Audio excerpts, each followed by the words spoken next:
Hello, good morning, everybody. We are back with another day, another 12-hour stream of the Online 2020 Olympiad. I'm Roland, Willem Prazers, and I'm here, of course, with the other way, David on my right, my left, my right. Yeah, so how are you doing, David? Good morning to you. Good morning to you. Good morning to everybody tuning in to watch. I am ready for some chess action, ready for the millions of games to start flying past my head. Yeah, we got a lot of games today. Yeah, so 12 hours of games of the Olympia 2020. Day two, day one has already been played yesterday. But first of all, a quick reminder of what, of course, the Olympia 2020 is. So we started off with 163 teams, and those are now brought back to 40 teams. And we started with 1,500 players from over the world, and that has been brought down as well, of course. We started with 5 divisions, and we are now in the top division, and every division is based on time and strength. It will be evenly divided, the division, the pools actually. So yeah, we are of course going to take a closer look at the pools later. Each team features 2 open boards, 2 women's boards, 1 junior male board, and 1 junior female board, and they play all against each other. So that means the junior male board plays against the other junior male board from the other team, and the junior female board plays against the other junior female board. Right? Teams will teams are divided into pools, and those you will see later. Also, of course, the general format. So here you go, another nice card. Okay, so we are right now in stage 1, as you can see in the format. We've got 5 divisions, and we are now on the top division, and in the top division it will be decided who will move on to stage 2. And it also is very important to see who will become the winner, because they will already qualify for, if I'm not mistaken, the quarterfinals. Yeah. The time control is 15 minutes plus 5 seconds increment per move, starting from move 1. A win is 2 points, a draw is 1 point, and a loss is 0 points. So what are the pools? Well, here you go. Today, the first 3 hours will be about Pool A. India and China, the strong houses there, they are doing extremely well, like they should. They are the big favorites. And later, of course, we will take a look at Pool B with Azerbaijan, Ukraine, Pool C with Russia or Croatia, and Pool D, USA, Peru, amongst others, of course. Yeah, so a lot to look forward to, of course. So yeah, what's maybe David, you can give us a small recap of what happened here in Pool A. Yeah, so yesterday in Pool A, we had India and China, who were expected to be strong, winning all 3 of their matches with pretty high scores. India has the most game points with 15.5, partly because they had a 6-0 against the lowest team. China put up good scores as well against strong teams. So they were in first and second. And sort of the big development of the day, I would say, was Germany coming in third place, winning 3 matches, including 2 close 3.5 to 2.5 matches against important rivals of theirs in Indonesia and Iran. Both teams that had a good chance for competing for that third slot, and still have a chance over the course of the next 2 days, today and tomorrow. Of course. So I think big matches to watch for today are, of course, Germany's matches. See if they can stay up in the top. If they do well in the first 2 rounds today, they will clash with India in round 6. That will be a big match to watch for. If they struggle today, it's going to be really tough for them to have to face India at the end of the day. That could be a rough match that sort of like knocks them out if today doesn't go well. Yeah, and they have to face off first against Georgia, and Georgia actually was also kind of a surprise yesterday, right? Because they are a contender for third place as well. They are one of the seeded teams as well, but they did not perform that great. They are on 1 match point out of 6, so they drew 1 and they lost 2, and yeah, also with important against important opponents. They lost to one team, 1 match, I think, against Iran, and Iran is also one of the contenders getting to third place. So yeah, Georgia, Germany in this round 4, as you can see on the left side, you can see is the big match of this round 4. maybe also Vietnam, Uzbekistan is an interesting one, Yes.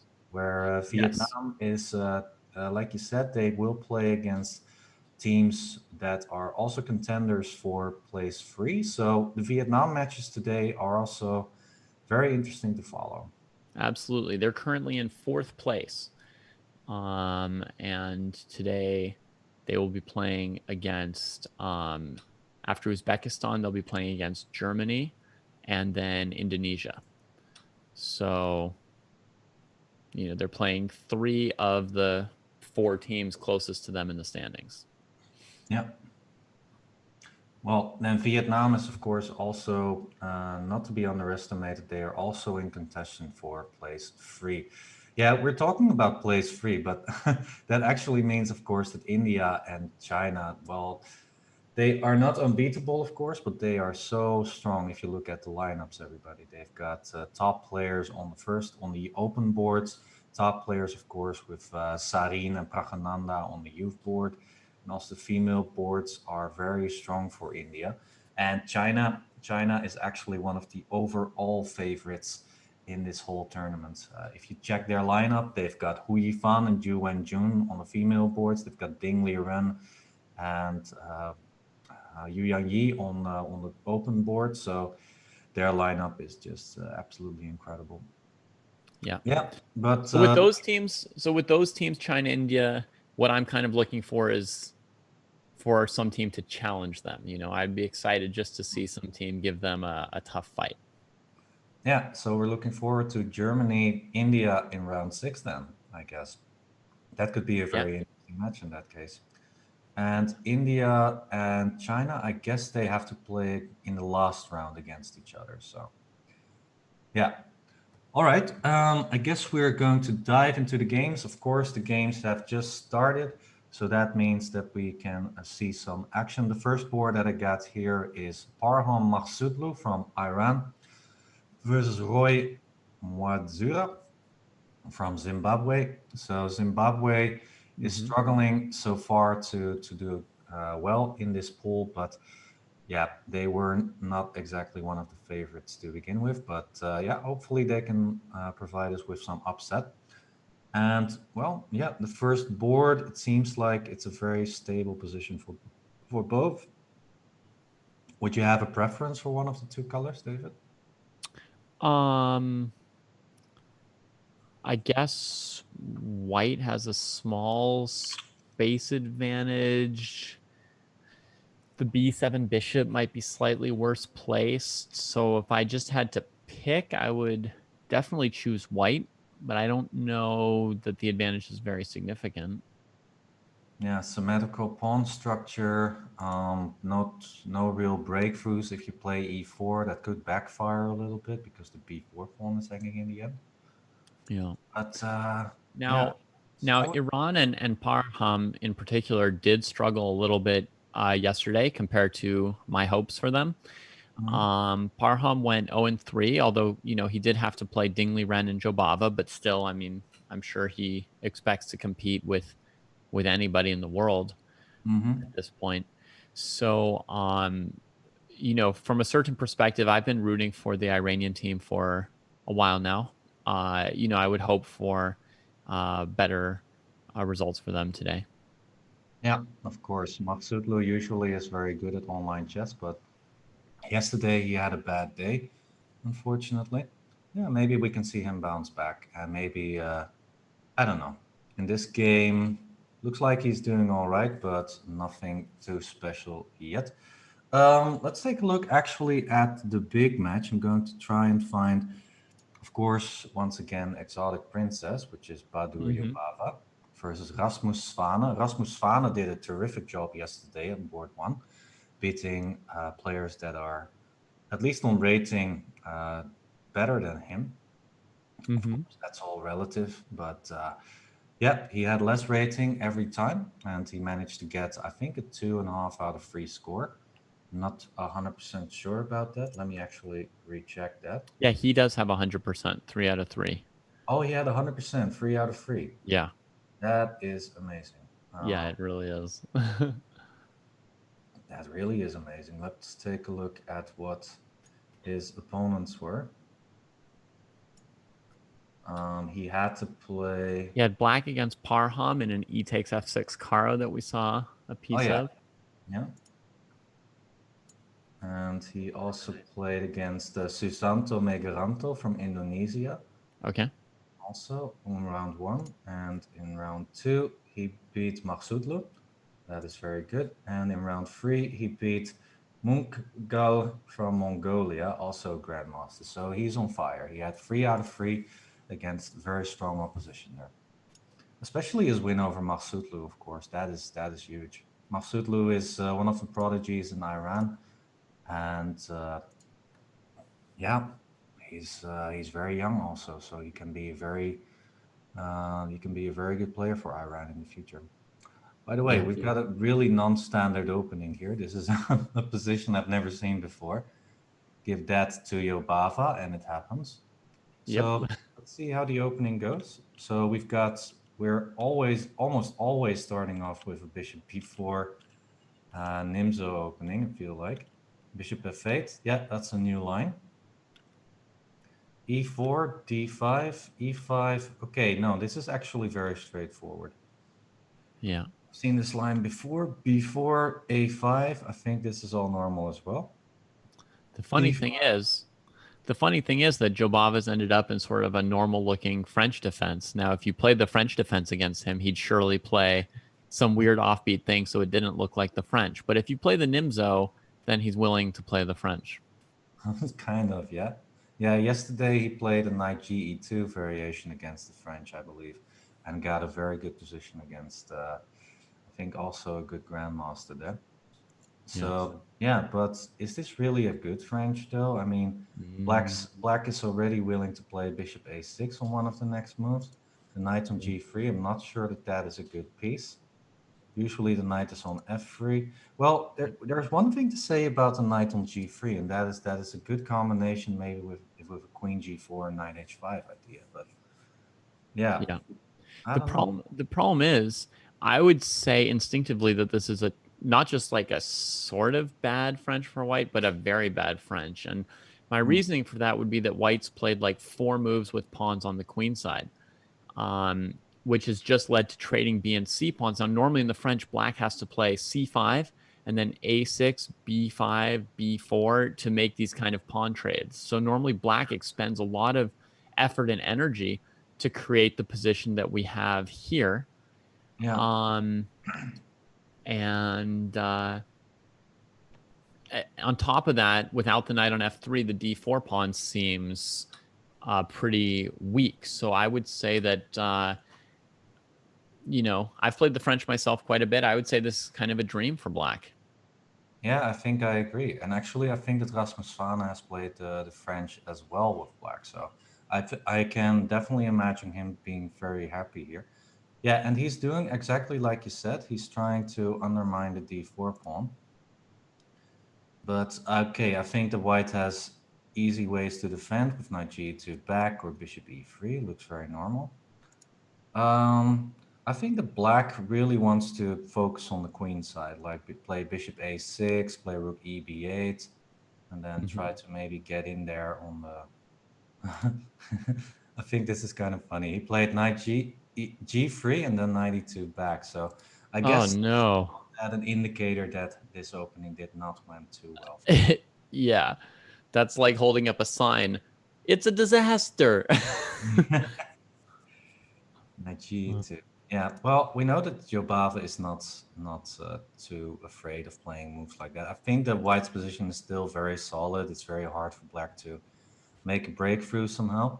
Yeah, rook b1, immediate answer. I would play that as well. Yeah, but just play rook b8 or play rook b8 immediately, and black should be absolutely fine. So one of my favorite things about the Olympiads historically, Roland, is that I often, hear of players that I didn't know of before at the Mm, Olympiad, right? It's like a chance to see some players from different countries because, at first you basically know the players in your country, and then at some point you learn who the top 10 or 20 players in the world are. mm, But the Olympiad's kind of a chance to discover all these other people. And yesterday I found it really interesting to hear the interview from Selkirk, the South Yeah. African player, Exactly. because I basically knew no South African players or nothing about chess there till very recently. 2 weeks ago, I started teaching a South African youth player. But it's all completely new to me.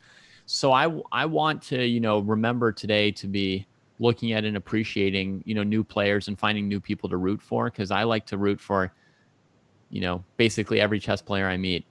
Yeah. And if you pop back to Parham Magsudlu's game, we've got a player who I've never heard of, Roy Mwadzura, who's playing black against him, and he's just executed a very interesting um, Exchange sacrifice. exchange sacrifice, which I think tells us a little bit about sort of like the level and knowledge and experience of players in Zimbabwe, maybe. Um, Yeah. So his rapid rating is 2029 of mhm, Roy Watsula. But right, I think if he's, let's take a look at this exchange sacrifice. Then where did it start? So b4, bishop d6. This is where we left off. a5, b5, rook c4. Okay, this is very thematical actually. right. D But takes. this kind of rook c4 is a move which pre-Petrosian would have been sort of like a revelation to the Yeah, world, right? And yeah, now players who don't even have master ratings, and who don't, live in like famous chess countries, this is part of their vocabulary we're kind of seeing. yeah, yeah. It's yeah, that's a really good point. Yeah, pro Petrosian, you didn't see these sacrifices very often anymore. But yeah, everybody's reading books. There's a lot of material nowadays on positional sacrifices like this. So, but yeah, it's amazing that players from Zimbabwe have the knowledge as well to yeah, from all over the world basically, of course, Yeah. to have this knowledge. And it Yeah. takes a position that looked kind of a little bit bad, right? A little bit weak on the dark squares, bad light squared bishop. It Hmm. takes that position, and just by making a surprising exchange of pieces, rook for light squared bishop, it just Yeah. changes black's game completely. And Oh, I very. think if the b4 pawn weren't hanging, white might be inclined not to even accept this sacrifice. I don't know I about agree. you, but I think part of the reason white took it might be that he didn't have a great way to defend his queenside pawn structure otherwise. Yeah, very instructive. This. Yeah. Yeah. Yeah, and like you said, if white does not accept it, for example, we move like I don't know, 92, then rook takes b4 already wins pawn. So yeah. Yeah, very instructive. But we'll also have to explain what happens then with this exchange sacrifice, because after taking, d takes, knight c3. Black definitely has good compensation, especially with this weak b pawn. But how would you continue here? The first thing I would like to execute was a move like knight g4, but this is unfortunately, well, with the threat of taking and taking on h2. Mm, it's a But nice threat. it's very easily met by e4, unfortunately. So Okay. knight e4 is not very good. Mhm. e5 was the move played, and it's a good move, but I think I would like to really take here somehow, to go Yeah. in position and to try and make use of this. I But also wanted to play either e5 or take on f3 and then e5. It's a hard choice because I love having my bishop and I also love hurting their king structures. I don't know which I should prioritize. yeah, it's hard though. Maybe e5. I like e5, but on the other hand, it doesn't really do a lot if you play a move like rook c d1, for example. Hmm. Because you don't want to take because of rook takes d4. So I think that black needs to really be very, um, yeah, maybe it's just a positional sacrifice. What about simply knight b8, knight c6? Is that so weird? What about this? Yeah, I mean that seems pretty strong too. The So let's b4 say I pawn is play pretty d4, knight c6, knight a2, yeah, knight and then knight b5. d5. You just What I want, yeah. So that means that we've got a very nice two pawns here on b5 and c4. Maybe yeah. that's the thing. Maybe we don't want to mate, but maybe we just want to play this very securely, play this very... Actually, what about knight d5 right now? This looks also quite interesting. If you take, e Mhm. takes, and you've got some potential maybe on the queen side. And also, this idea is also still very strong here. Right. So Yeah, yeah, that immediate knight b8 to c6 looked pretty strong. I mean, if you can just win the pawn on b4 and the position's otherwise pretty stable, you know, nobody's getting attacked, nobody's taking over the center with e4, yeah, then maybe that's what black should go for. yeah. So exchange sacrifices are very nice to see, but they do need a good follow-up. And I'm not too sure if e5 is the right idea here. Because, well, f3. Fighting that bishop, the amazing bishop. Well, but you are giving away a pawn. Actually, It's true.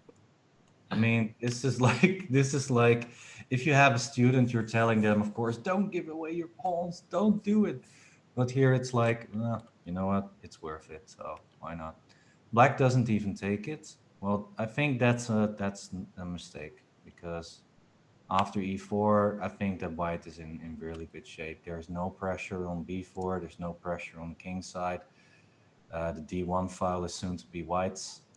Yeah. So I think the exchange sacrifice was a very instructive one, but then the follow up was not the greatest. Yeah. Well, I think Rasmus Svane has a move which could get him to 4-0 now. Oh, I think he's one move away from taking out your favorite exotic princess. all right, let's take a look. Here we go. Wait, what? One move away. Yeah. You probably want to try and guess the move, right? You're a chess player. Yeah, I'm trying. Knight takes. Like, what's David thinking of? My No, eval bar just plummeted, so that suggests it's. It's knight takes a4. It's knight takes a4. Yep. Yeah. I can play like Rasmus Svane. Did he just play it? Yeah, he played it. Okay. Well, I think I think that should be curtains for the princess. And a move like bishop h6 doesn't do much after g6, or maybe even bishop f8 back. It's fine. Yeah, so the idea, everybody, is that if you take like this, rook takes, knight takes a4, there's a knight hanging on e2, and the position is falling apart because d4 is attacked, this a pawn is very strong. Yeah. The knight's almost trapped on a4. Like if you play bishop e3 to defend the center, then queen c2 would force you to lose another pawn. Yeah, knight c5, only move. Yeah. Takes on d4. This is already very... Actually, you got bishop h6 still, but... Yeah. Yeah, it's clear that black is definitely the driver's seat. Maybe rook b1. Maybe rook b1 wins even harder. But yeah, it's pretty overwhelming to me. And you know, this is basically exactly what I would expect of like a French where white has done all of black's queenside play for him, and then black just had to collect it.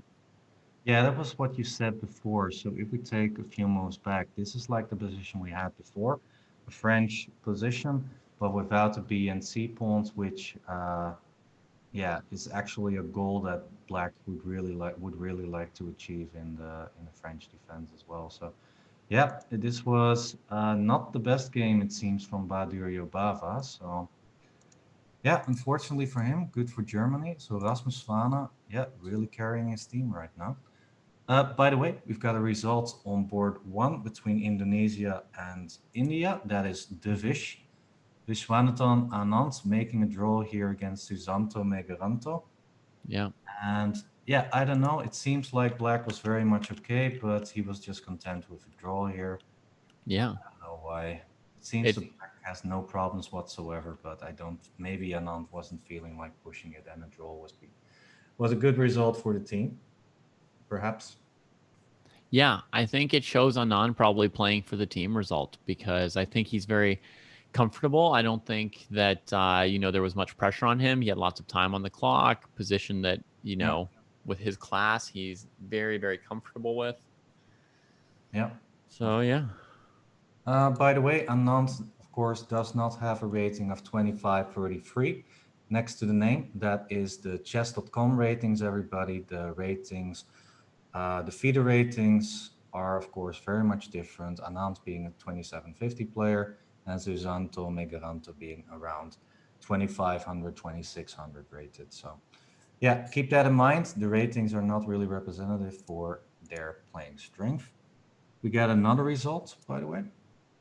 We got Xiangji Bu for China winning his game against Urksai Agibilek, excuse my pronunciation there, from Mongolia. Yeah, first result for China there. And yeah, let's find another interesting game perhaps. Maybe we should actually move to board one of Vietnam versus Uzbekistan. Two famous names, Liam Lequang from Vietnam, a top chess player for a long time now, and Nodirbek Abdusattorov, one of the biggest child prodigies in the world, facing off against each other. And immediately it looks like black is tied up in all kinds of directions. A lot of pressure over here. The king can come over here. Should be safe enough. I mean, white has got a lot of pressure here, but it's hard to continue, yeah? I mean, one of the ideas could be to simply take and play knight a5, but that could backfire with a move like knight e4 at some point. So maybe black is better than you could expect. Although, yeah, white definitely has the pressure. But how to continue? I don't know. I mean, this guy is overprotected right now. But okay, if you for example, I'm gonna show maybe an idea. Bishop e8 would be a disaster for black, trying to solve this bishop on d7 because a bishop takes e6, attacking the rook twice, so taking back is not an option. And if you try to take in between, then you got c takes d6 with check. Yeah. So tricks like these That's are brutal. something that they have to be careful about. So yeah, this bishop is not going to move for a while. And that actually means that black is in really dire straits. White can take his time. Just try to do something really secure maybe. I want to improve this knight somehow. But I don't know what a good square could be. If you could, oh, the best square for the knight is actually on a8. Yes, we need to get it there somehow. Which knight needs to go to a8? b3 knight needs to go to The a8. b3 knight. Then it would You be want to hop all the way there? My question was like, what's the best place for the knight? The knight I want to improve, and there's only one square that's better. The only one. Yeah, I mean, I think maybe. I mean, it looks like he's going for knight a5. Yeah, I mean, I'm not sure where else would be even better. I think Knight e5 might be similar. Yeah, right now knight on e5 would be good. Actually, after b takes, which has to be played, I think knight a5. I was wondering what happens after knight e4, but I think black and white can play knight takes. Oh, it's not even a threat, by the way. You don't. But you can can't even play take knight it. takes c6. Yeah, because black is threatening knight c5, I guess. Yeah, knight c5 is the threat. Yeah. Still, Maybe it's not so easy. Huh? Maybe just take. Yeah. Then take, and then take. King goes. Then I don't know. Maybe just a move like knight e5 or something. Or trade everything and go knight b8 to a6. Winning the pawn. Yep. White doing good. White doing good. Yeah, let's see how the game progressed. So, rook takes. On the board, knight a5, rook c7. Rook back to c7, right? Yeah. What would happen after rook takes c5 then? Oh, knight takes b7. That's a neat trick. Yeah. All right. So rook c7 needs to be played. And now f3. Very nice positional move. Yeah, white's got all the pressure, not in a hurry. Knight e4 is now prevented. And actually the knight in itself is now being stuck a little bit on f6. So yeah, white's plan might just be king f2, h3, g4 perhaps, or I don't know. Maybe even trying to eventually play g5 and really send that knight. Yeah. Or just put the king on e5 perhaps. And as you've mentioned, if the knight goes to e8, it doesn't threaten to take the rook. So white's happy to chase the knight to e8 and then just leave it there and leave the rook there and start looking for some kind of trade on d7 followed by winning the b7 pawn. But, once his king's in good position. Yeah, rook g8 is very interesting here. I'm immediately trying to make use of this knight takes d7 idea, but I don't know. Tough defense for black. Let's see. Is there a match that we haven't taken a look at yet? I think we haven't. Let's move on to. Let's see. I want to go to board 2. This is not board 2. Where is board 2?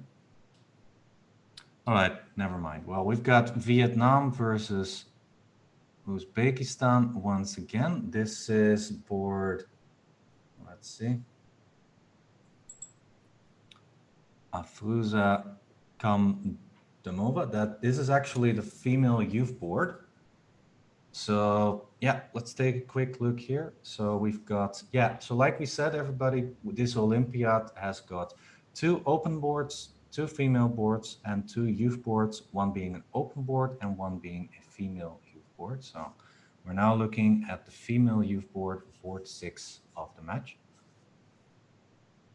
I don't know, looks good for black. The bishop on f5 is very awkward. Protecting this e4 pawn, but it's easily chased away with a move like g6.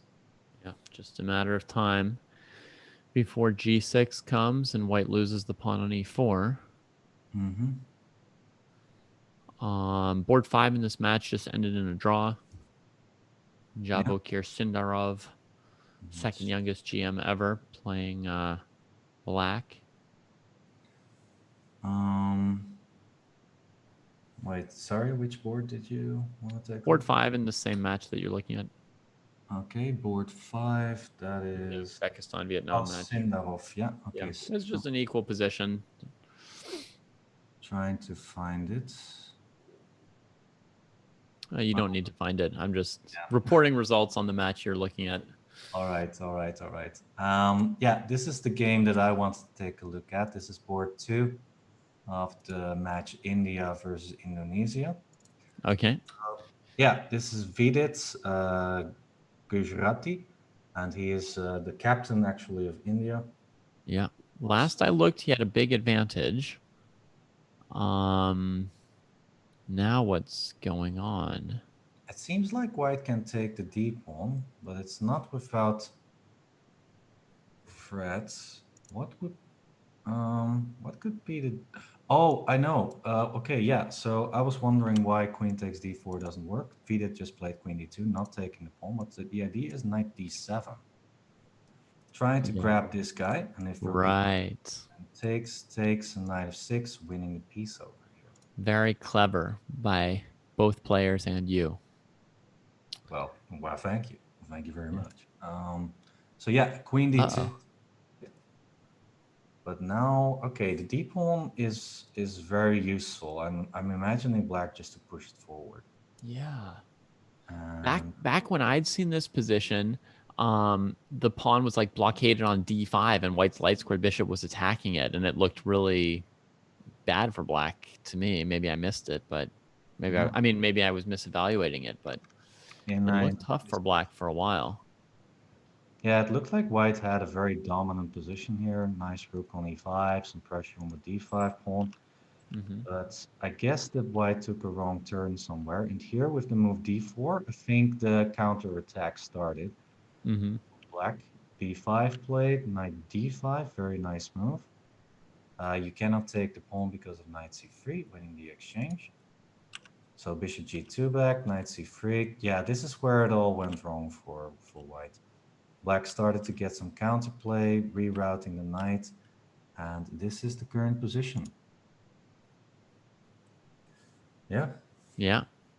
And a quick shout out to the Chess Bras for rating us. We were sorry not to see them playing for the Canadian team yesterday, but happy to have the Chess Bra fans join us right now. It's a tough hour for any Canadians, but we're watching the Pool A, the sort of easternmost of the 4 of the 4 pools of the top division of the Olympiad here.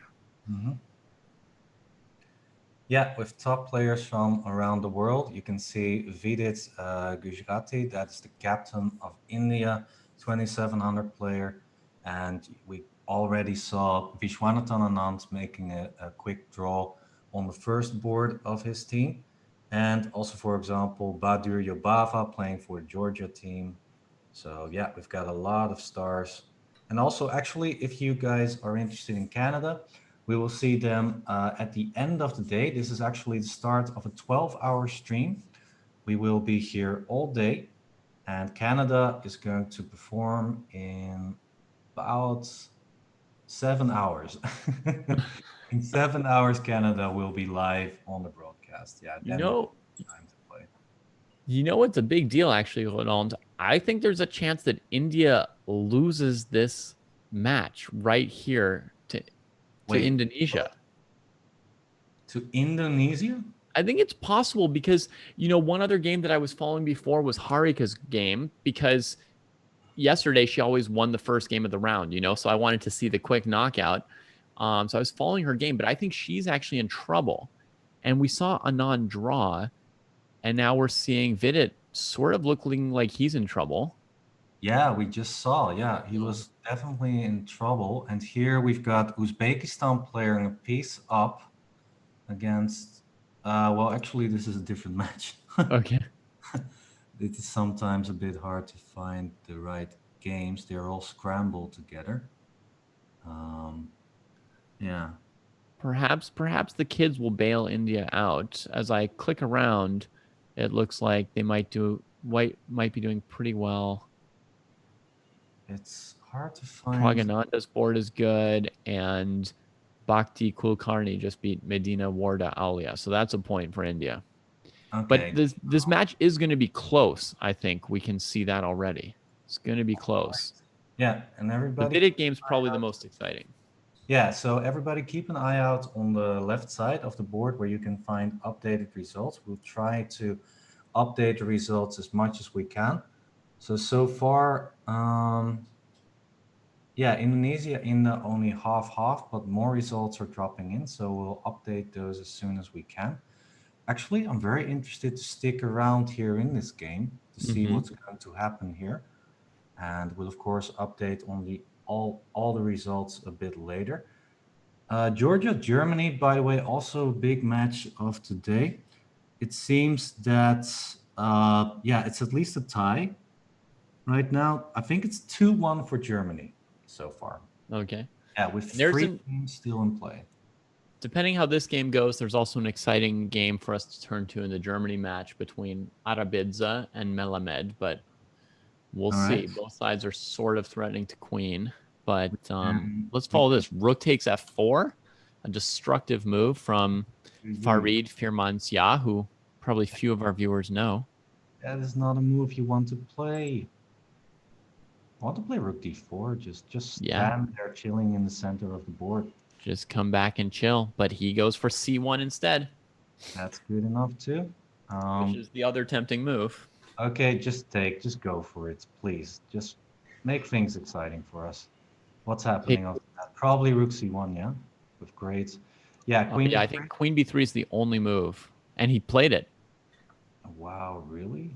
Queen b3, the only move? I think so, because otherwise rook c1. Ah, yeah, of course. Okay, this is good. This is good for white. Some exchanges, some less pressure on the position. A4, A5 next. I think Vidit survived all of this. Yeah. But okay, there's a threat in the position. You get knight d3 and knight b2. No, that's not a threat. What's a threat here then? There's no threat. F5, that is really weakening. I'm not sure. Knight e4. Okay, now it makes sense. Queen d4 could be a good trade. Yes, he takes. Knight f2, that wins, but it's not over yet. There's still a pawn running on the other side of the board. Right. The knight is stuck here. I think this is over. I think a4, a5 wins the match. A4, a5. Yeah, just don't play king d5, c6 like I might do. Yeah, that's. Then the black knight goes to a4, and you might even just lose, right? So. Yeah. No, a4 is definitely okay. If the knight was anywhere else, Oh, I let's hear the knight is so abused. knight b2, a5, king f7. No, you're too late. The king is not in the circle, is not in the square. This is where it needs to be. Yeah, he's not in the triangle either. The triangle. Shopper yesterday. Yeah, the king is not close enough. It's over after b6. Ah, yeah. Oh my goodness. That Oh, a is, heartbreaker for Indonesia. yeah, they might have clenched some points there. So what is the current? Okay, India still, yeah, with a lot of. Okay, yeah, just Let grab me that. see what else is going on. It looks like Harika is saving the game she was losing. Looks like she's got a draw here with a nice h5 move. Let's see. I guess Looks that's like she's escaped. this position. Yeah, h5 is a clear draw. She'd been down in exchange and then down 2 pawns for a long time this game. I'm sure she had to be losing at some point. Hmm. But now she's saved that. Vidit turned it around and won. And India has survived a scare. In the Seems end, they're not actually like losing any of these games, but the match was scary for them for a moment. yeah, at least for a moment. Yeah, if FIDE would have lost that game, it would have been maybe a disaster. Yeah. Actually, we've got an interesting position right here. Uzbekistan versus Vietnam. Also, very interesting match to follow. Uzbekistan doing very well, by the way, 2.5, 1.5 advantage. So if Uzbekistan wins this game, then they essentially win the match. So that would be huge for them. F5. I F5 guess, with the idea of king F5 D7. yeah, that would mean, well, but then you've got rook D2. I'm not sure this is the best idea here. I'm not sure this is the best idea. Black is going to get a lot of pressure on Yeah. this right But now. there wasn't time to come up with many other ideas because that A3 pawn was about to queen. Oh no, not rook b6. No. Oh, I think you rook had to play. B6. I think you had to play rook d2 and rook takes g2. Now it looks drawish. It's so solid that it should be a draw now. Yeah, but actually that is also not too bad because that means that they've at least had a draw against the strong Vietnam team. So yeah, this is one of the last games going on in this round. We've got one more, and that's this position. Okay, but this looks over. Mongolia is gonna clinch a win actually against China. What? No. Wait. That means a draw. That means Mongolia is going to draw against China. No way. Ooh. What a round. This is awesome. What? Mongolia is going to draw against China. Oh my god, if this was a Unbelievable. result for the bookmakers, oh my god. How do we not see that match? No, we just assumed that China was going to win here, but it seems. Oh no, don't screw this up. King G3 and Rook H3.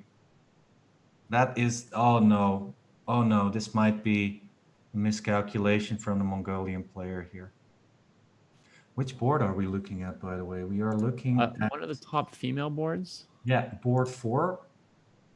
Board four. But yeah, losing this H pawn is not what you want. So black tried to be clever by king f4, king g3. But the point is that after rook takes king g3, white has rook h3 check with no worries whatsoever. Mm-hmm. This was a blunder. What should black have done then? Black should have played just a normal move to try and protect this guy. Maybe rook c4, king f5, g5, stuff like that would have been absolutely perfect. But now it's really tough. Now it's really tough. This might not clench a draw for the Mongolian team here. Still, it's very hard to defend this. I mean, the bishop is definitely better than the knight. The knight is just chilling over here. Yeah. Still chances. Still chances. No. Yeah, good move. I like this. Just put the bishop on f5. Rook c3 check. Very good. Bishop f5. Yeah, and now move the king closer and start running with your pawn. It should objectively be a draw, but there are definitely some chances here for black. And just king f4, move the pawn. Yeah, I would play this on for a while. That's a clever move as well. Rook c4, that's a clever move as well. They're both playing very well. Okay, but white can now move the knight perhaps on to h3. That would be annoying. You don't want to trade off the knight and the bishop as black. Mm-hmm. Yeah, the G pawn is easy to defend against in a pure king and rook endgame. So that makes sense. If g5 here, there's the plan knight h3. Yeah, rook g3, good move. King h2 or king f1. If you push now, then there are some checks like this. Yeah. Black can play this on for quite a while, though. Rook c3 back. Might be after king g2. That might be very close to a threefold repetition. Yeah. So be very careful there. I would have at least put it on a3. Oh yeah, there you go. Ay ay ay. Yeah. Repetition. Ay ay ay. Black could have played on if the rook was not on c3 but on a3. So. Ah, I was so rooting for Mongolia there. I know. Draw. Oh, that was close. So excited. That was really close. So we saw both China and India gave some chances. It's possible. It's possible. Really struggling today, yeah. It's possible. Wow. Wow. So yeah, okay, Mongolia, also a team to really take into account. Yeah, and now the updated results. As you can see, China won the match 3.5, 2.5 against Mongolia. What a match. Exciting start of the day, yeah? Yeah. Okay, More and exciting than expected. India was big results in any case, but 4.5, 1.5. But well, we saw some very exciting matches there as well. If Indonesia had definitely some chances to beat India there, and it seems Uzbekistan, Vietnam. We are still waiting on that final result there. Well, it was a draw. It just hasn't been entered. I know which game is missing. So Uzbekistan won the match with 1 win and 5 draws. Oh wow. 3.5, 2.5 over Vietnam. Oh wow, that's amazing as well. That's a big upset. So Yeah. actually then that means that Abdusattorov managed to make a draw there against Liam Lequang, and he was in such dire straits though. Here, this game, he managed to grab this into this rook ending. So he was under a lot of pressure, like a few moves before, like this. We saw around this position where white was doing very, very well on the d file, but it seems that black managed to secure everything. Yeah, okay, I was waiting for something like this where white was trying to break through, but white was keeping the control, and here black bailed out with the e5 move, I guess. Nice. White thought that he had trapped the black king on e8 and thus trapped the black rook on the g file. But once again, Abdusattorov is willing to lose a pawn and save a horrendous looking rook endgame. Wow. Yeah, very, very clever here. Yeah, E5. He's a tough defender, this little kid, right? I mean, this little kid. Yeah, amazing player. I mean, he that's does incredible. Have 600 rating about, but he's still, how old is he? About 13 or something? He should be 15 now. He became a GM at 13. Ah, there you go. Okay. Yeah, and he clenches a draw in this. Yeah, this is a rook ending that's very easy to defend. And he managed to do so. All right, very, very interesting match. A very interesting start of the day. We couldn't have wished for a better one. So yeah, now we've got the updated results. We've got Vietnam losing, okay, and also the updated standings. Let's go there first then. We've got India and China still going strong. China have both teams having a big scare there, but look at Germany. Germany clenching a solid third spot right now, Yeah. beating Georgia, it seems, and Well, Iran. they drew with Georgia. They drew with Georgia. Okay, Yeah. there. So They drew with that's Georgia. not a bad result either. They are solid on third place. And Yeah. Iran, Vietnam, Uzbekistan trying to catch Germany, but it seems like the top three teams are, under a good weight. Yeah. All right. It's really close between these teams, with Vietnam and Indonesia losing. Iran and Uzbekistan move up a little bit. Mm-hmm. Germany didn't run away since they drew their match. I mean, they're still in good shape, but they're not running away with it. Yeah. Germany looking very good there. All right, everyone. We are going to go on a short break. And after the break, we are, of course, back with some more, Pool A action. We're going to see round 5 in a few minutes, everybody. Don't go anywhere.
Hello, everybody, and we are back with more 2020 Online Olympiad action. I'm still Roland, and I'm here still with David, of course. Yeah, we had an exciting round one in Pool A. Yeah. Yeah, I mean, I'm hoping, of course, for more upsets or more. Well, actually, we didn't see a really upset yet, but we were so close to the other pool. So, yeah, hopefully, we can see some exciting stuff in this round as well. What can we expect, everybody, in this round? Well, we've got no, this is round four results. Okay, that's what we're going to talk about then. We Sure. got Vietnam, Uzbekistan, 3.5 victory for Uzbekistan. That is very, Uzbekistan as being one of the teams here that is really surprising us so far.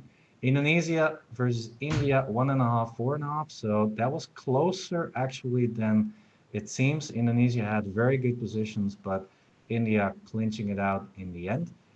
Iran, no surprise there, 5.5 half win for Iran. Mongolia, China, that was so close. The So last close. game, 2 points, 2 pawns up in the last game, and not managing to win, but just a draw. That would have been so clutch if that would have been a draw there. Big surprise. And then, of course, the last one is Georgia versus Germany, a free draw there. All right, so what to expect right now? In this round, we're going to take a look at Germany, Vietnam, China, Georgia, Zimbabwe, Mongolia, India, Iran, Uzbekistan, Indonesia. Actually, all of these matches are very interesting to follow. Indonesia just almost yeah, scored points against India. India and China being the big teams in this pool. So Uzbekistan, Indonesia, definitely very interesting. Iran, India might be an upset. I'm really hoping for that one. Do you Yeah. think Iran has a chance there? I think Iran has a chance. Yeah. Yeah. After what we just saw. But the thing is, even if you have a chance, India showed some real resilience in bad positions, and that's one of the hallmarks of a lot of strong players. Is really putting up tough defense when they're in a bad position. And we saw that from Vidit for sure, who was on the border of losing. And then seized his chance and won the game, not even drawing it. And Harika, who was suffering down material for For such well, long. if it were a classical game, we would say for hours, but for Yeah. 20 minutes, she was suffering. And then she managed to clinch it actually in the end as well. Yeah. That's some resilience right there. Actually, 4.5, 1.5 was a big result in the previous round. So, Yeah, but in the end, they even got a lot of points out of it. They didn't just save the match; they actually did very well. yeah, what do you think about China, Georgia then? I mean, China looking still quite strong, but they were struggling in the previous round. Do you think they warmed up right now and are going to beat Georgia in big fashion, or do you think they are going to struggle here as well? In general, I would expect them to take things very seriously after a scare and come out and crush the opposition. Now, of course, they don't just get to do what they want. Georgia's a strong team full of strong players, and they also get to Mhm. influence that. Yesterday, I believe that Jobava went 3-0, and the rest of Georgia played not so well and didn't let him carry them. Today, he lost the first round, and the rest of the team scored 3-2 to tie the match against Germany, which is one of the tougher teams that they've Mhm. faced so far. So, maybe Georgia's going to find their way into good form this round and challenge China, no matter how well China tries to play. Yeah, exactly. Yeah, I think so too. And then, of course, the big match would be Germany versus Vietnam for a place for the place free spot in the standings. So yeah, I mean, Germany looking very strong at the moment. Vietnam definitely a team to reckon with. They've got a very good youth board on board five. They also have very strong women on the women's board, board 3 and 4. And of course, the top two players, Liam Lequang and Anh Nguyen, on board 1 and 2, the top two players for Vietnam for a long time right now.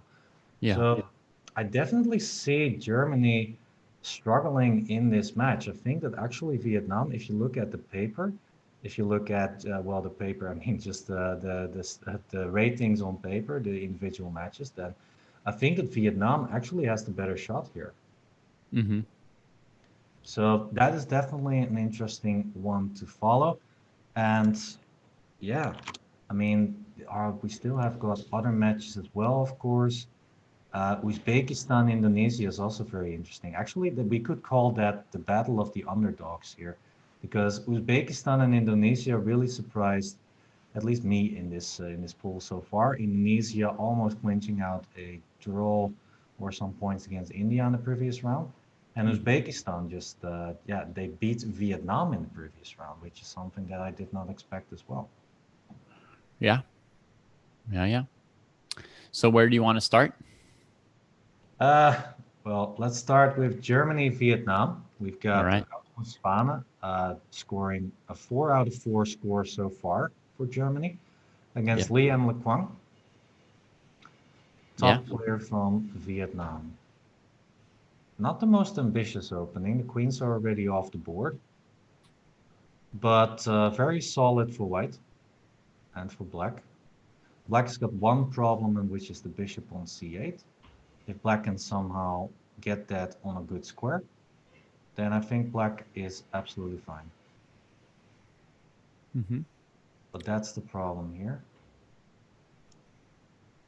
Yeah. Yeah. Yeah, I'll be back in a few seconds, by the way. My door is like opening and it's closing. It's kind of annoying. I'll be right back. All right. You go check who's coming in the door, and I will look at this position for a minute. Um, I would expect that there are different things that could happen here. I mean, while black's trying to get out that bishop, it seems like a few things white could try and do. One would be maybe to put a rook on c1 and look at rook c7 or knight c5 as moves to further inconvenience black. Another option would be if this light square bishop tried to go to c6 to play for knight a5. If this, then knight a5 is a good answer. Yeah. So maybe black wants to play the move b6 facing that knight, but then they have to watch out for e4, d5. Now, tactically, sometimes you can allow that. You can allow white to play e4 and d5, and they don't have a way to both chase your knight off of the diagonal and leave the diagonal open for their bishop at the same time. Well, I think we found an answer here. f5 aimed against e4, so he might just be aiming for this b6, bishop b7 plan, like you mentioned. Mm-hmm. Yeah, e4 is not really a threat right now. And okay, you could play f3, Yeah. but if then e4, then it's a longer way for the bishop to open up on this diagonal. So Yeah, if black just leaves the pawn on f5 and leaves that tension, saves the knight but doesn't trade, then the g2 bishop is quite blocked in, and the tension doesn't look great for white there after a retreat like knight f6. yeah, so let's put it on the board just for clarification. e4, knight f6, for example. And now the bishop is stuck on g2, bishop b7 is coming, and it doesn't matter if you trade here, for example.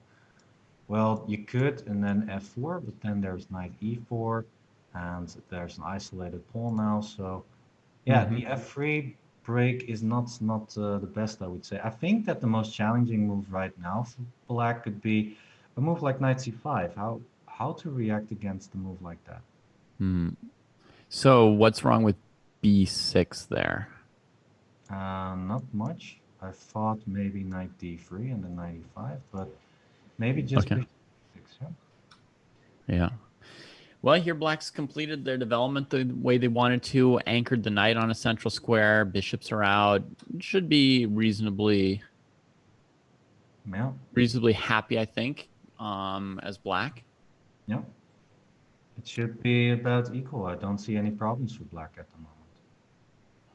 All right, so what happened in the game? Rook a c1 on the board, and Okay. black looking for an answer. Bishop a3 is an idea, perhaps. Or otherwise, maybe just a simple b6. Yeah, why not? The knight is stuck on b3.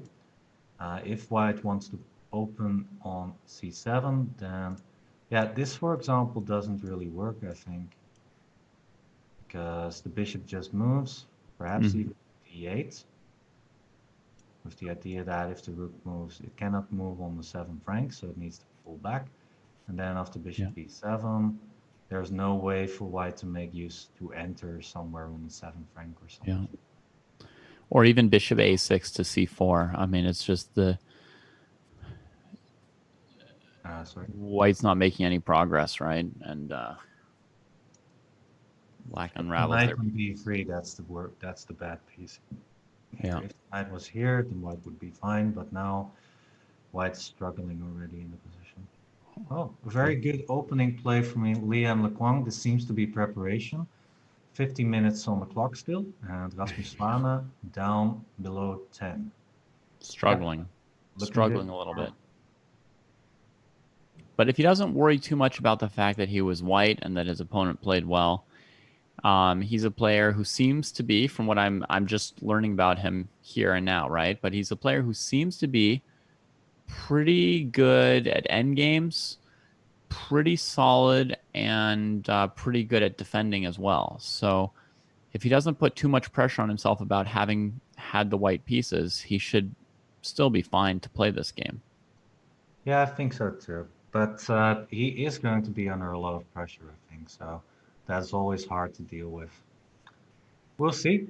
We've got, of course, a lot of other games as well. I want to check, of course, Exotic Princess. He's playing against Ding Liren from China. And of course, once again, everybody, let's remind everyone, yeah, actually during every round, because for the new viewers out there, the ratings that you see next to their names are not their official ratings. Their official FIDE ratings are different. So yeah, if you want to know more, then check out the link that we have in the chat. You can type in !! Olympiad for more information on their ratings. So, how is Badur Yobava doing? It seems that he is under some pressure. He played g5 and now the last move of c6, c5. I really like white. I would play something like knight b5 perhaps if I could, but okay, there's e4. Okay, it's not so easy. Very complicated position. Actually, Yobava has played everything a tempo, so has not really fought in the position yet. I think white needs to take, actually. Yeah, that is actually shocking that he has over 15 minutes in this complicated position here. It means, the move g5 was, no big deal to him, just whatever, normal stuff. Let's check the opening then. Let's see how quickly everything happened. So d takes c4 line in the Slav, bishop f5, knight e5, knight a6. That is not the usual move you see. Usually you see a knight bd7 move. That's the theoretical line, but knight a6, e3, knight b4, take on c4. Now don't play knight c2, everybody, because white's just going to take that, and then it's going to be mate. So be careful. And of course, e6 then has to be played short castle. Knight c2 is not dangerous anymore. Just bishop d6 instead. Queen e2, h6, e4. White looking very good here. But black blitzing everything out with normal play. Bishop h4, interesting move. Provoking g5, and Yobava said, sure, let's do it. Bishop g3 and c5 on the board. Knight takes f7, holy moly. That's nice. And finally, Yobava is thinking. Yeah. Okay, so the idea is after knight takes f7, let's say black takes back with, for example, the queen, that white can play e5 and win back the piece in this fashion. And that looks actually pretty devastating. If black loses this bishop, then, well, if you put the bishop away, then after e takes, there is also the e6 pawn under attack.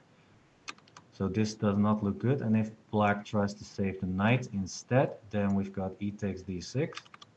And if black takes here, then white can enjoy an open king position of black and the bishop pair, which should be very, very dangerous for Mm-hmm. black after Yeah. bishop 5. And the e6 pawn, which is weak, and the bishop pair, and yum, yum, yum. Yeah, knight takes f7, very nice. So I'm wondering here, actually, did Yobava just try to bluff against Ding Liren, like trying to say, I know all the theory here, be scared, it's It's more true. He complicated. played c5 in a second or two. Yeah, but knight takes f7, and suddenly Yobava's thinking. Do you think that bluffing is a real thing in chess? Like you bluff that you know everything in a line and that everything is okay? Did you I ever do mean, that? Okay. at my level, it is, yes. I don't know if it is at, Dingley Ren's level or Jobava's level or your level, but for my level, yeah.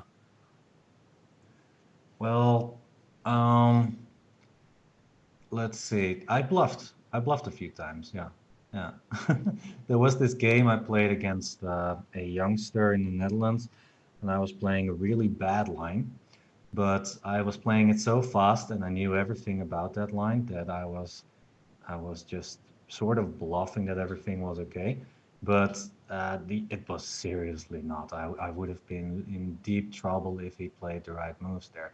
But the thing is about bluffing is that if you play things confidently, then you can make your opponent nervous, and that is where you have the value of bluffing because yeah, if they get nervous, then they are obviously thinking that you prepared something. There are some surprises, maybe, or something.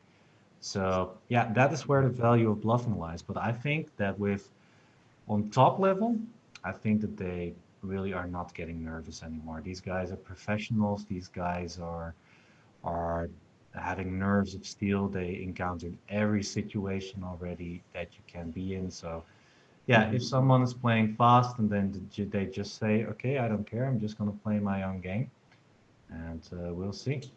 I think also it depends how hard is it to find the solution, right? Yeah, Like if if the solution is really easy to find, then a bluff's not going to work even against an amateur because they'll sort of look at the position for a moment and notice the best move.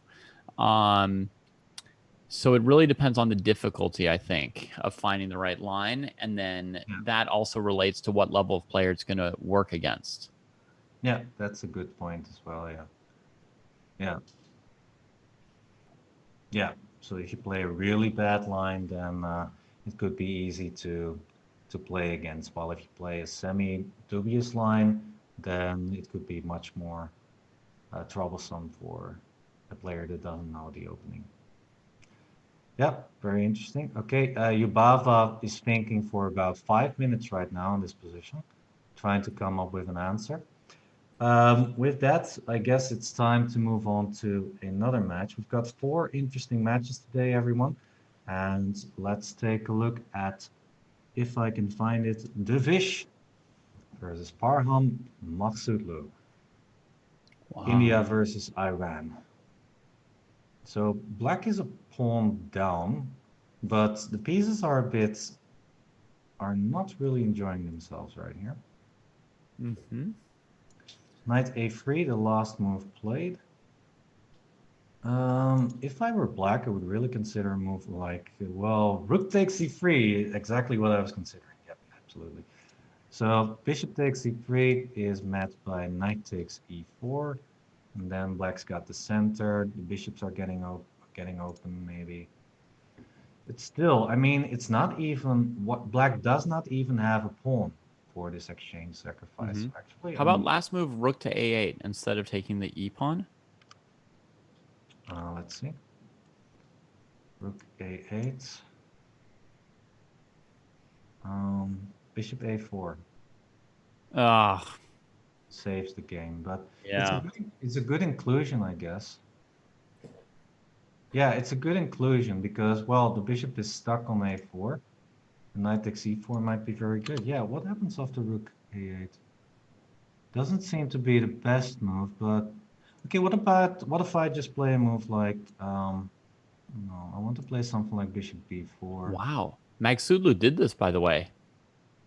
He did what? He sacked the exchange. Yeah, yeah. This is what happens. d5. Oh, I thought you were just suggesting something. Sorry. Oh no, no. I was going to suggest something, and then he played rook takes c3, and then I said no, that's my suggestion. Yeah. Wow. Yeah. So he did do this. It's very interesting though. I mean, look at this knight. It doesn't do anything. If you go to c2, then after d4, it's still not doing anything. Mm-hmm. And the pawns also are not doing anything at the moment. This is a great positional sacrifice again. Right. Yeah, It's not easy to someone's play for white. I would want to challenge the knight on e4 with my bishop to try and trade it, but Anand obviously just played bishop e2, not bishop d3, so I must be wrong. yeah, what's the point? Why not bishop d3? I guess just something like knight c5 perhaps, or maybe even f5 if you're confident about that. Maybe just f5, or maybe just leave it. No, I don't want to leave it. I think I would play something like f5 perhaps. But yeah, I'm always a bit reluctant to push this pawn because it would weaken the king, and that's not something that you really want. What about just knight c5 here? I don't know, you would like to grab the bishop pair, I believe, and e4 is also an idea at some moment, so I Mm-hmm. don't know, bishop d3 would definitely be an okay move. So, but yeah, I guess that Anand has a different strategy in mind. Yeah. Bishop Yeah, e2. I'm just curious to think like how does white fight against this? I have some experience with positions like this, but I feel like I play them badly. I don't say I have like experience in order to say I know what to do. I actually, from the Sicilian, I often have like, rook takes c3, knight e4, and the Mm-hmm. position might be slightly different. Like white might have a c pawn and I still have an a pawn or a b pawn or something, but you get this d5 e5 pawn center, and it's hard for me, despite my experience, to say what white or black are supposed to do with these positions. From either side, I struggle to come up with the next move and the next move. I think it's more or less a tension thing. Like white wants to achieve something, black needs to counter that. Black wants to achieve something, white needs to counter that. I think that's more or less what's going on here. So d4 is a move that you want to play, but the counter here is that the knight is coming to c4. Huh, there you go. Right. Yeah, so d4, I would have been really reluctant to play this, but and bishop takes c4, I would be even more reluctant to play this because I really want to keep the bishop there. I don't understand bishop takes c4. That Wait, doesn't. he's doing these moves as well.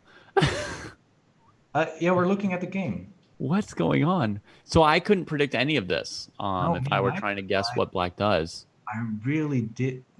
I'm not sure about all of this. I mean, I Again, guess. for a second, I thought you were telling me what not to do. You were like, so for example, David, don't play d4 because you'll give your opponent the c4 square for that knight on a3 that's trapped.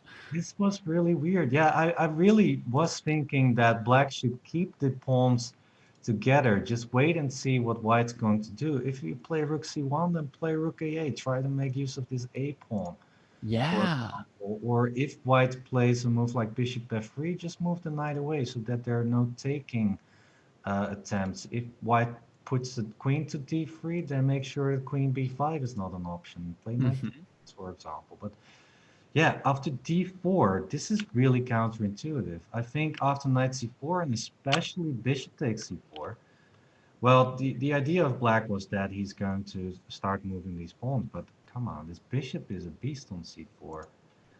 Well, and And also we just traded our light squared bishop as we put both pawns on dark squares. So you better be really, really sure that you're yeah, going to successfully play e4 and d3 without any problems. You have to be so certain.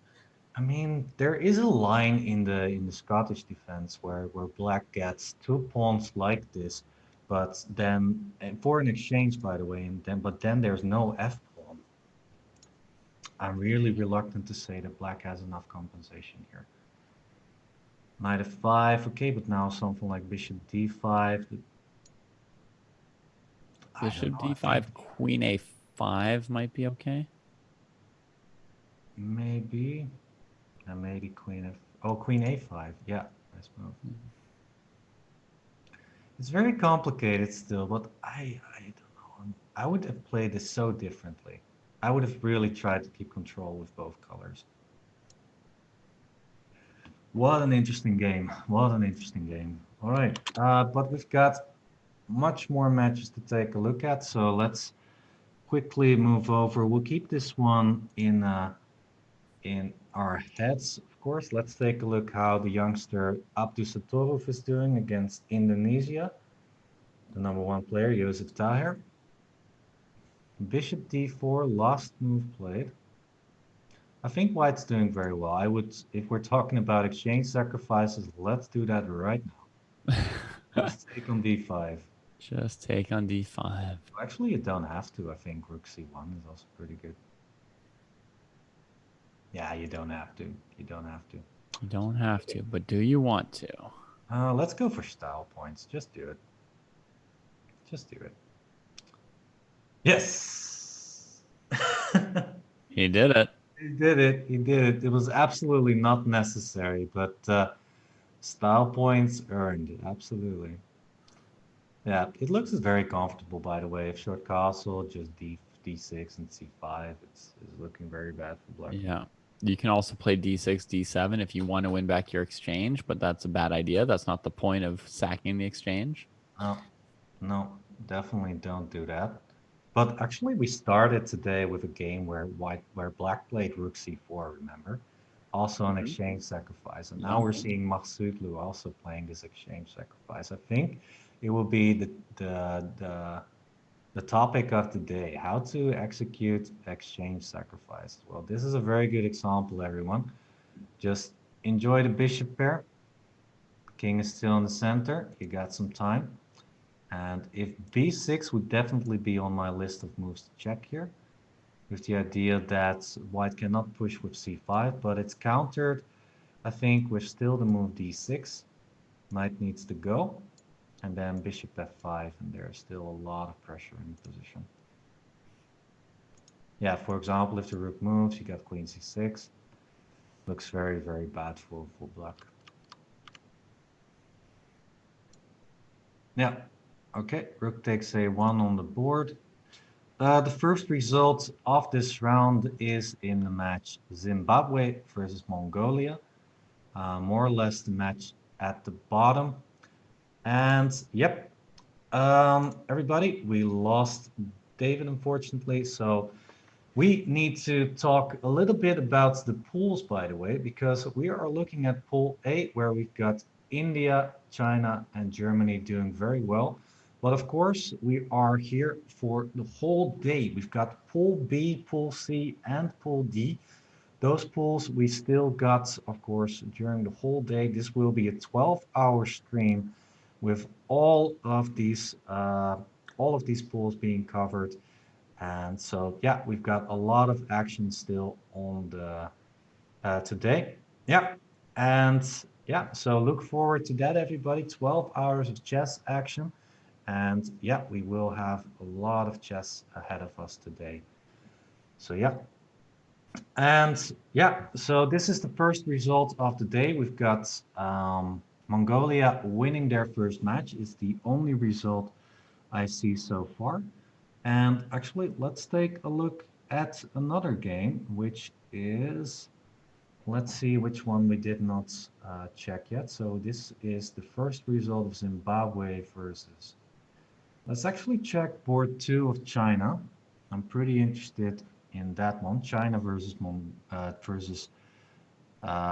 Georgia, of course. So we were hoping that Georgia might be able to create an upset against China. China having one of the best lineups in this whole Olympiad, and especially since on board 3. Actually, I'm excited to see her. So let's move on to board 3. We've got Zhu Wenjun participating for China, playing against Mary Arabidze. I think Zhu Wenjun is making her first appearance in this. I don't think in this top division, but yeah, it's nice to see her participate. I think Zhu Wenjun definitely played one game yesterday. Yeah, one game. So they are rotating a lot yesterday. They do seem to be rotating a lot, yeah, so far, the Chinese team. I think every of this. Okay, China has got 12 players in their lineup, and every player has played in the lineup. How about that? Yeah. Ju Jun played in the second round yesterday, and now she's playing in the second round of today. So maybe that's something that the teams are going to notice in the upcoming matches, so that they can prepare against Ju Jun. Do you think Mhm. that will happen? I mean, if you can prepare for your match the day before, it's Yeah. much easier than to prepare for it like 5 or 10 minutes before the game. So, Yeah. um, if you're able to predict who you're playing, it can make quite a big difference, actually. Yeah, I'm wondering if they have the same.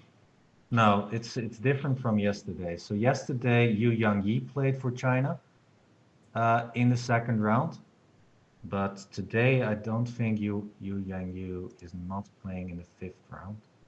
No, so okay, so they're switching it up. There's no structure there. Yeah, Yeah, the male players played in a different order, so I'm not sure.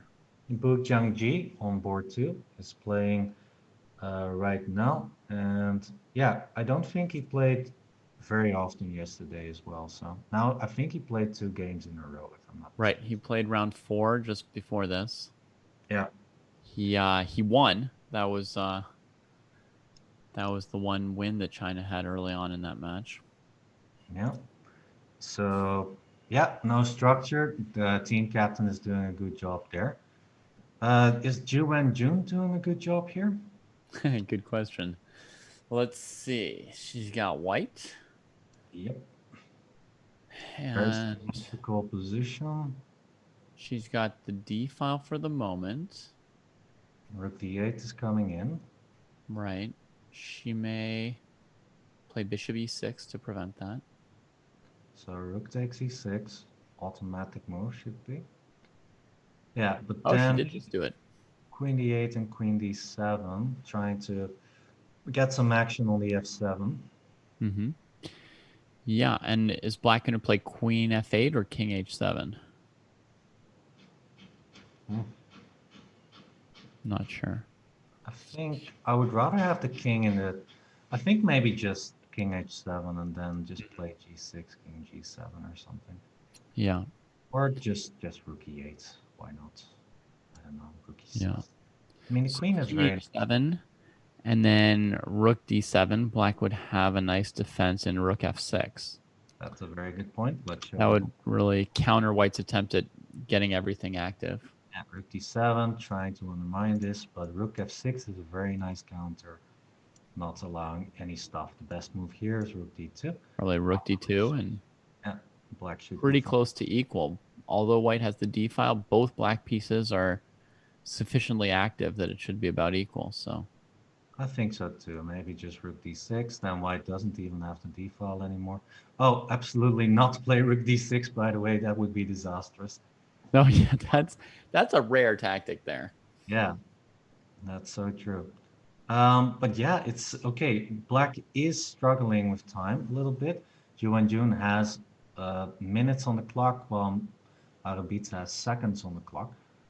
Mm-hmm. So that's a big difference there. Let's see. We've got another result, by the way. Let me quickly show that. We've got uh, Whoa. a win for Vietnam. I think this is the last board of the match, so the female youth board. Rook D1, nice finish. With Oh my goodness. Yeah. that looks It over. was possible also to play bishop g2, but this is more elegant, right? Less barbaric. I was gonna say the same thing. Yeah, more elegant. Rook D1. Yep, very nice. And here we've got a result as well. We've got Hampi Kanero for India. Draw against Sara Sadat. And the Okay. name that's very hard to pronounce. Yeah. Let me try that. Kadamalshari. Excuse my French there. Sounds about right. French, but I tried my best. All right, draw there. So yeah, very solid result. By the way, now we are at the Iran match. We just checked how Vishy is doing. Let's check board two because Hari Krishna made an appearance. with the black pieces. Knight versus bishop. I like white slightly better. But, and because of the bishop, I'm a bishop fan. But it should be fairly equal. I don't think any of the players has big chances here, I believe so. I mean, black wants to wants to maybe push these pawns, but after bishop c3, it's very easy to counter. So black could maybe try an f5 move as well. No, actually, maybe black is just a bit better. If black can play f5 and stop white from playing f5, then it should be more or less okay. Okay, it's not much. I mean, I don't see really a plan for black. And by the way, everybody, the results are dropping in, so keep an eye out on the right, on my right, your left side of the board, where you can find the updated results. We will try and find those. We will try and update those results as much as possible, so that you can see how your team is doing. Yeah, 93 on the board. Not much going on here. By the way, more results in this match. We've got Elegance Rix winning the game, which means that black won. Harika Dronovali won this game due to time. Yeah, the position was fairly complicated as well, but white just lost in time. So that means a 1.5 advantage for India versus Iran. Okay. Another result here, which is Uzbekistan versus Indonesia, a win for Uzbekistan. I think this is the last board. That's not true. This is board 4. The Board second. 4 it should be. Yeah. So king f1 is queen g1 mate, and king h1 is queen takes h3 mate. All right. Let's see. Which game do we want to see? Yikes. I see that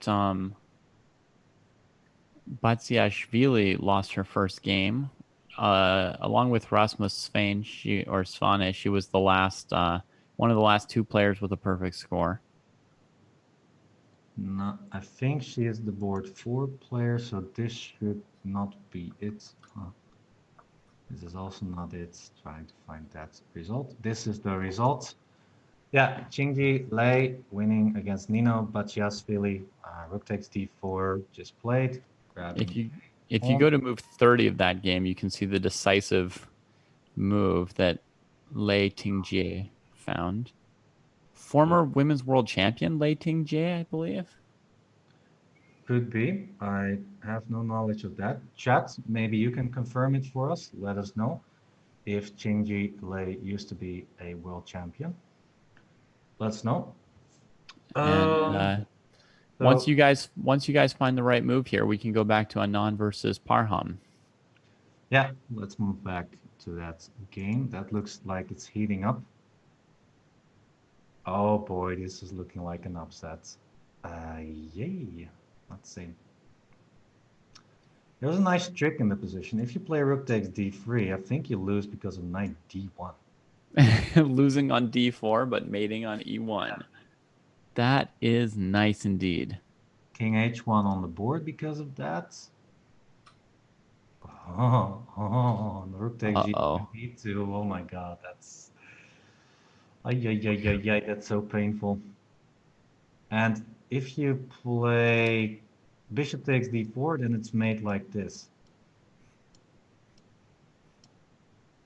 Sorry, queen h1. Wait, queen. Yeah. Boom. Nice. Wait, this is a very instructive game. If anybody is making a book on positional sacrifices, then take a look at this game because this... Queen to a8? Immediately played immediately. He wants to mate from the furthest distance possible. It is the best move because it cannot be exchanged by the queen. If you went to f3, then queen takes d3 was possible. Attacking the queen. So queen a8 is really... Oh, and Anand resigned more or less by letting the clock run out. So hiding like a fianchetted bishop. That's a nice... That was such a good game. I've got to clip that game to look at later. Yeah, and I see in the game chat on Chess.com that the guys are going wild there with this game. Wow, this game, guys. If there are people who are going to check some games in the Olympiad, this is definitely one to watch. It started all with this exchange sacrifice. Rook takes c3, knight takes e4, bishop b2, d5. It's a full exchange sacrifice. Black does not even have a pawn for it. But in the end, it ended in a mate like this. Very nice game by Parham Maghsoodloo there. Yeah, All a right. game with tons of moves I don't understand. Therefore, a very high value for me to continue studying it later. Yeah. Let's move on to this game. We have Liam Lequan playing against Rasmus Svane. So Yeah. Rasmus Svane is still in the race for a 100% score, but do you believe in fortresses, David? Let's see. I do, yes. Rook and all these pawns. I don't think that white should have any trouble having a fortress here. But it would be very hard for him to maintain his perfect score here. Yeah, that's definitely not going to happen.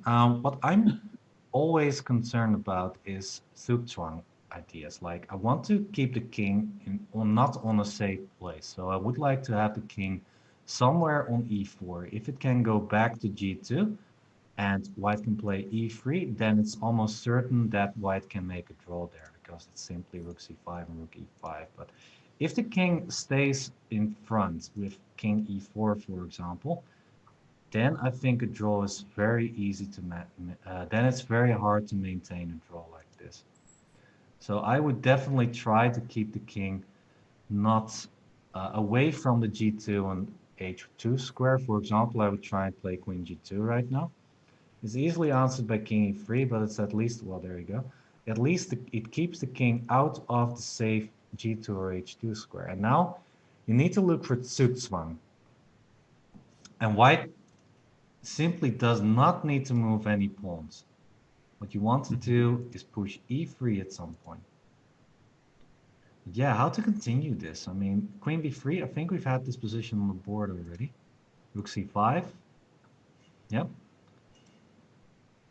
So I think I would move the king away because I would want to get the, yeah, exactly. I was afraid of this. Yeah. Mm-hmm. I would have moved the kings just to make sure that there were no third moves repetitions, but it seems that there was a third move repetition here. So Yeah, I definitely don't see any idea for black. I don't even see how black would try to yeah, win this game, but just maybe a move like queen b3 would be interesting. But white's just gonna play king f4, not doing much. Maybe I would play something like queen e6, but yeah, it's very hard to get some Zugzwang in there with the rook just moving left and right. Right, good result for Rasmus Svane, who claims the draw here. We got a few games left. Not a lot of games are still left for us to take a look at. all right. I only Tunisia see against two games. Uzbekistan. Um, yeah, this is one of the games. Looks like Vokidov is winning. King h6, but then queen f8. Different game. Okay, be careful. There might be tricks. Now queen g4. Okay, now really be careful. No! Oh! I I They need to listen. I told them to be careful, but oh my god. No way. The only move. With an extra knight? With an extra knight, the only thing white needed to do was to keep away from this queen g4 move. So just a knight e3, just a queen f3 would have done the trick here. Wow. Is that going to cost them the match? How are they doing? It might very well be. We'll have to see. It The seems current like score. a very tight match. Seems Uzbekistan is winning though. Yeah, I think no, it's a draw. Scored 1. draw. He lost one. Scored one. I think it's a draw. 3-1. Oh boy, oh boy, oh boy. So many upsets. And this was Maybe actually, 3-3. I think it's 3-3, yeah. Yeah, 3-3. Whoa. Oh, Germany, Vietnam, big results. With that draw, Germany managed to win the match 3.5, 2.5. Wow. That was a painful throw for Uzbekistan, Oh, who made so much progress last round. I mean, that should have been 4-2 for them this match. yeah, I'm trying to find a result because it seems that Iran, India is 3-2 for India with one result left to be on the scoreboard. That's actually the Hare Krishna game. He won. Hare Krishna won. Find that one. So in that case, it's 4-2 for India. Ah, okay. No upset there, unfortunately. No upset yet. All right, No everybody, upset we are yet. gonna, sorry to cut you off there, but we are going to go on a short break. This is a scheduled break for us. We are going to be here all day. So sometimes we need a 15-minute break to stretch our legs, walk the dog or something, or grab some food, you know. So we will be back after about 15 minutes with, of course, more online 2020 Olympiad action. So don't go anywhere. You do the same. Pet the dog, grab some popcorn. I don't know. Take a shower, whatever you like to do. And we'll be back in 15 minutes with more action. Round 6 of this pool.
Hello everyone, and we are back with more online 2020 Olympiad.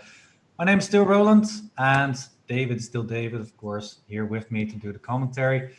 Yeah, some exciting rounds, of course, and yeah, let's review what happened in the previous round so that we can check what was going on. So the biggest result, I believe, is Germany-Vietnam. Germany winning that match 3.5, 2.5, and with that, they secured a very good third spot, at least for now in the standings.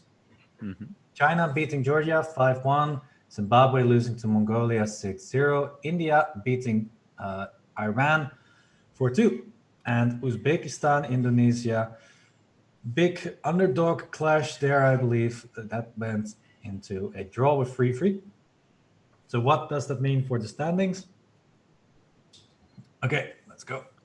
Pool A is what we are looking at right now. After 5 rounds, India and China, the only teams with full 100% score, but Germany close behind with only one draw, and it is just, yeah, those 3 teams are taking the distance, taking a big, how do you say, yeah, how do you say, it's English is hard sometimes. They are very far away from the other teams in Yeah. the standings. Yeah. Yeah, they're making some distance, and Germany's getting a little bit away from the others as well. Yeah. This is the final round for Pool A for today. This is round 6. There will be 3 more rounds for Pool A tomorrow, but for Mhm. today, after this round, we'll be moving on to Pool B and then C and then D. So at Yeah. the end of this third round for Pool A, we will have an interview with Ho Yifan Mhm. of China. So stick around for that after the action this round. Yeah. Stick around for that. Yeah, it's curious to talk about Hu Yifan. She hasn't been too active in the recent years, but she is now playing for China. And it seems that she will be playing this round, so we'll definitely keep an eye out for that game. And actually, the big match in this round is Germany versus China, the number 2 and number 3. With yeah, they are doing very well both in this pool so far. So that's definitely the match to look out for. And otherwise, yeah, I mean, Uzbekistan might be very well the dark horse in this pool. They are playing against Iran, number 4 against number 5 in the standings, playing against each other. So I guess those 2 matches are definitely the matches to follow. Yeah, Yeah. this is a big clash already here for Germany and India. It says Germany versus China. I thought Germany and India were playing this round. Maybe I was. It seems not. It seems Germany versus China. Yeah. Oh wow. Okay, I was totally wrong when I was looking at the rounds before today. I remembered it wrong. Okay, still a huge clash, Germany and China as well. Yeah, of course. Yeah, let's check a game. We've got here Liam Lequan playing against Joseph Taher in the match Vietnam versus Indonesia. The games are starting. Of course, we'll keep an eye out for the match China versus Germany. I don't see the games there just yet, but when they pop up, we'll definitely move over there. Yeah, do you know about this exchange sacrifice, David? I don't, and it looks to me a bit risky. I mean, we've seen a lot of exchange sacrifices, but this one seems a little bit risky. It seems like something I might do in a blitz game, but maybe not in an Olympiad. Not that I would ever It's actually be good enough to play in the Olympiad. it's a popular line nowadays. Actually, this exchange sacrifice. And actually, I had to laugh for a little bit because every time we were talking in the previous rounds about exchange sacrifices as well, how Mahsutlu beat Anand in that way. Definitely a game to check out, everyone. Very nicely played by Mahsutlu beating Vishwanathan Anand. But yeah, here once again we have an exchange sacrifice. Black this time does have a pawn and a weak pawn on d4 to play against. If I'm not mistaken, that this line was actually very, very interesting for black. I even think that in theoretically, black is doing pretty much okay here, Huh. if I'm not mistaken. Interesting. I mean, we can't move the bishop on f1. We've got a g2 problem. We can't play d4, d5. It feels like white should have something, though. Some kind of a good move here somewhere. Yeah. b3? b3 is probably met by b4 and c3. Uh-huh. That means a pass pawn on the c file there. Yeah. I don't love that. I think it's the main line, though. I think it does give white some squares to play around with, I believe. But it's been a while since I checked this. Actually, I think this line was very popular a few years ago. And I think that because black showed that black had very good composition, this line hasn't been played that much anymore. And actually, after d takes c4, e3 is now the big move there to be played. But e4, and then actually knight f6 is the main line, I believe. But yeah, b5 played here. And also e5 is very common, or was at some point. Yeah, in response e5, to e4. knight f3, e takes d4.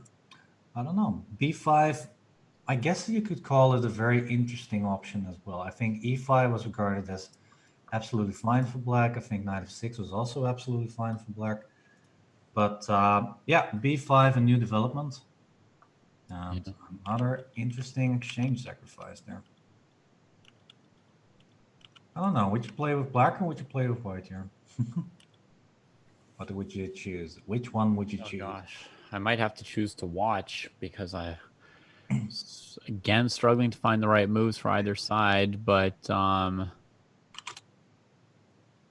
guess if I had to choose, I would play black, even though I'm suspicious of what black's doing. It's just too hard to find moves for white for me. Yeah, the big problem is the bishop on f1. You need to somehow develop that, and you don't want to play a move like f3 to cover the g2 pawn. But what else to do? What else to do? Indeed. I mean, maybe bishop e3, and then I'm gonna, by the way, suggest, if I may, suggest something kind of please weird. Do. But bishop e2. Okay. And bishop f3. Okay. Just trying to return the exchange. Yeah. Or rook g1, bishop goes, and then bishop f3. Maybe this is the more safe way to go. Maybe bishop e2 is just the best move. Because the point is that the bishop is more or less controlling the queen side like this. So maybe this pawn sacrifice is actually just what white needs to get all his pieces out, and there's some pressure. And look at all the pieces that are still undeveloped for black, while the rooks are out, and these two pieces are out. The queen is going to get out. This looks very good for white. Yeah, very nice. You just cracked black. So after bishop e2, I guess you cannot take on g2. I think you have to play something like knight f6. Okay, and white's going to put the bishop on f3, and yeah, you've really solved white's problems here. Yeah, it's a very complicated position, though. Let's see. No bishop e2 on the board yet. Difficult move to make. It took me a while, too. All right. Okay, let's move on to Germany versus China. I'm very curious to see how that's going to go. We've got Dingley Ren playing at Grunfeld, I believe, against Rasmus Svane. There's a queen on b4. And a pawn on a4. We've seen this opening before, I think. So c4, c6, the classical way of meeting the the g3 variation against the Grunfeld. And queen b3, we saw this yesterday too. I'm not exactly sure which game that was, but a5. Yesterday, we saw a5. Yeah, rook d1, a4. I think in the other game, c takes was played, but here the other game, c takes d5, a4, queen d1, knight d5 was played. Yeah, and it was Geary, your countryman. Yeah, Geary against darn it. I don't know. Yeah, I don't remember. It was Geary playing this with black, at least. Yeah. So yeah, this a4 line very popular from the black side, and this time Svane wanted to play rook d1, a4 and queen b4, Hmm. rook e8, bishop f4. That queen is odd. I guess if black played knight a6, he would take the pawn on a4. So Yeah, I think so too. Yeah, knight a6, queen takes a4. This might be black might have even here got enough compensation, but yeah, maybe you just don't want to risk this. Maybe there's probably something better at least. Okay, so knight bd7 played. Not Mhm. sure what the idea is, but a3 now. And d takes c4, queen takes c4, c e5. Okay, that's nice. I didn't consider this, but there because there was a rook on d1, but actually after taking you can take back The knight. because rook takes d8 is met simply by knight takes c4 because the rook is protected. And look at this construction over here. Oh my god, look at b2 at the end. Yeah, totally busted over there. Jeez. That's a nice calculating line, e5. That is crazy. So how do you counter that? D takes, knight takes e5 on the board. I So guess it's queen just going to play like c1. queen c1 or something. Yeah, if queen c2, then bishop f5 was an idea. But here, queen b6. And how bad was like e5 and then moving the bishop? That's my move. E5 moving the bishop, like something like bishop g5. Mm-hmm. Or bishop e3. Well, there's always knight d5. Mm-hmm. Then And then I e4. was going to go to g5 there. But Queen b6, I suppose. First mhm. answer, always try to grab the That's piece. crazy. I mean, if black can use the rook on d1 that's undefended against you, then somehow the opening line is backfired, I guess, right? Because you spent time putting the rook on d1 to try Yeah. and dissuade e5, then he just plays e5 anyway. Ooh, my goodness. Well, now we know why Ding played knight d7. Yeah, just to prepare for e5. That's amazing. So, um, I'm trying to think. Yeah, like where did white go wrong then? Maybe a3 was a bit too slow. I Mm-hmm. mean, A3 looked really bad. I didn't. I mean, I maybe just didn't see a point to it. in this position, if you, but I guess that after knight c3, the queen might be stuck. So a move like bishop f8 comes into play. Right. So some position where he plays e5 almost, and Yeah, then if you take maybe it, bishop f8, trapping the queen. exactly. So maybe that's what white was a bit scared of. But you could play knight bd2 then at least to keep this square open in any case. Right. And a3 doesn't help with any of that. It just loses your development. Yeah, well, what it does help, yeah, I mean, yeah, knight c3 is still not possible because of the bishop f8 idea. Yeah. Yeah, so this was probably the moment. Yeah, very, very interesting. Bishop e3 played, maybe with bishop d4, and then, I don't know, maybe white is somehow okay, but I would definitely pick black here if I had to choose. Yeah. Oh, He's thinking a oh, while. oh, wait, if it's gonna go like we've Yeah. all day, then absolutely this is gonna get on the board. Actually not, because after taking, you have rook e. No, you don't have rook d8. Queen e8. So f takes, bishop e6. Exchange sacrifices, that's the topic of today. I don't think it's necessary, but yeah, always something to consider. Good compensation, I think, for black anyhow. Yeah. If Okay, he's thinking we a got while, I to, mean, sorry? if he's thinking a while, he could be looking at it. I mean, the big question is where would the queen go then? I mean, you could go to b3 or b5, but it will either be attacked by the knight. So Right. thinking queen a5 then knight d2 followed by knight c4. The queen doesn't. Queen a6 might be the answer then, Mm-hmm. followed by maybe bishop g4 and then Bishop attacking g4. e2. Yeah. Looks good for black. Very nice opening trick there. By the way, we've got a first result already. Yikes. Yeah. Board 2, Georgia versus Zimbabwe, a win for Levan Pantsulaya. Yeah. Yep. I That's had this game also. Like I clicked on it and it was like on move, 30 or something like that. And I thought for a second that it was an old game from last round that somehow hadn't updated because it was so fast. yeah. Big blitz. Wow, look at Levon Pansulaya. He has over 16 minutes on this in this Yeah. moment. Yep. After King It of was Two, also he the had first game 16 I'd minutes. seen with someone with more than 16 minutes on the clock. Oh, look at that. He was totally unconcerned about time, about the game, it seems. All Mm-hmm. right. Well, first win for Georgia. Not a big surprise. Georgia is the clear favorite in the match there. Let's move on to another game. What about Let's look at the second board in the Germany match. yeah, let's take a look. So that's this one. Dennis Wagner playing versus Wei Yi, and we've got an interesting Scottish opening on the board. Let's check what happened in the opening. Whoa. This is called the Mises variation. Okay. The knight trade followed by e5.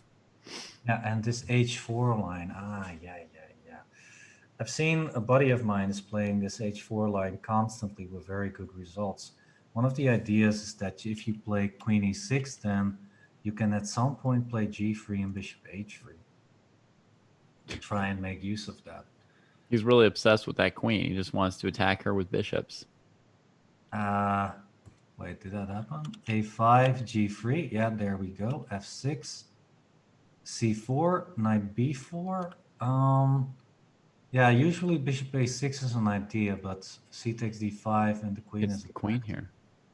So that's why Knight B4. But after Knight F3, I think the white won the opening battle simply because after A3, the knight needs to go to A6, and Bishop A6 is not an option there because then the knight will be trapped. Bishop C5 played, a normal move, but what to do after Bishop H3? I think White's really doing a good job here. I think the opening battle worked out for White. Really, Mm-hmm. I mean, after A3, look at how the knight is stationed on A6. No, I mean if you have to go to a6, you've basically lost. Yeah, I mean, where's it ever supposed to come out? He just put his bishop on the only square it could have ever moved to again. yeah, this is really not the best here now. I'm not sure what was the reaction to H4. I think it was okay for black somehow, but it's Yeah. definitely, if you don't know this H4 line, then it's definitely something to check into because it's very dangerous as Wow. usual. That's cool. Some new ground for players to explore, honestly, because for so long White has played c4 in that position. Yeah, exactly. Um, well, one easy reaction could be a D6 move, just to trade off the queens and go for an endgame. That's mm, most of the time that's pretty much okay. Maybe slightly better for white, but not too much. Mm-hmm. But usually black wants more as well, playing ambitiously. But with queen e6, for example, I think a5 was the mistake. I think this is too slow. I think you need to be really fast here. Mm-hmm. That's, to be honest, I don't know. That rhymed. Very good. All right, so g3, f6. This is still the position on the board. Why are you taking a long think here? I think he Yeah. might be looking for something ambitious here as well. If I were playing this in a blitz game, I would immediately throw out bishop h3 and a3. And then I Mm-hmm. would say like, okay, very happy. Okay, I'm happy. How about you? Yeah, I'm not sure Um, what he's thinking about. so bishop h3, what's black going to play? Queen back to e7? Queen e7, yeah. It's almost forced, right? I mean, you're Yeah, not going to just let white play pawn takes pawn check. Then yeah. a3, does he have any option other than to retreat there? Yeah, yeah, needs to. Okay. And here, just short castle perhaps, or Yes. you can even take on f6, trading queens off because your pieces are much better Looks stationed. looks very good. Yeah.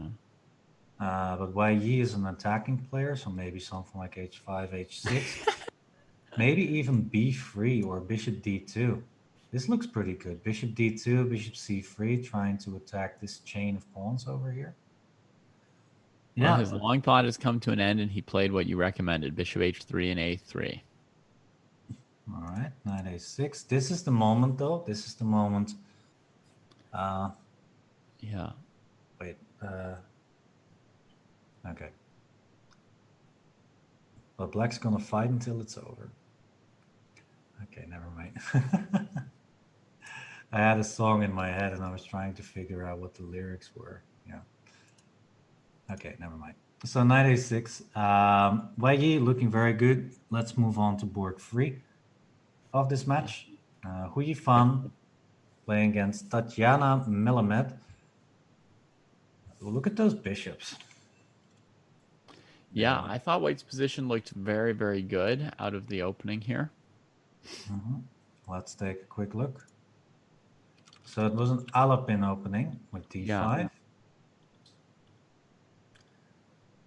Very known. Yeah, very known sequence.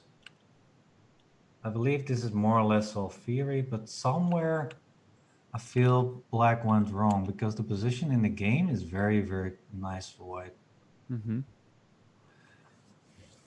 Wait, let me try to think. What was exactly the theory? I don't believe a6 is the most theoretical move, if I'm not mistaken. But to be honest, I also don't exactly know what else. Maybe just knight c6.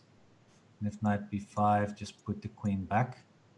I think this was it, yeah, because bishop f4 simply met by knight d5. And I thought this was more or less okay. The thing with a6 is that in the game happened that there's a big square on b6. Knight c4. This knight a3, knight c4 maneuver is absolutely justified with the move a6. So after knight bd7, knight e5. Trying to cover the e5 square, but now White's trying to maybe trade that knight to play knight b6 or play bishop f3. Yeah. And the black queen is out of squares. Yeah. I mean, so White's threatening to just win material with bishop f3 pretty much. Yeah, and this knight e5 move is very instructive also because the bishop is really well placed on f3, looking at this queen side of black, which is very annoying. This bishop is going to have a hard time coming out here. But can black just trade on e5 in this position? So I guess knight takes. Yeah, maybe even. I mean, pawn takes is also plausible. And even knight b6, I was calculating. Yeah. Let's see. Queen c6, I suppose. Yeah. Or queen d8. I mean, we need to choose. Let's do queen d8. I think it's better just in case for this bishop f3 move. So okay. Knight takes. Then trade and knight c6. Okay, the bishop f4, knight d5. How do you get the knight out? Maybe just take, yeah. Trade the queens off. Maybe queen b3 is another way. But yeah, if you trade queens and black has to put the bishop on d8, that's not... Then the rook's not developing, so I yeah. Think so. I think that b takes e5 looks good enough, yeah. Yep. Yeah, bishop d7, knight b6. Looks interesting. Yeah, so Louis Van played c takes d4, bishop f3, nice in between move. Queen c5 takes, queen c7, bishop f4, and now this is where the trouble all started. The queen had to move a lot of times. Yeah. Here, I think. And now to b6. So white is definitely up in development, and now once again. Oops. And yeah, white won a pawn. That's something that I forgot to mention, actually. White actually won a pawn already. White's actually up a pawn in this beautiful position. Yeah. So Yifan not looking too great right now. Let's move on to the next game around. Sorry? We need her to turn this game around. Yeah, absolutely. Because I always feel very, very bad interviewing somebody after they have a bad game. Yeah, they're probably not in the best mood then. Yeah. And then you ask them like, you must be kind of upset about losing that game. And they're like, yes, I'm very upset. And then I just don't know what to say next. Yeah, that's true. Well, any case, if the team is doing well, then They'll be that's all okay. that matters. So, of course, Yesterday, Aronian was still mad about drawing one game yeah, when he'd won two other games and his team was doing well. yeah, that's It's like, sportsmanship right I there. played one move that wasn't good. It spoiled my whole day, you know? High standards. Yeah, Rodion yesterday was, yeah, a lot of fun. All right, Rook AC1. Black has no compensation. Okay, well, there's this D pawn that's, but the pieces are quite awkward, and the Rook on F8 still needs to get into play somehow. I really like white's the pawn up, the nice pieces coordination. I mean, a knight on c4 is maybe the only awkward piece a little bit. I mean, it wants to go to e5, but there's a bishop there. Mm-hmm. So probably the queen, by the way, has to move to either of these two squares right now. Right. Either way, knight b4 is possible, and then the queen would probably want to stay defending the bishop on f3 so as not to wreck the king side, and black might be able to get their pawn back on a2. Well, the rook on b7 will be hanging, so I guess they won't be able to solve their problems yet. This guy, so takes first. Not possible because the rook is hanging, yeah. Right. But I do like the bishop exchange because now it's this this square on d5 is going to be a big asset for black. Mm-hmm. But, And now queen d5, maybe.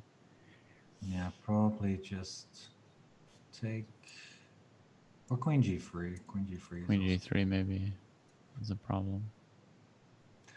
looks good for white in any Yeah. case. Let's move on to board 4. Yeah. Lara Schultz against Song Ji Tan. I was thinking this was a King's Indian, but there's no bishop on g7, so guess it's not a King's Indian then. Who's better and why? I think white's better because of the bishop on a6, a very awkward piece. Mm-hmm. Protection by the queen. But I don't really see an entrance for white of how to continue here. If you play rook b1, there's no entrance square. The bishop on d2 is more or less a dead piece right now. It's looking at a big pawn chain later. Black's thinking a long time to recapture. Yeah, maybe exchange sacrifice. Yeah, no. Thinking about rook f4. She saw the game of Maksutlu. She said, I want to do that too, you know? Oh, okay. King h1, king h8, rook g8. Well, I'm really scared about this bishop, though. I mean, Yeah. the bishop is really annoying. I mean, if you play rook g1 and play rook g8 now, Yeah. then after taking, you cannot take back with the queen because of the a6.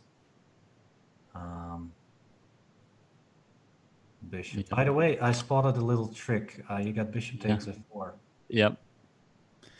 I spotted it too. Yeah.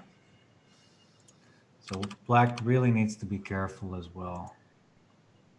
Rook g1, rook b8. I like rook b8. But yeah, Yeah, that bishop makes more takes sense. f4 is now protected by the rook. That's the difference.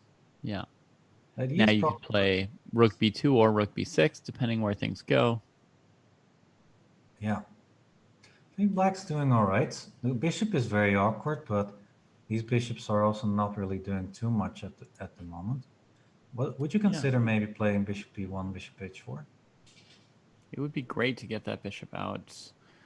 But if we play bishop e1 and black plays knight g6, Yeah, that more or less covers it, yeah.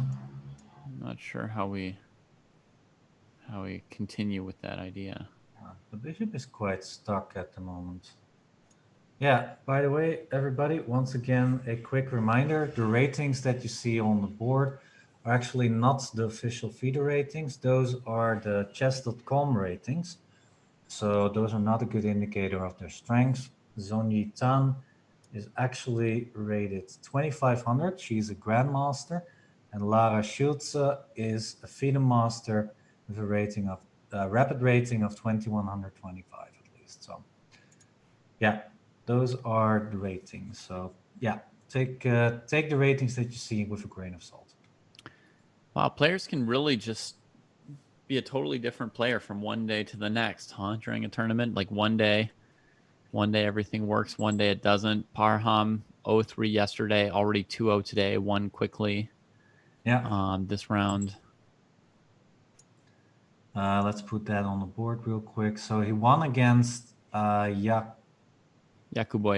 Yakuboyev. Actually, I'm just wondering. Oh, that means that Abdusattorov from Uzbekistan has stepped down for this round. Yeah, he's finally taking a break. I think he played the first 5 rounds. Let's check that real quick. We can see that. No, he played round 1, skipped round 2, played round 3, 4, and 5, and now skipped round 6. So he played 4 out of the 6 matches, games. So most teams are doing some rotating. Yeah, Uzbekistan also has a lineup of 12 players, and they all already played at least one game. Wow. Yeah. And also they may have the youngest team around now. I remember a couple years ago when I first became a fan of the Iran Olympiad team. It was because they were it was partly because they were all, little kids. It was, a full teenager team. And, everybody we're seeing playing on the top 2 boards for Uzbekistan is a teenager as well. Mm-hmm. No adults on the adult boards, and on their junior board they've got Sindarov, who's got to be one of the youngest junior boards here. Yeah, I agree. Yeah, I think so Overall, too. a very young team. Yeah, that's amazing, actually. Yeah, Abdusattorov is 15 years old, you said, and he's playing in the open section, not even on the Yeah. youth board. Right. And the open section on board 1, other teams, maybe their youth player might be 18, but Yeah. yeah. Yeah, Sindarov is one of the youngest players ever to become a grandmaster. Number 2, I think. Yeah, number Number 2 of the 2. youngest in the world. He's That's now amazing. 14 playing their junior board.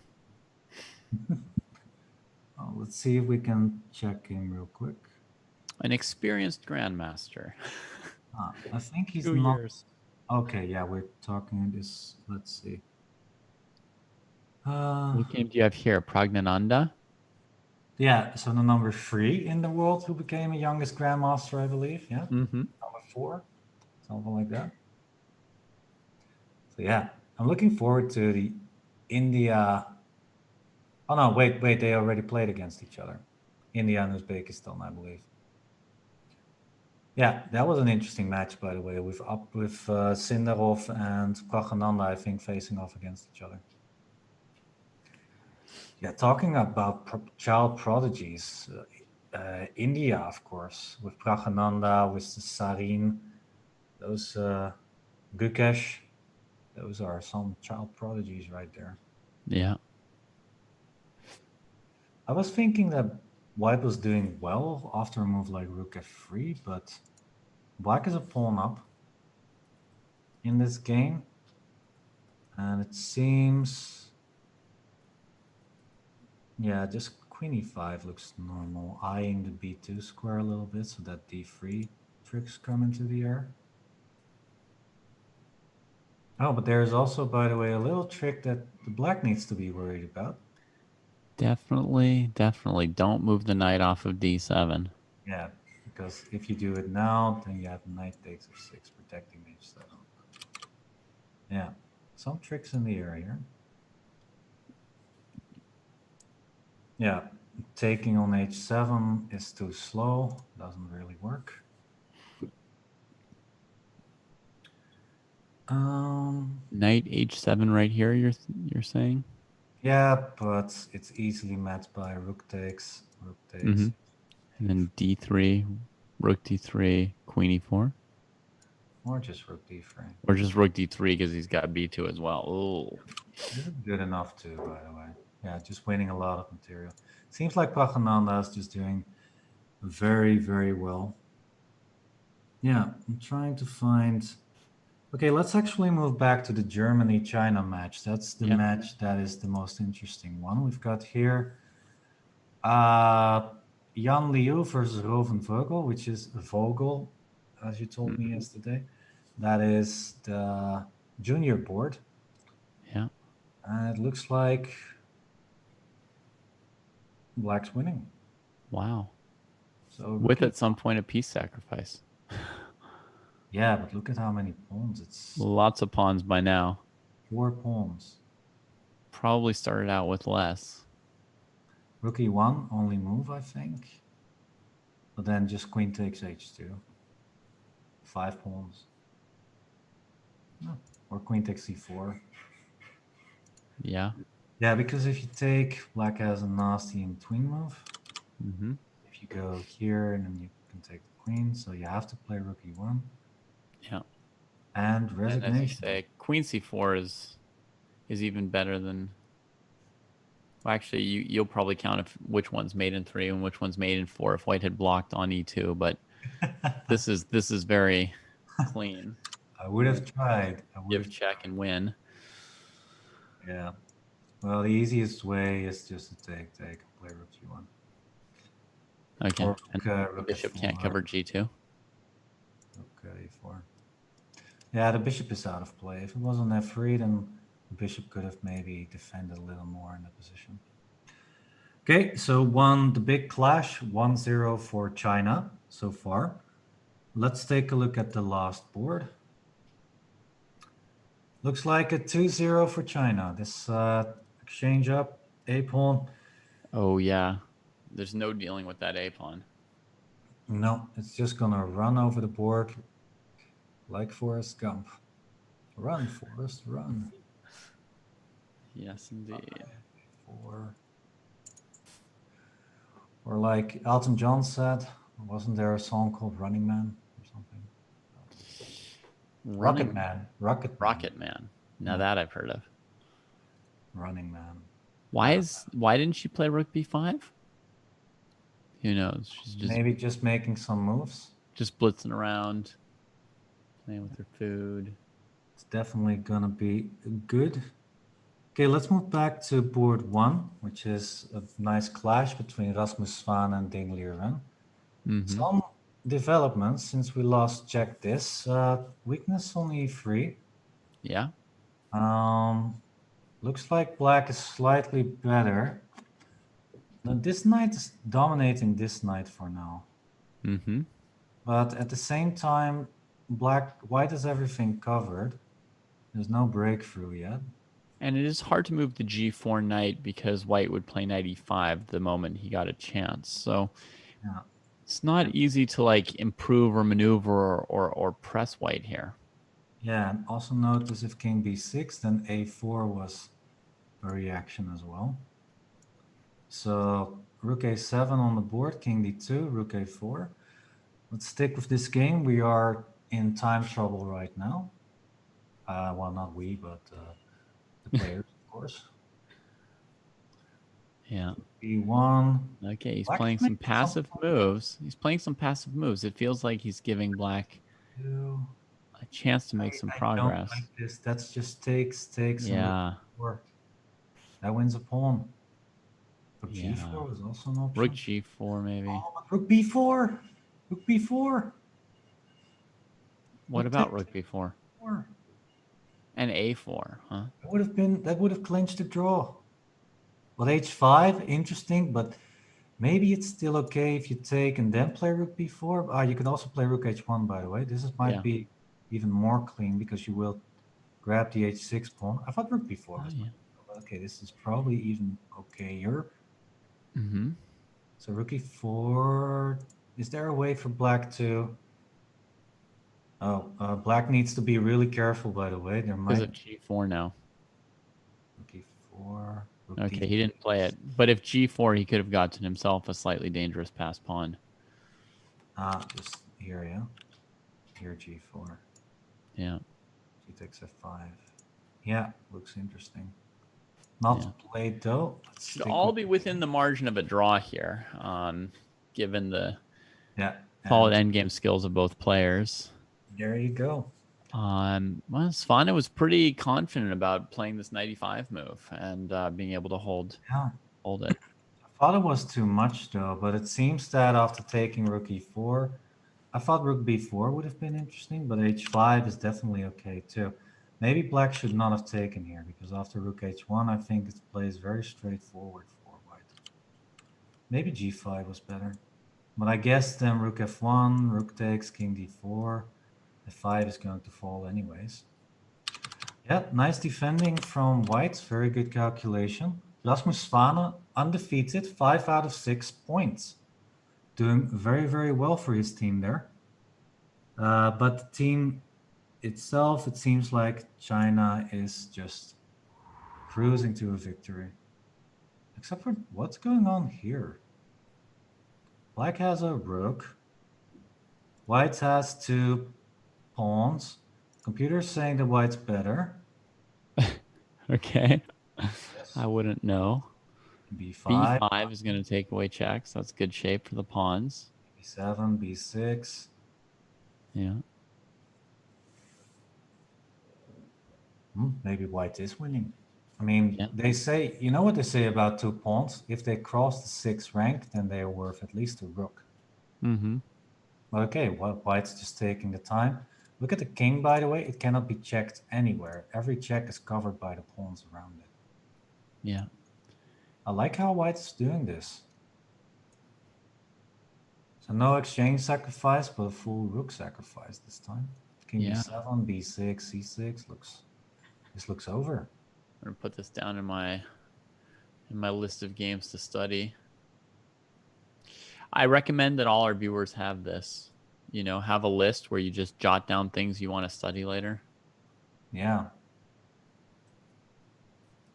This looks over. Very nicely done. And then we've got one more game to go. And that's this game, which is, of course... Wait, what's going on? They just... Oh, this is another game. This is not part of the match. Yeah. All right. So it's the last game going on. So how's the Hoi Fan game going? Oh, it's finished. It's finished. Oh, let's quickly check. So she should be ready for her interview soon, right? Yeah, she is. She made a draw, it seems. So yeah, she was struggling, but she managed to make a draw, it seems. So all right, and with that being said, everybody, we've got an interview, of course, with Hu Yifan, and we're going to chat with her a little bit about the Olympiad. So don't go anywhere. We'll be back shortly with Hu Yifan as our guest.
Hello, everyone, and we are back, of course, with our surprise guest of today, former world champion Hu Yifan. How are you doing, Hu Yifan? Hi, yeah, I'm doing good. Nice to see you again. Yeah, nice to see you too. So, yeah, we saw that you played, I think, let me check that, maybe your first match for China, is that correct? Second one. Yeah, I played one yesterday as well. Yeah, I saw it. I just checked it yesterday as well. So yeah, how are you feeling about participating in this Olympiad? How is that going for you? Well, so apparently this is a different Olympiad compared to my previous experience, which happened on offline. And this is the first time we do the online Olympiad, which, by the way, is a great idea, especially during this global climate. And the team composition is also different compared to the traditional one, as we do combine the men, women, as well as teenagers. So that is a great a great design in general, and I'm also very happy to be part of China and also to participate to see all the chess people here again. And so far, the performance, I think, well, for me, I only played 2 games. I thought I'm still definitely not in the shape yet. If you have seen some of my moves, which is clearly, I mean, poor at some moments, but I mean, fine, it's rapid. And the important thing is our team doing well. I mean, I thought we were kind of lucky like 2 rounds ago while playing against Mongolia. That was pretty tricky, to be honest. I was like even more feeling anxious. Well, I mean, compared to my I'm playing, but fine. I thought I mean our performance is kind of okay, and due to the regulation, the important thing is to qualify, right? And yeah. Exactly. Cool. So when you haven't played for a while, what does it feel like to play again? Yeah, I don't play for a while, though this is not definitely not the longest break I have during the past few years, as I actually played a couple of events at Chess.com, right? And we also had something like a month ago, the speed chess, but this is different because the time control in that term is super fast, and here it's more like you know for chess. And yeah, and also I felt like to play online and playing offline is also has a huge difference, I would say. Yeah. Mhm. I mean, although like most of the things like events, activities are happening online, and I'm still trying to put myself to just dealing with all those screen stuff. You need to just sit at home and doing all the things.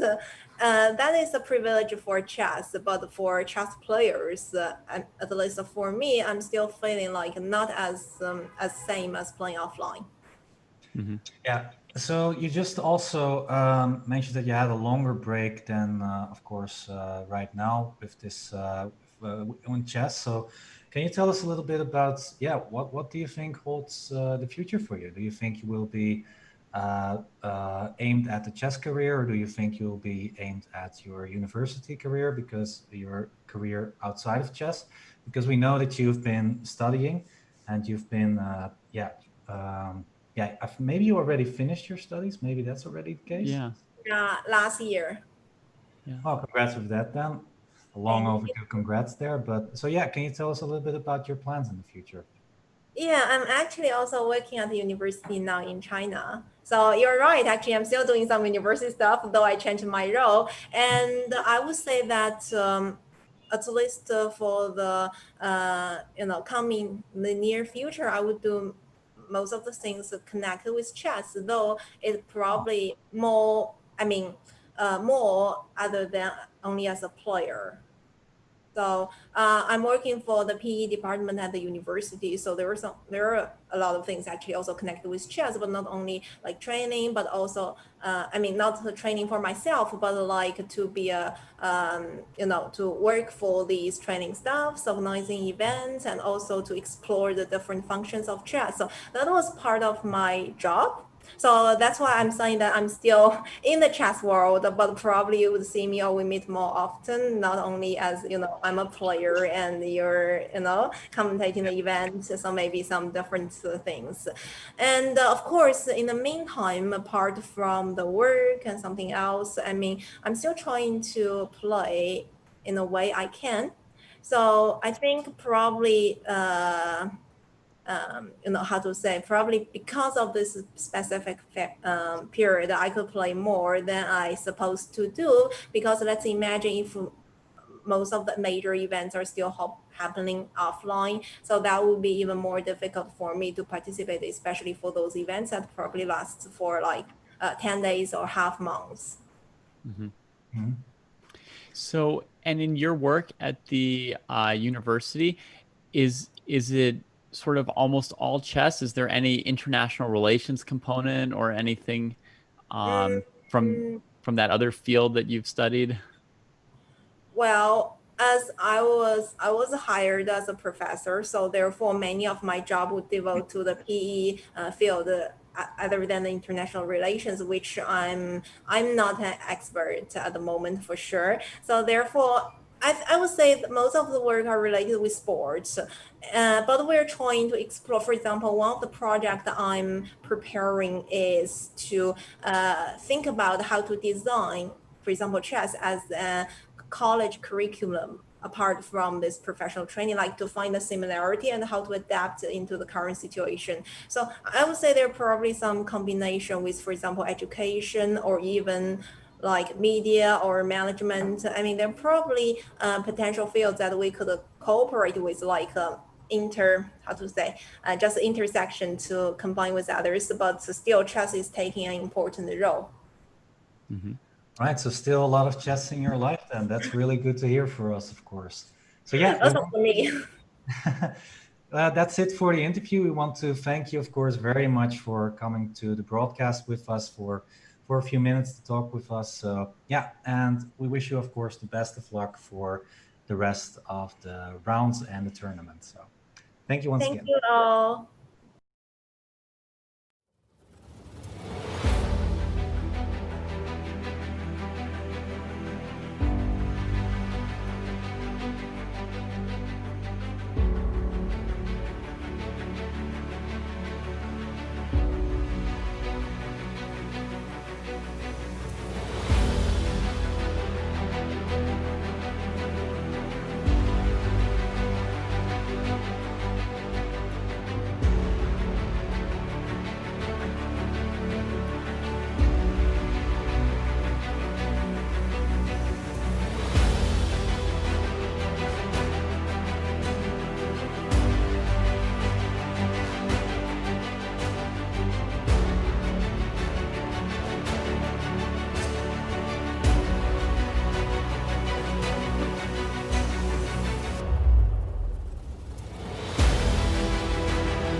And we are back. Of course, that interview was amazing to have Hu Yifan with us for just a few minutes. That was very nice. And yeah, but we, of course, also have some results and standings to share with you. So here we go. We got the results right here for you. Take a look on the left side of the board. We see Vietnam losing the match against Indonesia. Wow, that Indonesia is doing very well in this pool. 3.5, 2.5 for Indonesia. Iran winning against Uzbekistan 5-1. Mongolia, India. 3-3 result. We've got an upset. Oh my goodness. Mongolia doing it again. It was something with the Indian internet connections, I think, and I didn't see what happened with those games, but I heard something like some of the Indian players got disconnected. Oh, wow. Then it's really unfortunate. But Mongolia did that in the previous match as well. It seems Yeah. 2 games were lost for India in a totally winning position as well. So that's the latest news we've got, but we need to confirm that still. So that's actually really unfortunate. But I don't think India will be too upset about that because they are still looking very strong to qualify. Let's finish the result first. So we've got Georgia. Okay, never mind. Yeah, Georgia, Zimbabwe, 5.5 half result there, and Germany losing to China 1.5, 4.5. That was the big clash in this round. So yeah, now we can go to the standings. Let's take a look. China, India still doing very well. Germany losing against China, but that's not too much of a big deal because they're still firmly on 3rd place. And Iran, Indonesia, and Uzbekistan would want to score very well in the upcoming rounds to contest Germany for that 3rd spot.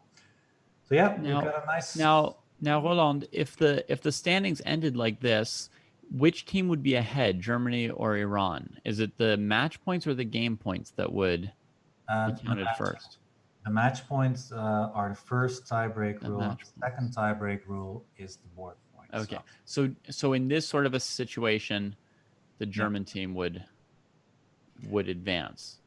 Yeah, we get if there weren't 3 more rounds to play tomorrow. Exactly, yeah. But board points are still very important. As you can see on this card, it's 8 match points, 2 game points, and then it will be the direct result between the two teams that are on equal standings, equal match points, so and board points. So, yeah, that's a good question, by the way. So yeah, if that ever happens, we'll get this card ready, and then we'll see who will be, of course, the on top in that tiebreak system. Okay, we are gonna go out for a short break, only a very short break, a few minutes, and then we will be back with what was it again? B. Pool B. Yes, Pool B. Another action with Pool B. More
Hello, everybody, and we are back. Of course, we still have a long day ahead of us. Yeah, so we still got Pool B, Pool C, and Pool D for you. And in the upcoming 3 hours, we will be doing Pool B. And we've got a nice card for you to take a look at because, well, this card is something that our producer Simon is making, and it's a long it takes some time to make cards like these, so we're very grateful to Simon. Shout out to him. And here you can see in Pool A who is scoring very well so far. Rasmus Svane doing very well with 5 out of 6 on board 1, playing against the top players in each team. And Harika Dronovalli scoring very well for India, for example, and Nino Batsiashvili doing very good for Georgia.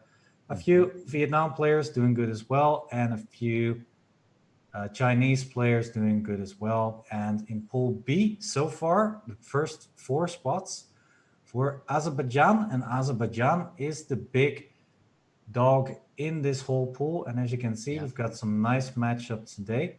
Azerbaijan versus Ukraine. What do you think about that, David? I think that's the big match for this division, so I can't wait to see it. I think that the Azerbaijanis are probably favored on paper. They were in great form yesterday, but obviously it's pretty close. You know, in game points, it's almost the exact same score. It's just that Ukraine went 3-3 in one match yesterday. So I definitely think anything could happen. That's part of what makes it so exciting. Yeah, this is one of the most exciting pools. You got a lot of teams that are in contention for a third place. Azerbaijan and Ukraine, the powerhouses in this pool. But the third place is open, for a lot of teams. Slovakia and Hungary, maybe the biggest surprises there. In my book, Spain and the Netherlands were definitely also contesters for the number 3 spot, but the Netherlands all the way on 9th place right now, and Spain on 6th place. Well, there's still 6 rounds to go, so anything can happen.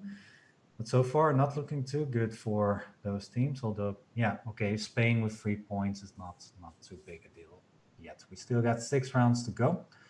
So what are the other matches? We've got the Netherlands versus Spain, Norway versus Kazakhstan, France versus Slovakia. By the way, France, everybody, without their top players like Maxime Vachier-Lagrave, no Etienne Bacro, they are playing with a B team in this Olympiad. So no stars there. Azerbaijan and Ukraine in full power, and Hungary versus South Africa is the last match we see today. Not today in this round, obviously. So Azerbaijan, Ukraine. Another interesting match is Netherlands versus Spain. They played against each other in the previous division, in Division 2, and the Netherlands managed to beat Spain, clutching it out to promote to the top division right here. So what do you think are the chances for Netherlands and Spain? Well, I'm gonna favor Spain here. I'm already seeing some of the games up and seeing the players, and I see that Anish Giri is resting this round after having a really strong outing yesterday. So I'm going to go with David Anton Guijarro, Alexei Shirov in the lineup right now.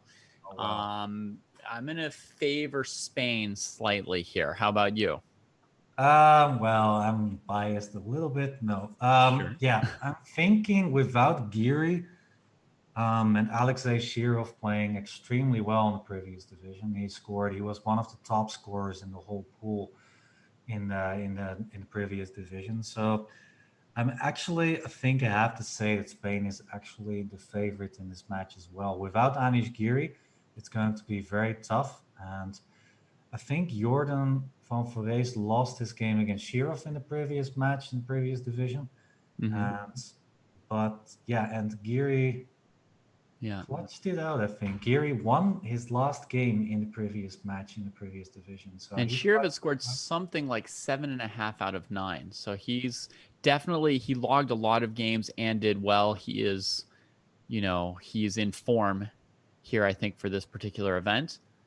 And really quickly, we'll give a shout out and willkommen zu die deutsche Chess.com DE rating us. I imagine that now that the German matches are done, they're done with their private Deutsch Diskussion, and they're ready to come watch with everybody else. So come enjoy the fun. We've got a lot more games to go today. Yeah. Gut gemacht, Leute. Sie haben gut gespielt. So welcome everybody. And Germany looking strong so far in their pool. They're playing very, very well so far. Looking good for promotion. Yeah, by the way, I checked the result from Alexei Shirov, and he actually scored 8 out of 9 in the previous division. So 8. Wow.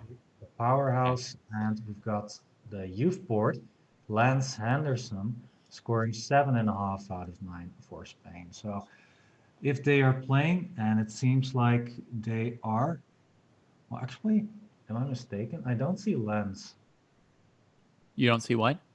I don't see Lance on the.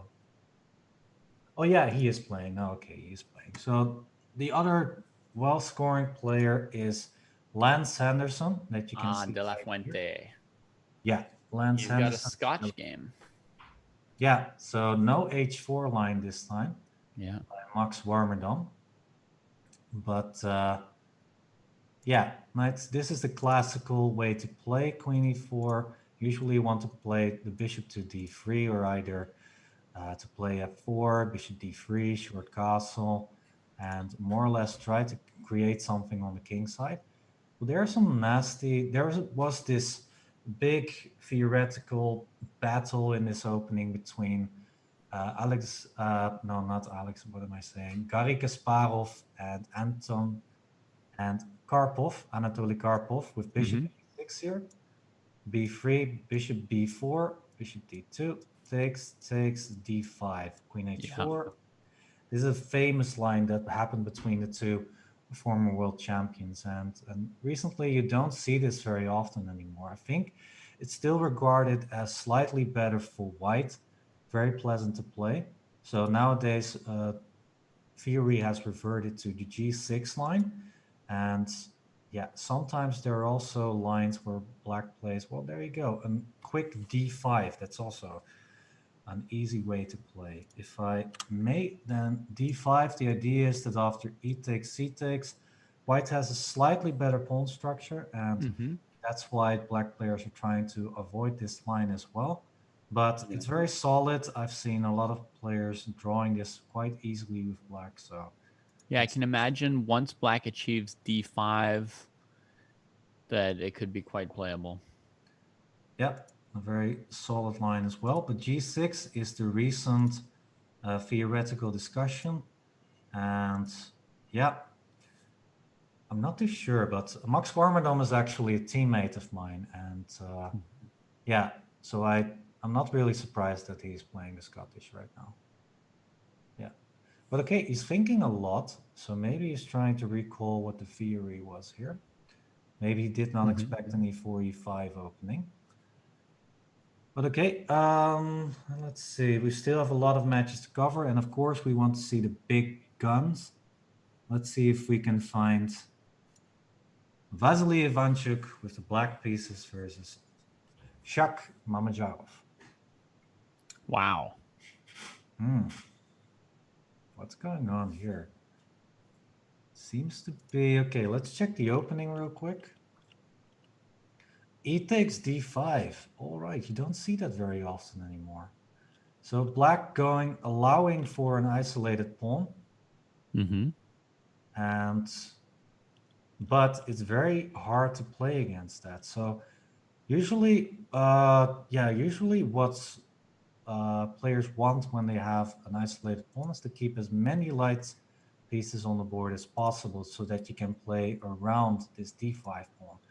White wants to trade off as many light pieces as possible, keep all the heavy pieces on the board, and then start attacking the D5 pawn.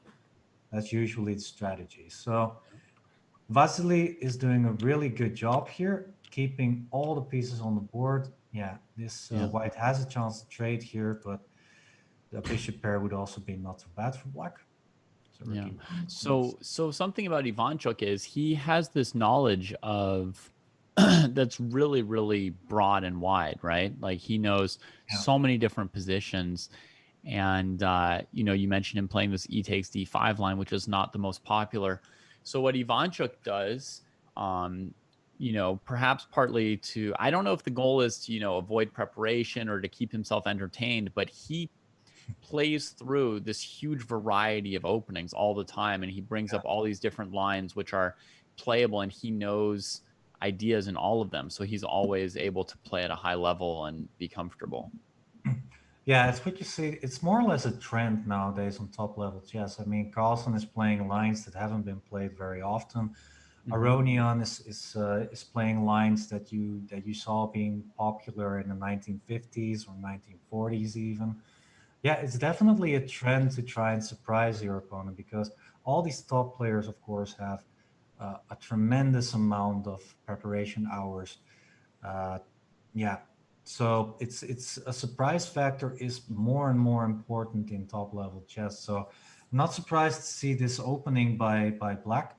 But on the other hand, I'm also pretty sure that e takes d5 is regarded as really not the best way to play. I mean, by the way, this is quite interesting. Black is allowing queen h7 check, but Yeah. it's only just a check because the king is safe on f8. Yeah, I suppose it's only just a check. With white controlling the e file, it's also a king that absolutely can't move, which is a little bit, I don't know, would cause me a little bit of nerves as black. And I don't really see how black's going to turn off queen h7, really, right? He can't really contest that diagonal anymore, having played g5. Yeah, one idea could be 97, but that doesn't really work. Let's say I play rook e2, 97. That's already losing with the idea, by the way, to play bishop f5. But you can Yeah. take queen h7, and it's a mate. So that would lose at least a piece. Knight d4 played, though. Yeah. Yeah. So what white has in comparison to other lines is that g5 is played, and white does not have his bishop. Black does not have his bishop out yet. If the bishop, for example, was on h5, then maybe black would be comfortable playing something like bishop g6. But I think it's actually more this pawn on g5. This is what's making life a bit hard for black at the moment. And for example, if you trade everything off, then there are also rook f3 ideas in position for white. So this bishop is a big problem, and also this g5 move, which creates problems on this diagonal. Right. Actually, also the e file. So I'm thinking that something went terribly wrong for Ivanchuk in this game. Well, maybe he just trades another time on d4, makes the pawn structure solid, puts his bad bishop on e6 to defend his pawn, and just tries to tough it out. Yeah, this not exactly sure how to play against this. I think something like rook e5, eventually maybe something like h4 in combination with queen h7 ideas. If there's anyone better, then it's absolutely white, I would say. Yeah. Yeah. So, okay, that is the big clash here, of course. We're going to keep a closer eye on the Ukraine match. So let's take a look at another powerhouse. One of the games ended already, so with a theoretical repetition. So Which game was that then? it's become a 5-board match. It was Gaponenko versus Mamadova.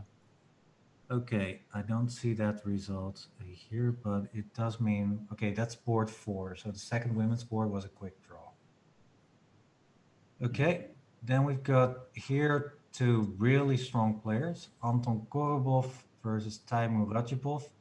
Yeah. So, yeah, Rajapov is not a 2800 player, everybody. He is a 27 high player, at least I think around 2750, if I'm not mistaken. And Korobov is around 2700 mark. So these ratings that you see are not the official ratings. These are the Chess.com ratings. Just a reminder if you are a new viewer and you just joined the broadcast. But one thing that everyone should know about Korobov is that his rapid rating in FIDE, right? His FIDE rapid rating is 2794, which is, number 5 in the world and actually higher than, anybody else that we're watching in this match, higher than Rajabov and Mamedyarov by a tiny bit, actually. Wow, there you go. So yeah, he did very well in the previous World Rapid Championship. You said he became 5th, of the world. That sounds about right. Is his rating, yeah, and he's been sort of consistently high rated in FIDE's rapid lists for some time now, few years. Yeah, it's different, everybody. Rapid ratings are rapid is very different from your usual classical style. So yeah, I really like, by the way, that there are now rapid ratings. Then we can see because for example, Daniel Dubov, he's very strong in rapid, and he's one of the top players in rapid time controls. But in classic, he has yet to be in the top 10 there. He is, I think, around number 30 place in the world or something, maybe Mm-hmm. lower even there. So yeah, there is a big difference in time controls. You've got a lot of different strategies to implement. And also, of course, there's the difference between online chess as well as over the board chess. So those are all things to consider. Yeah. So this is also a very sharp position we have here. What do you think of the position here, Roland?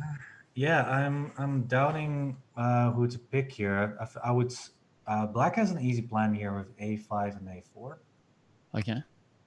White And a has, second plan too would be rook d4, rook d8. yeah, to grab the d file.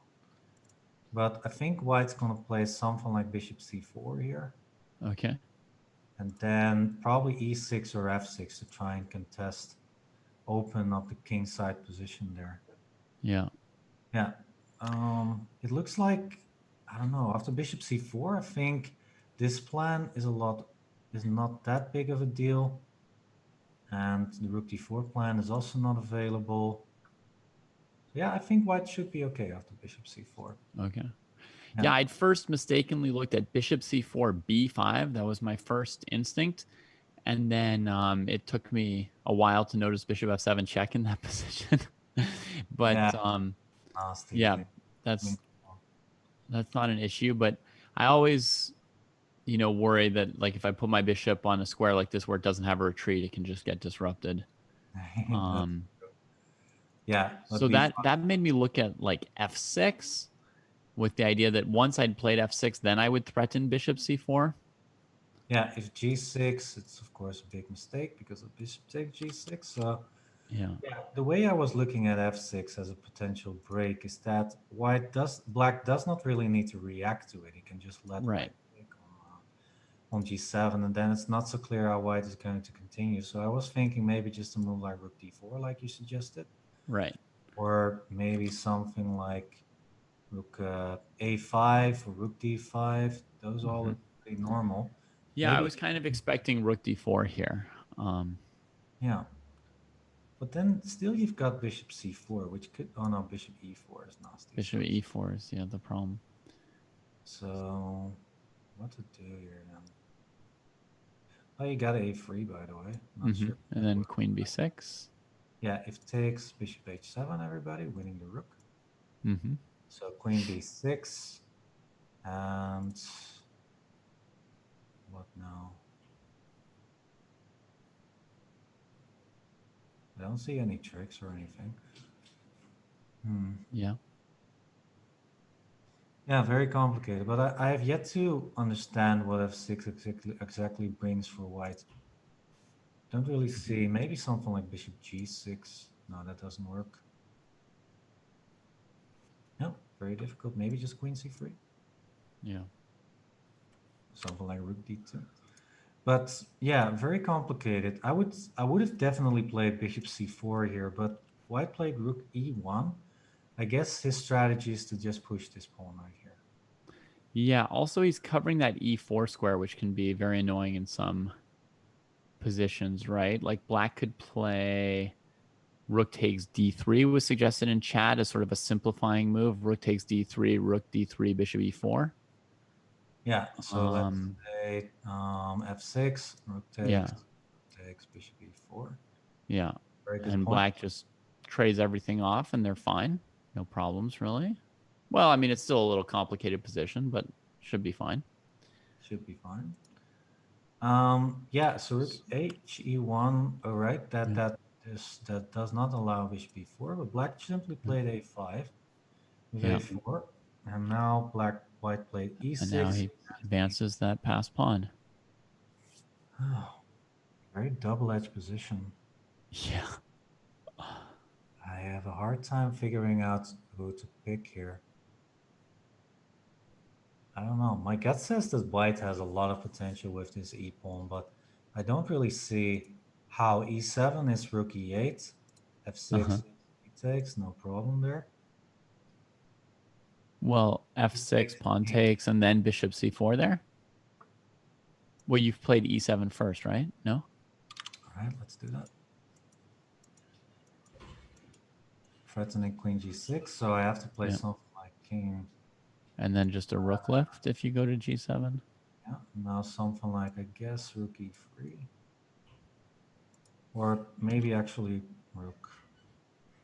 Wait, do we have... Oh, we got bishop takes f7, by the way. What?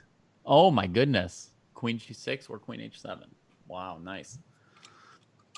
So something like this, f6, black does not need to react once again here, and there's always an extra move here with a takes, a takes. And for example, here something like bishop d5 or rook a3. Yeah, it's extremely complicated here. Yeah.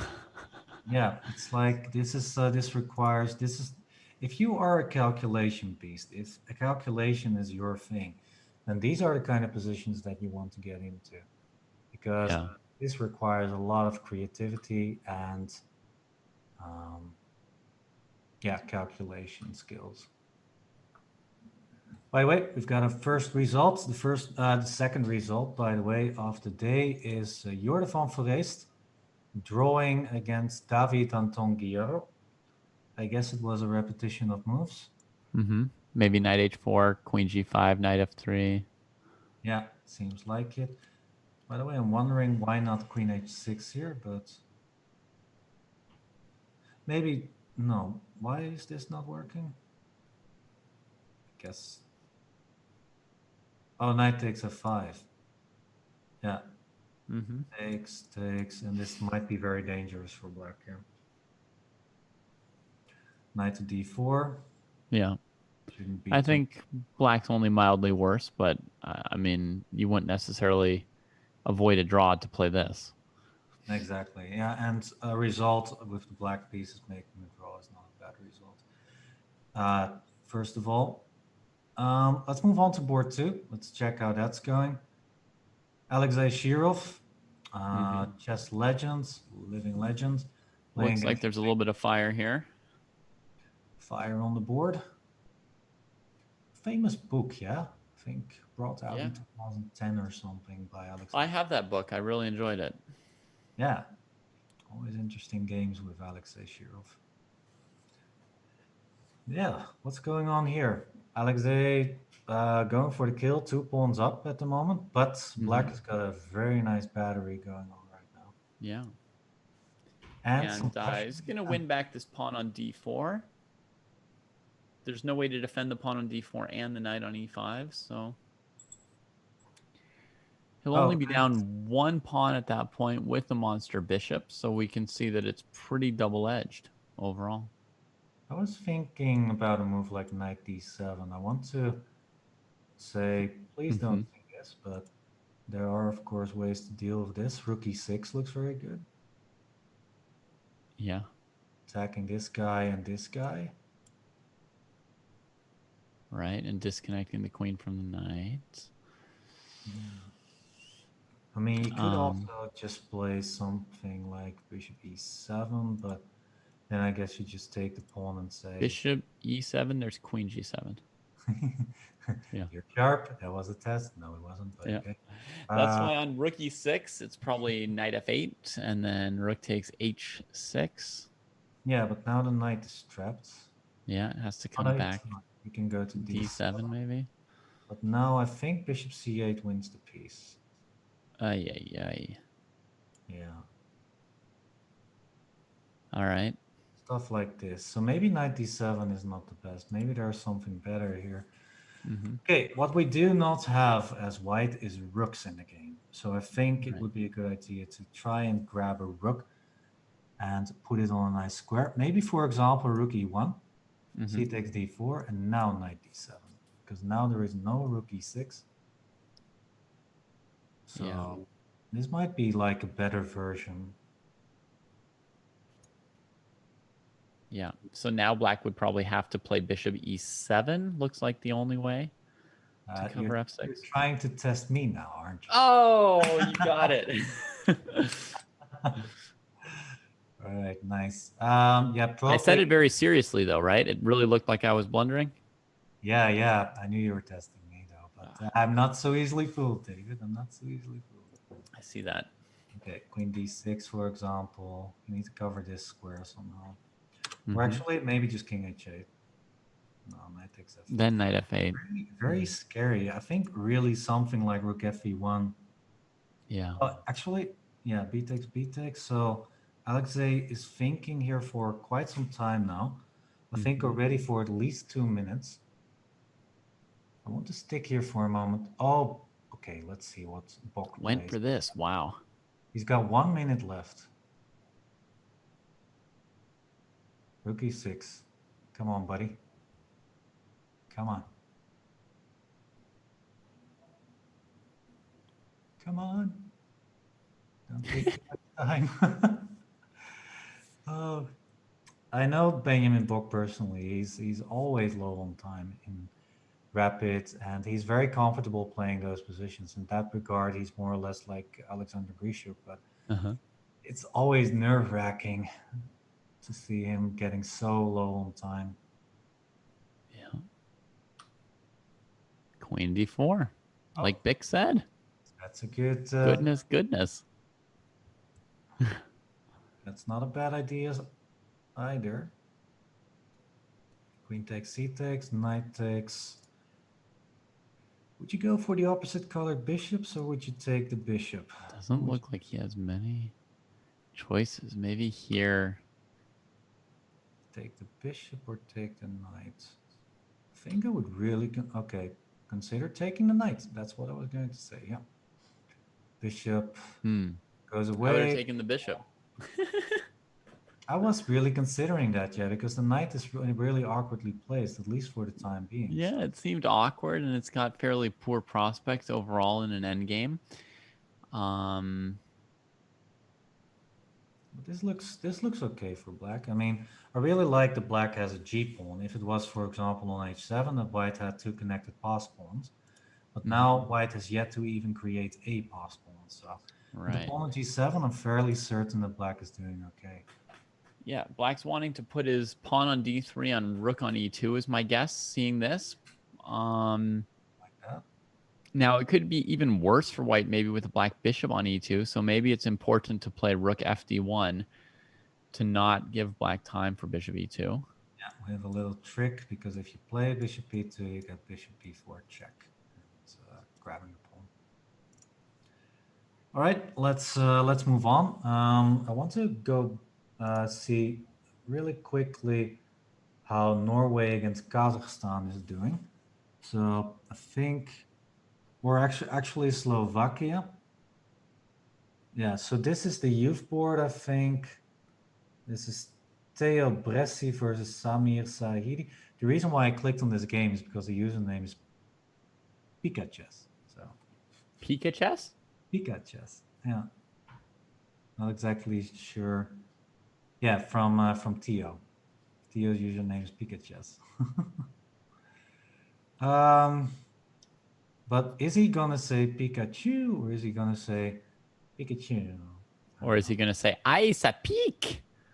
My king on F3. C'est pas un pique-nique. Yeah, all right. looks a little awkward for white, right? Yeah. Yeah, these knights are looking terrible. The rook is not into the game yet. Bishop G4 is a threat. Bishop C6 is a threat. No, not Bishop C6, Bishop G4, yeah.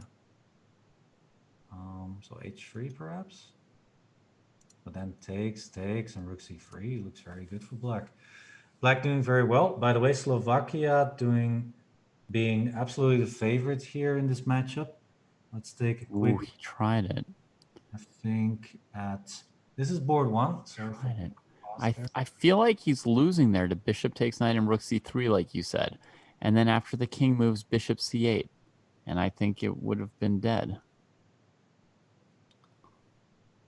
Yeah, the knight cannot move because of bishop c6. But this move might also be winning, right? Because he's King, just threatening the knight, and if it moves, there's bishop c6. king e3 is met by takes, rook c3. For example, king d2, knight 94. goes and takes. Mop up. Okay, so he was just looking at a different win than me. Yeah, it seems that there were just many wins in the position, it seems. Yeah. All right. Yeah, I Brutal. want to go quickly to board one in this match. Victor Gazik versus Marc-Andrea Maurizi. So Marc-Andrea Maurizi is a very young player, right? Yeah, 12. 12 years old, playing on board one for France. Yeah. Yeah. So I guess there is somebody younger than Javokir Sindarov in this tournament, but they're not even playing on the junior board. Yeah, just on the top board. Playing for the depleted French team. Yeah, you said that Uzbekistan was maybe the youngest team in this event, but what about France right now? Maybe they, yeah. Yeah, here white looks up. I think the youngster is doing really well here, by the way. Good bishop, awkward knight, pawn up, strong rook, g4, g5, mate, perhaps. Yeah, I'm struggling to find a good plan for black. I think black just needs to make solid moves and try to hold on here. 98, just rook b7, maybe try to catch the queen. Yikes. Is that possible? Let's say I play, okay, rook It's b6 possible. bailouts, but let's say I play queen a3. I want to play something easy. I wanted, well, actually queen a3 is important. If you went to a2, then I had queen c3, trapping the queen. But Wow, that's quite a trap. with queen a3, I'm not exactly sure how white's going to do that, but Right. yeah, maybe it's not possible, yeah. But still, rook b7 on the board, queen a3. Oh, there you go, queen a3 on the board. Yeah. This queen f4 looks normal. Just try to put some pressure on f7. And of course, he could just follow his g5 plan, and there's probably nothing wrong with that as well.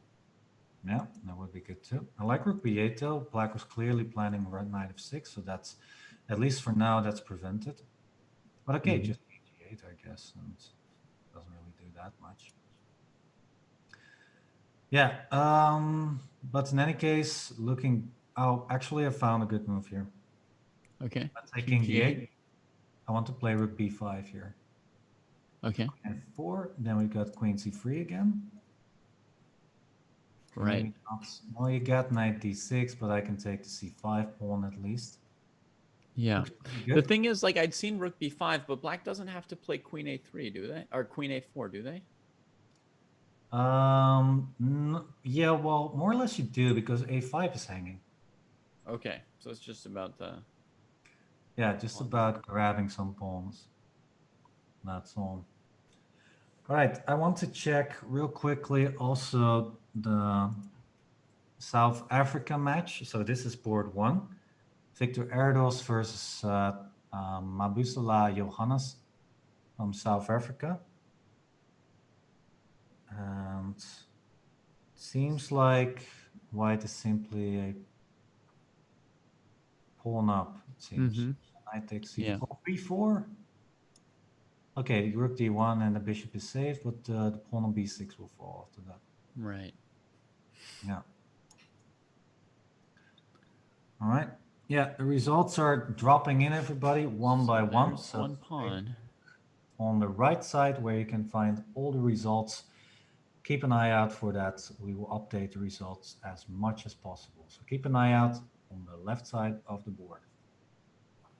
Yeah, white looking very good. Just a pawn up. Let's grind this out to a win, I would say. And yeah, I'm very curious about... Let's quickly go back to Alexei Shirov, because there has been a lot of developments there.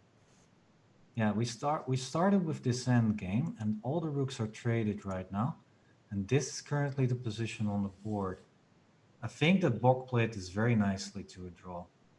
The thing is that the pawns are this close together, and the bishop on b1 is nicely covering all the squares over here. So the pawns can never advance past this river. Mm-hmm. If the king on g5, the king will always stay on e6, and there is no advance. If the king tries to go to g7, then the king will move to f7 without a problem. Right. And he follows him along that diagonal.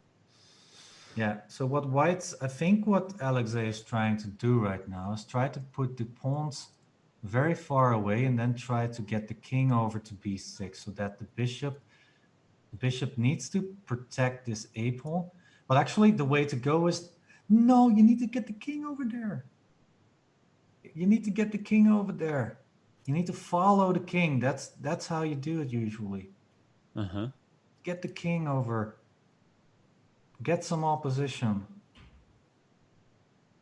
Because the bishop is controlling all of this. So all you need to do is follow this king with your own king. Come on, don't lose on time. I'm not sure this is good. a5. Oh, it's fine. It's fine. If It's fine. white has an a pawn, if this a pawn is left, then it's fine. It's fine. Yeah, just protect this pawn with your bishop, and even if white, yeah, this is fine. This is absolutely fine. The thing is that in this endgame, usually you want to follow the king with your own king, but in this case, white has the wrong colored bishop.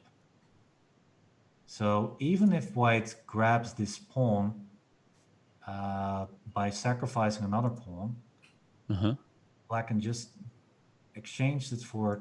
It's hard to explain. I actually need to show this. I'm just gonna do it. So king e3. So let's say this position we just had on the board. Let's say white went to the other way, played king c5, bishop c2, king b4.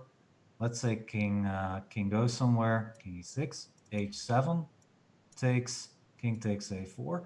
It's very easy to defend this with black because you just put the king over here and sacrifice this bishop for this pawn, and it's a draw because white has the bad bishop, the wrong bishop. All right, just an explanation there. So that is why, okay, but what white is now trying to do is get the king. If the king is far enough, then the king needs to be over here. So if I were black, I would put the king on this square. Or here, by the way, yeah, because white cannot. No, but what after f5? Oh, just king f7, really? I don't know. Might be good enough, but he's playing a little bit with fire after f6. Bishop is not well placed, though. I think this is such an interesting endgame. I think that it should be a draw, but it's not so easy.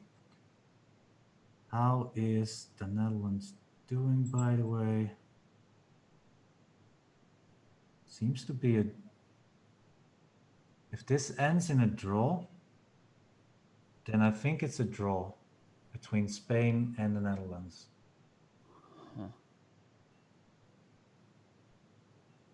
All right. So yeah. So if he plays h7, bishop h7, king a4, then the black king needs to get over. H7 wins. No. So that means Spain is winning this match. Oh my goodness. Yay. I really think that Bork chose the wrong strategy there. I think the easiest way to play is just to get the king following the white king. That's usually how you defend positions like this. Right, because his bishop could have covered the one diagonal f5, g6, h7. So if we move a few moves back, this was the perfect position for black. Everything under control. But the king stayed on g6, was a bit passive. So here, if I was black, I would have played king f7, king e6, not king g6, for example. First of all, because of f5, but because you don't need to play king g6 here. You could just play king e6 because the bishop is covering all these squares. Right. So if you play So whenever white plays f5, you just want to take it with your bishop and have your king close enough to a8. Exactly. I think this is an easy draw. King is here. The bishop can always be sacrificed for this pawn, and it's a draw. So this is why when the king came to g6, I started to get worried for Benjamin. And yeah, so king b4, yeah. But yeah, in the end, he got tricked simply. f5 was a very confusing move. Taking here, the problem is that the king is too far away. It cannot go to a8. It can't keep the white king from like This is c7 why or I wanted to something. get the king as close to a8 as possible. This is why this worried me. Yeah. Yeah, and after that, he just got tricked. I think that was the biggest moment, the biggest strategic mistake I think that Benjamin made in this endgame. Well, Right. Alexei's a legend. Yeah, still looking strong for his team, even in the top division here. Let's see how he did, by the way. So in the previous rounds, Alexei scored, let me check. Alexei scored a 1 out of 1. So I think this was his first game. Yeah, this was his first game in the top division. Yeah. Well, part of my prediction that Spain would be in really good contention for third place in this division was based on Alexei. So he was missing yesterday, and Spain was not scoring as I had hoped, and he's back today, and then they got a good opponent in round 4, and yeah, they're on the board. This was a very important match for Spain. Now they are definitely really in good shape for third place. Yep. So, by the way, the big match, of course, between Ukraine and Azerbaijan. So Mamedyarov beat Ivanchuk, but it did not make a big difference there because Ukraine managed to win in the end with 3.5, 2.5 difference. So what? Yeah, Ukraine beat Azerbaijan. Oh my goodness. Oh my goodness. That's a big result, isn't it? Yeah. Shevchenko won again. He's been a strong scorer for them. Yeah. Okay. And with that, everyone, we are, of course, are going to be back with the official results and official standings in this pool. Yeah, but we are going to go on a scheduled 15-minute break. So yeah, if you need to walk the dog, then go ahead. If you need to feed your fish in the aquarium, then go ahead. If you want to grab a snack, go ahead, because we will be right back in 15 minutes with more Online Olympiad 2020. So see you soon.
everybody, and we are back once again. 2020 Online Olympiad. I'm still Roland, together here, of course, none other than David Bruce.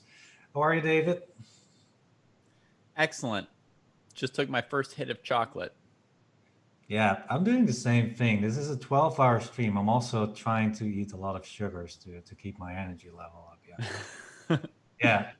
So yeah, 12-hour stream, everybody. What do we have in store? Well, we are right now looking at Pool B, round 4. These are the results between the countries. So the Netherlands, unfortunately, lost to Spain 2.5, 3.5. Their chances are very small into qualifying for the next for the stage 2 playoffs.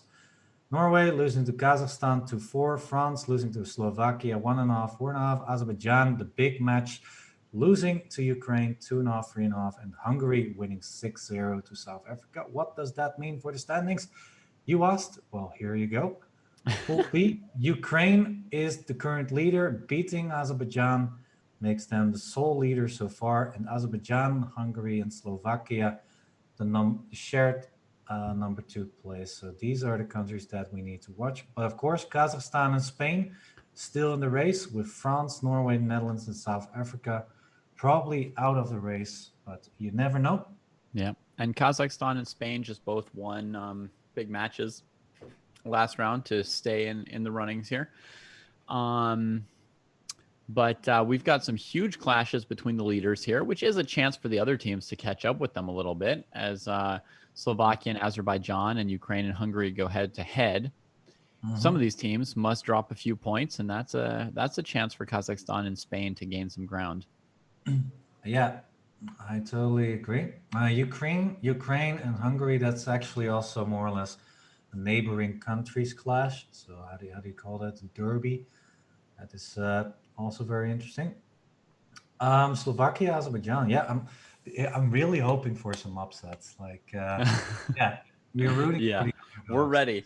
We were teased by China and India just a tiny bit today. Teased for a Yeah, moment. So. yeah, in the previous pool, yeah, in pool A. Yeah. By the way, there's a flash bomb in my house right now.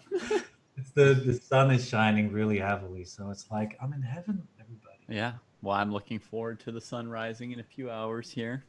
Yeah, in the States it's a different time. It's here. It's actually past the afternoon. It's 2 in the afternoon right now. What time is it at your place? Just hit 5 a.m. 5 a.m. in the morning. Yeah, shout out to David, everybody. He's been with us throughout the night, so very good job that you did that. Let's see. So yeah, we've got a first game on the board, Slovakia versus Azerbaijan, and weird opening. What happened here? Let's check the opening a little bit. Knight of 3, knight of 6. So Petrov with d4. Okay. So both players. This is supposed to be very much okay for black. I think queen h5 was a big line here. But after short castle, black decided to play queen h4. Now to c4, just castle, c5, Aggressive. and now g5. Nice and aggressive from black. All right. This is how we Gazik must be in an angry mood himself, because his previous game ended. He had rook and bishop against, so he had rook and queen against bishop and queen, and it ended when his opponent offered a queen trade and he moved his queen away, leaving his rook hanging. Oh, he blundered. And the 12-year-old Moritzi took his rook, and he resigned. And I imagine he'll be in a foul mood in this game. Well, he's playing against Petrov, a very solid line, but actually it's not so solid anymore. Black just played g5. I like white for some reason. I mean, I don't really see what g5 is doing. I think the idea is just to play bishop g7 and to try and attack d4. Or it's a bluff. It's meant to freak you out. You're like, wait a minute, Mohamed Yarab just pushed his g-pawn against me. I give up. So how would you deal with this, though? I mean, you need to somehow cover d4. I mean, I would just develop my pieces. That's all I normally do at the start. So I'd play knight c3 and bishop e3 if I needed to defend d4. But the problem with knight c3 is that black is simply going to play bishop g7 with some chances over here. Mm-hmm. Maybe it's okay. Maybe you can even take here, but this looks really risky. So maybe I throw in g3 so that the knight on e4 will be undefended. Okay, queen h3, I have to. And then I play knight d5. And then I'm going to trick you somehow. Are you now? I hope so. Bishop g4 looks interesting. It's not good, apparently, but okay. Probably just f3, yeah? I don't know. Yeah, well, f3, knight g3 would give you some hopes. I might just play... Queen. Yeah, I might just play... knight e7 check. Oh, what about this? Takes? Mm-hmm. Takes? Yeah. Check. Oh my goodness, that's everything I ever wanted to do. Yes. Hold on, thank you.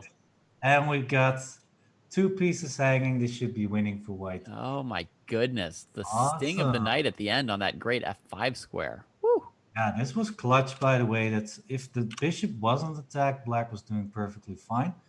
But yeah, calculation. That's insane. Beautiful, beautiful. Oh. Knight c3 on the board. Let's go. Let's go. Anyway, this is what would happen if I played against Mamedyarov. I would play that queen sacrifice and win in 10 moves. Definitely. Yeah, me too, by the way. Yeah. All right. So here they are. He just played bishop e3, which is what I actually would have played. This is something I really don't like. This is so easy to target with f5. With f5, f4. At some point, we'll find knight takes d5 for white.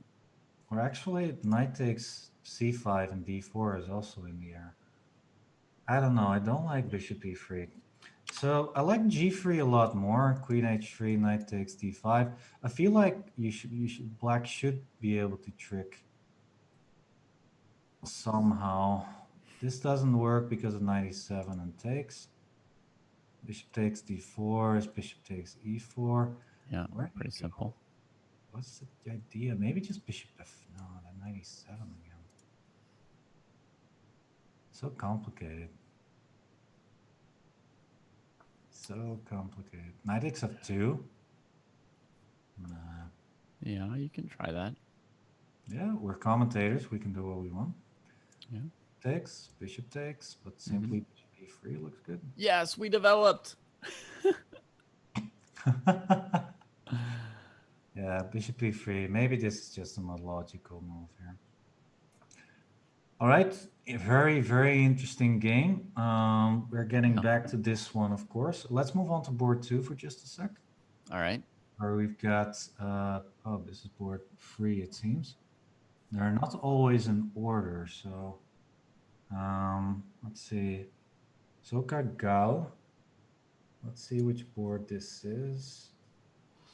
I know their board 2 today is Ralph Mamedov. Muisbach is subbing in for Rajabov this round. Okay, let's see if He's playing Ftachnik, who I think had a good day yesterday. All right. I don't see the games just yet, but I can maybe try to find them. Yeah, this is, by the way, board 6, the female youth board. Maria Burtnik versus Zoka Gao. Looks good for white. I mean, very nice coordination between the pieces, slightly better development. Knight c5 in the air. Should be a bit better. Yeah.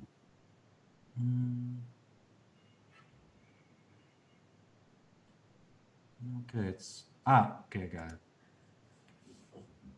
Muisbach versus Ftachnik. Ralph Mamedyarov versus Ftachnik.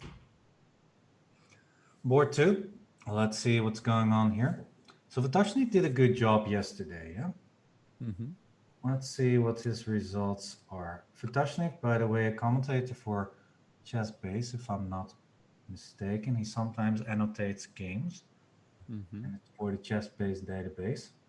Oh yeah, back in the days when I used a database, which is a long time ago now, Mhm. it was just full of games annotated by him. I mean, this guy must have spent years worth of time just annotating games. Yeah. Yeah, So how's really, it really going? useful stuff. I mean, I studied through these games in ChessBase. Yeah. Me too, very often actually. He had a lot of annotated games, of top games, and of course also of openings sometimes. He really made extensive analysis there. By the way, he did not do too great yesterday. He had a half point. He had 1 point out of three, one Oh, loss, two draws, and okay. but he started today with a draw. Um, yeah, so not doing too well.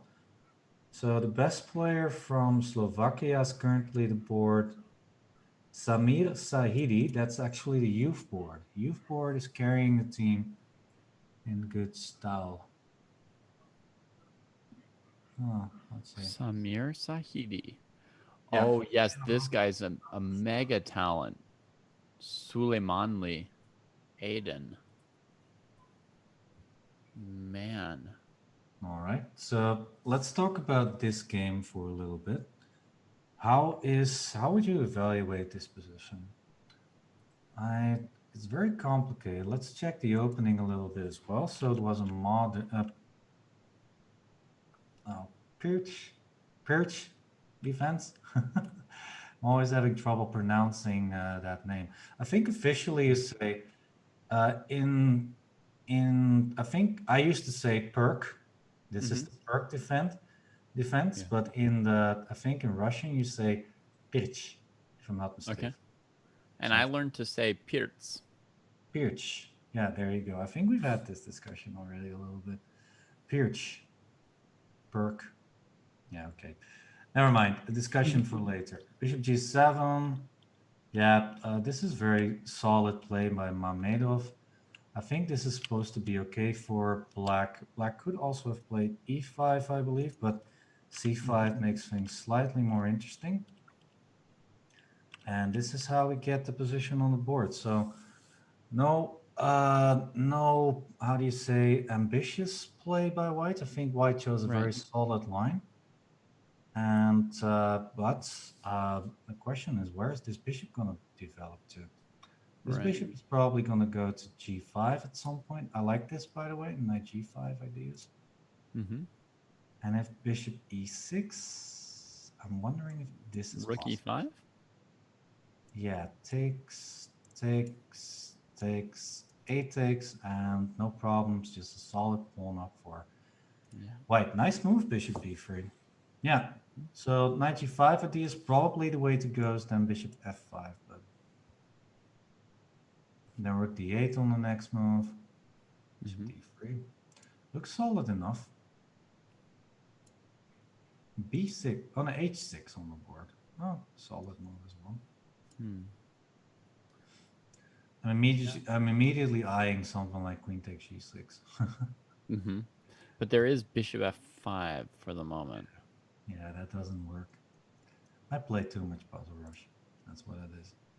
Queen e2. Probably the bishop still needs to go to f5. Taking on e5 looks very risky, but might be possible. Yeah, very complicated game. Let's see if we can find another nice matchup. So we've got. Well, look at their youth player Sami Sahi.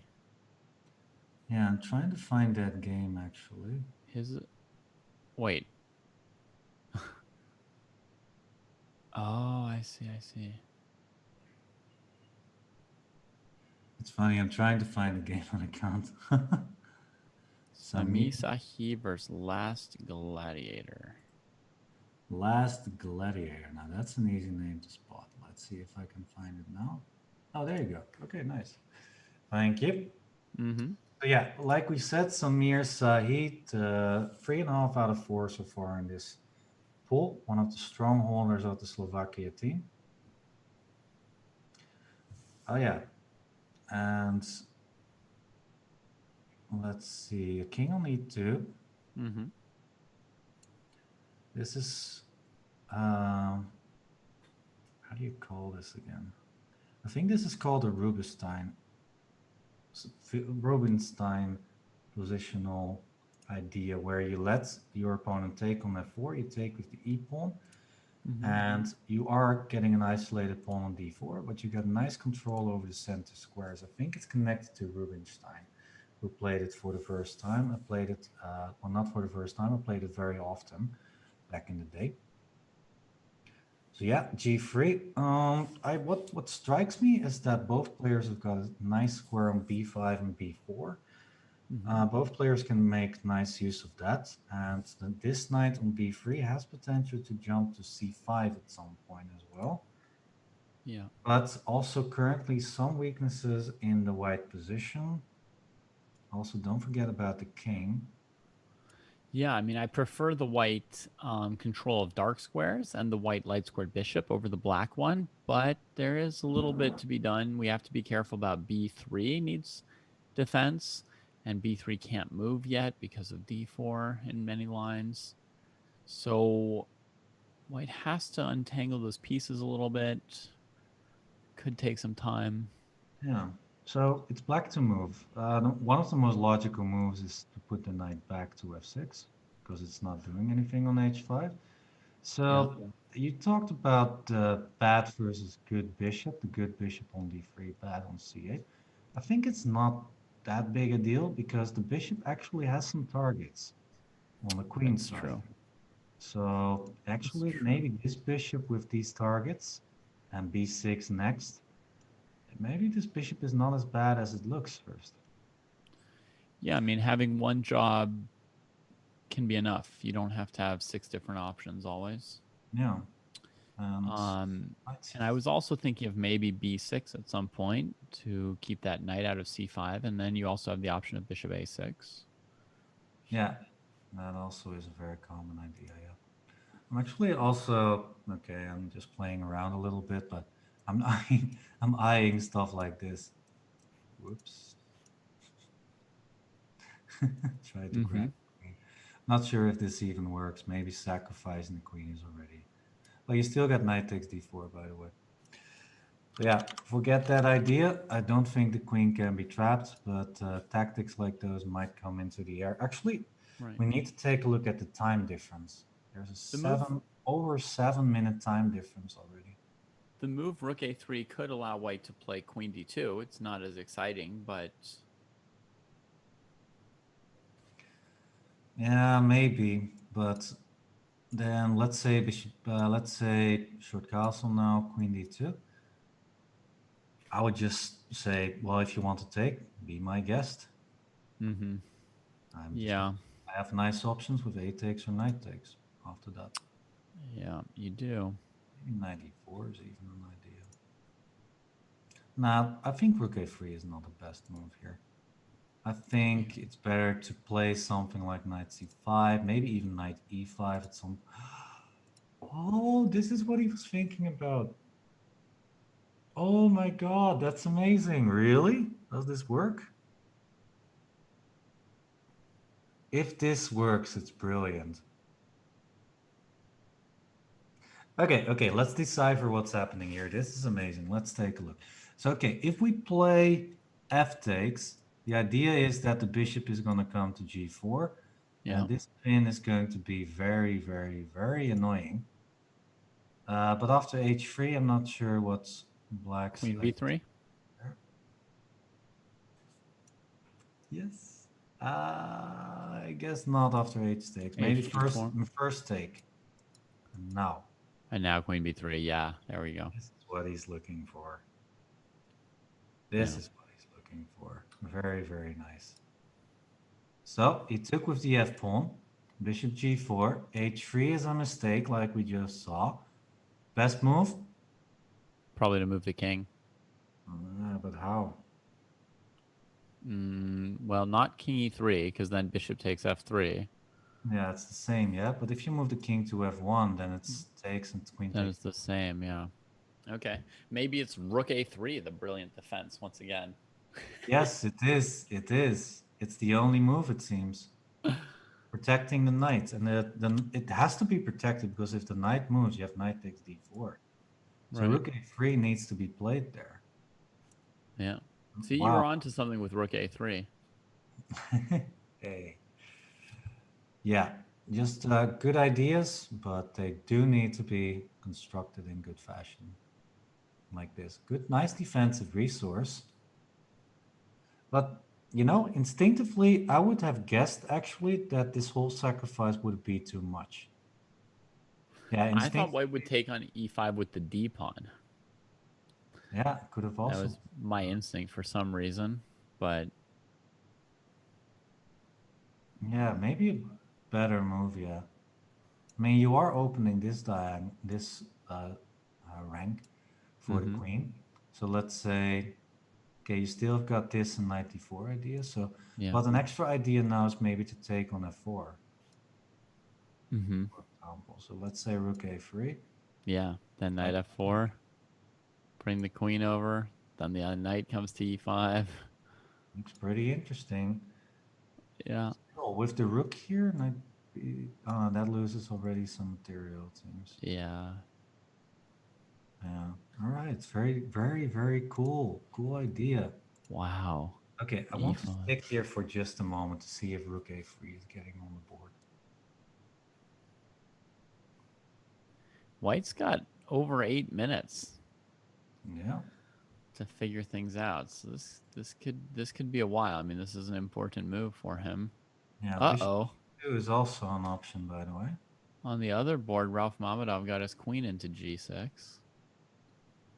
Oh boy, I need to find that one as well. Looks like he's cruising. That's the one you were at right before. Yeah. Back against Tachnik. Nice back versus Tashnik. All right. Oof. That hurts.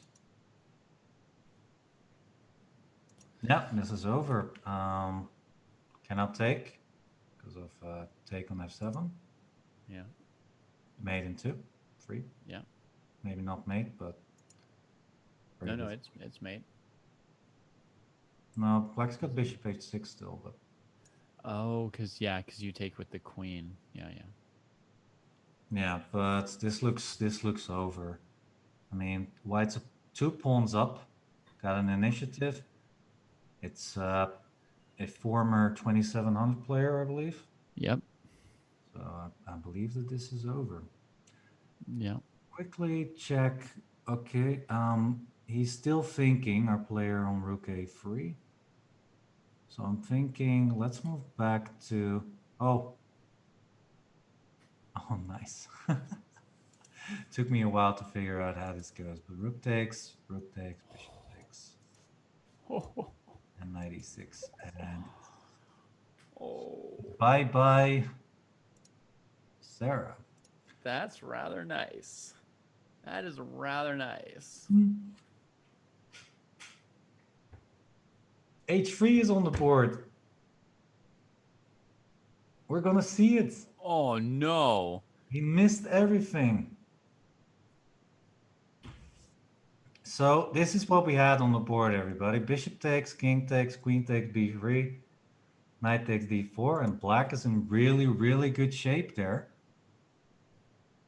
Okay, but black really should take here first. Don't take on b4 first. Yeah. Take on f3. Well, black is thinking for a long time. This should have been in his mind already. Why is he taking so long?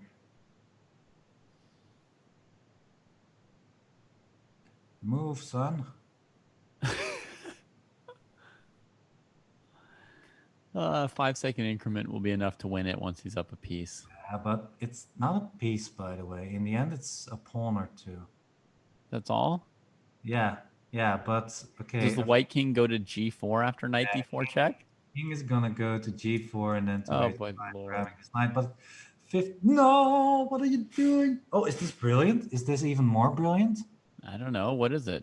Oh, this might be brilliant. Okay. I need to explain this. So this is the variation that we were checking, everybody. Right. And now king g4 takes, king takes h5. What I'm thinking that black did there was already taking on g3 so that he's got an extra pawn. No, that's not worth it, though. Instead, he could take the rook on a1 at the end. That's better than a g pawn. Oh, that's so true. Yeah. So this is now probably what's going to happen. And black's got 2 pawns. No, one. Only one. One pawn. Pawn. So miscalculation there, it seems. He threw away his knight. So takes, queen takes, knight takes, king. King. This is winning. This is absolutely winning. Yeah. Wow, he played. That was such a brilliant construction, but he threw it away just for a pawn. Ah, okay, but still, he's doing very good. Very good. Brilliant stuff. Brilliant stuff. Brilliant stuff. All right, by the way, we got a notion, mention of a very exciting game that we could maybe take a look at. Let's see if I can find it. Are you looking for rebooks against Huang Ho? Yeah. Oh, here you go.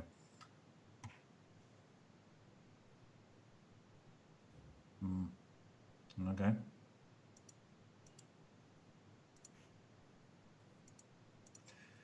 Okay. Yeah, we got a note that this was a mention, a request that it was interesting for us to check. So let's quickly check what happened here. Bishop e3. Yeah, I know that Peng likes to play this opening with a6, g3. It's supposedly not that bad for black. White has got not a king in the center, but it looks like it's fairly okay for white. Also, rook g8, that loses a few pawns, it seems. Well, maybe Rebecca Selkirk is indeed playing the game of her life. I think she's rated about 1950 or 1700 maybe even. So if she, 1799 rapid rating, and she's playing against Grandmaster Zakwing Peng. So if she can upset this, that is, that would be absolutely awesome for Rebecca, but of course, bad for the Netherlands. Yeah, like Johan Cruyff used to say, every advantage has its disadvantage. So yeah, there's one exception to that, which is checkmate. There's no disadvantage to checkmating.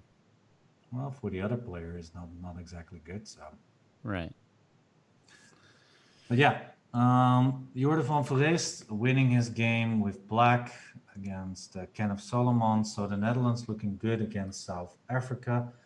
They need a win to lift up their spirits.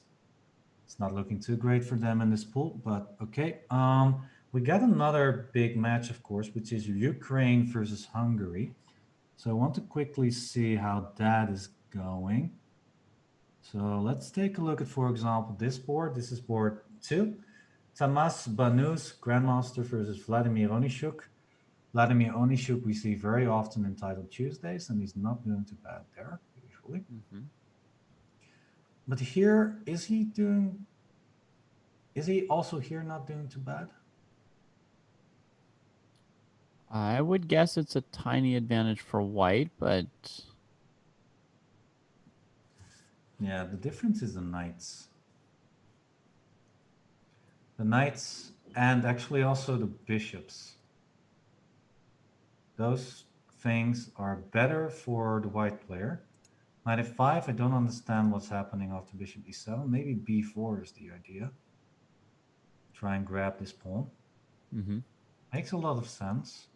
Don't see any tactic that can refute it. Just rook c8 perhaps. And maybe just rook c1. Looks like white is painting a pawn here. And yeah, just a reminder, everyone, we are trying to update all the results on the left side of the board. So take a look at that if you want to see how your team is doing. And yeah, we'll of course try to cover every match in the broadcast as much as possible. So here, Ukraine versus Hungary. I think Hungary is doing really well. Just a pawn up of the b takes c5. Yeah. Look at this knight. The knight is not happy. When it was on d7 defending the c5 and e5 pawns, it looked a little bit worse than the white knight on c4, but knight to b8 has only made things much worse. Yeah, it's horses need to roam free. They need freedom. They need fields to gallop into. They need to have some. I don't know. Okay, let's stop with that. Yeah, but knight needs to, of course, be in the center, for example, where they have a lot of more freedom. But a knight on b8 now, it's never gonna get free, right? Just bishop b5 and say like, where's your knight gonna go? Your knight is forever stalled on b8. Yeah, maybe even c7. Just grab that thing off the board. Oh. On board one, Erdos just blundered against Korobov in the same match, so that might mean that things are about equal on these top two boards. Do you have a username for me, maybe? GoGF with a lot of G's and F's. GOGIEFF is Korobov. I'll try to find it. And Erdos apparently is Magic Master. Magic Master. Those are easy. Okay, here we go. It was right there. Is this made somehow? So you said that he lost a piece somewhere? No, he blundered a winning move. It looks like Korobov didn't quite find it.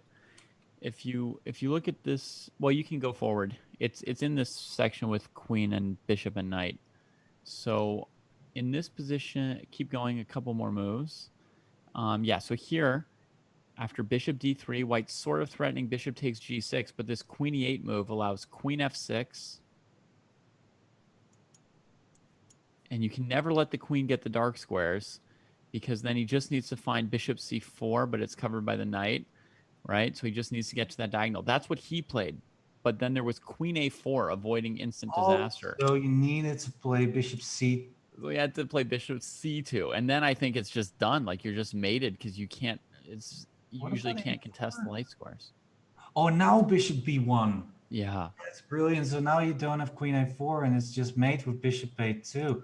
Holy smokes, that is some subtlety right there. That was pretty sick, right?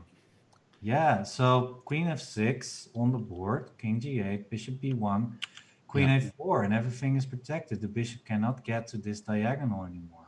Yeah, I mean, he's still coming under some attack, but at least he avoided checkmate. Yeah, wow, okay, so what a subtlety right there.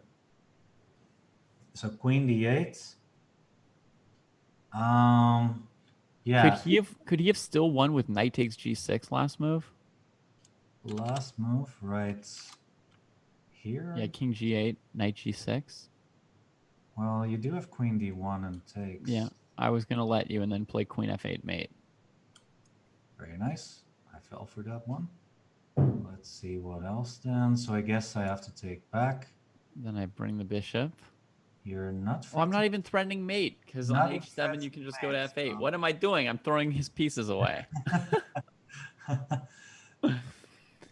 It happens to the best of us. What happened? So queen d8, king. So he played queen d8. That makes sense, I guess. Finally, the bishop is over here, but now the queen is over here. And now his queen doesn't have f6 anymore, and she's unlikely to regain control of the dark squares like that. Seems that white's still doing very well here, though. Mm-hmm. If you could have the queen on this diagonal somehow. Just g3. I don't know. It looks like Victor Erdos weathered the storm there. Okay. Uh-oh. Bishop b1? Bishop b1. I was looking at it anyway to threaten bishop g6 again. But then after g5. Oh, Korobov is definitely going to spot this idea. And then there's queen g8. And queen e7. And then queen e7 trying to get back to f6. This is g5 is so dangerous. Oh, f Yeah. takes g5. That's not my He just move. took it. It's okay. It's okay. It's all good. But now, oh, queen f2. Don't play Queen bishop. d6. No, queen queen d6. f2. There's queen f2. F2 was a debate. I fell for it again. Yeah. So knight g4 then. Knight f6. Queen c5 here. Queen c5. Maybe. Oh, he did something. He's made some move. He covered f2 with the knight. Yeah. Queen e5 wins. Easy. Queen takes e5. Yeah, queen e5 is very winning now. Oh, actually, it's mate after queen g7, queen e8. Yeah. Well, coming in clutch. But yeah, Korobov was having the fun all this game, so it's not surprising that he won in the end. During that time, Banush finished off the game against Onashuk that we'd been looking at before that. So how's this match going? Coming down to the end here. Seems like they are very well matched. I think Hungary has won a few games as well. Yep, Onishuk pieced down with a resignation. So, all right, very interesting match. Let's see how the other matches are going. I think the Netherlands is crushing it against South Africa. No surprise there. Okay. Let's see how France is doing against Kazakhstan. I think Ukraine is getting upset. I count already 3 wins for Hungary and 2 for Ukraine and 1 last king and pawn ending. Oh, wow. Okay, this is over. Queen takes d6. Queen takes d6. Pretty simple. Shirov, by the way, managed to win again. Let's quickly see how he won that. So he's now 10 out of 11 in this competition? Yeah, 10 out of 11. Is that true? Well, you said he was 8 out of 9 in the preliminary stage. Yeah. Oh, no. So he won the opposite bishop ending that we saw. Yeah, he's a 10 out of 11 in this whole Olympiad with the previous division where Spain qualified, counted along. What is White's king doing? That must have been quite a game. Let's take a look how this occurred. So this was the position. Just casually throwing a knight on f3. What? He just throws the knight on f3? Okay, the rook on d3 is hanging, so he can go for like rook g4 or something. Queen takes f3, rook takes g4. Which will threaten bishop e4 and bishop d3. Or bishop takes g4, trapping the queen. Also good enough. Okay. So, nice move. Wow. Rook d5 played. Rook takes g4. Knight just keeps hanging out there. Yeah, if you take here, bishop e4 with a lot of tricks. Rook takes f5 played. Takes queen e4, still with problems. Queen b1. Knight e1. Okay, this is how the king got to. Nicely done. Alexei Shirov. Fire on the board, and he's simply also fire on the board. By the way, I can tell you that that Hungary has just won the match against Ukraine, so the standings are just in disarray. I mean, last round Ukraine beat Azerbaijan to take over first place. Now Hungary has beaten Ukraine. They're going to pass Ukraine in the standings. I think Azerbaijan's winning their match, so they will also pass Ukraine. All right. Wow, that means a lot for the standings. Yeah. We still have got a few matches going on. We've got this Spain, and all the matches are concerning Spain and Norway. Spain's still in the running. Norway not so much. But if Spain managed to win the match, then they are in good form and still in contention for third place. I would just try to get the knight in somehow. But if the knight gets here, then c4. Okay, bishop takes c5. That looks pretty good. Because you're not black cannot take, I think.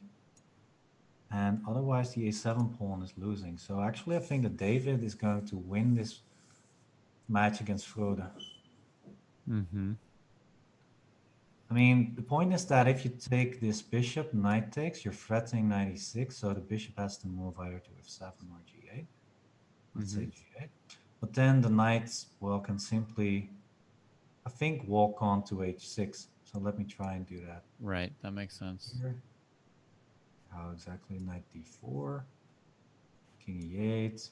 You could maybe try and get this pawn with queen d6, but it's, the point is, well, actually, this might. Oh, bishop h7, right? When we come from this angle. I forgot about this move. Is it still winning though somehow? Ah, okay. I got a better idea. So no, no. Oh, play king g6 before knight h6, maybe. Yeah, perfect. Thank you. Well, actually, bishop a2, knight h6, and then bishop b1. I remember this trick. Yeah, there should be a way for white to finish this off, I feel like, but actually, I think I got it. So king f6, bishop h7, king e7. Let's say black goes for the pawn. Takes. Knight g8. No. g5. Oh, knight g5. Okay. Yeah.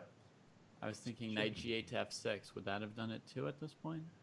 Yeah, that would have been good. Too. Okay. All right, so it can be done. After knight g8, we've got bishop b1 again.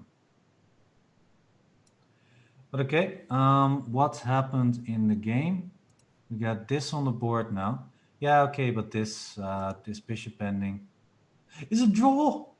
We saw this before. We saw this in the Benjamin Bock versus Alexei Shirov game. Yeah. Black is going to... no, but the bishop is on a7. This is important. Right. But the black king basically will come up to c6 at some point if the white king goes all the way to f8. This is not what you wanted. No, king e7, king c7. Let's say the white's just going to go for it.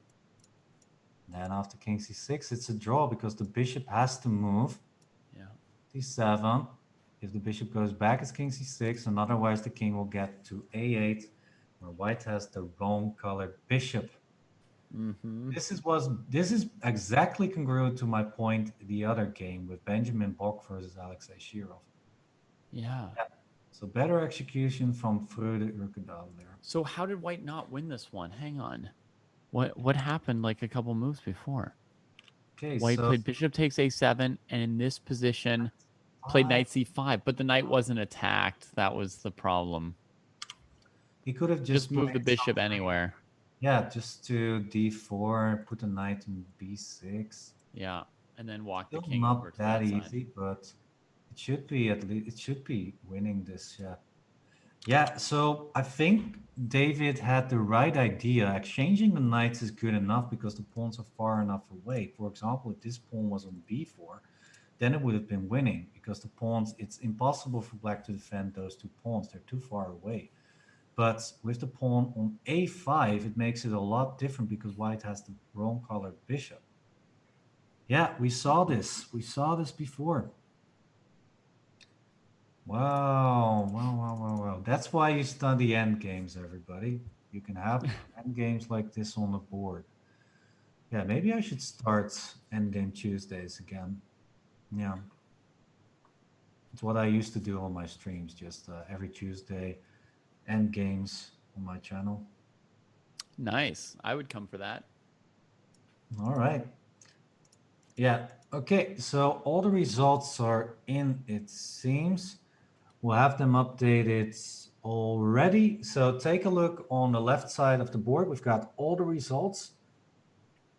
Okay, but first, no, okay. Yeah, all the results. Yeah, 5.5 for the Netherlands against South Africa. And we've got 4-2 Hungary versus Ukraine. We've got, oh my God. All right. Yeah, wait a sec. I need to do something. Yeah, all right. We've got Slovakia losing 1-5 to Azerbaijan. We've got Kazakhstan winning 6-0 against France, and Spain winning 4.5, 1.5 against Norway. So big upset. Hungary beating Ukraine. That is a big upset for the standings. Yeah. Yeah, big upset for the standings. So let's take a look at what that means for the standings. We've got Azerbaijan now in the lead. Hungary, second place. Kazakhstan, third place. Ukraine, Spain, all with 7 points. And Slovakia also still in the race with 6 points. What a pool is this? What a pool. So many upsets. Yeah. Hungary beating Ukraine. Kazakhstan in third place. Who would have thought? Wow. They've scored a lot of points today. Yeah, I want to say they've scored more points in 2 rounds today than in 3 rounds yesterday. Yeah. Amazing. I'm checking my own team at the moment. Does the Netherlands still have a shot somehow? I mean, maybe a very long shot, if they win every game, then they in the last 4 matches, then they will have 11 points.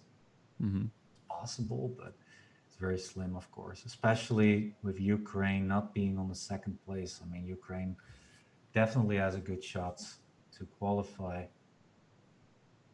Yeah, but very exciting stuff. I think that we are going to go on to a quick break. And after a few minutes, we will be back with more action in this pool. We still got one round to go in this pool B. So don't go anywhere. We'll be back shortly with more action in this pool B. See you soon.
Hello, everyone, and we are obviously still here. This is a part of a 12-hour stream of the Online 2020 Olympiad. My name is still Roland, and I'm here still with David.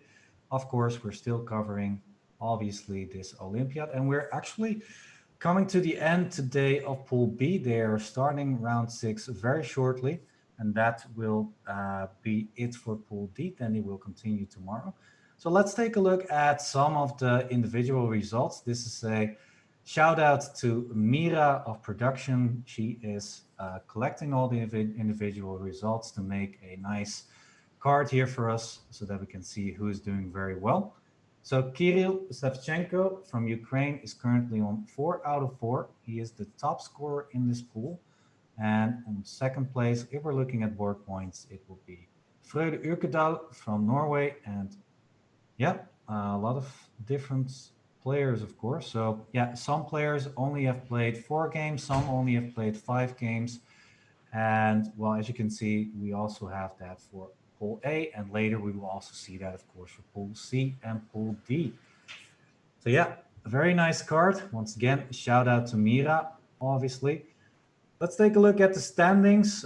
So we are currently doing Pool B, and Azerbaijan, Hungary, a very exciting pool so far. We've got still 6 countries very close to each other. Azerbaijan, Hungary, Kazakhstan, all the way to Slovakia. They are still in the race for qualification for the stage 2 playoffs. Yeah, I'm very excited. This is the first pool where we've seen the lead changing hands. Well, very often as well, yeah. It was Ukraine being first place before the last round. And before that, it was Azerbaijan, but they were beaten by Ukraine. And now Azerbaijan is back on top, and Hungary and Kazakhstan taking second and third place at the moment. So, yeah, very exciting, very exciting. So let's take a look at what we'll see in the round 6 matchups. We've got a few big clashes. We've got Azerbaijan versus Kazakhstan, number 1 and number 3, playing against each other. And we've got Hungary versus Slovakia. So that is, if I'm not mistaken, number 3 against number 6. Those are the 2 matches to watch. Yeah. Most likely. Yeah, so we're waiting, of course, for the games to come in. They haven't started yet. They will, of course, very shortly. Let's talk a bit about Kazakhstan. Like, they are now currently in 3rd place. What do you think about Kazakhstan? Were they ever on your list of countries that might make it to the stage 2 division, to the stage 2 playoffs? I thought they were one of the teams that could compete for the 3rd place, but I didn't think of them as a favorite for that. You know, they weren't in my head with having the firepower. Okay. Some of the other top teams. There's a storm. I need to close the windows. Be right back. Sorry. All right. So, so Kazakhstan, yeah. I mean, I'm not as familiar with their players as with some of the other players with higher ratings on other teams, but they've put up some incredible numbers today. They just won their previous match 6-0 against France, which is obviously the French team is not that strong today, but still to score 6 points against it is quite a lot. And before that, they beat Norway pretty handily as well. Azerbaijan obviously will be a much tougher test for them, but at least they come into it on a high note, you know, with a lot of self-confidence. Mm-hmm. Yeah, so my windows are closed. I actually got a bit wet. The rain was blowing into my room, so it's a bit wet now behind my couch. Anyways, I'm back, and let's see how we will do. Yeah, let's take a look at one of the games. Obviously, they have started just now, and the first games to pop up are actually the Dutch games, so Netherlands versus Norway. Mm-hmm. Yeah, the Netherlands probably out of contention, but we'll see if they still have a shot. If they win all the matches starting from now, then they will have a chance maybe later, but it's of course a pretty long shot.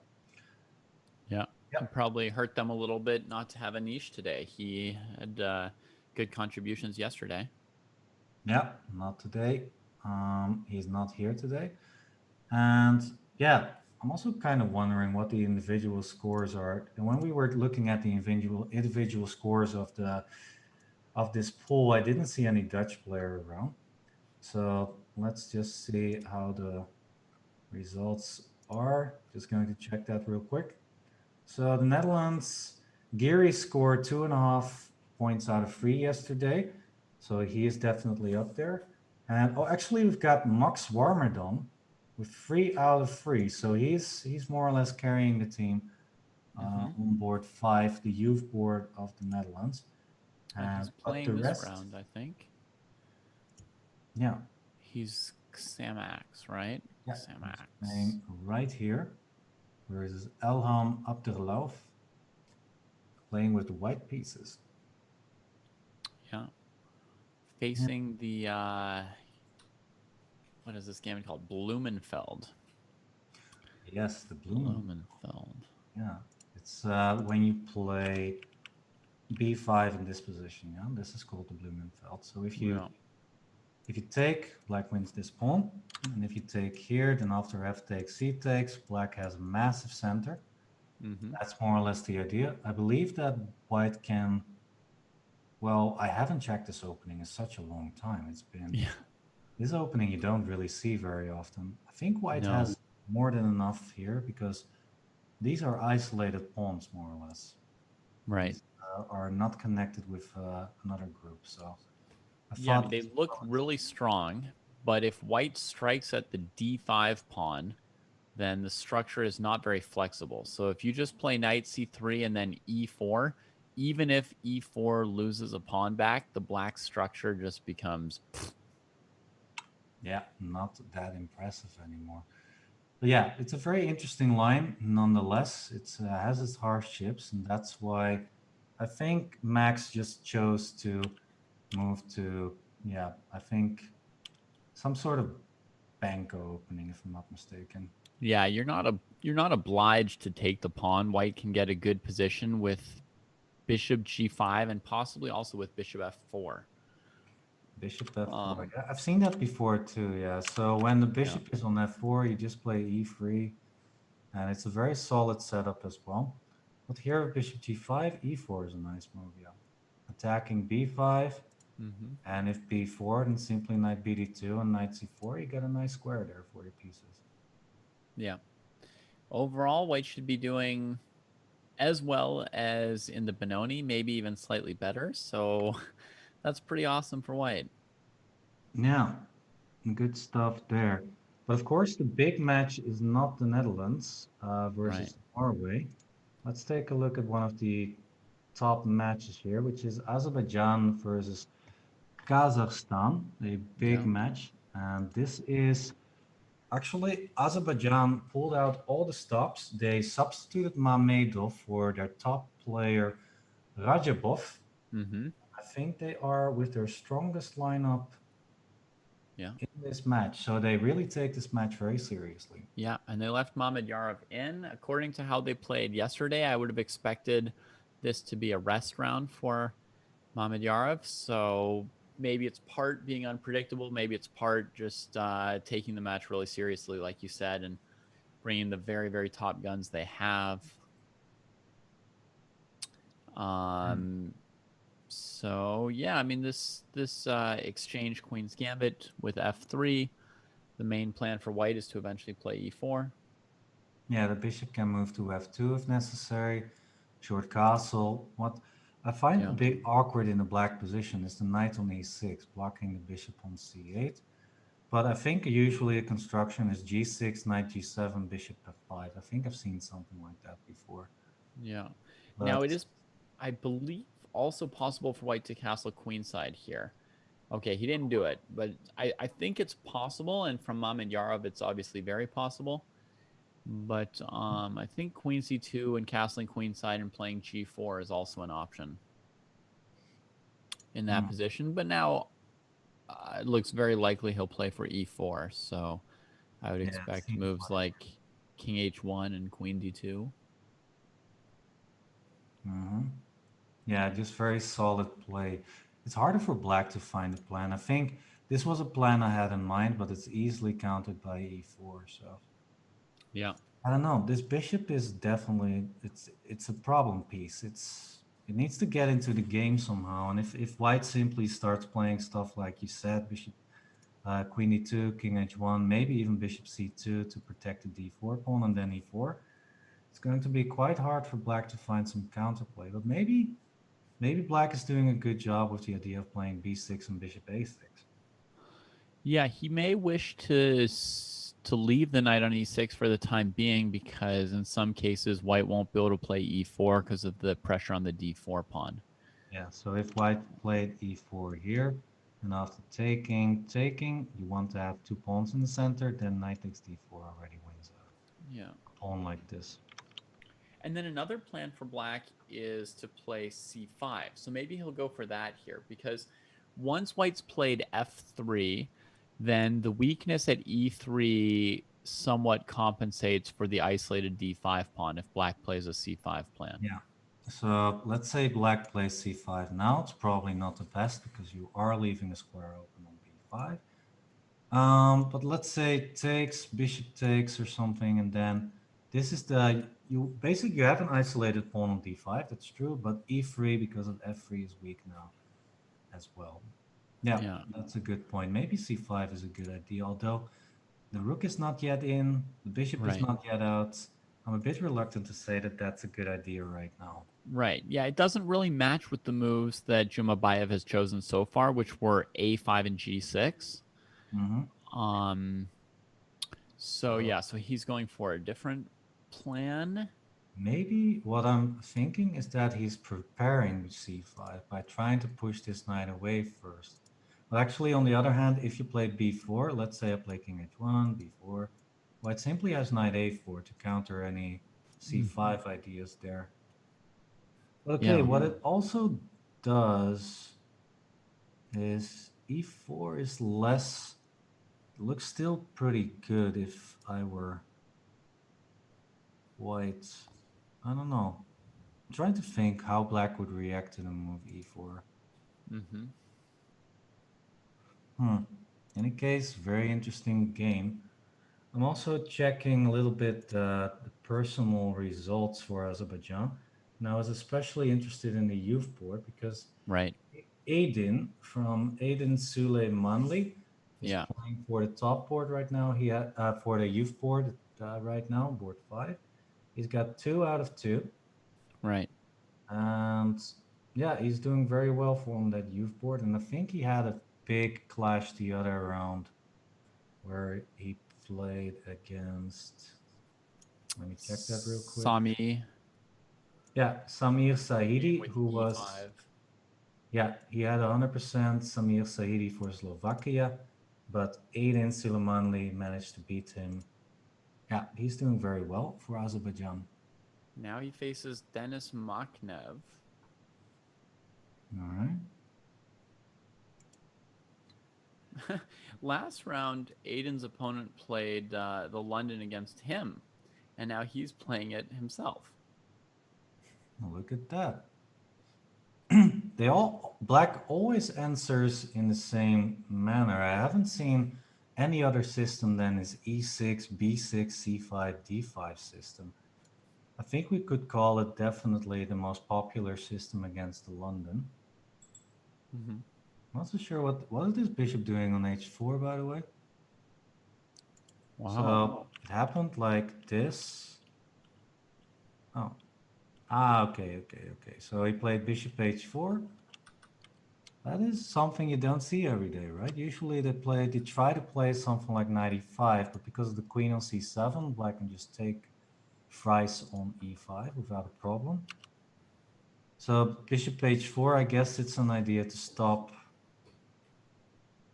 e5 from breaking, because if you do that, then there's bishop takes f6, Mm-hmm. destroying the black pawn structure. Even here, it might be still okay, Yeah. because yeah, white is very passive at the moment. I'm not too sure what this bishop h4 move is. Oh yeah, all right, it happened. And now we've got this position on the board. Black played b6, bishop b7, h6 last move, and white played knight bd2, queen b1, bishop d3. Yeah, I think black should be very, very happy here. I don't know. I don't see any active possibilities for white. Usually you want a knight on e5, but that is stopped forever, more or less. Yeah, by having moved the bishop off of that diagonal. Yeah. I think something definitely went wrong here for white in the opening. Right. I mean, it seems like black can eventually probably play the move e5 and really take over the game. Yeah, maybe even that, yeah. e5. Very common idea sometimes, yeah. Yeah, looking good. We've got a first result. We've got Rajabov making a draw with the black pieces against Rustam Kushnutinov. Yeah, it's opposite colored bishops, symmetrical pawn structure, just, yeah, draw is very normal. Dead. Yeah, so, okay, let's move on to another board. We've got, this seems to be the board one of the women's, no, second board, Gulnar Mamadova versus Nakbayeva Gulishkan. Mm-hmm. King's Indian, it seems. Same one as you. Board 2. E4. Letting that bishop out. G7.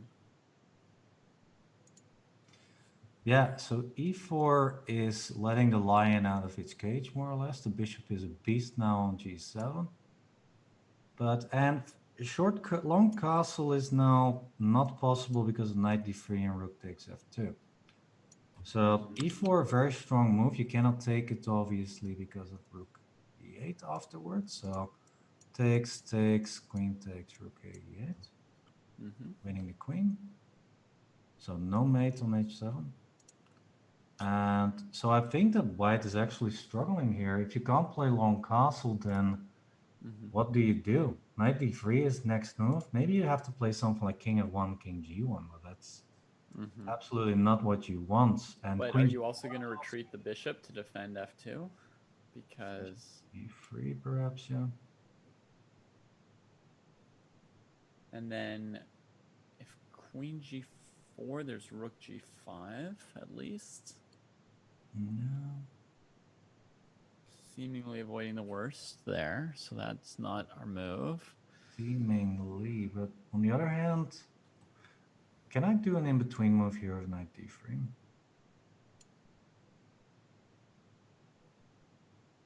My idea is that if the king moves here, that I have queen h4 with some mating ideas.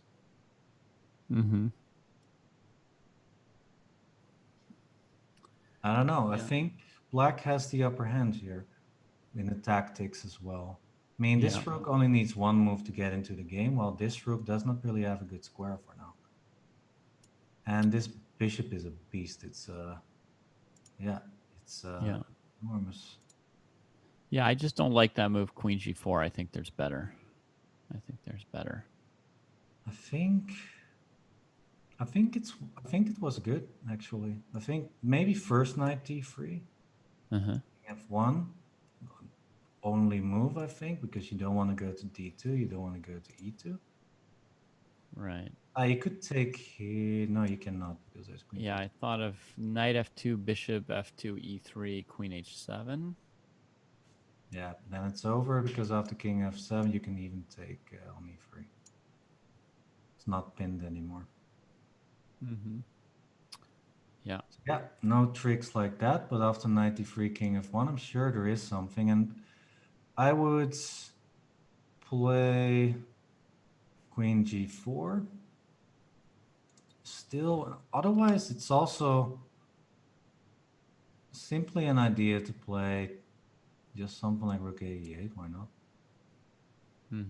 Well, knight takes e4 is a trick, but I think it's okay because you want to take here, that's not possible. Maybe queen g4, I don't know. Yeah, queen g4 now. Maybe. I'm a little bit worried though.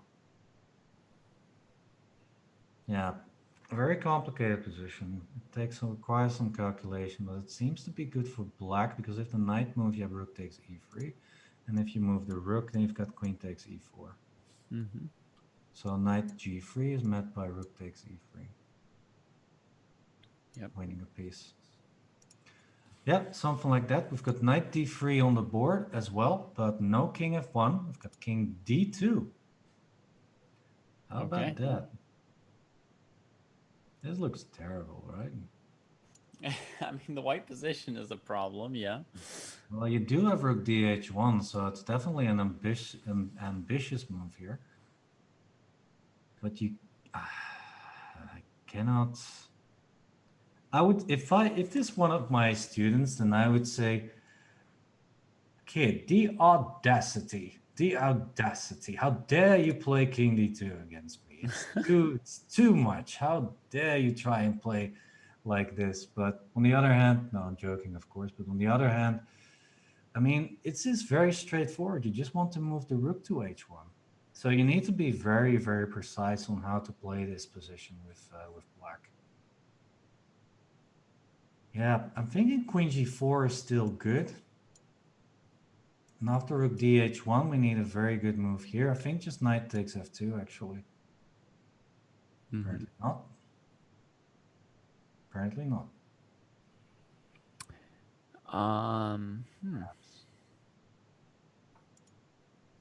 Threatening the rook on h1. Apparently you got something like rook g5, for example. Mm-hmm. Or maybe something even more clever. Yeah, well, we're stuck in this game for a while now. It's so complicated. We're trying to calculate everything. So yeah, I'd say black is definitely in a good spot here, but she needs to play something extremely good after rook dh1. All right, let's move on to another board. So we got two interesting clashes. We got Azerbaijan versus Kazakhstan, which we've just taken a look at on the first three boards. Let's take a look at Hungary versus Slovakia. Also very interesting. Trying to find that as well.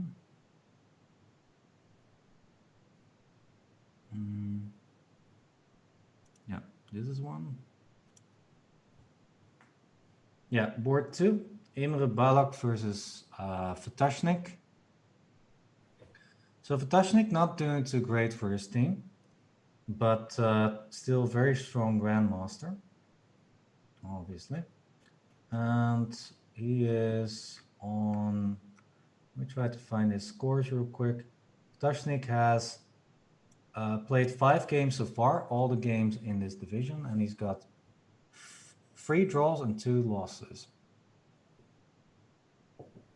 So that's not too great of a result, but yeah, playing against strong opposition, of course. Mm-hmm.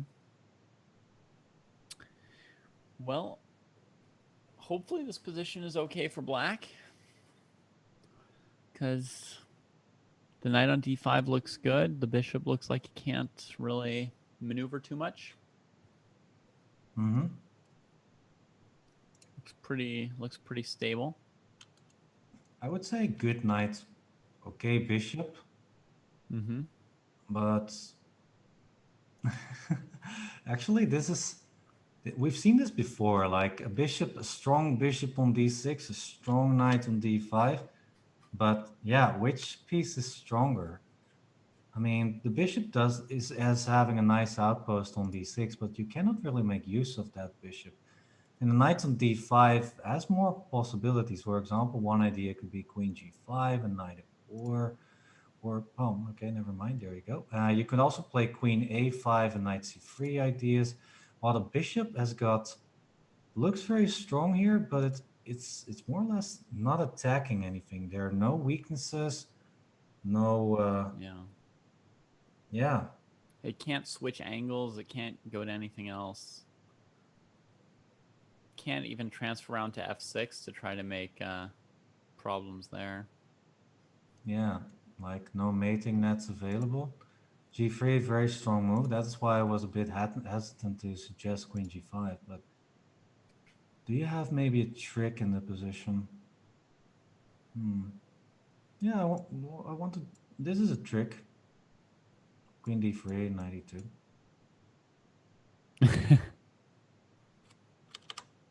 I found one. Knight C3. What about Queen F3 is the same, so Queen C2 needs to be. No, it's the same. No, Queen C3, Queen C2, Knight E2 anyway. How do you defend against this then?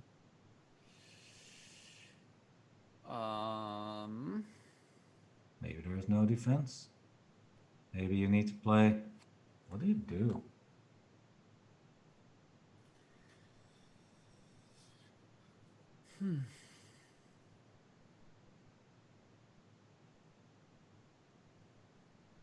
Seems to me like this wins material. Yeah. It's not on the board yet. Oh, there you go. I feel so happy when I spot things and then they happen on the official board, you know? Such a good feeling. But yeah, looks like it's just winning material. I mean, the computer is not that enthusiastic about all of this, but I mean, you do have like in between moves of h4 and f4 or something. So maybe Problem is that's on Knight D1. no. If you take the queen with your pawn, then black plays rook takes C1. Yeah, so the idea is that you have an in-between move of rook takes c8. Oh my goodness. Might work, why not? Yeah. If you move the queen, it's actually going to be a forced mate. Yep, nothing to be Very done nice. about that. So, yeah, I think after f4, maybe it's just best to move the queen. I mean, taking rook takes looks... I mean, you can't take back the rook, and after f takes, move the knight somewhere, back to b2 or to c3. Yeah, and then hoping for rook c1 again. This looks pretty good. Yeah, you've got the strong knight versus not really doing so much bishop on d6. But it's very unclear because the bishop can now move to f6. And yeah, more or less trapping the king on g8 forever. So I'm thinking that this is okay for white somehow. f4 on the board. I'd looked at f4, but I hadn't evaluated it correctly. Yeah, so this is looking pretty interesting. Seems like white is doing okay, but it's definitely black who's having the fun for the moment. Okay. Let's take a look at the first female board. So that is legendary player Tang Trang Huang from Hungary versus Julia Movsesian. Yeah. Let's see what's going on. So good night. That's the least we can say about this thing. Bishop on a4. Not so great. Maybe this is once again good night, bad bishop. Okay, how to continue with white? I guess white is trying to play something like rook g1, rook g2. Yeah. And then maybe even getting a queen in there as well, like this. Okay, now h4, h5 is an idea. Yeah, I mean, it seems like g6 might have to be played eventually, but by playing it right away, it's very clear to white to throw the h-pawn up the board. Yeah. And make white work for it. Nice targets. Yeah, it seems like this is the plan. It seems like Tang Trang Huang is doing very well here. Yeah, I think so.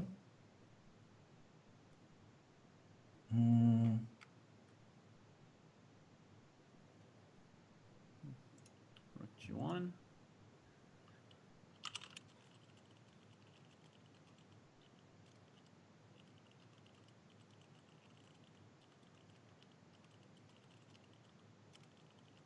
So playing for rook b2, that could be the attempted counterplay here. This is looking pretty scary, I must say. Okay. I'm gonna go for it. I wanna try something. Queen e2, Yeah. rook b2. Yeah. I'm gonna go for it. Queen g4. Yep. Yeah. Queen e7. You don't even dare to take. I don't dare. I'm You scared. don't Oh, dare. but queen All right. e7 doesn't defend anyway, so you shouldn't mind either. Yeah. It just I loses to think knight g6 g6. just wins on the spot. Yeah, the idea of rook takes is, well, first of all, you got knight takes g6 anyways, but I think this is much more clean. Yeah, king h8, then queen f6, king g8. And now, what's the killer blow? Oh, actually, queen f6, king g8, and then knight g4 is already possible. Mm-hmm. Or otherwise, of course, just Although take. knight g6 is quite good there, threatening mate in Yeah. one. All black's pieces are over here. Yeah, while white is just crushing on the king side like this. Rook fg2 on the board though. But now after rook b2, king queen e1, at least one pair of rooks is going to get traded. Oh, after queen e1, you also have this bishop c2 move. Oh, vicious. Defending g6. The bishop's life turns around. Yeah, that looks interesting. I think that that the white player maybe wasn't 100%. What's this? Queen c1, but that's just queen takes a2, right? I think this is not looking good for white. I think this is close to losing already. I don't see a mate or anything after rook takes, but I think queen takes a2 is just a pawn. The queen is not doing anything on c1. Mm-hmm. Yeah, why not? Just go for it. Grab that pawn, baby, like Yasser used to say. So, yep, I think what? Take on g2, rook takes, rook b1 or queen b1 should be over, should win. Rook b1. Yeah, rook b1, it's over. Rook takes, rook b1, it's over. If knight e5, queen takes g2. If knight e7, king f7 wins. If rook takes here, rook takes with check. Take the knight, take the c3 pawn. This should be over. Mm-hmm. Yeah. Yeah. Oh boy, oh Well, boy. when black doubled rooks on the b file, I mean, white had to maybe see your idea of bringing the queen to g4.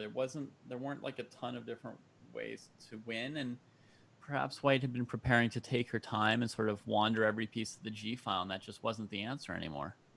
Yeah, it seems like it. Here, white was doing extremely well. But here, white needed to play something different, something more active than this. The queen was way too passive on c1. So my idea here was just to play queen e2, just go for it on the king side, because all black's pieces are on the queen side right now.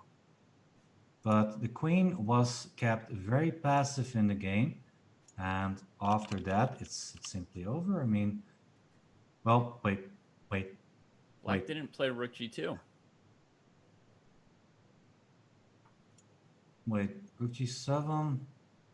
Is there somehow a draw or something?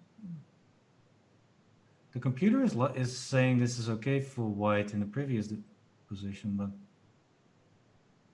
Well, the queen can't come over because of rook h2 mate. yeah, there's still rook takes here. I don't know. So that means in this position, the computer was thinking that this might still be okay, but I don't really see it. Rook takes b2 is next move, so are we missing something? Thinking maybe something like rook g5, but nah, that's just rook b1. I don't know. Mystery from the computer.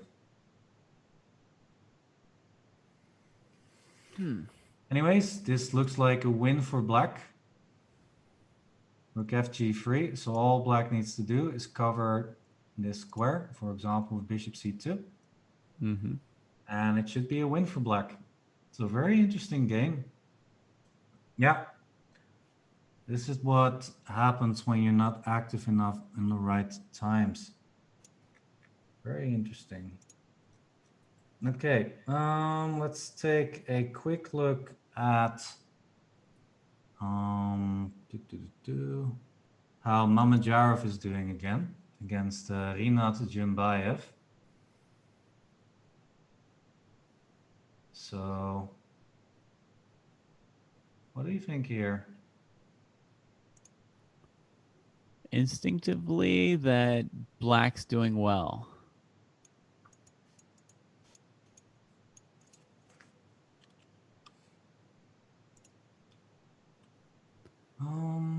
Yeah. With knight f4, Instinctively, the black's very good here.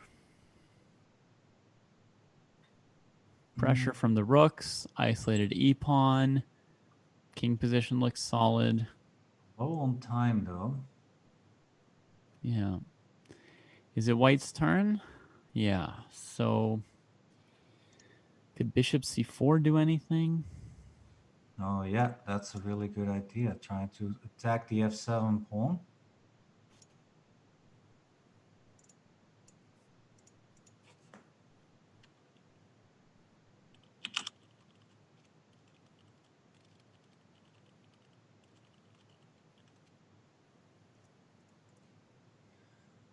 This looks very dangerous, actually. I want to play something like knight f4, but I think maybe you can even take simply. Takes, rook f1, grab something on f7. Maybe not the best. Maybe there's even something better. Yeah. Queen e4? Queen e4 to bail out, maybe? Yeah, takes here, bishop takes Right. 8. Looks like this is okay for black. Not much going on there. I want to try and do something more ambitious after bishop c4. So knight f4, there should be some way to maybe just queen f3 or something. Or maybe bishop takes f7, by the way. What about this? Nah, that's not good. Wait. I'm going to find something good here. That's my life mission right now. Come on, I can do this. I can do this. I need to find a win here. Just queen f3.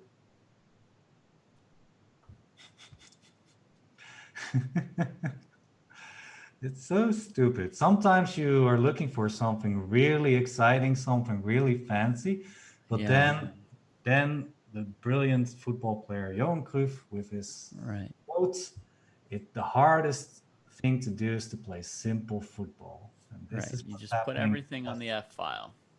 Yeah, just queen f3 and it's good. Knight 6, queen takes f7. Yeah, what to do after bishop c4? It just looks very, very good for white. So much for instincts. Then Yeah. you just attack a pawn. Rook e7 played. Rook d1, just putting all the pieces into the position. Rook e8, queen f3, king g7. Okay, it's not over yet, but it seems that white is looking for a killer blow. Well, g4? Oh, maybe it's once again simple. Simple is the way to go. Simply wins a piece. Yeah, looks like it. Knight f5 on the board, though. Yeah, I think Johan Cruyff was absolutely correct. It's the hardest thing to play simple. g4, just winning a piece. Yeah. Knight f5, I guess black needs to take. Watch the time, 1 second. Oh, bishop takes, e takes, f6 played. Okay, but this is over. Such weaknesses in the position. g4. The knight is still trapped, right? Yeah, just g4 once again. Yeah, this looks so over.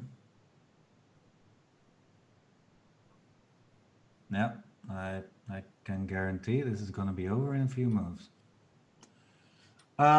We've got some results, by the way. We've got in this game, we've got Pika Chess.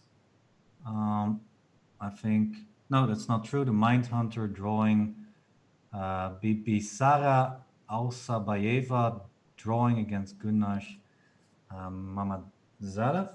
If I'm not mistaken, that is board 3, the first women's board. So that is a draw in the match. Oh, nice one. This looks like a win for white. Just the queen versus. Yeah, this looks a winning. Then we've got Last Gladiator.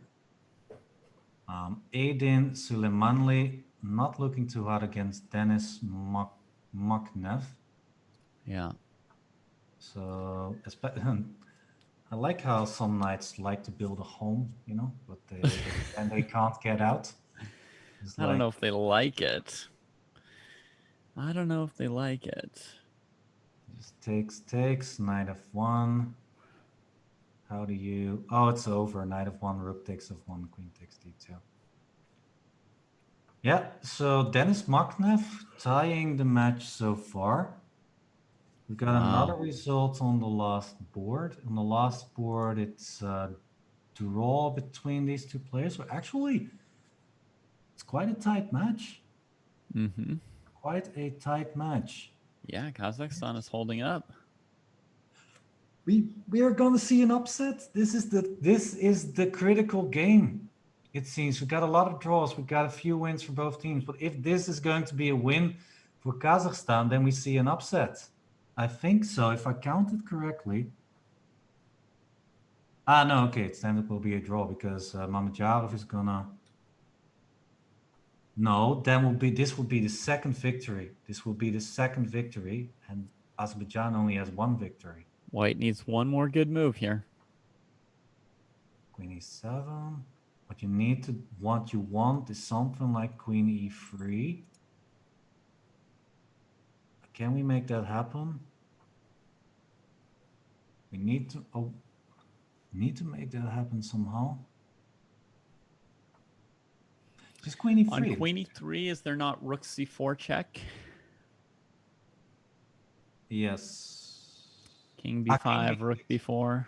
King b6, and he gets out. Okay, yeah. So it's just Queen e3. That's all you need to find. Queen e3 is winning. Oh, this might be an upset. I'm so excited. This might be an upset. Also, Mamedyarov, by the way, still... Yeah, Queen e3 on the board. This looks over. If Rook takes b3, simply King a4. If Rook c4, King b6, and it's over. Wow. Kazakhstan, they're for real today. And nobody knows what's going to happen with this group. Nobody knows. Oh, this is going to be so exciting. Okay, Mamedyarov just won the game. But if I'm counting correctly, 1 for 1, 1. Okay, we still got one game left, by the way. Yeah, okay, this is over. This is winning for white, but we've got... No, this is different. I'm still missing one game, it seems. Is this the last board? Wait. 1, 2, 3, 4, 5, 6.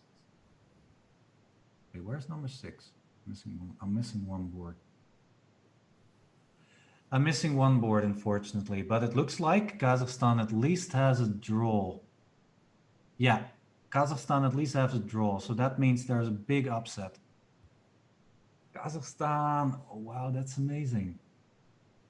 All right, so, okay, with that, let's move on because we're stuck with this match for a long time now. Let's move back to Slovakia versus Hungary. That's another big clash here in this pool, in this round. And we've got board 1, Benjamin Kladura from Hungary playing at Viktor Gazik from Slovakia.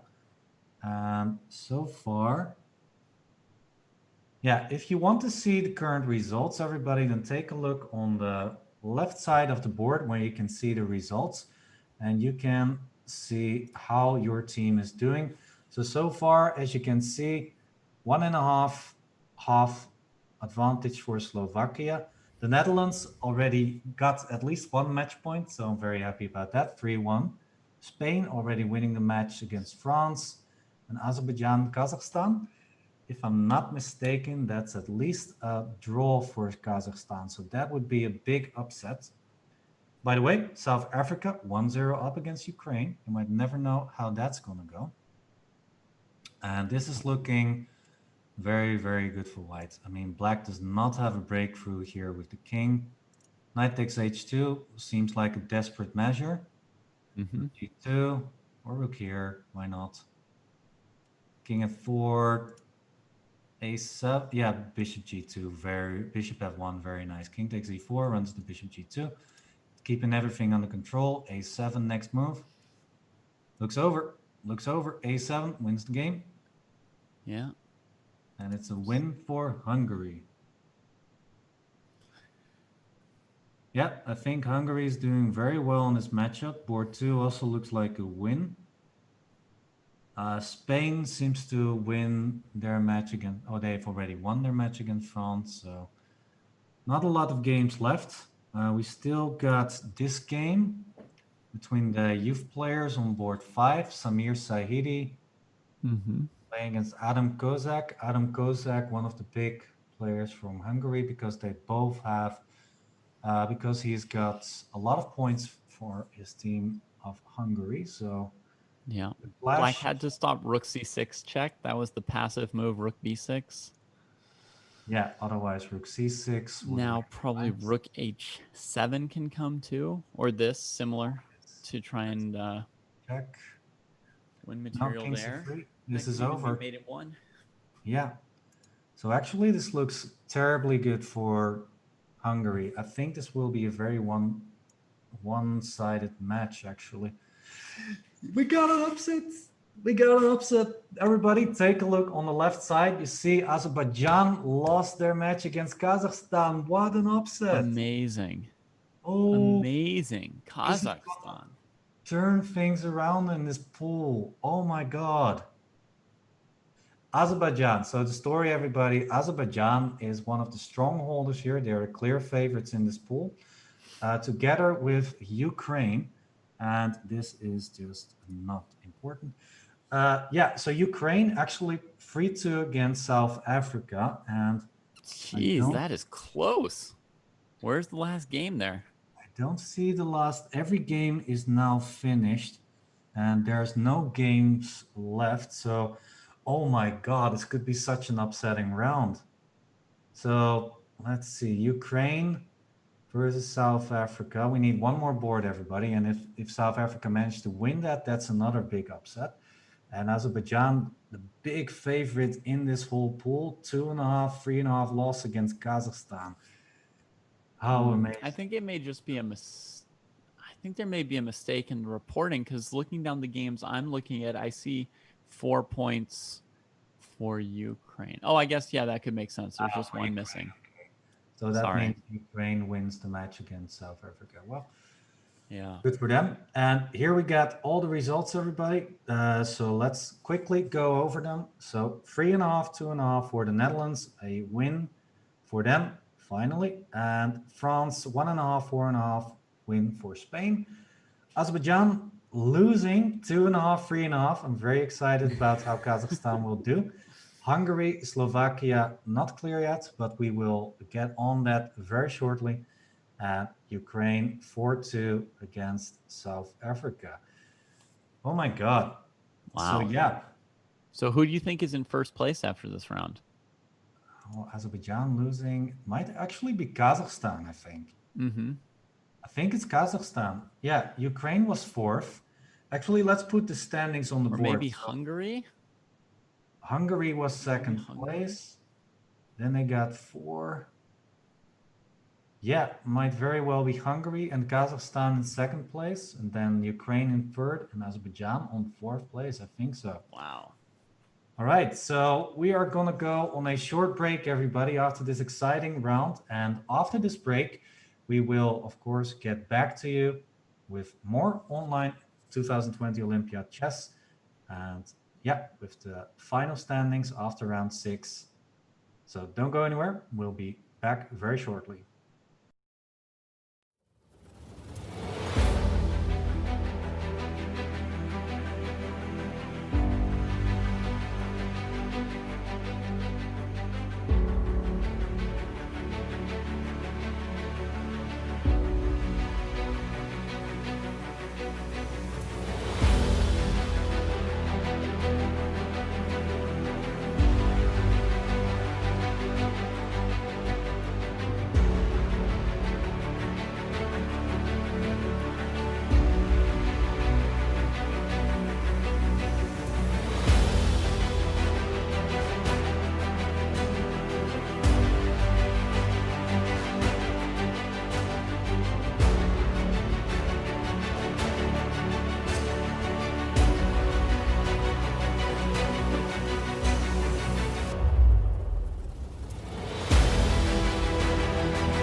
Welcome back, everyone. My name is not GM Roland Pruisers, but my name is Wouter Big. I am the producer of this event of Chess.com. So everything we see is done by me, not the amazing commentary, of course. That was done by David and Roland.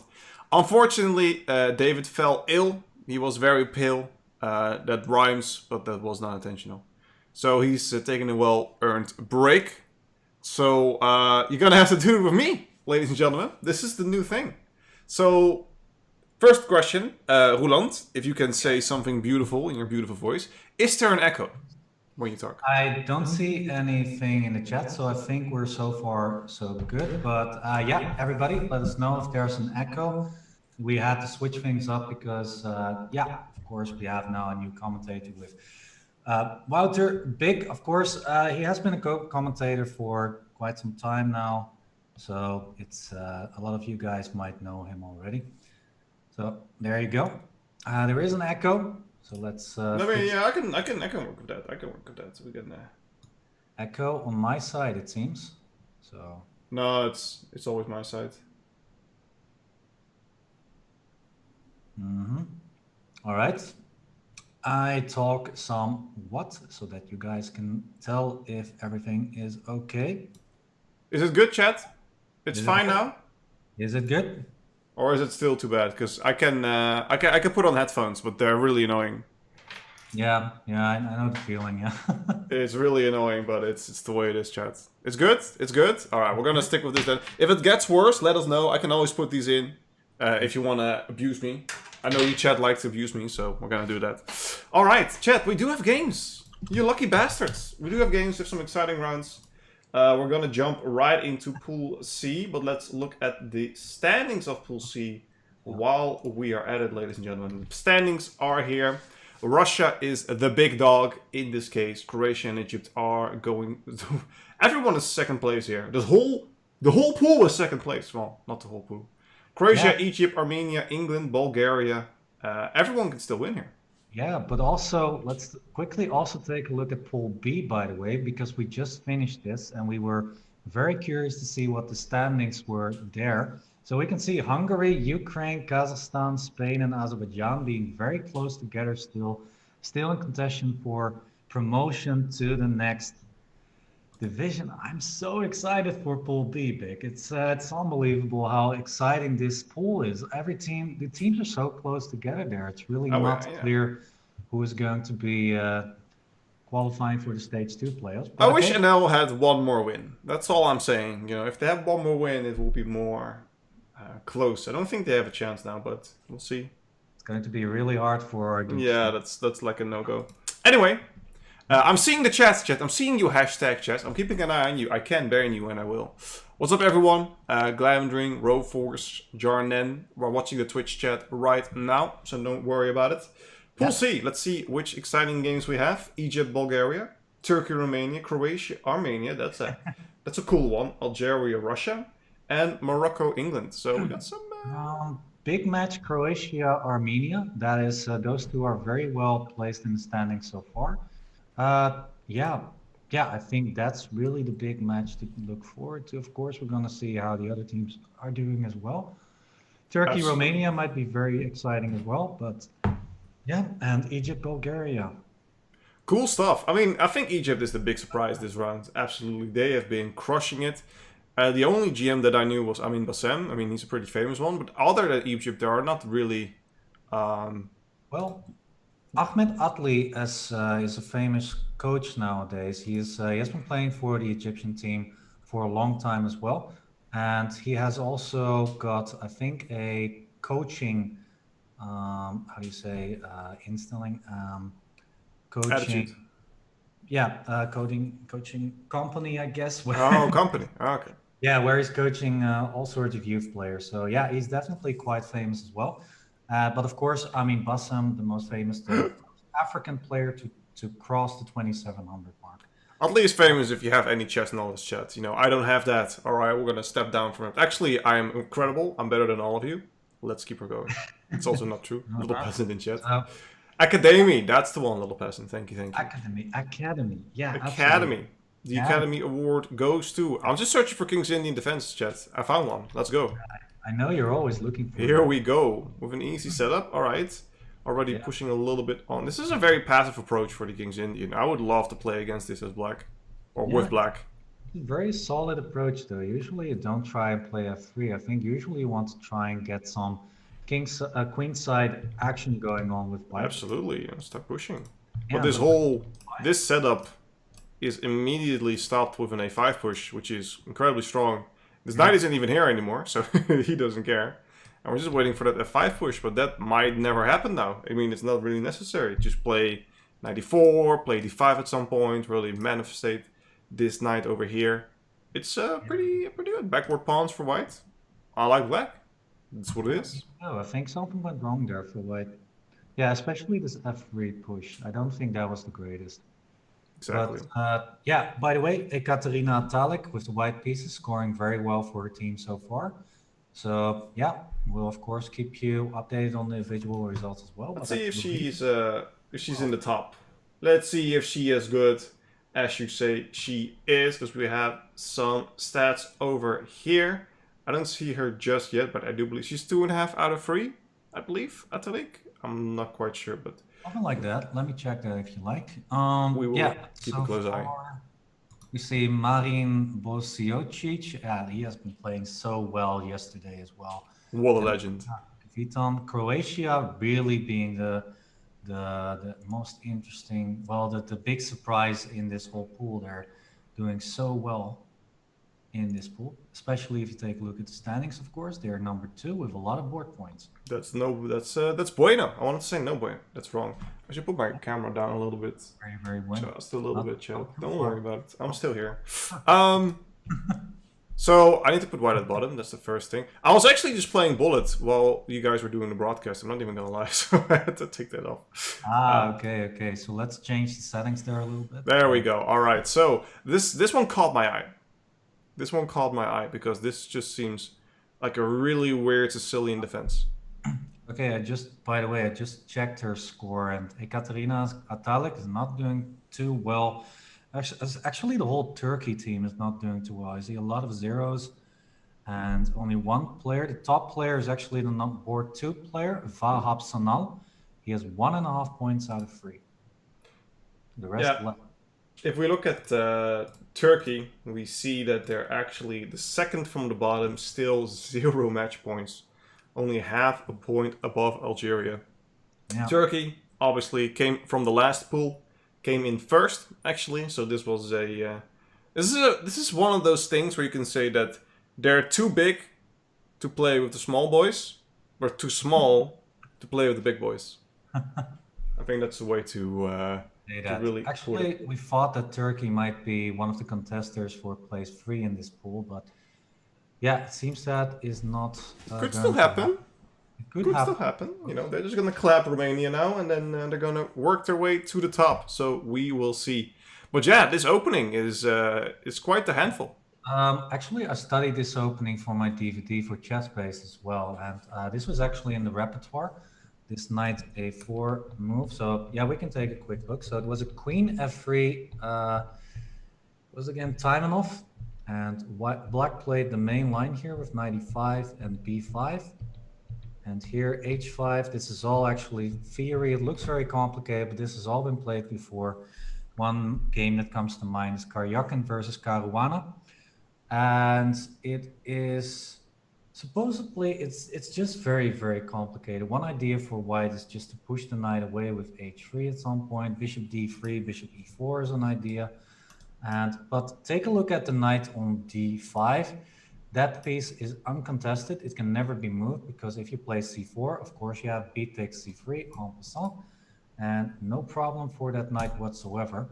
So what black tries to do here is very simple. He wants to keep the knights on good squares. So the knight on g4 eventually needs to go to f5 at some point, and then you play g6 to play knight f5 at some point. I think it's a very complicated opening. Check my DVD out if you want. I have a better idea. You ready? I'm gonna improve on your DVD. You're gonna tell me if it's a good move, okay? Right. Let's say white plays king b1 here.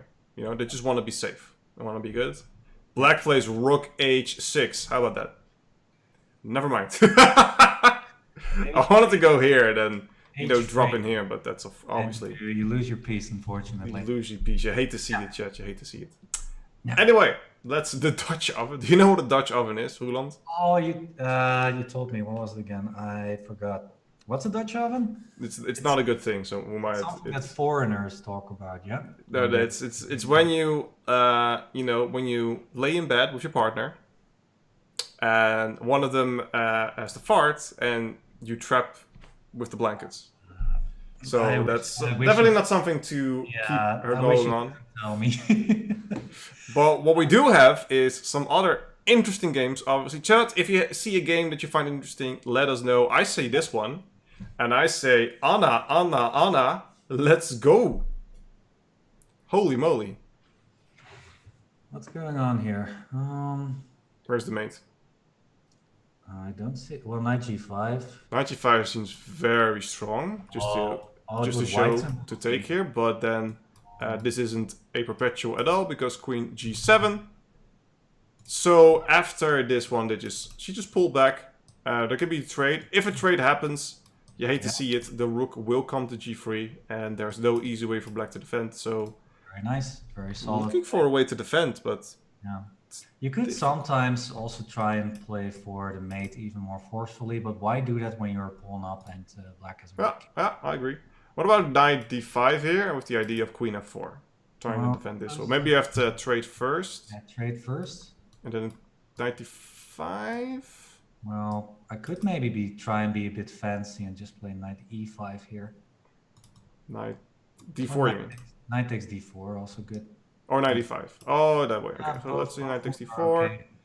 Rook Yeah, g3. it's tricky. It's tricky. You just have to give up your queen. It's, you know, you don't have... Your knight's under attack, chat. You need to do something about that knight. There is no time to get this rook over here. Yeah. By the way, I saw that Ena Gavitan from Croatia was actually one of the top scorers in this whole pool. So I think she had 3 out of 3. So Anna Sargsyan is, trying to get her off that 100% score.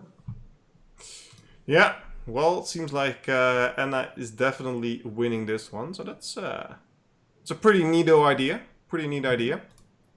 Let's see what else we have. We have Borka against Danielan. Oh, I see what I'm missing. Hold on, chat. I know what I'm missing. We have to enlarge the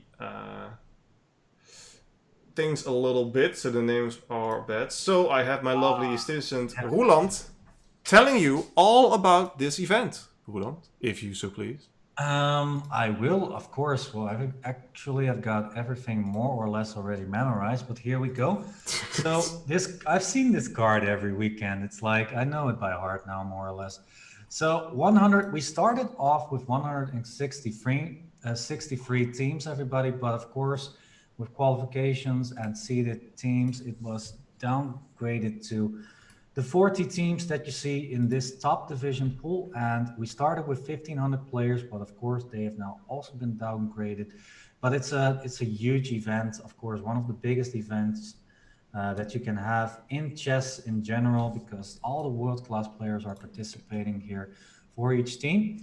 Well, what does a team feature? A team features 2 open boards, 2 women's boards, 1 junior male board, and 1 junior female board. And yeah, that's a format that we've seen, that we haven't seen before.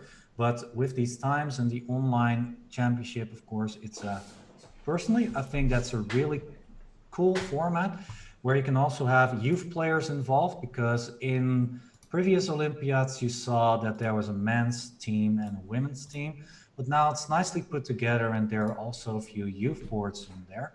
So yeah, I really like that. And some of the top players also really like that idea as well. So yeah, I'm a big fan of it myself. So yeah, we're looking at pools. So of course, this top division is divided in pools, and yeah. We're good again. You did it. You made it. I made the name large. There's also no double cursor on the screen anymore. People, if I put my thing on it, it would also show on the pool C. So we fixed that as well to break my neck a little bit for the next couple of days, but that's fine. You know, who needs that? Let's keep her going. Let's see if we have interesting games to show. This one looks... It's Antoinetta Stefanova, obviously a legend of the game. Ex-world champion? Question mark? Yeah, correct. Ex-world champion. I do listen to the things from time to time. I I see. I'm just looking at F5, F4 here for black. Do you agree? Even though it does give up this square. It's like a very good idea. Yeah, the bishop on d3 is currently trapped, so f5 is definitely a move to consider. It's white to move though. Yeah. And how would you play here as white? Actually, I think it's very uncomfortable for white. Yeah, it's really annoying to play. f5, f4 is definitely a way to go.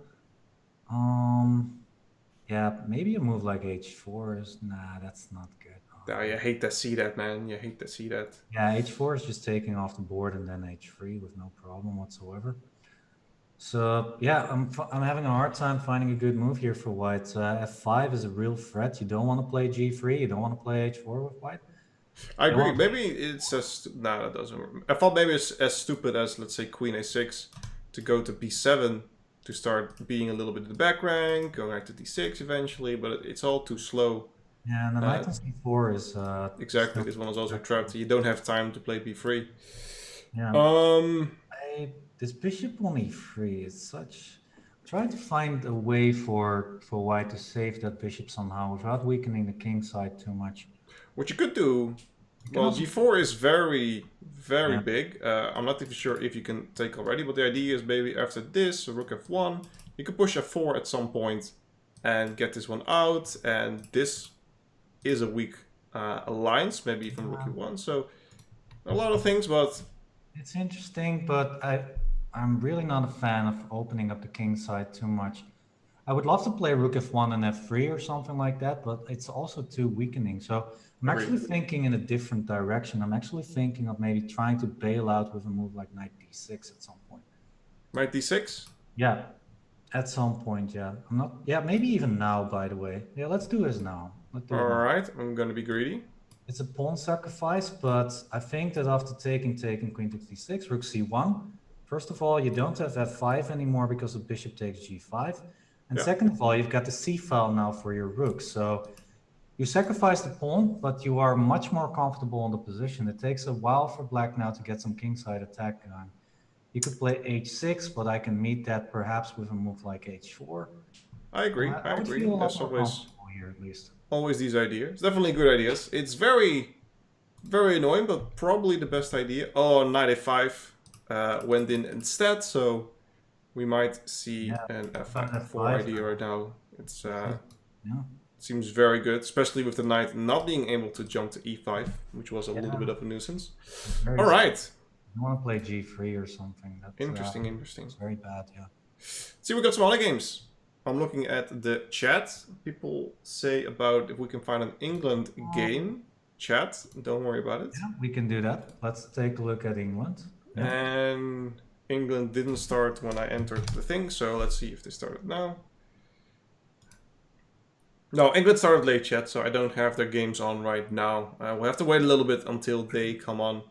Don't shoot the messenger, but let's shoot straight for the stars and look at this game right here. It seems like it's equal material.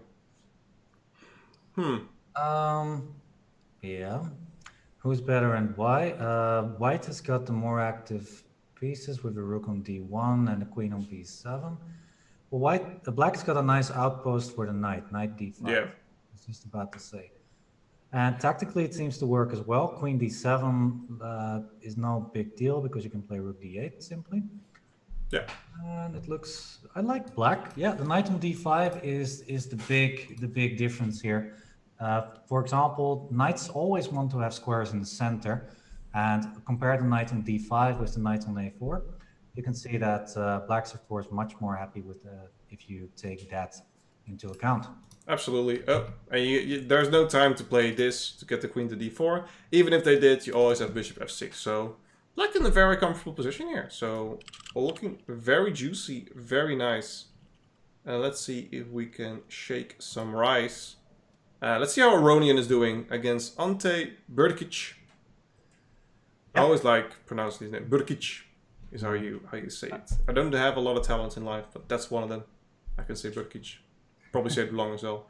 He's down 8 minutes. 9 minutes.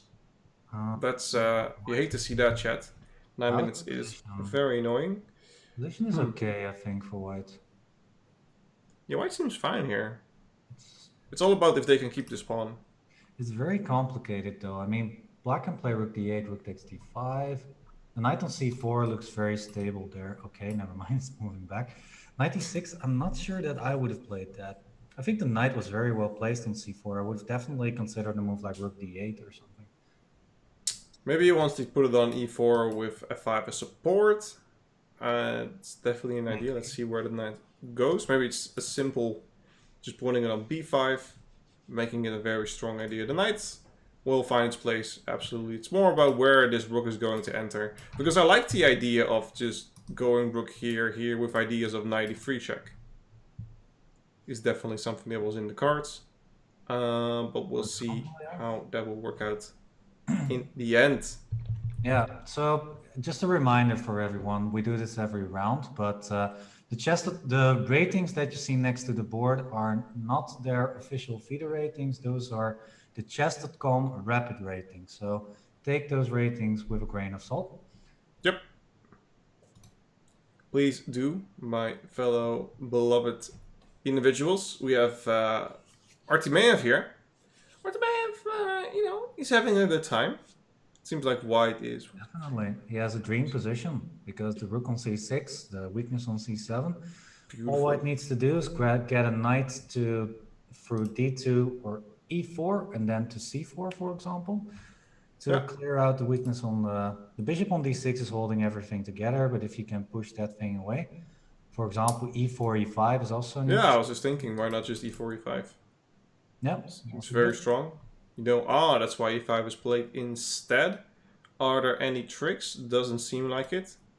You could lock this down even more with a d5. I'm not sure if that's what you want. Obviously, you want to... this just becomes a glorified pawn at that point. But what I hate about is that knight can jump to f5 now, which is a very annoying position. That could be. If I were white, I would just take everything and then play rook d7, perhaps. Because look at the difference in the rooks, especially the rook on a7. I mean, it's such a big difference. Like, it's a terrible position. You can't even play. Well, actually, you can play this because this looks like mate, but we can always go back. So white's definitely better, and opposing to keeping. Okay, he did take an IRL. And the push of the pawn and going here is probably, you lock it in a little bit too much. So I like the idea. Just throw it open and let's win some pieces. Is there still an echo, chat? A little one, it seems. So I don't see it. Okay, maybe it's not. Listen. Maybe it's not there. It doesn't matter. It's a little one. It depends on what you do with it. I think that's the most important part. Yeah. But looking good for Russia. Russia, of course, if you see their lineup, everybody, then it's amazing. Russia, definitely. I think Russia together with, what is it again? China, they are the clear favorites to win this Olympiad. And you're trying to find all the exciting games, yeah? Yeah, we kind of covered this one as well. But it's pretty good. Okay, maybe I can do something about the echo, chat, so everybody is happy again. So while I fix the echo, Roland is gonna fix this position for white. I don't think I can, but I'll try. I like black. Something definitely went wrong in this position for white. I mean, the pawns have advanced to a4 and e3.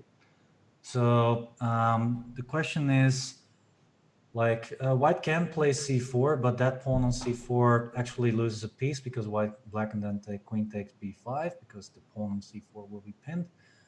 And if you allow black to take on c2, then the king will be extremely weak in in the position. Actually, it's black to move. So. Yeah, so it was definitely you're never gonna grab this. You're gonna hide behind the pawn, and now it's all about gotta make something I have a work. neat idea, by the way, for black. You can play something like g6 and bishop h6 at some point, perhaps.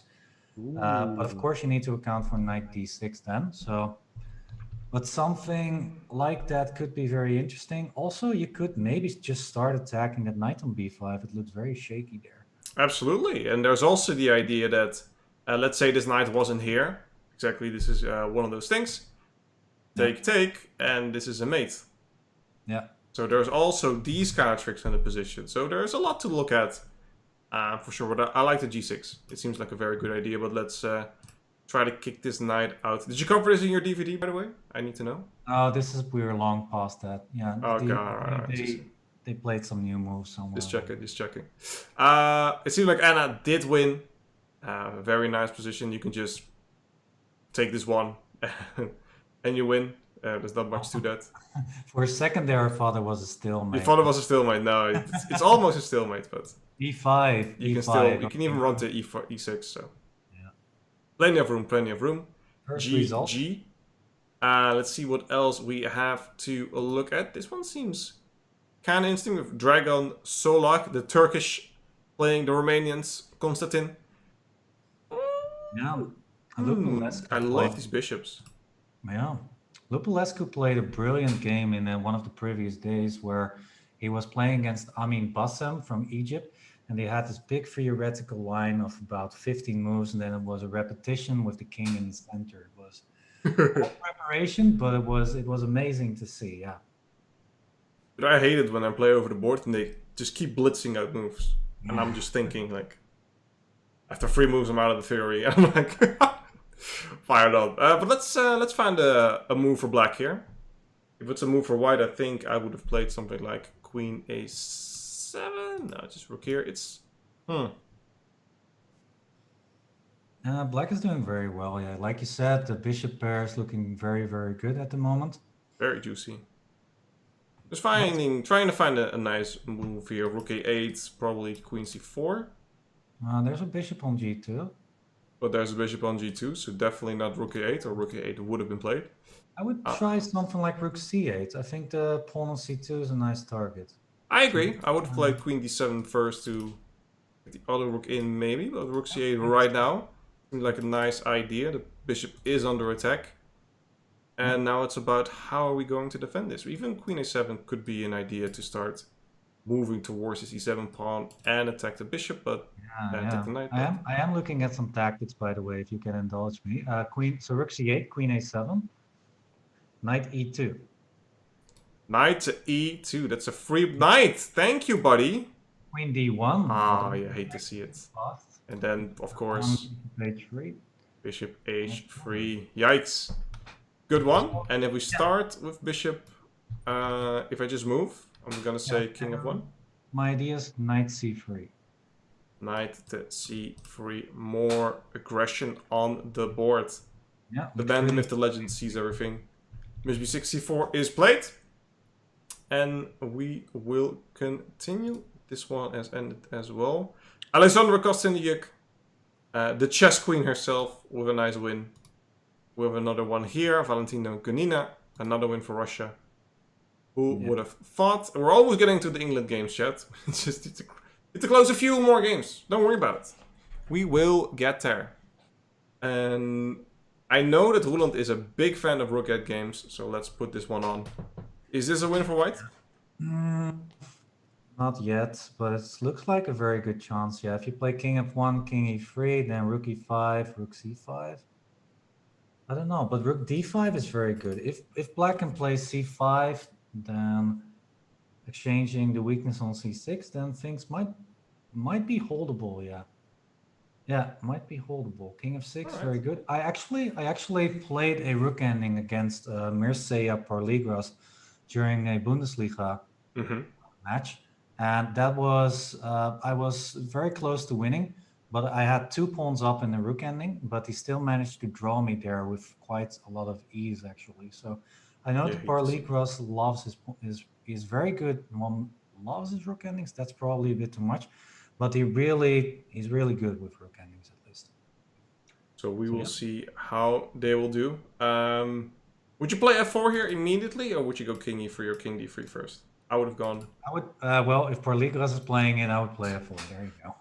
Yeah, I like your idea. King e3 afterwards, and rook e5, trying to trade the rooks. If not, you can go rook c5, and then just push through the center with the king. So very, very nice game here by white. Let's see if white can help it out. Also, the echo should be gone entirely, but we will see if that's really the case. Let's look at some juice. We always want to see some juice. I'll keep coming back to this game. This is just, you know, mayhem on the board. Crazy. Wow. Is it still winning for black? I don't know. If it's white's move, I'm gonna play a silly move. White can just play this, right? Yeah. And that's winning for white. Yeah, g takes, and mate. This is a mate, and if you don't do anything, this is a mate, so it's definitely something black should do here. Yeah, queen a2, it was a move I was considering as well, with queen a1 as the big threat. Looks good. Looks like winning a rook. But black is already a piece down, and there's still some action after queen takes h1. Absolutely. Now you can't take this now because the queen will capture back. Just trying to see if there is a way to... f5, queen e5, perhaps? Yeah, that was my next suggestion. f5, queen e5 is a nice idea, but definitely black has some countermeasures, but it's hard to spot. You have to be very, very thorough on your moves here. h4 looks good. Just h4? Queen e5, f6, or queen e5, f6. First queen takes g2, by the way. First queen takes g2. Yeah, queen takes g2 is also a good move, indeed. Alright, so we can't do that. Yep, seems good. f5 has been played. Ooh, but it take with the pawn still fine. I don't think you can afford this. Oh, you can afford this. Rook coming in at the back rank as well. Yeah, it's queen h6, rook f4 looks winning for black. It's nasty. So base. This is live level. Aroni is fine win two-way. Aroni was actually our interviewee last game.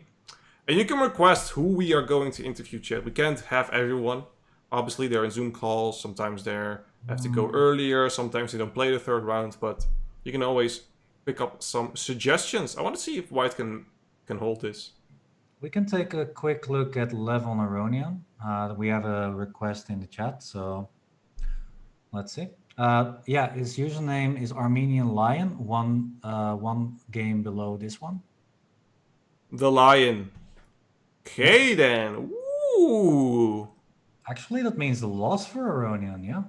This seems like a big loss, because you could just take on c5 with white. Am I missing something? That's an upset. That's an upset. Oh, you cannot take, obviously.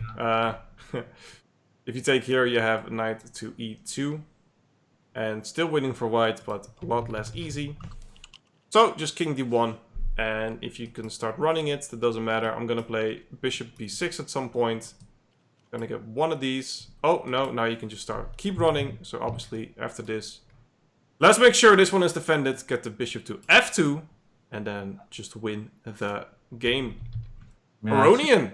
Yikes! It's really easy. So actually, Croatia doing very well in the standings so far. So yeah, with this win, they might also create an upset because Armenia is one of the big teams in this whole pool. But yeah, Aronian is still fighting. By the way, it's not over. Yeah, it's not. It ain't over till my ex-girlfriend sings. True. It's true.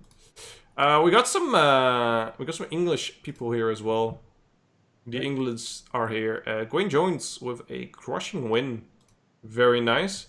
We have some questions for Ivan Saric, who is a Chess Pro PCL legend. Went like 7 out of 9 against all the Super GMs. It was very impressive what he did. In the Pro Chess League, yeah. Yep. David Hull. And we have Toma with a black win. Oh, it's a timeout or disconnect. It's one or the other. Let's look at the time. But white was it's losing. Okay, this is the move. This is the move you didn't know how to approach. Alright, so looking good for England. Looking great for England. England here as well with a nice win. They're dripping in, chat. They're dripping in. It's going fast. Going really fast. Another win for... Nice mate. Nice mate. Oh my Yikes, God. yikes, yikes. So this is... let's go through this one real quick. This is also on Roland's DVD, chat. No, not this line. E5. Oh my god, this is... You castle into this? What a mad lass. She castled into this. Wow. You hate to see that. G5 is no, it's... Oh my god, dude. Yikes. She did not have fun. I had fun, so that's all that matters. Alright, we got some few games closing, ladies and gentlemen. We are reaching a climax of this round. And this is a draw as well. Let's see if we got some juice in the tank. People want to see Aronian, so I will show Aronian. David Howell for the interview. Did we have David the first time? No, we had Huska. We'll have a glance of who's available. But keep them coming. Actually, Black not doing too bad with creating some chances at least. Black definitely keeping the pressure on. In time trouble, anything can happen, chat. Yeah, it should be, but this should still be over. It should be over, but you never know. Probably knight here, king to g4. You're just gonna abandon this pawn. You kind of have to. I want to mention something, and that there's still a chance for Black because White's got the wrong colored bishop. So yeah, with the pawn in the corner, that could maybe be a factor. We've seen that in other games as well. So I agree. Might be still a chance for Aronian to, yeah. To bounce back like a baby boy, chat. That's what we'll see. Yeah, this one is... Ooh, you only had 1 second. I like to see how this one's gonna turn out. If Levon pulls the miracle, that's quite the upset, but it's hard in this position. I mean, king here, you just go rook g6 probably, just a quick check in between. Yeah. Then you're just gonna start running. Looks over. England already winning the match, by the way, 4.5, 1.5. You can see that. Well done, England. If I'm not mistaken, I'm still pointing to the left side. Yes, we're both pointing now. We're pros. Absolute pros, chat. Yeah, look on the left side if you want to see updated results. Just start running. Okay, so it's not that easy for White. A small mistake is made, especially 30 seconds, but Aronian is starting. Alright, king f1. No, king e3 instead. Seems good. Oh, you can just take these, right? Yeah. No. It's the easiest way. You can even put this... No, let's not do that. I want to put it in a good old in-betweener, but let's not do that. An intermezzo. But yeah, let's just march it. Maybe get this king off this rank first.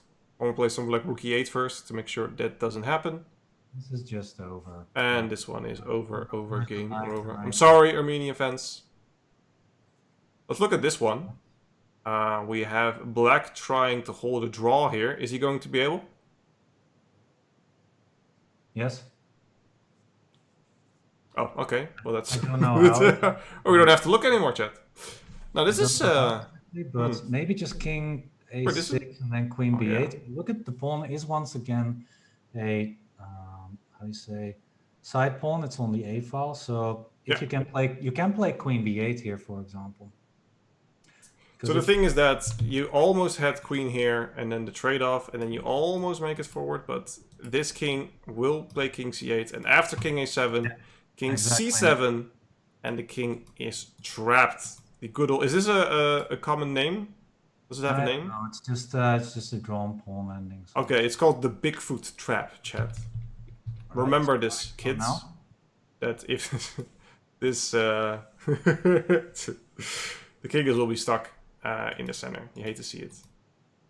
Yeah. It doesn't have a name, really. I'm gonna claim this. It's mine. Oh, then claim it, yeah. Why not, chat? All right. What about Rand's Chess Moods game? Is that maybe something interesting to watch? Which one? Rand Chess Mood? Oh, no, okay, that ended in a draw already. So let's move on to another game, perhaps. This one seems completely over. It is completely over, so we don't have to look at that. Yeah, this is Aronian still trying to hold the draw. That's not gonna work out. And it's a pawn in game. Ooh, is this over? Yeah, Yeah, this is what I was talking about. Oh, okay. Yeah, you do have to be careful there. So Yeah, yeah, because you can just take king c8. You do have a7, and there's no need for the king to block it off. So nice win. Very nice win. We only 2 games left. Ronan unfortunately lost. And this one is also over. Let's look at this one. A nice, cool pawn ending. Oof. rook ending, but it's already over, it seems, because, well, rook e4, if black can win the h pawn, then it might be still a draw. Yeah, but you just built the after bridge, rook right? takes h4, the winning maneuver, just a8, of course. Yeah, just here, there's rook in between, so... Yeah. So if black won the h pawn, then it would have maybe been a draw, but since white still has that pawn and rook c4 is nicely protecting that thing, it should be an easy win for white. Yep. Go back. Maybe you can even play rook a6 here immediately. Rook c4 is also fine. Yeah, this is a nice win as well. And it is our last game, ladies and gentlemen, of this round. We'll get these things sorted real fast with an update on the standings and everything else. But what we also need, because David fell out, we're going to go on a quick 15-minute break. I'm going to have to walk the dog, as Roland always says, with a little hint towards his BFF. Croatia got destroyed. Yikes. You hate to see it. You hate to see it, chat. The results, we'll be back soon. Will be a 15-minute break. And then we'll be back with round 5, 6 of Pool C. And then round 4, 5, 6 of Pool D. So we still have about 5.5 hours of chess in front of us. Don't you worry about it. We will be back really soon with round number 5 of Pool C. Any ending words, Roland? No, we'll see you soon, guys, in about 15 minutes. Okay, I need you to have some ending words so I can do this. No, it's good. It's good. I got it. Hope you are enjoying yourselves, guys. And of course, a lot of chess action going on after the break. And of course, David will make us. And because of sickness, and Big is stepping in there. So is that enough talk? That was perfect, man. See you guys. Right. See you guys in 15 minutes. Bye-bye.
And welcome back, everyone. I'm still here with Roland Pruisers, Grandmaster Roland Pruisers, by his BVDs, because he has been doing a terrific job.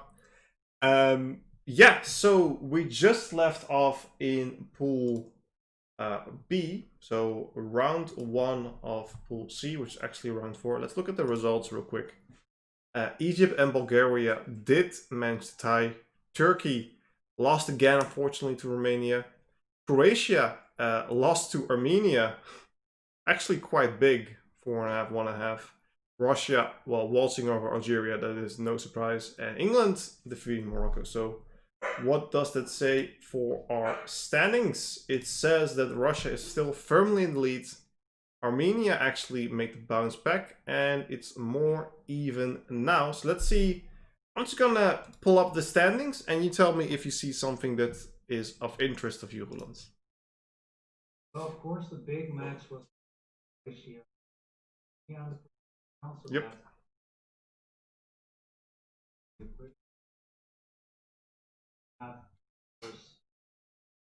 Yeah, Croatia is the big guy so far in this match. Defeat them, that's really huge. And in round 5, a match that's interesting. Oof, that's tough. Maybe England, Egypt, or Bulgaria, Turkey, or Romania, Croatia, or Armenia, Algeria. Just all of them. They're all very interesting. Yeah, I mean, yeah. Do you have a pick, Big? The pick for big. Picks big. Yeah. Big's pick.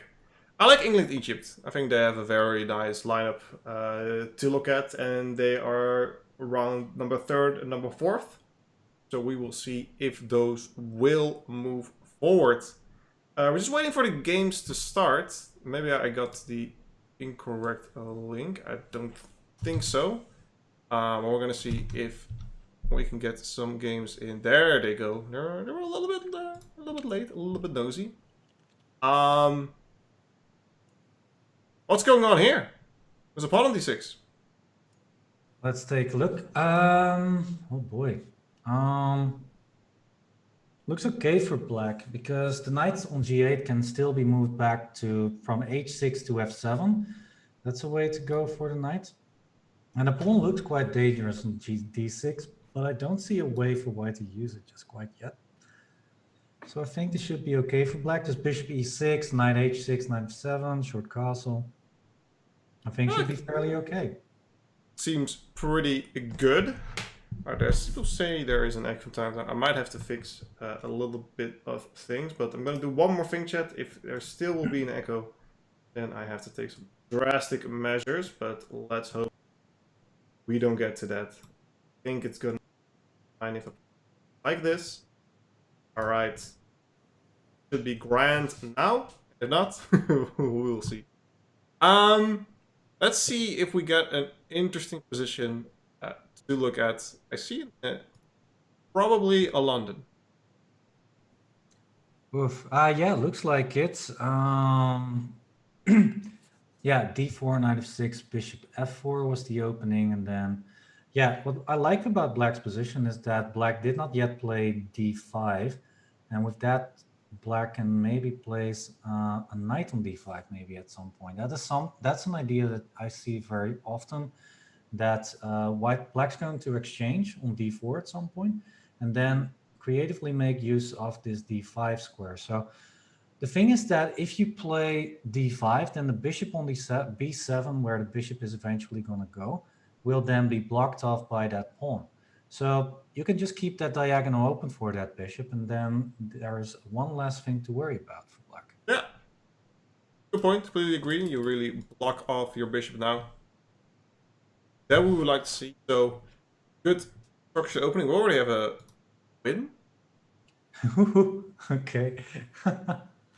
What was this? Yeah, this one went. Okay. Yeah. The short castle into a lot of pain. Painful. Yeah. Hate to see it. All right. We do got some other stuff. Don't worry, chat. We got all the goodies for chat. Michael Adams against nice Amin Bassem, talking about Egypt versus England. Who do you prefer here? Tough to say. The knight on a5 is a nice blockade there for the pawn, but so far that knight is not doing too much. It's nicely covered by the bishop on a2 and the knight on d2.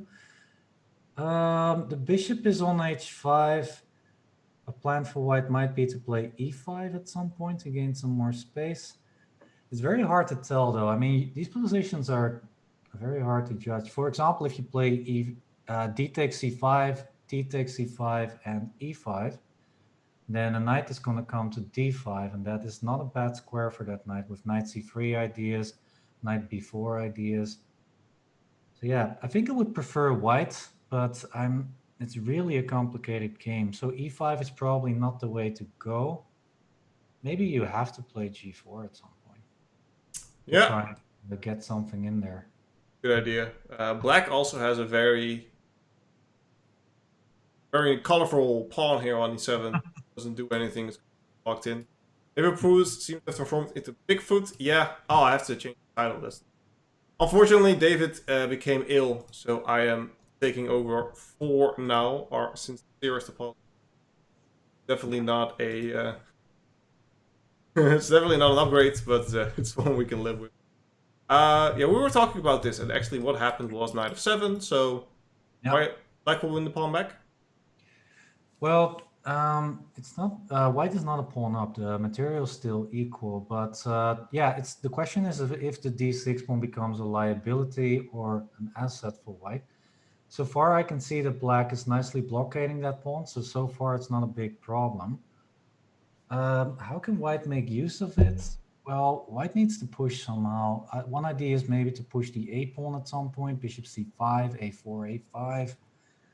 But I mean, the d7 square is nicely blockaded. Yeah, maybe knight e1, knight d3, knight c5, stuff like that. That's why I think black played bishop g4 to discourage a move like knight e1 to disrupt that. So rook d3, but now knight e1, knight d3 doesn't seem to be on the table. It doesn't really work. Yeah, they want to have something like this, but bishop, how strong it is, you actually want to play, like you said, 5.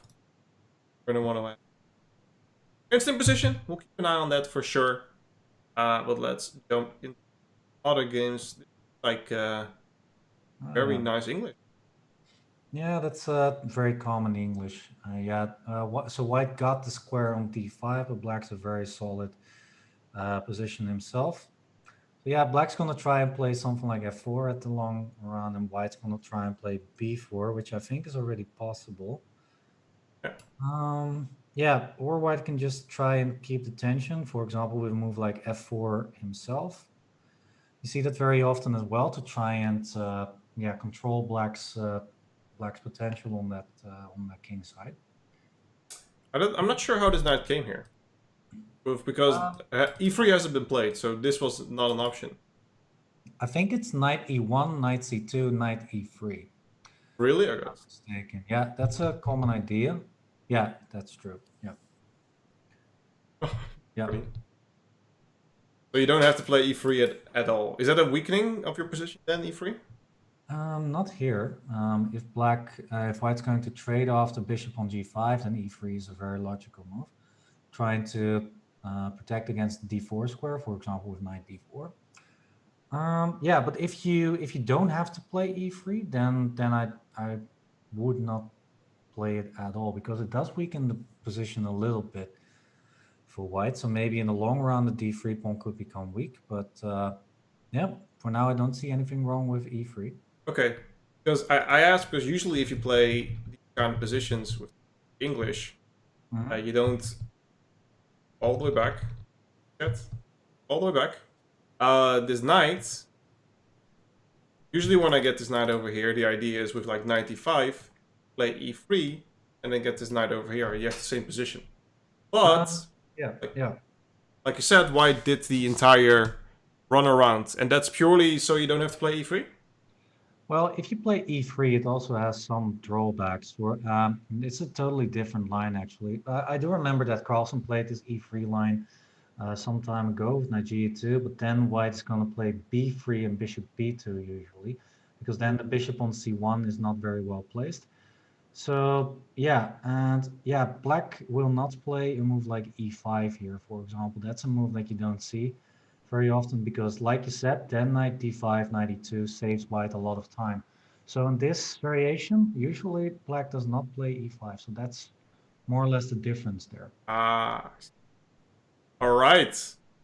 What else we have? We have a nice attack on the king side. The very favorable white. I think bishop c4, d5, and a sacrifice rules. Yeah, look at the knight on h6.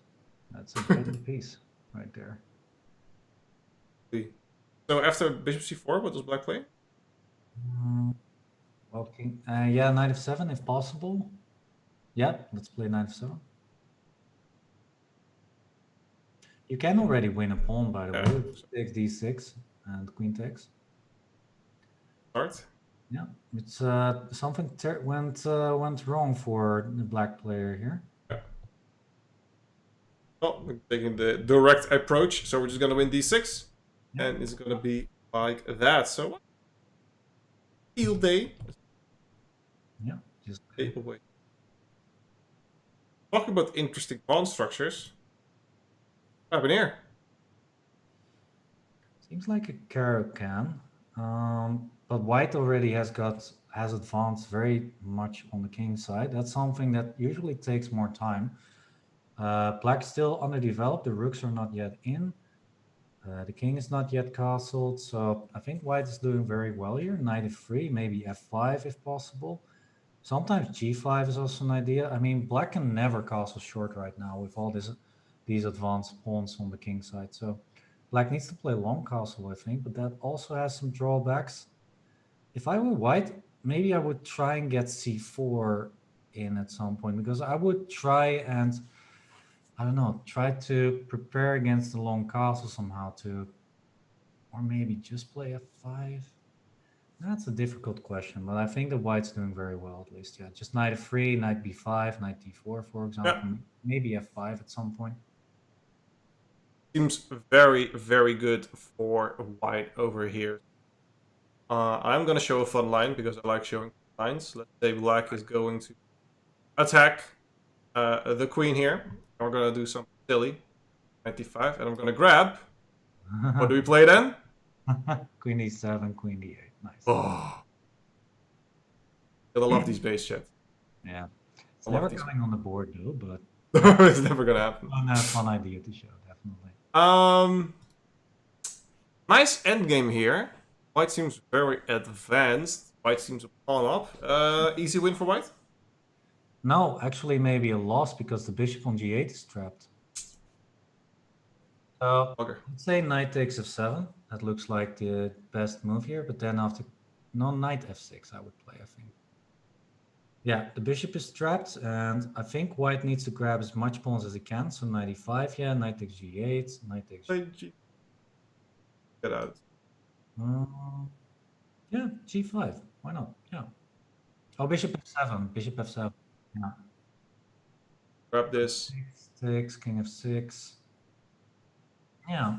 Okay, you've got good instincts, Pick. What do you think is? Would you pick white or black here? I prefer white because pawns are the same as these. They're on dark squares right now, so they could be extended. And I really like pawns over here. I think that's way easier to play than to defend with black. All right. Yeah, I was thinking actually the same thing, but yeah, the computer does not really agree. It says the black's better, but I think it's because the knight still has to retreat to, for example, f4, and then it would be more difficult to push those pawns over the board. Yeah. We'll get back to this game. Interesting game, that's for sure. Yeah. Let's see. Have that'll. All right. Jump through here. Let's see any results came in. Armenia has 1 point. More results will be updated. And there's a king of f8. Hate to see. Yeah, what's going on here? Well, black can play king g8, king h7. True.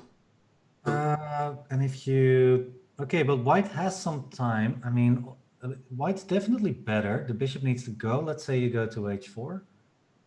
And then after king g8, which definitely is the best move, then, okay, white can play rook a d1, grab some more control in the center. But I don't think it's a big advantage. After king h7, there's not much going on, actually. It's interesting to say because it just looks so detrimental to black's position. Might be fine. Trying to find No. a good way to punch through.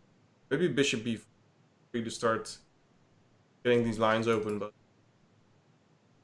Yeah, white's definitely better, but white needs to find a way to make use of this extra tempo that white has, because black needs 2 moves and then he's okay, king g8, king h7, so white needs to be fast here. Oh, g5 on the board even. Yeah, also good. yes, sir. Pretty safe in g7. I mean, it's Yasser. If you have a name like that, you gotta push your pawns. I agree. I agree on that. You gotta grab him and push him, yeah. I saw a cool game. This one by Okay. Alexandra Kosteniuk, the chess queen. Oof. Thanks. This looks familiar. Yeah, okay. Well, I'm gonna give this question to you. How would you sacrifice here? Looking there, every move seems to win, so cherry picking right now. Cherry picking. Would you even sacrifice? Maybe you don't have to even. I think that does. Everything seems so good. I don't care if you're gonna take. I could even take more time. Maybe play rook. Okay, I have an easy solution. What about taking on f8? You Yes. don't even have to do that, but let's say rook takes. Then you already have knight takes e6. Yeah. Winning a pawn. A second pawn, by the way. And yeah, if white, yeah, this is good enough actually. Just 2 pawns up. You don't need to win by mate. Sometimes just grabbing material is enough. Don't want to sacrifice. What is this? Yeah, you don't need to, I guess. I was also, my first instinct was knight takes h7 or something like that. Yeah, looking at that as well, but that didn't really. Oh, maybe. What about rook e4 and rook f3? Yeah, that looks like the more fancy way to go. Really was apply the pressure, but okay, take with the king. Open up some new ideas. And knight takes. Thinking queen f3. Then knight takes the. Queen takes f6. Knight f7 is defended. Rook takes c8, winning the queen. There's a Queen very good one. f6. Nice one. Yeah, good enough. Good enough. I mean, there are more than one ways to win. I like queen f3. Looks very straightforward. Yeah, it's a point where everything wins, so Yeah, gotta more feel good or less. about that.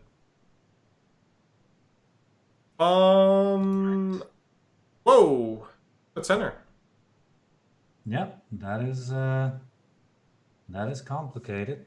Let's try to figure out what's going on. I see a knight e7 potential. Can we make use of that somehow? Sorry, come again. There's a knight. Knight e7 double attack potential. Sorry, with white. So after, for White. example, knight takes f4, you have d takes e5, bishop takes e5, and then knight e7. So you say 97 right here, correct? No, I'm trying to get knight e7 on the board in a good way somehow. So Okay, bishop okay. takes f4, knight takes f4, here. D takes e5. No, D takes e5, so Dirk Eduard. Yeah, bishop takes e5, knight e7. Something like that. And 97. Yeah. What's up, Buttercup? Yep. And they take with the knight, so might get the. I think it looks very good. D takes e5. You gotta push back probably to. Yeah. And Or then you could just take here. And Might have to do that. e5 or e takes f6 looks very good for white. Yeah. Yeah. Player is black. So tactically, this doesn't work. Yeah. Unfortunately for the black player. Yeah. D5 is a common idea there, but if it tactically does not work, then yeah, then it's not good at that moment, simply. No bueno, chat. No bueno. There's a knight on h2. We saw. He's lost. You know, it's all vacation. People travel a little bit, and they end up in weird places, weird alleys. Thinking of knight g4, but after bishop takes f5 and e4, I'm not too sure if that's such a good idea for white. Yeah, just e4, just allowing knight takes f6, but maybe... wait, knight takes f6, g takes f6, queen g4 looks winning. Pretty okay. Yeah, all right, knight g4. Yeah, also a good move. Yeah. All right, so got some nice combinations coming in left and right, ladies and gentlemen. Talking about combinations. Oh, I thought the king was here. I thought this was the king. Wow, okay. Black has the center, white has the more active pieces. How to continue? Yeah, rook h5 was a move you're threatening bishop g6, winning a pawn. Yep. Might have to. I'm never gonna play this. They're ugly. Yeah. Push d4. Might. Yeah, rook g8. Okay, I got a... No, I'm not gonna do that. I had a neat little combination in mind, but I don't think it works, so... positional idea is to get a knight to f5 at some point. Yeah. Actually, okay, I'm gonna suggest something silly. What about rook takes h6? I'm going to sacrifice an exchange. Oh, now you're talking. Okay. Yeah. Black plays. You need to... Wow, okay. You're fearless. Let's see. I guess rook takes f6. Or nah, wait. Yep, let's do it. Let's try it out. Looks really good. Probably I bad. thought I could trade here and play d4. Yeah, that's what I was afraid of as well. I mean, you don't want to pawn on d3 if you were white, so... d4, wow, you are making it difficult for me. I guess you have to take on d4. He takes d4. Take d4. Yeah, g takes. D takes. Nah, this exchange sacrifice probably too much. It looked very interesting because you do have another weakness on f6 to make use of. But I don't know. You don't get enough for that exchange, unfortunately. All right. Look, yeah. So white is definitely better, but the question is, how do you break through? Oh, what about simply something like bishop c2? Nice. The idea of... You're threatening f takes e5 as well. So black needs to play something like bishop g7. I still play d4. I'm gonna back it up after. Oh, you're not an exchange up, so e takes d4 now looks pretty good. Yeah, g takes.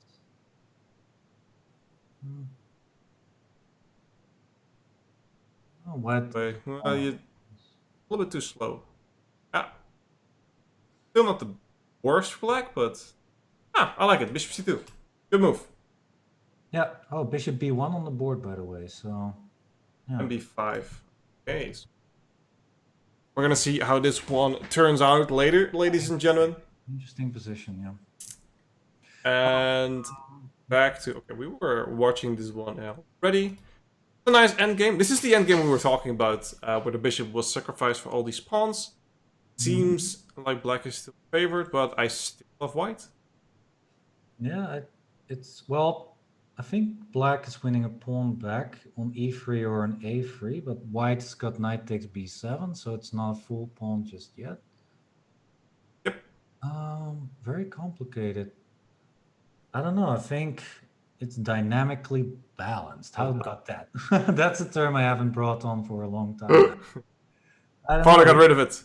It's back. I think black doesn't have enough pawns to play this for a win. I mean, I think white's okay. Yeah, I don't think white has a lot of winning chances here, but I also don't think white is a lot worse.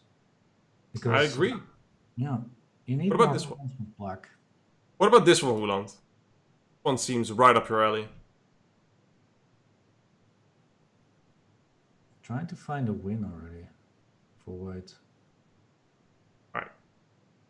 Do it together, chat. Knight Maybe f4. just h4? No? H4, H5 is probably the answer now.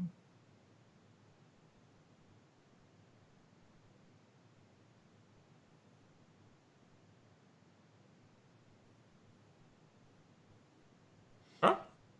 Let's see. What about G3? Trying to trap the knight. Trying to trap the pope. H5 is possible.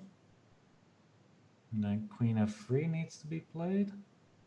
Knight. Doesn't work? Not Queen G5. I would highly not. Oh, definitely doesn't work. Knight takes H5. King goes to G2. Sorry, come again? Knight takes H3. King goes to G2. Knight G5. Only move. Queen takes H5. And I think the knight's trapped. You could so very well be right. F6 does weaken E3 though, but you don't really care because you're grabbing this knight. I think this was a winning combination for... Well, actually after G3, Black can also play Knight D5 like Black just played. Yeah, just Now C4, the knight is really in big trouble there, yeah. yikes. Yeah, this looks very good. Yeah, Delchev looks good on board too, it seems. Yeah. I think we're gonna see a victory around here. Here I love white. Down with here. Nope, it's equal. So Rook FD1 looks like a normal next move. But okay, Black, there isn't time to play Bishop C6, but then Rook FD1 looks very solid again.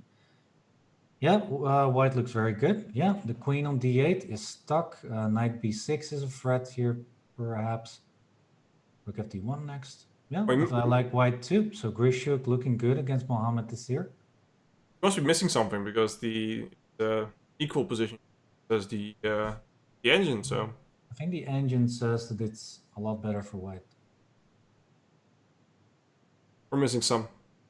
All right, let's keep her going. We watched this one already. Let's go into more equal, nice endgame, ladies and gentlemen. Nice positional play.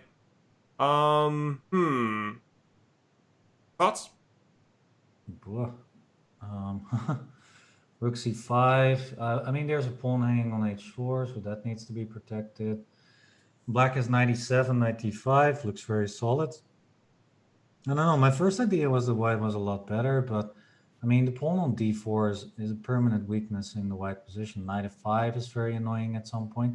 And white wants to play something like rook c5 and then knight b6, knight c4, but even that gets countered quite easily, I believe. So yeah, I think black is fine. I think it's not too much of a problem. This will be a grinding game. White with the much higher rating.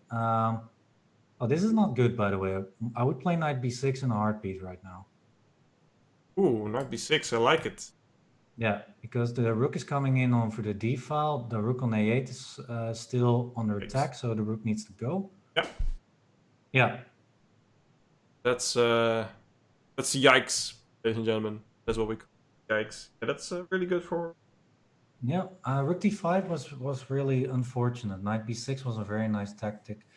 Well, not exactly a tactic, but a positional move there. A positional masterpiece. A little bit less of a positional masterpiece. Black is a pawn up, but very difficult to convert. Especially if they trade rooks, or they have to trade. Now, yeah, just trade them rooks and it's a draw. Yeah, alright, so this is draw, unfortunately.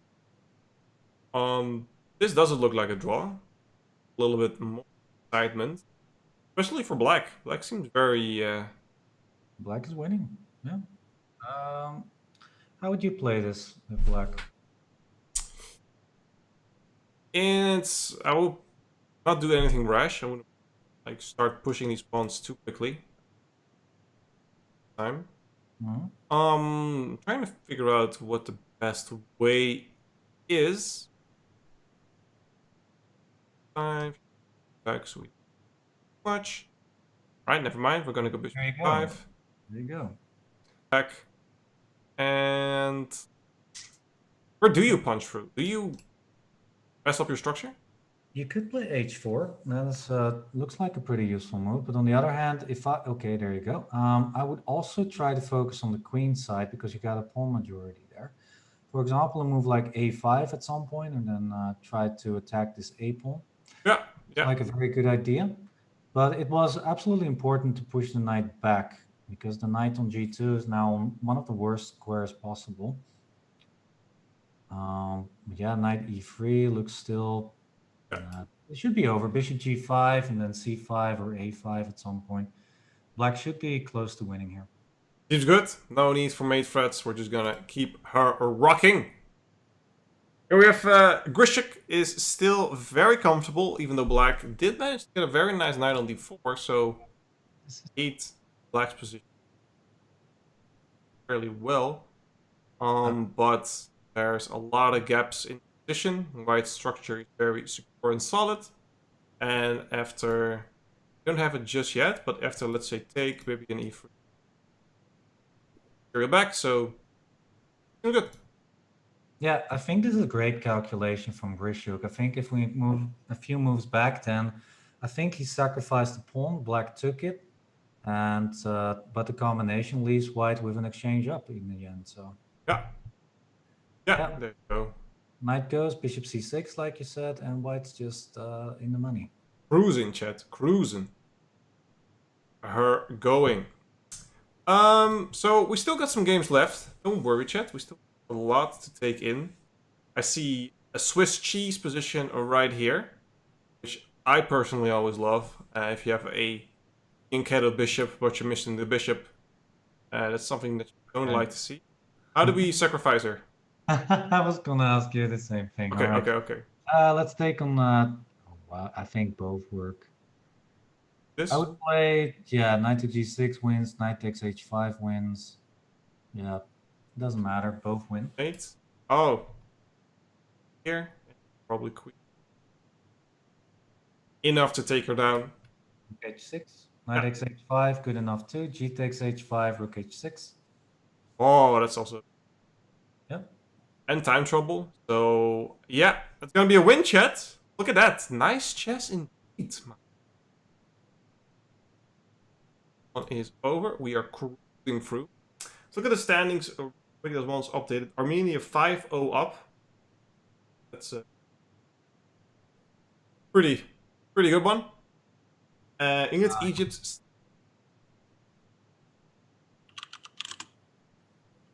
Get some games in. If you take a look at, let's see, I'm trying to find that game as well. No, never mind. Can't find it at the moment. Okay. Yeah, the position on the board right now. Okay, so I mean, Boston versus Mickey Adams looks over. Yeah, that nice bishop on h7. Yeah, that looks absolutely beautiful. Absolutely disgusting. There's nothing this bishop can. Can't even play g6. Yikes. Yeah, I mean, yeah. How is White going to win this, though? That's usually the question. You definitely are better here, but how do you push? I think rook a8 is obviously a move that comes to mind. Rook c8 is that you could exchange and queen takes c4. Maybe it's already a winning endgame. Yeah. Might very well be a winning endgame, but I wouldn't even risk this. I would just try to keep the heavy pieces on the board and try to mate my opponent. You could play f6 and really seal the fate if you played. Yeah. But probably g5 pawns then, but even then, very comfortable with what. Take bishop takes 7. Yeah, bishop takes e4 is now available, but here we have bishop e6. Yeah, bishop e6. Mentioned it. Very nice tactic. Cannot grab it because of this. And you ready? Wait, hold on. This. Oh, look at this. No. There you go. Look at that. Oh, by the way, that was necessary. You have to do that. Otherwise, oh no. No, it's not. I thought you had queen takes h3, queen g2, but No, the queen has 20 minutes. Oof. being protected. But it's nice nonetheless. Under promotion, chat. The under promotion. Do we see it on the board? Unfortunately not. Yeah, this is good enough. I mean, the bishop on g8 is still stuck, so white should be still in the money here. In the money. Ooh, this seems very unpleasant for black.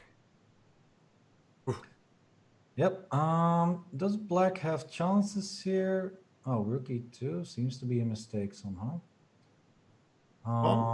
Yeah, rook takes b6, I guess. Yeah, just grab that pawn. Free pawn. Hmm. Oh, I like maybe rook. Yep. Rook I h. don't like this. Yeah, rook h4 seems to cover everything. Yeah. Still white's a pawn up, so still good winning chances. Like this, pardon me, but isn't rook h2 very strong here? Up. Start this. I'm thinking rook e6 as a potential. Yeah. here. Yeah, that's definitely good. Rook takes e6, f takes e6, and then king f7 on the next move. It looks like it holds everything just barely together. Rook h8. It's Yeah. close. Oh! Now, Yeah. now we have to run. Now g4, g3 makes things very difficult for white. Yeah, exactly. All right. So we're now in this position, and we thought black was completely lost, but white made some minor misplays, and black is actually a little bit in the driver's seat. We will see. Let's go. A few games left. I just got the confirmation that this game just started. Artemeyev versus Zikram. Nassim was a little bit later. Holy moly. That's a lot of time lost. So we will see how that one works out. Mm-hmm. Is this pawn going to promote? No. Because bishop takes b5 needs to be played. The bishop can't go anywhere else, and now rook takes f7, and the pawn is off the board. Yeah. Like, oh, is this made in two? Wait, this is made it too. Oh, Well, you hate to see that. oh my god, that hurts. That really hurts. She missed mate in two.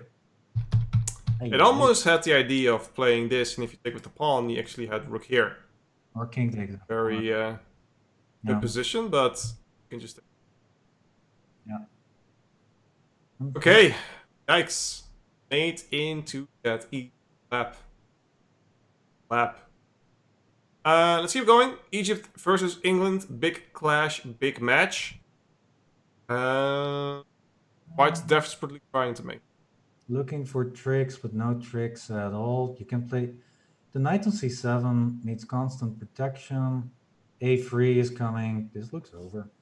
Yeah. Yeah. d6, you've got bishop c5, winning the d pawn as well. I like this. White at least tries. Yeah, bishop c5, a3. I'm not sure what that does, but good enough. Look at the rook on d7 and knight on c7. Those pieces are forever. Pathetic, chat. Pathetic. Yeah, this is gonna lose, and then you lose this. Yeah, very easy. Gotta be over. All right. This. Wait, which way do the pawns go? Okay. I was confused, dudes. I saw this and I was like, where are we going? All right. Never mind. This one is over. This one is over. Round 5. We are filling up, chat. We are filling up. We have 3 games left. One we were just watching. One. Oh wait, something happened there. Okay, but the knight on a6 is nicely trapped. And actually, rook f4, rook. No, that's not true. No, don't play rook a4. Do it. Don't play rook a4. Do it. Don't do it. Don't do it. Oh. I'm a supporter of drama, chat. Supporter of drama. Order of drama. Now, probably something like king here, check here.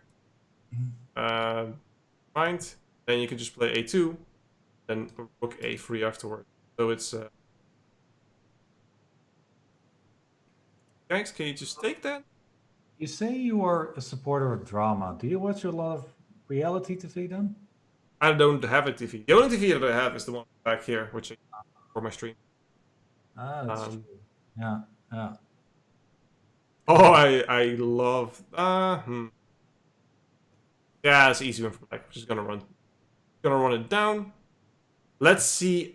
Even though when I was younger, I have a sister and a twin sister, and my mom. They would also take the remote and they would Gossip Girl and Desperate Housewives, and I was just like sitting downstairs. I'm like, all right, I'll watch some some of that stuff.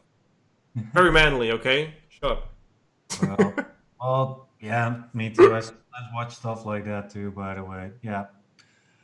Yeah. Dutch drama. There are some yeah, television shows like that. Ja, de slechte tijden. Ja, goede tijden, slechte tijden. Onderweg Never seen it. Yeah.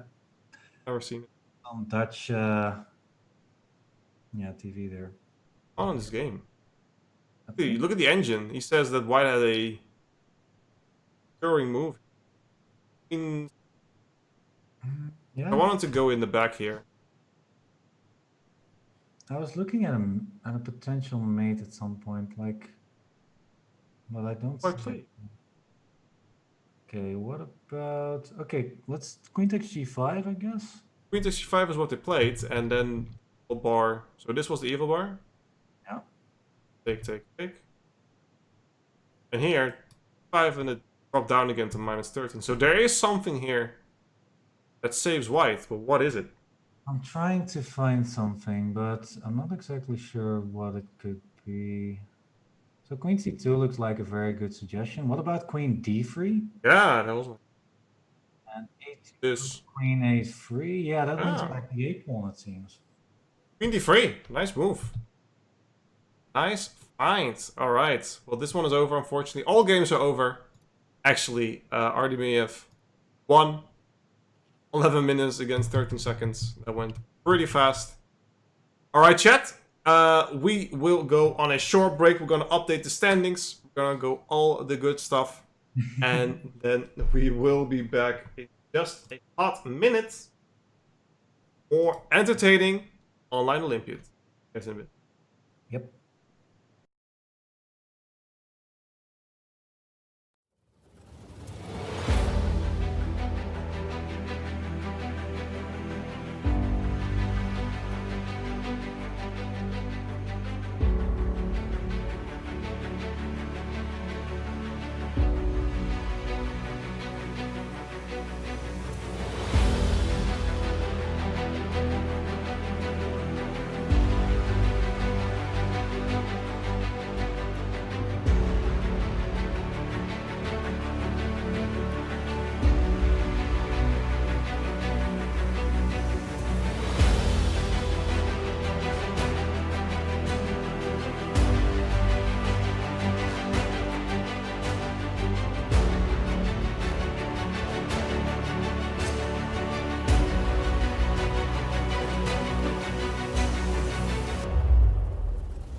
And welcome back, everyone. It was a short break. I knew you missed us. We missed you.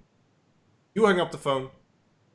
That goodness. We are back, ladies and gentlemen. We saw some interesting results. Hulan just mouth fell open out of excitement, whatever it was.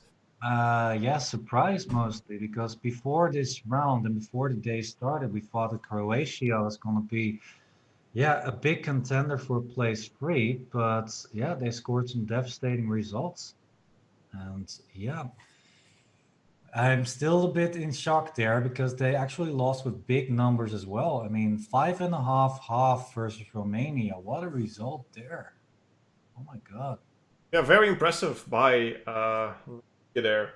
England winning with Egypt, just about 3.5. Russia, obviously. Morocco, Armenia, obviously. Syria, those are the bottom two. It's kind of a fact row. And Romania, Croatia is a big upset. My book. And No. Bulgaria, too. Bulgaria started very strong, but is now very, flew under the radar. Yeah, Bulgaria a little bit, but what they did have, they did already play against 3 of the top teams. They played against Armenia, they played against Russia, and they play against England already. So they are a bit low on the standings, but I think that Bulgaria has a really, really good shot to qualify for the next division still, because they already played against top teams and with decent results. So, for example, I believe that if I'm not mistaken, let me check that real quick. I believe that, for example, England still has to play against the top 5 teams, for example. So Russia, Armenia, Romania, and Bulgaria. So yeah, I mean that will be. They still have some top matches to go. So I'm expecting some changes in the standings in the upcoming matches. So. So we're just talking about the standings. So it's have a quick peek on what the standings are, Roland. I could see that Russia, obviously, 5 out of 5 wins, 10 points. England 8. Then we see Turkey. I feel for them, man. They're playing so well. We thought they were the lead contender, but they've been. Yeah, nothing in there for Turkey, unfortunately. They more or less already out of the picture right now. Yeah, and the results personally, individually, are not looking that great for them. They got an okay board score, but yeah, definitely not too much for any results. Yeah, very bad for them. I feel bad for JJ. Yeah, one of the Turkish players which I used to stream with. So yeah, feeling bad for the team. But yeah, I'm feeling very well, very good for the other teams, of course. Romania, Bulgaria, Egypt, they are still in the running. And maybe Croatia can also bounce back because Croatia has also played against the top teams as well. So it might look bad for Croatia, but once again, I think that there might be some change in the standings in the upcoming rounds. So yeah. Well, shall we have a look at those upcoming rounds then, my close entrusted associate? We have Egypt versus Turkey. Egypt trying to get the comeback in. Devastating loss against England last round. Croatia, Bulgaria. Bulgaria actually Yeah. flying under the radar. Still 6 points above Croatia right now. Algeria, Romania. I don't think Algeria or Morocco have standing a chance, but maybe. Who knows? Morocco, Armenia. Armenia is field day there probably. And England, Russia. England will try to get some gas back, but predictions on the score? Predictions on the score. Oh boy, I have to predict this. Russia is the clear favorite on every board. They have got the better players. I think there's a big rating difference on the women's board, so I'm expecting 2-0 there for Russia. But that's just on statistics, of course. Otherwise, 2 draws on the first 2 boards, so that is 3-1, and then the last 2 boards. Okay, I'm gonna predict 4-2 for Russia. Yeah. 4-2. I'm gonna say 5-1. They're just that amazing. I was trying to be nice, but you're just. You're right. 6-0. 7-0. That's Gotta be disqualified. That's hard to go. I don't know. We'll see. Definitely going to be a nice deed. Now, let's remind everyone who just came in, who's new here, what is this all about? I know that Roland loves to read these online Olympiad format cards, but I'm going to do it for him just this time so he can take a short rest. Actually, without looking at the stream, how much do you... I'm going to put it back. We're going to test Roland here a little bit. How much do you remember? So there are 6 points on that card. You know which one I'm talking about? Yeah. All right, which are the points? Oh boy. Okay, the first one is it's a truly worldwide event with over 163 teams and over 1,500 players participating in this event. And then of course, bar 3 is about the format. That is about the team composition with 2 open boards, 2 female boards, and 2 youth boards. We've got 1 junior youth board and we've got 1 junior female board. Yeah. About the divisions, so we've got 5 divisions, and of course we started at the base division and then we moved on towards the top division that you are seeing right now. Every division is this whole division is divided into pools. We've got in the top division 4 pools with A, B, D, and C, and the top A. Yeah, that's correct actually. And all these, and there are 3 teams, of course, moving on towards the stage 2 knockout style, and that will be the decider of who will win the Olympiad 2020. And yep, there you go. That was good. That was not too bad. Well done. Yeah. I know there's also these teams are split into 5 divisions according to strength, and are further divided into pools within those divisions based on time zone strength. But yeah, I know that's what I missed. That's what I missed. But I've read that so many times already in the past weekend. Good thing. It's a good thing. It's a good thing you do. Yeah. It seems that GMs have good memories. That's one thing. Do you think that you can? So this is a good question. Do you think you can become a GM if you have a short-term memory? If you have a short-term memory loss? Yeah. Short-term. Oh, I need to think about that one. Do you have a short-term memory loss? Yes, because of course you need to think about moves, about combinations, and if you forget all the moves and combinations after like a few minutes, then of course you need to rethink that.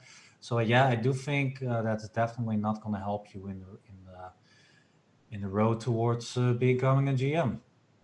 Yeah. No? But short-term memory loss. Well, there's a very interesting topic about that because Magnus Carlsen is very well known to have a photographic memory. Yeah. Yeah. Do you think that is a big asset for him then? I think, well, I am 150% sure if you don't have a good memory, you can be a good chess player. Yeah. That is my state. All GMs, all great players have great memory, just in day-to-day life as well. That's what I encountered. At least that's my thing. I have pretty decent memory when it comes to a recollection of events that happened in the past, just from our daily life. Mm-hmm. And I can apply that really well into chess without having to study too much into it. So I really think that having a great memory is detrimental to a top player. Yeah, I agree. Well, if that theory applies, then you should have already be. Then you have got good potential to become a grandmaster if you work for it. I'm available for lessons, by the way. I'm available. so grandmaster, no, but I can tell you this. Starting September 1st, I'll be full-time esport producer for Chess.com. And 2 times per week, I will do a show, Road to FM, where I actually will start diving into. Oh, wow. Learning into theories, learning the end. And I will get a coach. I don't know who just yet. Probably Roland, obviously. We'll see who it's going to be, but we're going to have a good one. Chessology. I see you there, buddy. I see you there.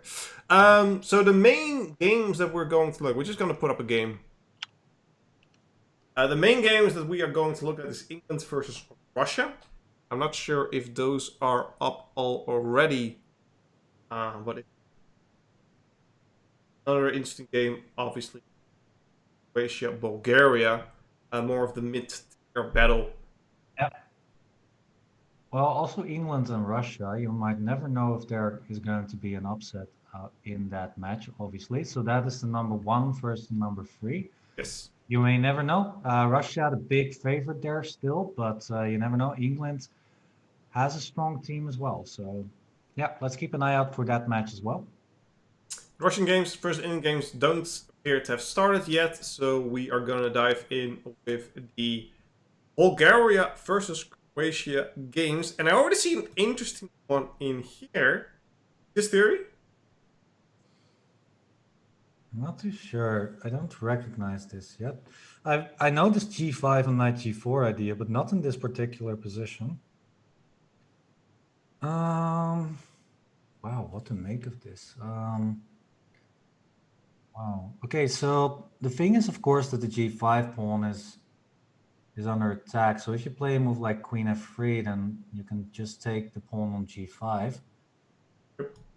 So yeah, that's something. I was looking at moves like Queen D2 or maybe Bishop E2 is simply the way to go. Yeah, I think Bishop E2 is the way to go. H takes G5, just Bishop G3. Yep. And after the knight moves, just Queen E3. Yeah, I mean, the knight is very stable on E5, but sometimes you can break through if bishop takes E5, D takes E5, sometimes even knight D5 as a potential sacrifice. Yeah. But Yeah, black is fine. very solid on dark squares. Sorry, go ahead. Interesting. Let's see what happens.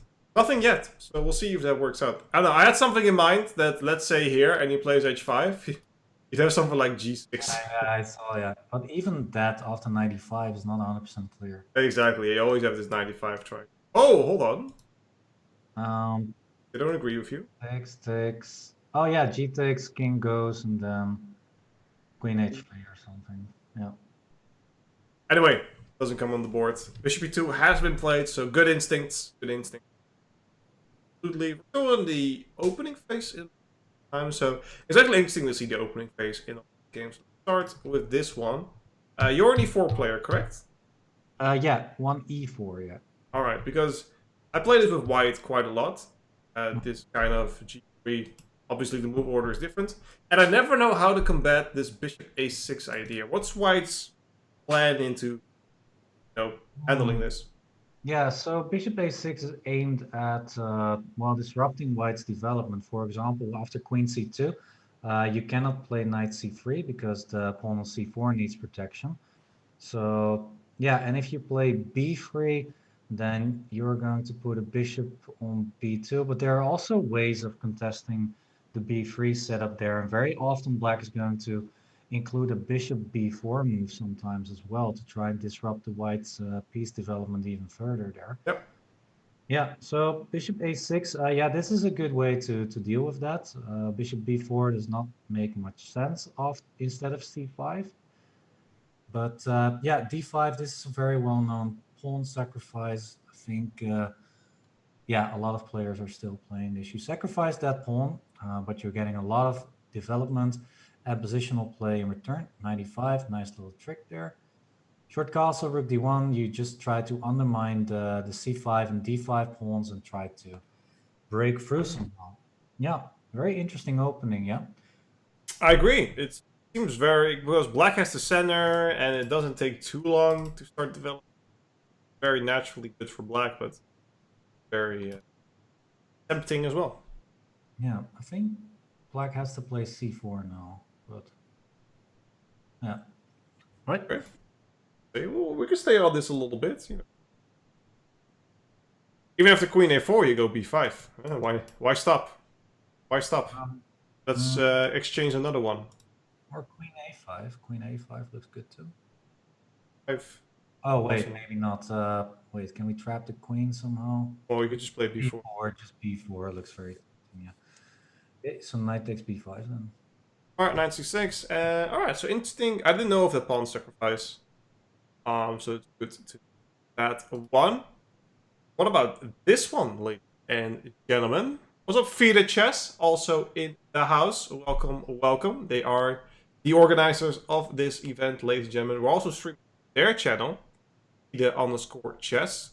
Someone give them a shout out, which is me, because someone give them a shout out, which is me. Which is me. All right, so interesting development here in the opening. F6 never seems correct. It's a bit dangerous to play f6 here. You are giving white the e5 square if you take on e5, for example, later. Yeah, I don't know if f6 was the best move there, but yeah, in any case, what is the right way to go here is black wants to open up the position because black has a bishop now on g6, and white does not have that. But on the other hand, you don't want to give white that nice square on e5, which could become very important later on. Yeah, I like bishop e4. That's a good suggestion. Yep. Maybe, yeah, e6 is probably too much, but knight d2 might be... No, not knight d2 right now. So the thing is, I really want to trade this off, actually. Yeah, I think I need to take on f6 now, actually. I think I have to. Not too bad for black, actually. If you You take... can almost think about, I'm just going to play queen d8 here. Really give myself the Well, opportunity here. I think that's a bit too much, but... That's my middle name. My man, that's my middle name. Wouter, a little bit too much big. Alright, so bishop e4, interesting game, to say the least, but we have a lot of games as well. And this one seems very spicy. I can taste the knight takes h5 check. Does it work? Well, there's a knight on h7 attacking the queen. So if you take that king h8, then the queen needs to move. And then suddenly the knight on h5 will fall. G takes h5, winning the piece. Yeah, does not work. Alright, so what is? I think black looks very good. Yeah, queen needs to go back. And then black has a choice to make. Do you want to take on c4 is the question after that. So, good question. That's a big question. I don't know. Ideally, I would want to play f5, but that's not really happening with a knight on g5. So probably just b takes c4, I think. Yeah. Can we just try it? Black? So, we just do it? Nah, e takes f5. Yeah, but that's more weakening than making possibilities for possibilities for black. The e6 square is going to be very, very weak in the long run. Yeah, I don't like that. True. I almost played this to play f4, but then... Yeah, I was eyeballing that as well, but it seems that the knight on g3 is nicely defending against that. So, yeah, b takes c4. That's the right move, I think. Black has knight d3, bishop b5 ideas, perhaps. Yeah. And something like queen a5 and it really put the pressure on. Exactly. So, yeah, I was expecting f4 to be played, but it's very, very weakening, especially after knight g4, yeah. Yeah, I don't like this for white. Seems a very nice play by the King's Indian defense. Find a reminder to play this opening. Oh, this... Oh. It's a line that Aronian plays very often. This knight e2 and knight g3 line. Against the King's Indian, yeah. Yeah, this is very normal play. Bishop f4, not the move that I see very often. And bishop h6, yeah, that plan's a little bit too slow usually. Probably something really stupid like a4 is necessary to stop this. No, that's not stupid. a4 is actually almost always a good move against this a6 and b5 ideas. So probably this one has to be played first before attempting this. I think that's the problem in black's position currently. There's already a pawn on b5, and that's going to be a problem for white later on. All right, points. See if we got some spies in the house. Maybe some Russian aggression. We see some Armenian aggression. Lilith playing Chima, and it's... It should be the youth board. Let me check that real quick. Let's see. So we are... Let's see. No, it's the female board. It's actually board 3. So the first female board. Yeah. Right. Okay. It's titles. Black has the initiative. Yeah. So the knight on e1 is a terrible piece at the moment, just defending, not doing much. If I were black, I would play something like 95, trying to put some more pressure on it. And maybe, yeah, I guess 95 is the only idea that I got. Maybe Queen E7. Queen E7 to try and put some pressure on the E2 pawn, perhaps. Yeah. Very nice. When you push on the sides, get destroyed in the center. Yeah, That's way of life. very good. That's a classic. This could be a very good example there, yeah. All right, let's see if we get some interesting games on going. This Polish. Ooh. Oh, in French there. You hear that? Yeah, I heard it, yeah. Do you take here? What's the trick behind take? He takes E6, and there's no good way to take back. Ah, Yeah, bishop takes knight to 6, queen takes E6, and knight takes F5. Looks very dangerous. points. All right, so the queen 5, and now white. You play D6 here? Not likely. No, queen takes G3 looks devastating after D6. Yeah. I would play something like king, well, D takes E6 and maybe king H2, but black looks really, really good here. The knight on H4 is trapped. Cannot go anywhere. And D takes E6 probably needs to be played, and then after bishop takes E6, okay. Thought I had a little nifty move. Yeah, it's good, but F5 pawn needs some protection, so. Yeah. But yeah, this looks very, very good for black. Just short castle. Yeah, king H2. Short castle, rook D8. Yeah. Queen H5, G5 is an idea sometimes. Straight away. Oh wait, Queen H5 is queen takes H5. Oh, there's a queen. There's a queen there. Yeah. Long run, yeah. No, but I liked it. You can always take on E3 and play G5. I mean, there are a lot of good places to go here. Yeah. All right. Looks very good. Oh, this is JJ. I just noticed. JJ in a rough position. All right, let's go to the next one. Is this just in time? Do you feel it? Yeah, it works. Bishop takes D6, queen takes F6, threatening queen takes H8, and queen takes E6. Looks devastating. Yeah, this doesn't work. The only question is king D7 the savior of black's position? That needs to be answered, but I guess queen G7, check, bishop E7, and then you win back at least the knight on E5. Oh wait, rook D1 looks Yeah. Let's keep her going. King C7, queen takes E7. Yeah, this looks over. Very nice sacrifice there. You don't have to take though. Also do something. Yeah, but then rook takes E6 next. Bishop D7 on the board, sure. How to continue now? Because black has a sacrifice of his own. You need to. Yeah. Bishop D7, strong move. Well, if you need to, you can, I think, always bail out with queen B6. Right here, yeah. Yeah, and then you are a pawn up. But okay, black is very solid, so. I agree. I was planning to play queen b4, tracking this one and threatening.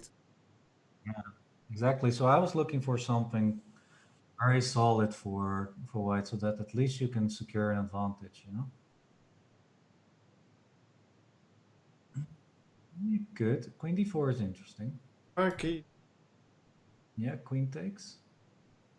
You have rook takes f6 as a threat still. I don't really. That is true. You do have rook f8, I guess. But oh no, bishop h5 is devastating. Yeah. So you got to play maybe rook h6. Very.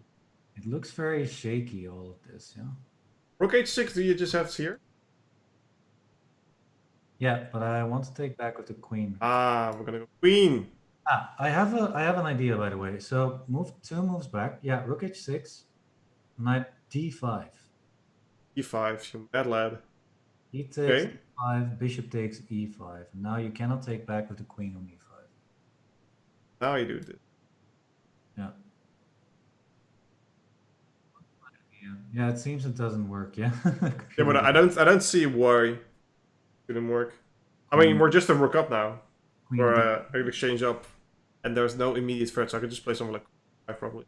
Yeah, queen d2. Queen c5 is good enough, yeah. Okay, so yeah, you can easily miscalculate and overpush in positions like this. Cool position. Let's see what happens. Ah, the rook back. Rook d1.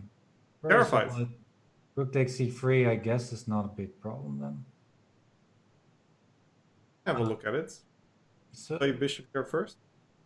you're not threatening a lot there. Yeah, so queen d4 looks normal. Just take, queen takes, and you got queen d4. That's an important resource here. That is a good one, yes. All right. So nothing crazy just yet, but fun little position, you know. You have to take a little bit of credit. Let's go into an endgame where white seems very good. What makes white so much better here? The weak king on h8. Queen e3, for example. Queen e5 is a very strong idea. White is 2 pawns up. 1 pawn, sorry. Also, yeah, I don't know. I think the queen on b6 is offside. If the queen was, for example, on f6 or something, then I'm absolutely sure that black is doing very well. But the queen is offside, and the white queen can more easily join the game with queen e3. Yeah. So I think the white is doing very, very good here. Yeah. I agree. So good idea. This one is gonna go down the books as a good position. And black having a tough time to come up with a countermeasure. I don't really see it. Maybe rook 7 is just bad. Yeah, rook g7 is just take and rook g1, and then it should be. Yeah, that's also. Actually, I was thinking about some. I was thinking about. What was I thinking about? Rook f8 and rook f6 as a potential defensive maneuver. Yeah, that was my idea. The Seems idea pretty is good. If you have queen e5, then that I can defend the f6 square. But it seems that it's just bad. Okay, never mind. Yeah, what Okay, still good. I don't know. Well, how do you defend rook f5 maybe then? No, but then queen h6. Wow, so there should be a way to defend this, I guess, but Green is white to move now, right? So we're gonna go. It's black to move right now. Oh, it's black to move. 3 is the last move, and maybe rook g6. Rook g6. Yeah, that looks good. Wow, wait. That is here. I don't like computers. maybe queen d8. Nah, that's mate in 3. We're just guessing. We're just guessing now, chat. Yeah. Oh my god, dude! Everything. How do you defend this? Must be a rook move. Okay, rook g7 doesn't make sense. Nah, that's also mate in 3. Queen e5. We have to stop this. It has to be something like rook f5 or rook. Work. Something like that. Rook g6 doesn't work, chat. Yeah, unfortunately, I think it's queen e5 and rook g1. Simple. Yeah. Actually, I'm gonna stick with this one. I want to see what the defense is for black. So rook C5. d8. It's c5. I got it. c5. d5. Look at that. That's Cutting it off. Easy clap. I literally clapped there from excitement. How did you not see that, chat? Pathetic. Worst chat ever. There you go. d5, but still lost though. The joy of finding resources. That's nice. I felt it there. I felt it there. That's easy on this 10th attempt. I'm just dragging it down, chat. Dragging the level down here. Let's move on. Oh wow. Okay. Yeah, this is a piece up for black. Not very interesting. Okay, never mind. Well, this one. Yep, very complicated. I think we came here before. Yep. Okay, yeah. So black's still pawn up with the pawn on c4, but it's not doing that much for black in this position. Ideally, I think white has the easier play at the moment. h5, h6. How do you defend this as black? It's weird because at this position we were like it's amazing. I think e5 was not a good choice here. Yeah, after f5, white has easy plans on the king side. Yeah. Apparently there was even something better, but okay. And yeah, here it's the same. I mean, black wants ideally to double the rooks on the b file, queen a5, and try to get some initiative like that. But yeah, black does not have time. White is very fast with the initiative with h5, f takes g6, maybe even rook f1, f6 ideas. Yeah, I wanted to play queen f6 here to stop the onslaught. Rook f1. One seems very annoying. That was the Knight h5. Oops. knight h5 doesn't work. Yeah, it's very annoying. Defend this. I don't see what to do after rook. I mean, the computer agrees with me that this is a pretty decent move, but I don't see the follow-up. Yeah, I also don't. Maybe see just no, can't take. King h8 maybe simply. Yeah, maybe just. Yeah, like a prophylactic move against f takes g6 and knight h5. So after f takes g6, you play queen takes g6. Yeah, exactly. But the Back. f file is going to be a big asset for white. Just rook f2, rook f1, knight Yeah. f5 at some point. It's gonna be very good. All right, let's see what happens. Queen e7, still rook f1. Yeah, rook f1. Yeah. Ooh, this looks. By the way, we've got a good suggestion in the chat. After h5 that white plays, black has a very good resource with queen g5. So yeah, that's something that I was trying to avoid of, as well.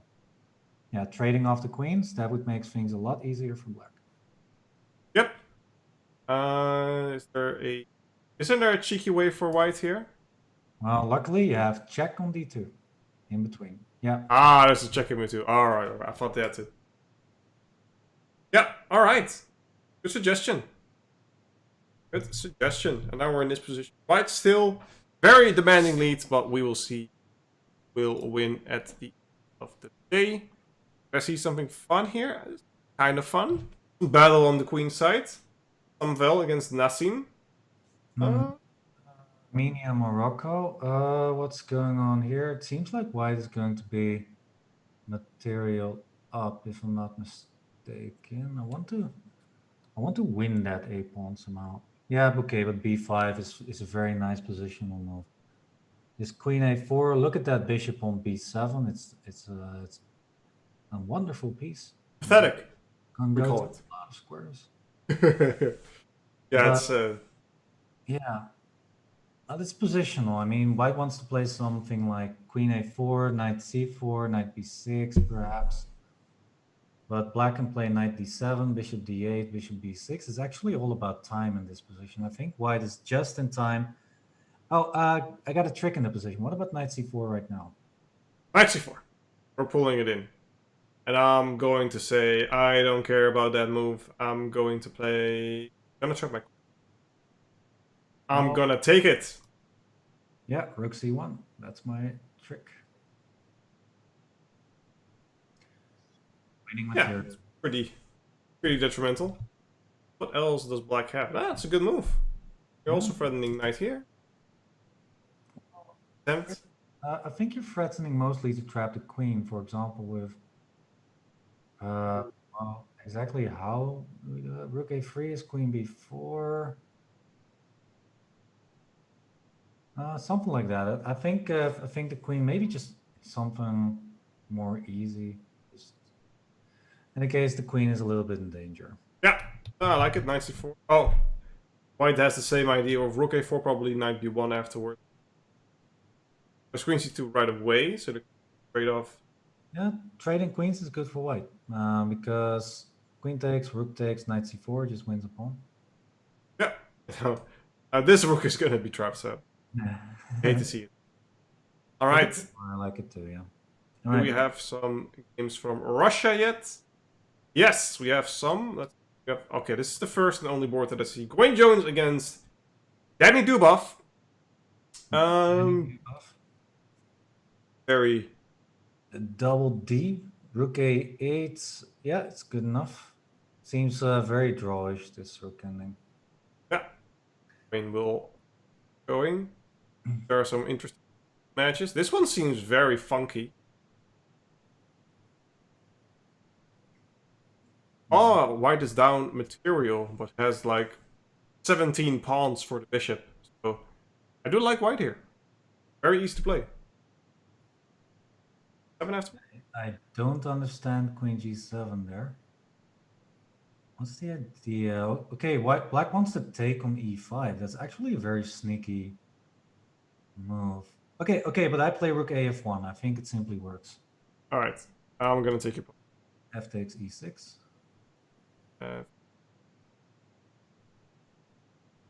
Pretty annoying. I too tend to agree with you on that one. Yeah, that loses a full piece. Yeah, I think black is in huge trouble now. Rook g8, all right. But f takes e6 is made in 1 on g2, of course, so rook f2 needs to be played. Well done. It seems it's 0.0 for black, but that's Oh, yeah. good to talk. It's much more complicated than that. But this was the game with JJ, and it looked like it was very bad for him. He But bounced back, at least. Let's say on this one, I think it's a very interesting question. Yeah, how to continue here? I think white needs to take on e6 at some point. But what's the problem is that then the e5 pawn will become weak and must prevent that pawn from being taken at all cost. Go back to h2 now? Yeah, I'm also thinking that, yeah. Queen h2, queen h3 perhaps. Maybe queen h3 is a bit more, because you're protecting e3 in that way. Yeah, exactly. And little ideas behind it as well. But I like queen h3. I don't like trading queens. Yeah, Queen h2. Put some pressure as well. Queen h2 on the board. Okay, slightly awkward, but I'm going to give this one to you. What happens after e takes f5? Black? 5? Yeah, what happens after that? Or if this happens, you mean? No, never mind then. Okay, this is white to move. I thought that it was, yeah, f takes e6, bishop takes e6. This doesn't seem that good for white anymore. Maybe there wasn't anything. Maybe it's also not that bad, because bishop takes e6, maybe just b3 and just say what you're gonna do. Yeah, exactly. Queen takes e5, rook f8, but okay, rook g8. I don't know. I don't know, it seems like the tables have turned. Yeah, I'm trying to find something for white, but I'm not seeing it. Oh, bishop takes e6, maybe just take the pawn on e4. Maybe that's the easiest way to go. This way, yeah. At least the pawn, you know? Pawn is a pawn, chat, but you...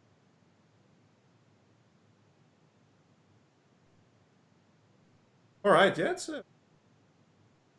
Such a complicated position, though. Double rook. Yeah. Not sure why... Oh, he's disconnected. Oh, he was disconnected. Alright, he's now back. Okay, that's why it took so long. He was disconnected. Thanks. Rook f6. Yeah, I was thinking what that does. Oh, wait, this is not good, apparently. We have this rook here. Oh, rook f5. Rook f5. Yeah, rook f5. Oh, no, the other rook. Yeah, because otherwise queen takes e3 check. Oh, right. Oh, you hate this. Oh, Yeah. but this is over. Rook takes h5, rook h8 mate. So after rook takes h5, rook h7 needs to be played. Let's see. But then rook f5. No, wait. Rook f6, rook f5. What That's a bummer, dude. Wait, it's not over yet. So rook takes h5, rook h7. How do you win? Okay. Taking away games. Yeah, so let's say here, rook h7. Maybe a queen here, because I want to take this one. Seems very decent. Oh, never mind. I guess not. I mean, don't you have... If I just trade everything off. I go rook... Here, this... Play queen f4 after rook takes h7. Yeah. Queen f6 next. If queen Yeah, g7, then you still got h-file problems. Looks good. Looks good. Rook Okay, h4 play.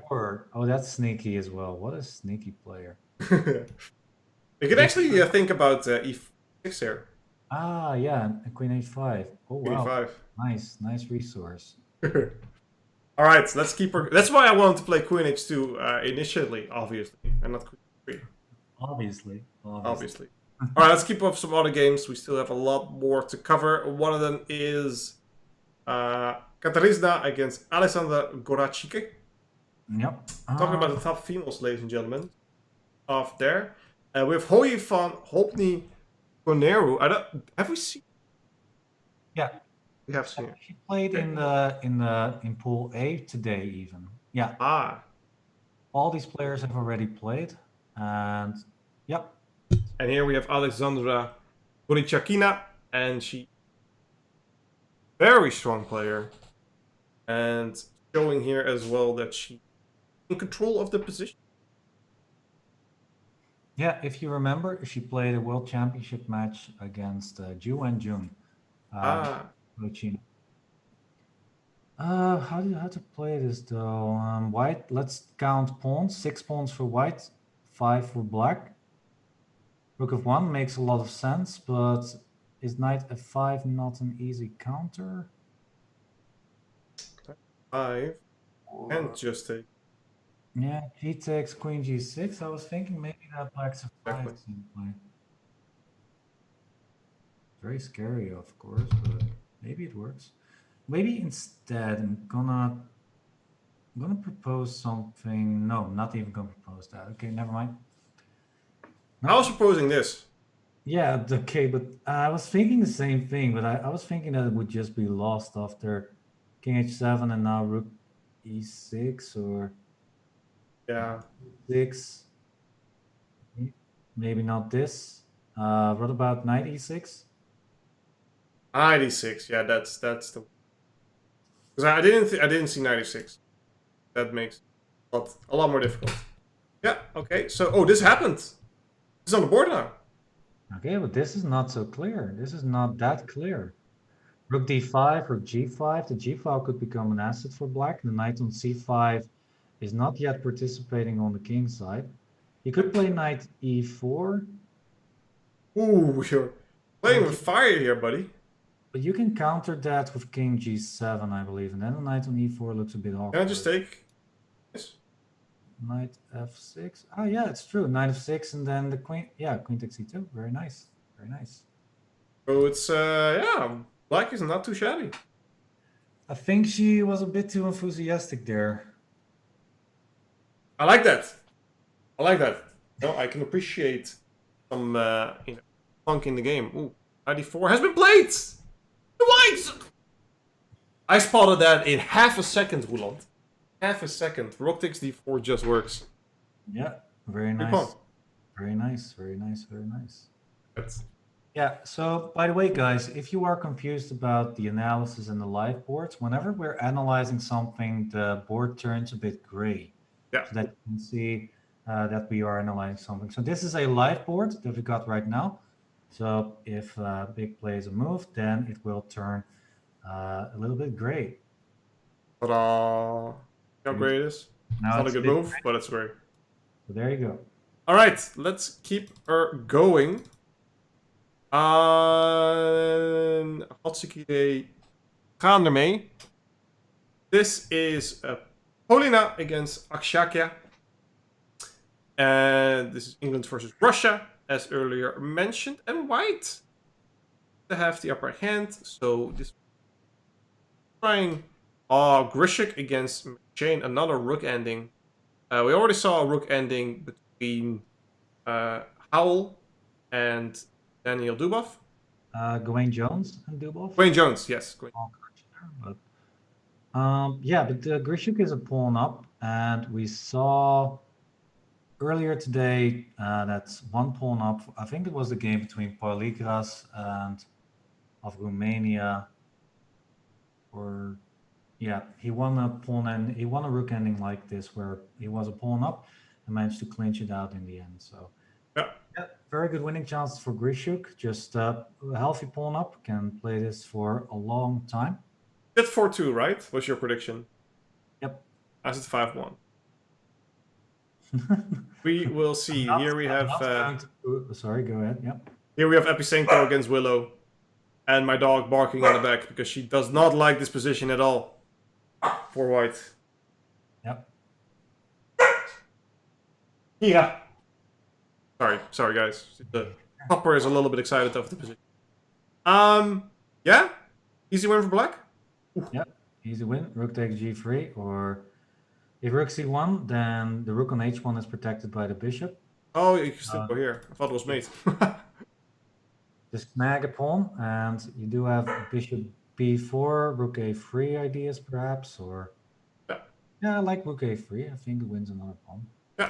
Yeah, this is gonna be a field day for the Russian, especially with the time trouble that Jonah has right now. It's gonna be a difficult one to clutch out, but wish him the best of luck. This will probably be a draw.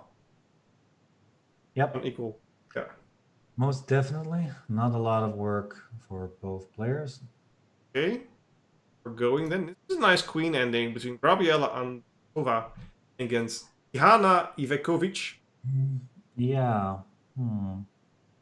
Black is definitely in the driver's seat. King e8.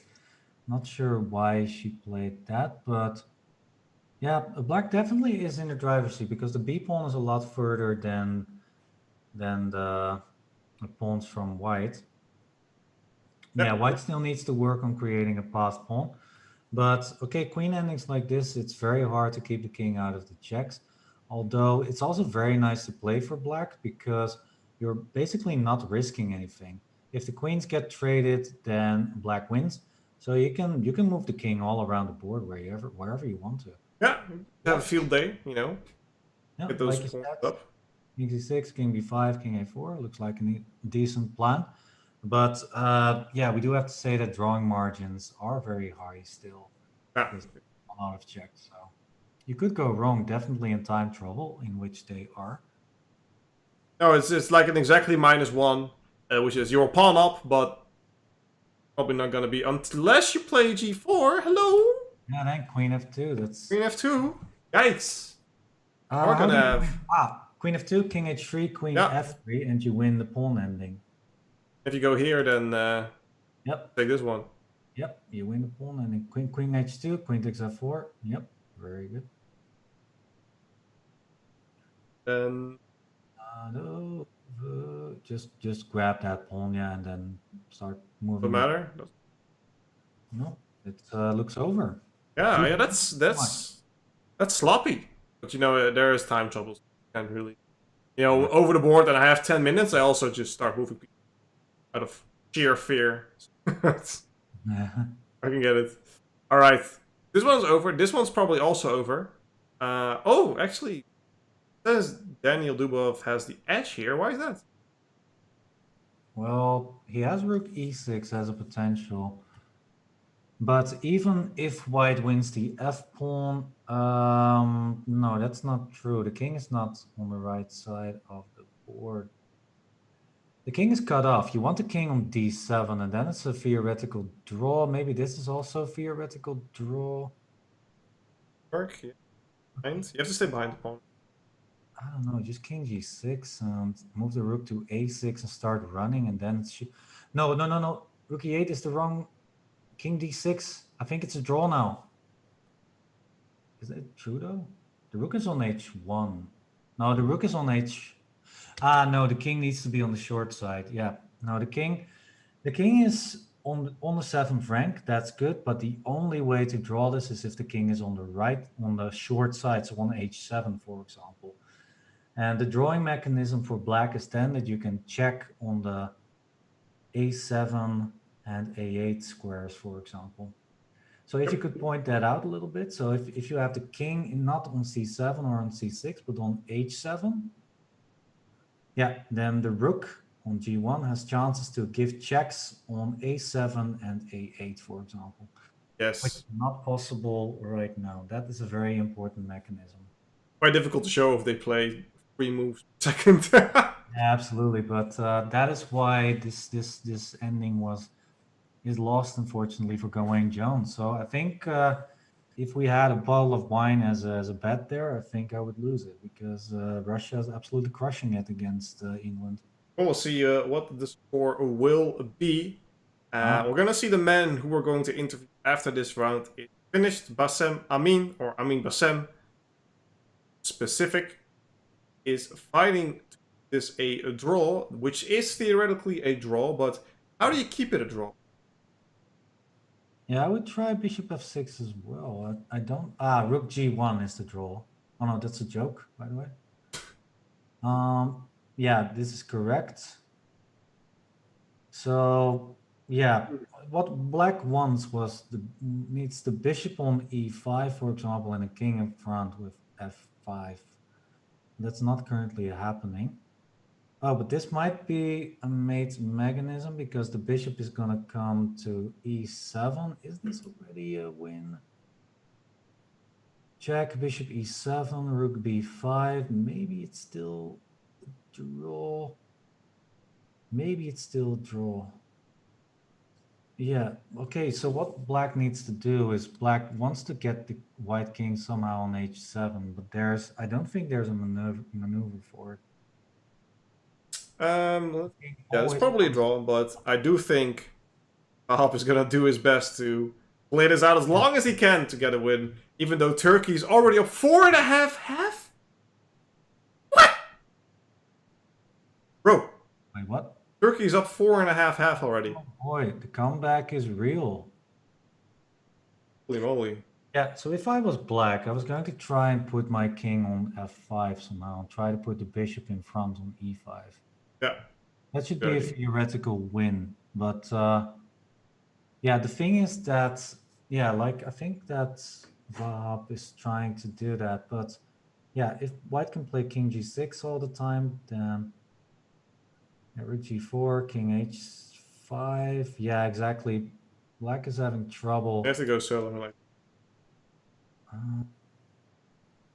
Yeah, the thing is, how do you defend this? Oh wow, this is so hard to defend. Yeah, that's a good move. Putting the rook on the third rank, that's a really good try.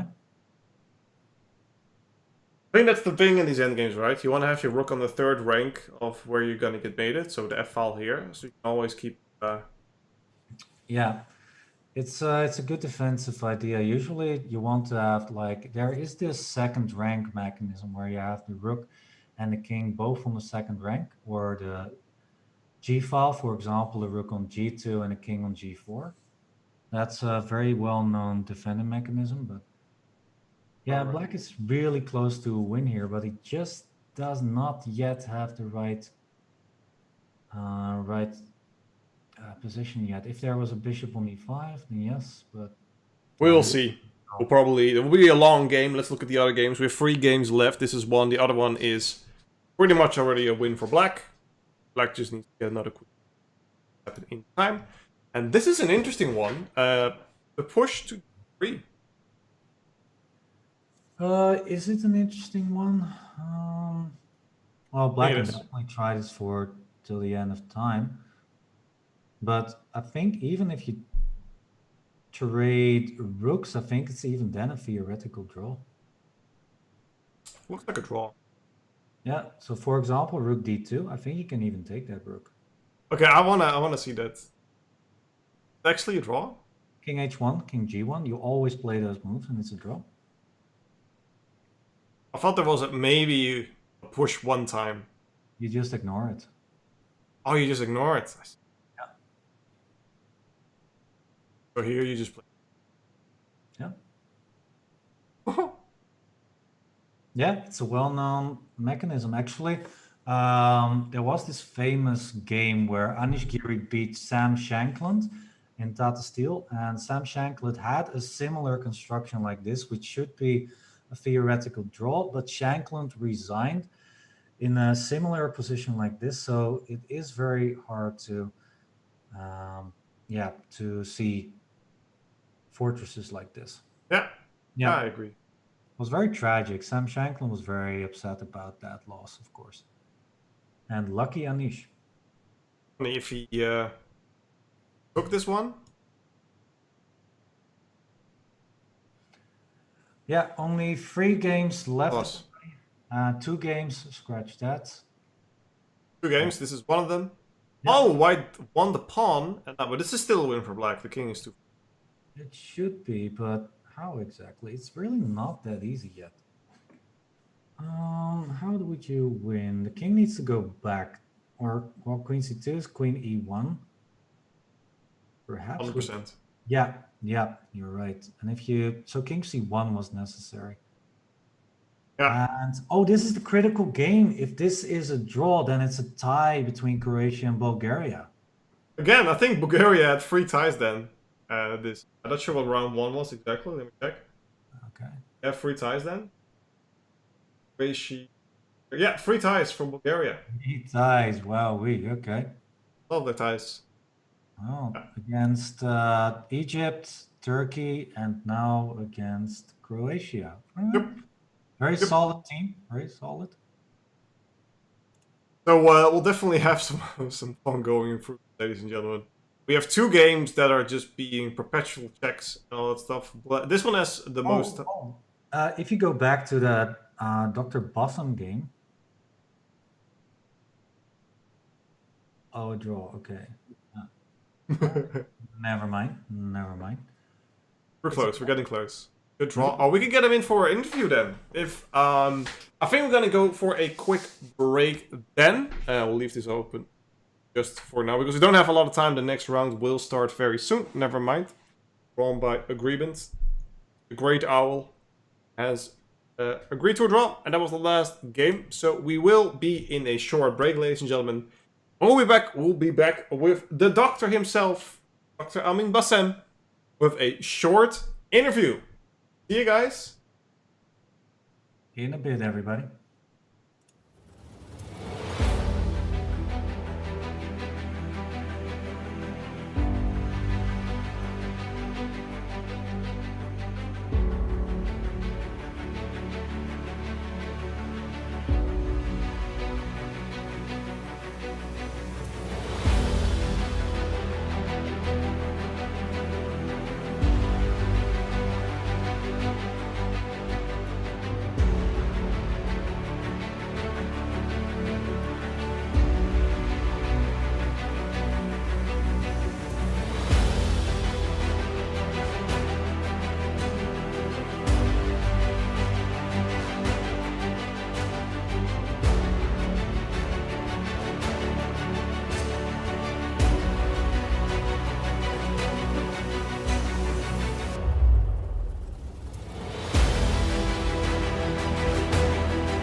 And we are back, ladies and gentlemen. Joined with me are GM Roland Pruisers and Grandmaster Amin Bassem. Welcome to the show.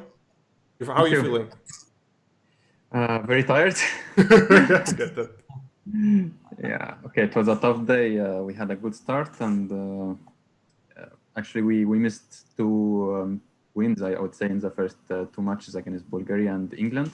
It was where both matches finished 3-3, but I think we had very good chances against Bulgaria. Okay, I had a good win in board 1. Also, our board 2 Ahmad Adli won a nice game, and our junior won. So the 3 boys won.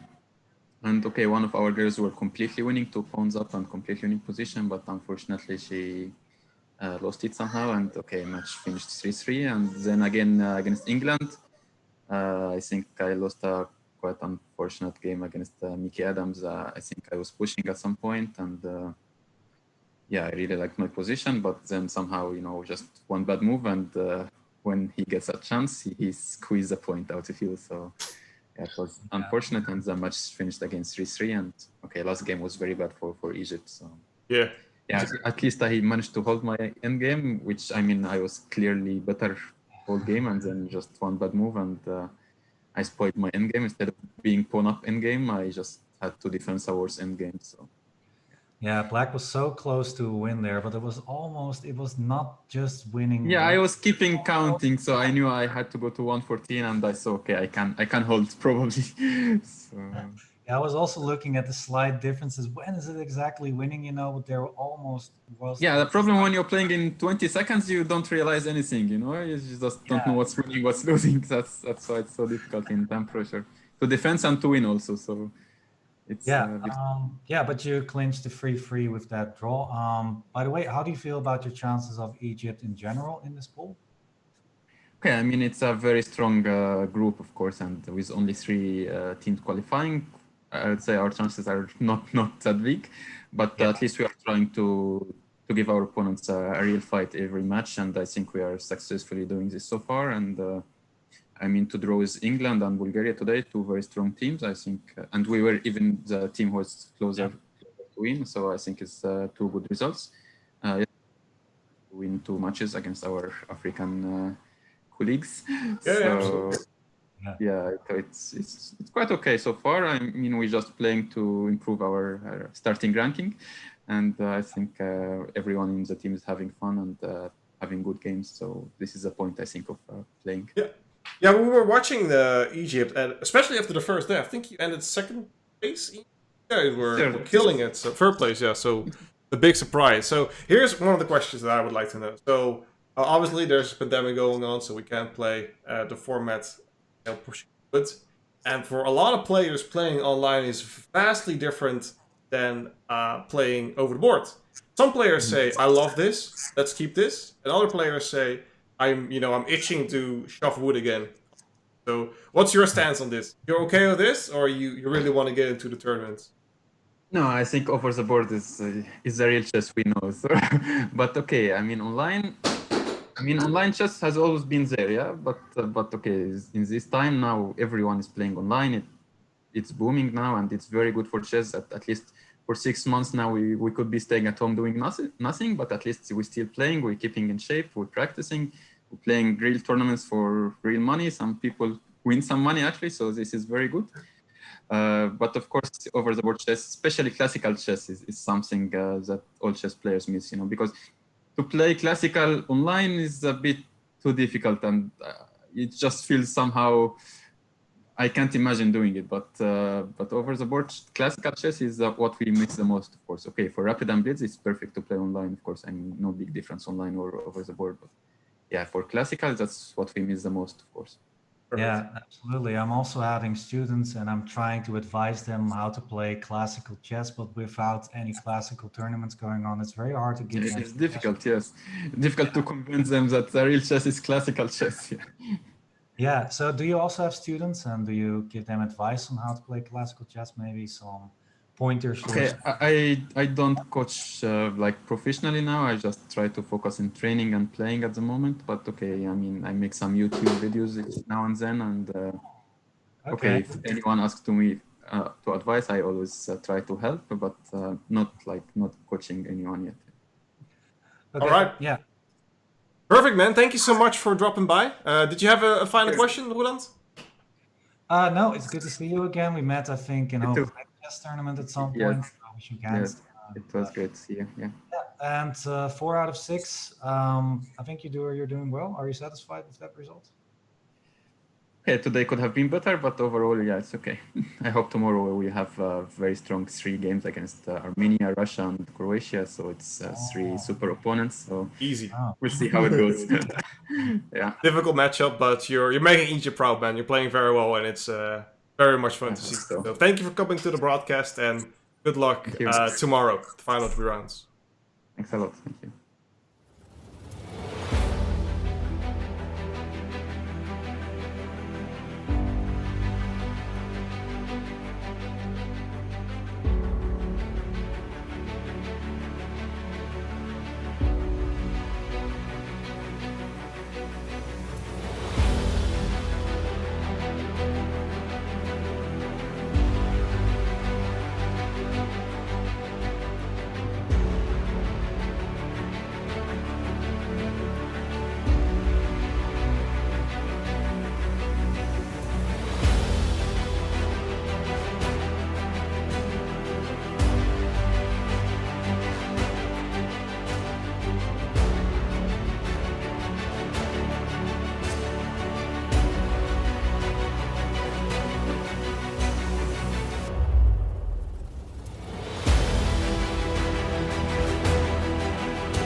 Alright, we're back, ladies and gentlemen. It was very nice for Amin to drop by.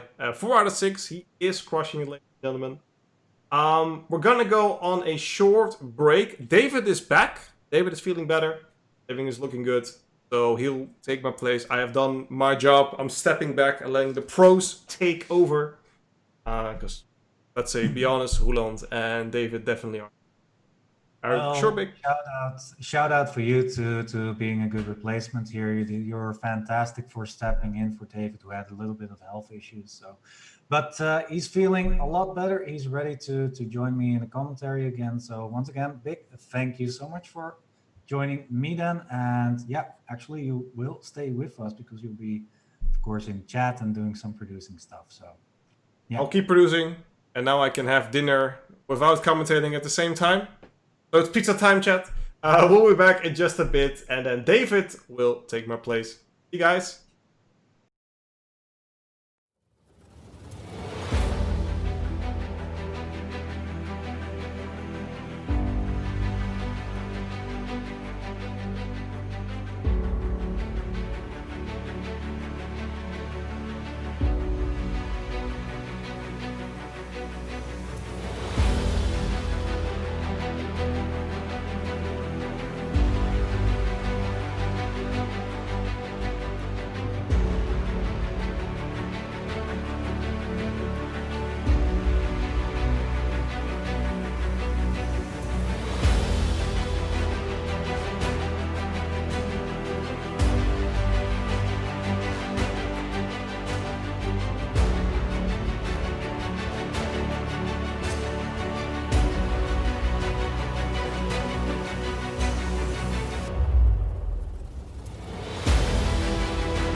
Yeah, hello everybody. So I am once again joined by the lost but not forgotten, of course, David Bruce.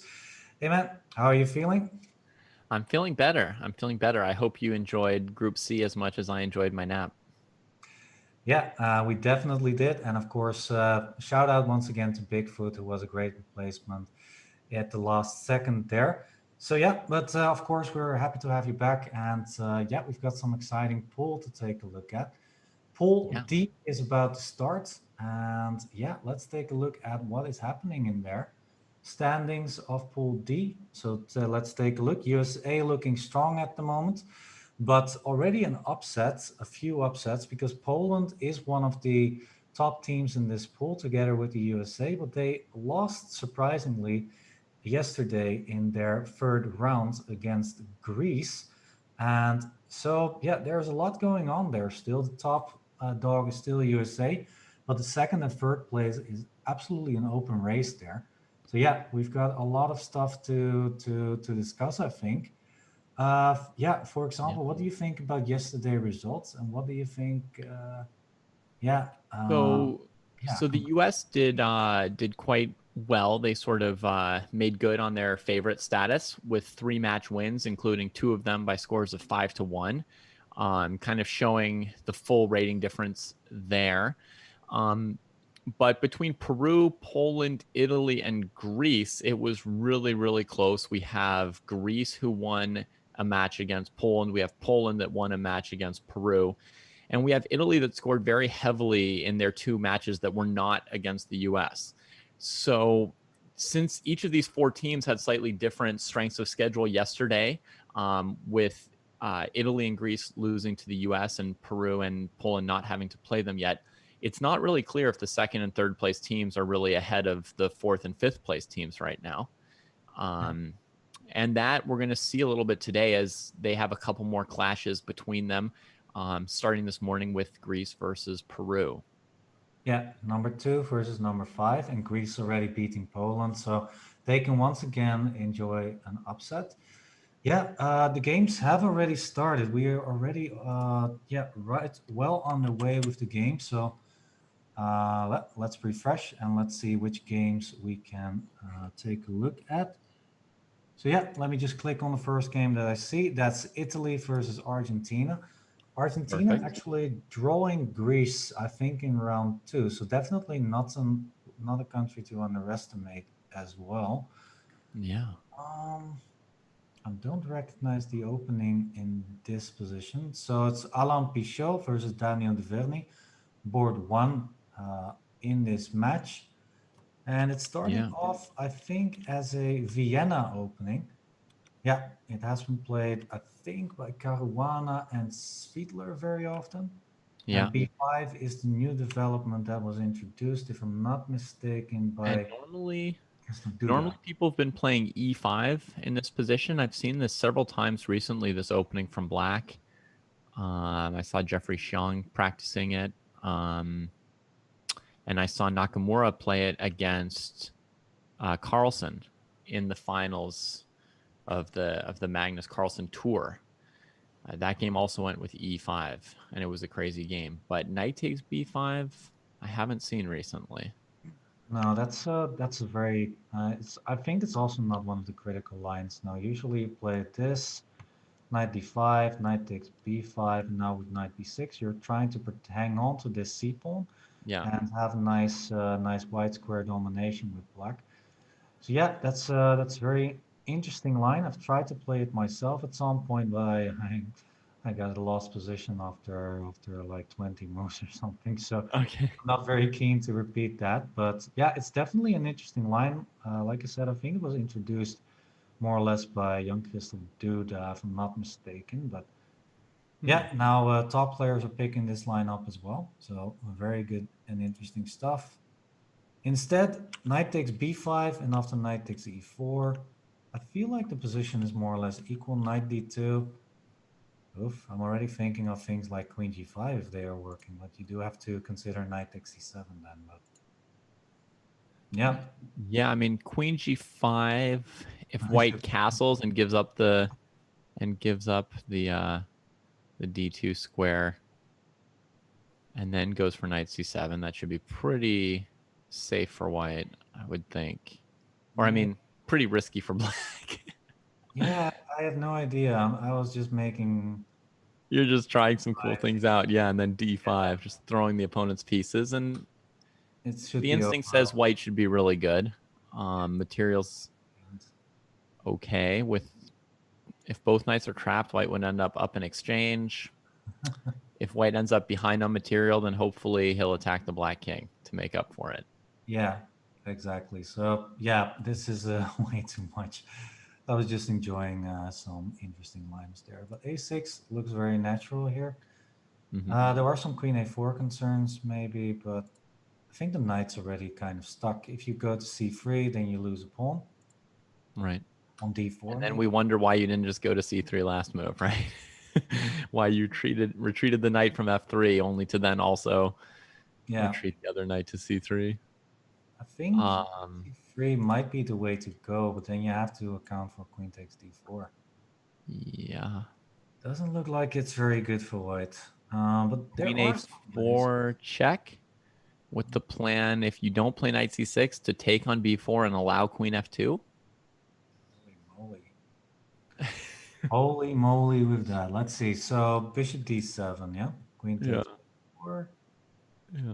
Is there a way that I can simply win back the piece somehow? No, it doesn't seem like it. So I have to take. Do have knight c6 as an in-between move, perhaps? Yeah. Queen needs to go. Let's say to a4 or b. Ooh, I don't have such great squares, huh? Yeah, queen b3, you got knight a5 ideas. If you go to b3, then it's knight d2, queen takes c4. Yeah. Oof. Interesting line. It looks That's like a cool move, knight c6. I didn't see that coming at first. Yeah, so once again, queen here, bishop d7, queen takes, knight c6 simply. Queen has no good squares and seems that knight takes d2, queen takes c4 is on next move, more or less. Yeah. Oh, very interesting stuff. I think white just screwed up in the opening. I think definitely e5 was the better choice there, but also maybe knight d2 was just a bit too much. White had the chance to play bishop d2 or maybe king f1, and then there wouldn't be a d4 problem in the position like it is right now after a6. Yeah.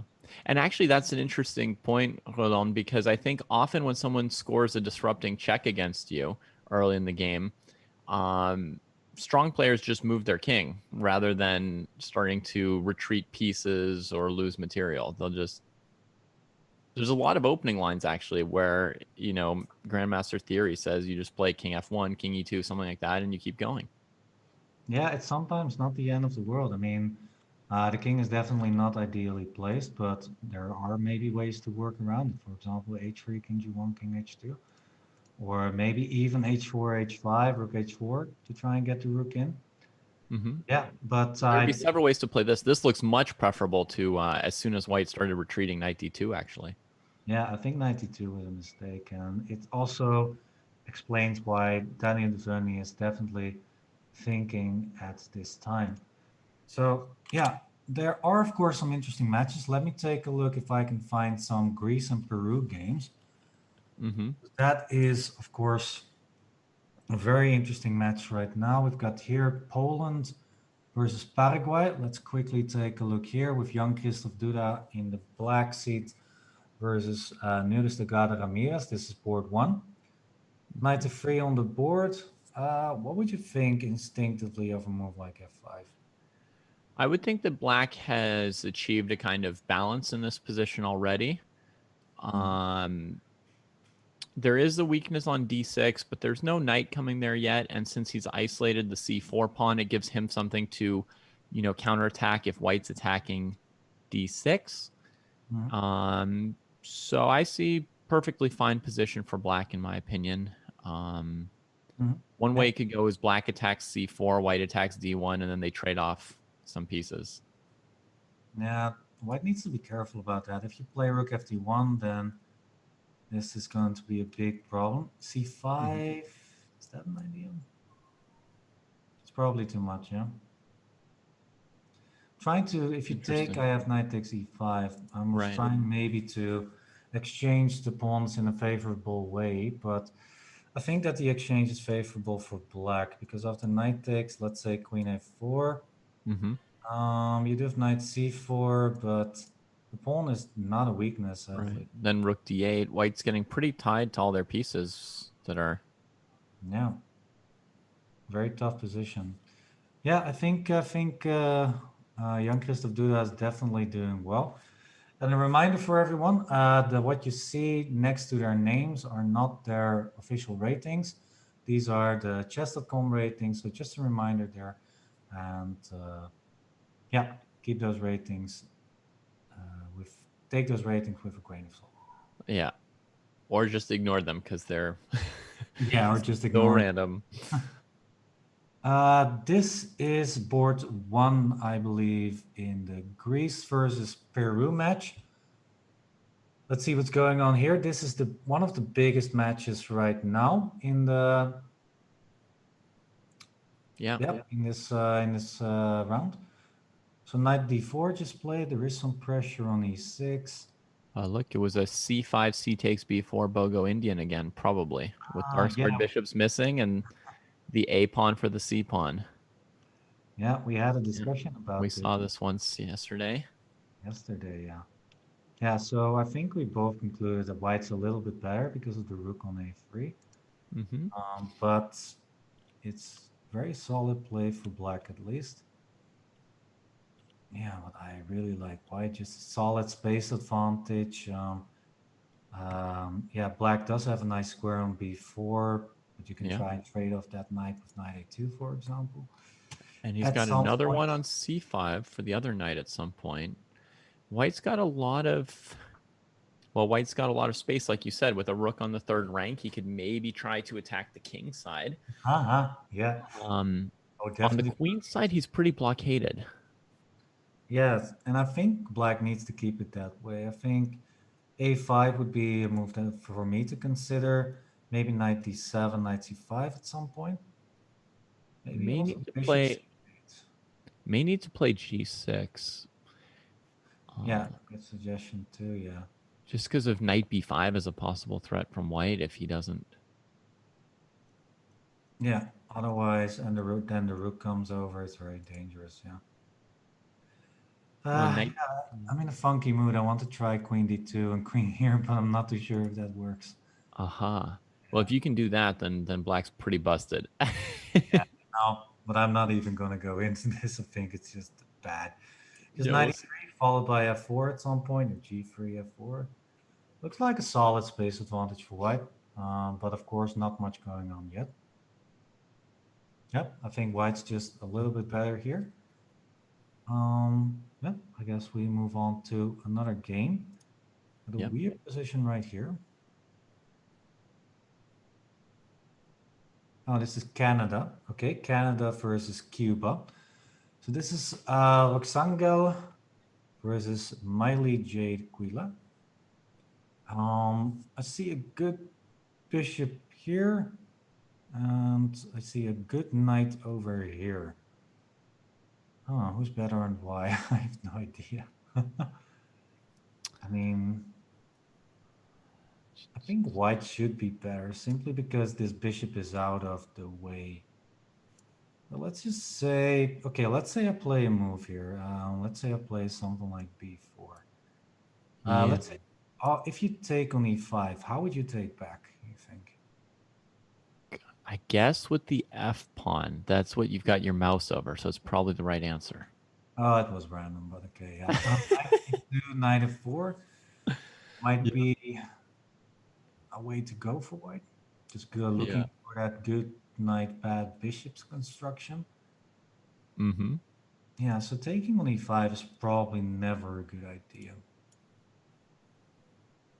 Yeah. Yeah, it depends. I mean, it depends if black's looking to play like c5 at some point and attack white's whole structure. But so far he played g5, g4, sort of leaving white's pawn chain intact in the center. So at the moment, trading the bishop just gives the c3 knight a better square. Yeah, For white, I'd be looking at a minority attack because we lack space on the king side. I was thinking so too. Yeah. I think White was thinking the same thing with Rook AB1, but I was a bit surprised about Bishop takes E4. It might be a good move, but on the other hand, Oh, it's it's tactical. It's a tactic. Knight Yeah. takes E4 and Queen takes B7 idea. It looks very awkward otherwise, right? Give the good bishop, block your B pawn and your rook in with your queen. Yeah, But there's I a was reason. really scratching my head, like what is the idea there? But very Yeah. nice tactic there. So this is board 6, the women's junior board, looking good for White. White is winning a pawn, it seems. Hmm. So yeah, actually, we got the first result right here. Wesley So is playing for the United States, and he drew against Alexander Fiert, the board 1 player of Brazil. Now we are with the United States. Let's see how they are doing. And we've got Shanky, like you called him, Hmm. with the white pieces against Andre Diamant. Hmm. And he was down a pawn, maybe still down a pawn, depending on the status of bishop takes b2, with his king on the run. And yet he's demonstrating that with your king on the run, you can still play h4 and rook h3 and coordinate your pieces better than what we saw in the game where white retreated a knight to d2. So Yeah, I think he's still got some chances here, even though it's probably an opening that didn't go the way he planned, right? It's probably like a busted opening. Not that he wanted this, but he's making something out of it still. I think this was a very theoretical not Kalashnikov, but Yeah, Sveshnikov. Sveshnikov line with bishop g7. Knight. This is all very standard, I believe. c4. Haven't seen that very often. Usually they take and then play c4 or then c3. But c4 immediately, I haven't seen that very often. Maybe a new idea by Shankland. Knight takes, c takes, f5. I really like black's position here, actually. Mm-hmm. Very common idea to push this f5 pawn. If you take e4 is the trick, and then bishop takes b2 is next. Yeah, I mean, it feels like that knight on a3 is far away from the game and black's ready to play. Yeah, especially this bishop. If it's ever going to come into play, then black's definitely better there. Queen c2, queen f5, king f1. Well, there you go. All good. What else? Say before, all What else? good players know when to play king f1 or something. You said, I don't know. Trying to make a connection there, but Yeah. bishop takes, bishop d7, Huh. f5. So this is where what's black going for? They're going for rook c8. That's the idea. That's what Sam's trying to deal with bishop f5. I was wondering, when your king's messed up, why spend another tempo instead of playing h4, rook h3, king g1 kind of moves? Why is he going proactively spending time on bishop f5? And No, yeah, I think he was worried about rook c8. I think This so. allows black to castle as well, you know? So it's like his bishop on e4 was annoying black. It was preventing f5 and preventing castles. Mhm. Yeah, Could he, now still f5 is under white's control. could he stop rook c8 with rook c1? Or well, it's black to move. no, I mean instead of bishop f5. Okay, like this. Rook c1. Maybe bishop h6. You could still play. Yeah, bishop h6 is much more clean. And I Attacking. suppose you can still play rook c8 as Yeah, well. the rook is Because the rook's defended, yeah. Okay. I was thinking about the position that occurred in the game. So we've got bishop f5, takes, takes. And I was thinking that black might win a pawn with b4 here. Mm-hmm. I think that's what happened too. Is that what happened? I mean, he may have like castled h4 first, but at some point he must have done that because his queen was on d5 when we came to this game. Looks like a Queen solid b5 for a tempo, and that's right where we were. e4 is a pawn sack to let the bishop loose and to open up the game. Yeah, that's true. I think I would have maybe considered a move like queen e6 simply to try and yeah, let's say we compare this to, first of all, you have the chance to exchange queens, and second of all, if you play e4, white cannot take it afterwards. So I was thinking that queen e6 was a very solid idea here. Mm-hmm. But okay, it did not happen, and this is the position that we've got on the board right now. on queen e6, both players would probably leave those queens facing each other for a while because Yeah. black doesn't want to bring the knight to f5 and white doesn't want to open the f file. So you'd see like rook d1 and some posturing. Yeah. Yeah. I believe so. Now too. black's looking scary active. Yeah. Good I bishop. mean, Active rooks. Pawn structure is something to be desired, but to be improved upon, but not really gonna happen. Yeah, black's got a good initiative. Would you take here? I think white should play h5, h6 if he ever gets a chance, because the previous plan of playing rook h3 to g3 is out with Yeah, that f pawn running up the board. this rook might So become a serious problem later on. Yeah. I suppose king h2 would maybe be another way to play it, but then your h pawn's always going to be hanging. So Yeah, I think play is a lot more comfortable for black here. So Brazil looking good. First board, a draw between Wesley So and Alexander Fear. Yeah, wait. I'm trying to find more interesting positions. What about this? No, we already took a look at that. All right, I'm trying to find more Peru versus Greece games. So this is the youth board. Yeah, and Nicolas Theodorou from Greece is a very strong player. He has a rating of actually something that's similar that you see right now on the Chess.com ratings. He's playing against, let's see, Kirjuayo from Peru with a rating of 2396. But what's more important is what's happening on the board right now. yeah. So black can't take on a2 either way because the pin knight c6 was almost crushing. Yeah. As well, getting this pawn to c6. Overall, very, very worrisome for black at the moment. Yeah, I want to get this knight somehow. This is an eternal pin more or less. So I want to grab that thing somehow. Maybe even queen e1 and then bishop d2. Oh, that's evil. Queen e1. Yeah, if you play something, then bishop d2 wins the knight. What can black do about this queen e1 move? Queen a3. Oh, that works. Darn it. I mean, you have bishop b6. There's lots of things you have as white here. Yeah, just c7 perhaps. But what I don't like is that black has now got some action on the queen side. So. You don't want him to touch even one pawn. Nah, if this pawn is off the board, and black definitely has some counterplay. So I'm always looking for some control moves, some positions that, I mean, white is definitely better with the c pawn. c7 is very dangerous. Yeah, but I don't think he can. I think a2 is falling. Yeah, well, very interesting. Looking at, yeah, I'm hoping queen e1 gets on the board, but we'll have to wait and see, of course. Looking good for Greece, though. Let's see if I can find another Greece board. So Greece versus Peru. It seems to be the second female board. Mm-hmm.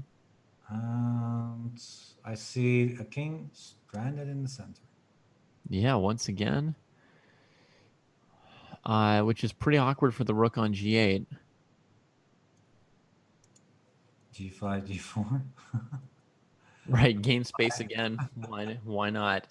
I guess you want to play something like bishop b5, f6, king f7 to try and get the king in there. But yeah, it's very, very difficult to do that because it leaves some weaknesses. I like bishop b5 though. It also disrupts white's king side castling, so that could be a more like a tit for tat move. My king is in the center. Your king is also in the center. Yeah. So yeah, I think this is very double-edged. Yeah, I have a hard time figuring out who's better at first. I would have thought that black was a little bit better if they could castle. Then I realized their rook was on g8, and I thought, well, maybe, I don't know, maybe white's a little bit better. Maybe it's about equal. Yeah, it's very hard to say. I mean, I like the queen's position as well, eyeing h6. Maybe knight d4 is an interesting move. Yeah, it's just extremely complicated here. Mm-hmm. This is, by the way, not the second female board. It's the youth board actually. So board 6. All right. On a lot of development in this game because we got here a few, well, 100 moves back more or less, and now we've got this position on the board. Another opposite colored bishop ending, like we've had so many times before. This is nice. Yeah. Yeah, black's king side looks really good. If you only looked at the G file, black would have a nice advantage. But the C7 pawn might be enough to draw the game because it's just, how do you ever really go on the attack while keeping that covered? Yeah, I'm also thinking like, how can black make progress? Because if these pawns start rolling and you play g3, then white's just going to take those pawns off the board. So Mm-hmm. I don't know. I don't really see a way of black to continue. You want to keep control of a c8 square. You want to push this pawn, but it's easily defended. The c7 pawn is doing a nice job here. So black is, if I'm not mistaken, 2 pawns up, but they aren't really doing much. For example, if this pawn was on e5, it would already be much different. Or if this Yeah, then pawn it'd was be on- easier for the king to get involved, huh? Yeah, With the whole central control you would have. yeah. So I'm actually thinking this could be h3 is very risky though. It could become a Oof. target Yeah. at some point. What? I'm like, what's the reason for this? Does he want to play king h2, king g3, f3, and try and slowly win the g pawn or something? Yeah, why? I'm not sure exactly. f4, f5, f4 could counter that. Rook h8 also looks very good. King h2, then bishop d7, perhaps. I don't know. Yeah. Yeah, getting this h pawn would be maybe very good for black. Yeah. Yeah. Okay. Although if you trade it for the g pawn, things may stay around the same. From the couple boards that I've looked at, there may be a chance for Brazil to upset the U.S. Maybe a small chance there. Although Right. the U.S. does have Jeffrey Xiong. Let's see how he's doing. Yeah, that's a good idea. So, rook ending. Black is temporarily a pawn up, it seems. But the difference is the more active rooks. I don't know. If it's only the rooks, then it might be okay. Just king b4, king c4, and there's no problem, maybe. Mm-hmm. Could become a draw. Yeah. I So think that's... Brazil's really okay in this match. Well, let's take a look then. So Wesley So draw against Alexander Fier on board 1. This looks like a draw as well. Let's take a look at the last board then.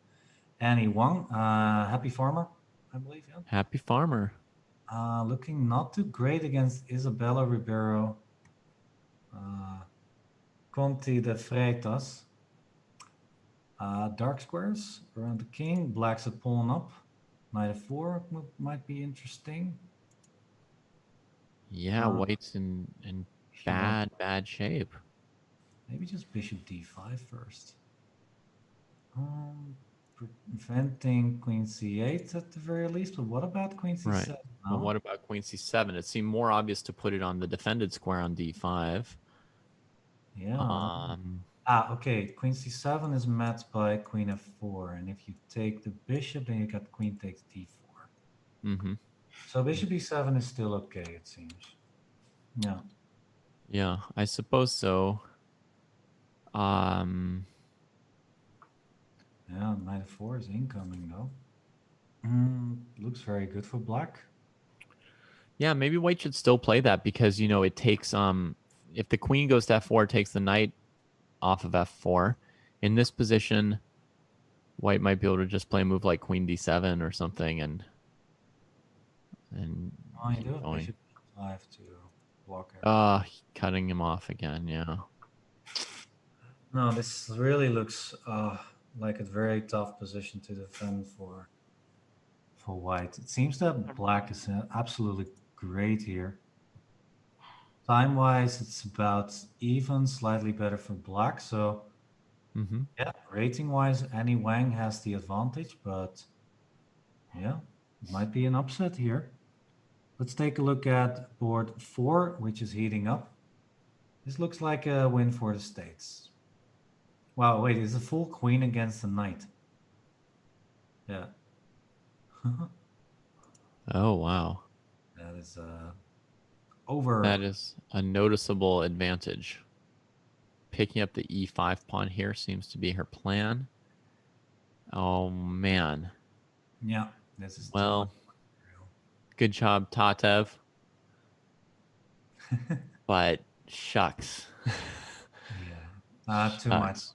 Let's move on to this Are there game. any games where Brazil's well, I mean, Brazil has the one game they're probably winning against Annie Wang. So then there's Carissa Looks winning, a piece up. winning. In the position. I guess this won't quite be the round. I guess this won't quite be the round that the U.S. stumbles. Shankland also looking good, it seems. Pawn up. Rook takes f3 next. He has ended up a pawn? That's very weird. Black must have gotten very enthusiastic about sacrificing. Yeah, I'm trying to... queen e2, okay, takes a pawn. White takes a pawn. This knight looks very fishy here, but okay, I guess. Very fishy. Like, how are you ever going to get back in the game? Oh, He knight did. just went knight like this, and it was... I'm back. The knight said, hey, everyone, I'm back, and it's going to... And he still has the d5 outpost. Yeah. Unreal. That is... Yeah. I guess That's it's a shame. Drawing margins, but I don't know. Rook takes f3. So Black's plan is to trade off pieces on f3 and grab the h pawn. And then try and defend that a pawn. But it looks like some work. Yeah, rook a4, rook here, rook c4. Looks like a draw still. It looks all within margin. Okay. Yeah, I think so. Yeah, okay, so I guess it's not going to be an upset, unfortunately. So let's take a look at one of the other matches. So once again, maybe the Greece matchup. So this is board 2, Dimitrios Mastrovasilis versus Jorge Cori. Board 2. I think it is fine. It's a draw. I don't know. If I was white, I would try to push this a little bit. Get a nice sword. With the knight on f6, there's no risk. And then you try and see if you can get anywhere with the b pawn. No, this is good. Okay, white is trying to push this now. Yeah, not going for the drawing. King g8 here, yeah. Good move. Draw offer. Yeah, black can't be better, so it's good to challenge that rook. If it comes off the h-file suddenly, your h-pawn goes sprinting. So I think that was the key move, and Mastrovasilis should hold the draw just fine there. There you go, and a draw is on the board. This is maybe sister? Cordova and Banikas drew at the exact same moment. All right, so far equal then. Everybody, if you want to take a look at the updated results, then we're trying to do that on the left side of the board, if you want to, so that you can see what's going on, of course, in the matchups. Yeah, I think this is Jorge Cori's sister. Yeah, that's always, I like to see that, you know, like families participating together. Warms my heart. White is a pawn up, but black is solid. No real threats. White also is low on time.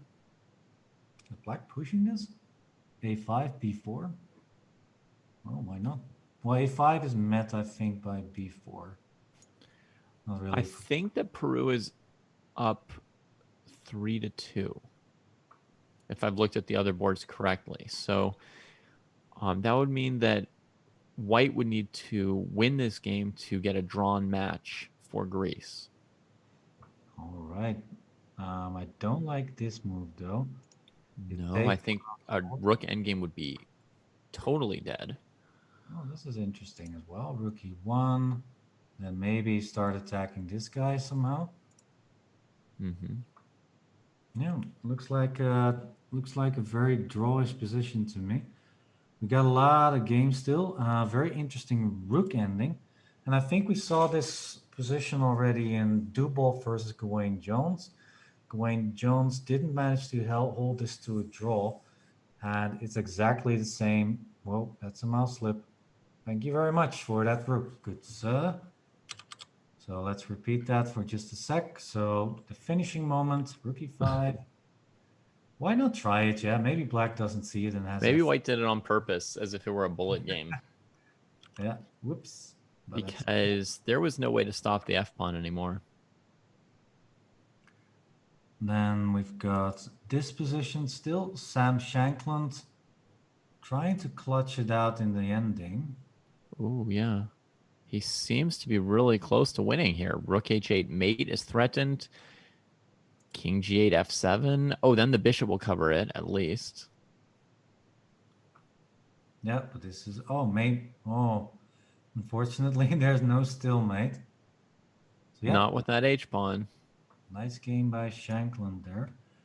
So I suppose if king g8, it was just knight e7 would have mated instead of opening the diagonal with f7. Yeah, looks very much over like this. Yeah. Yeah. Just too much.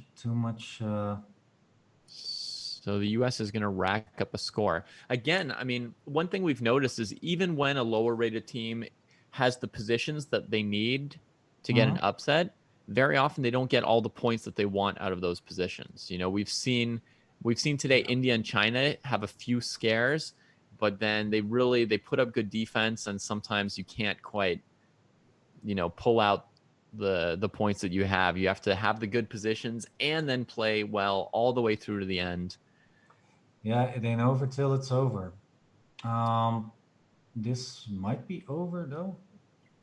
Oh, this looks possibly good for white. They finally brought the king off the back rank, which is what in my head I was screaming for them to do. I think the players in this game weren't really sure who was playing for a win or a draw, because when white played b4, black played a4 instead of trading pawns. They played a4. Like, I'm gaining space, I'm tying you down, but like, you're down a pawn in an endgame. That's very bold to try to win. Maybe she also didn't know about the match situation, because you said that Greece was down or was up 3-2. That is why. So Daisy Corey actually needs to win with black this position. Does she? I thought Peru was up 3-2. No, it seems that's 3-2 for. Okay. At least on the chess results page, it's 3-2 for Greece. Okay. So that would explain it. Maybe she was trying to win this individual match. Yeah. And white is just trying to hold it for a draw, and then Greece would win this match as well. f4, nice. E takes f4, e5, winning a piece. So yikes. Black's in trouble. Yeah. F takes e5 is gonna win a piece also, unless black comes up with something.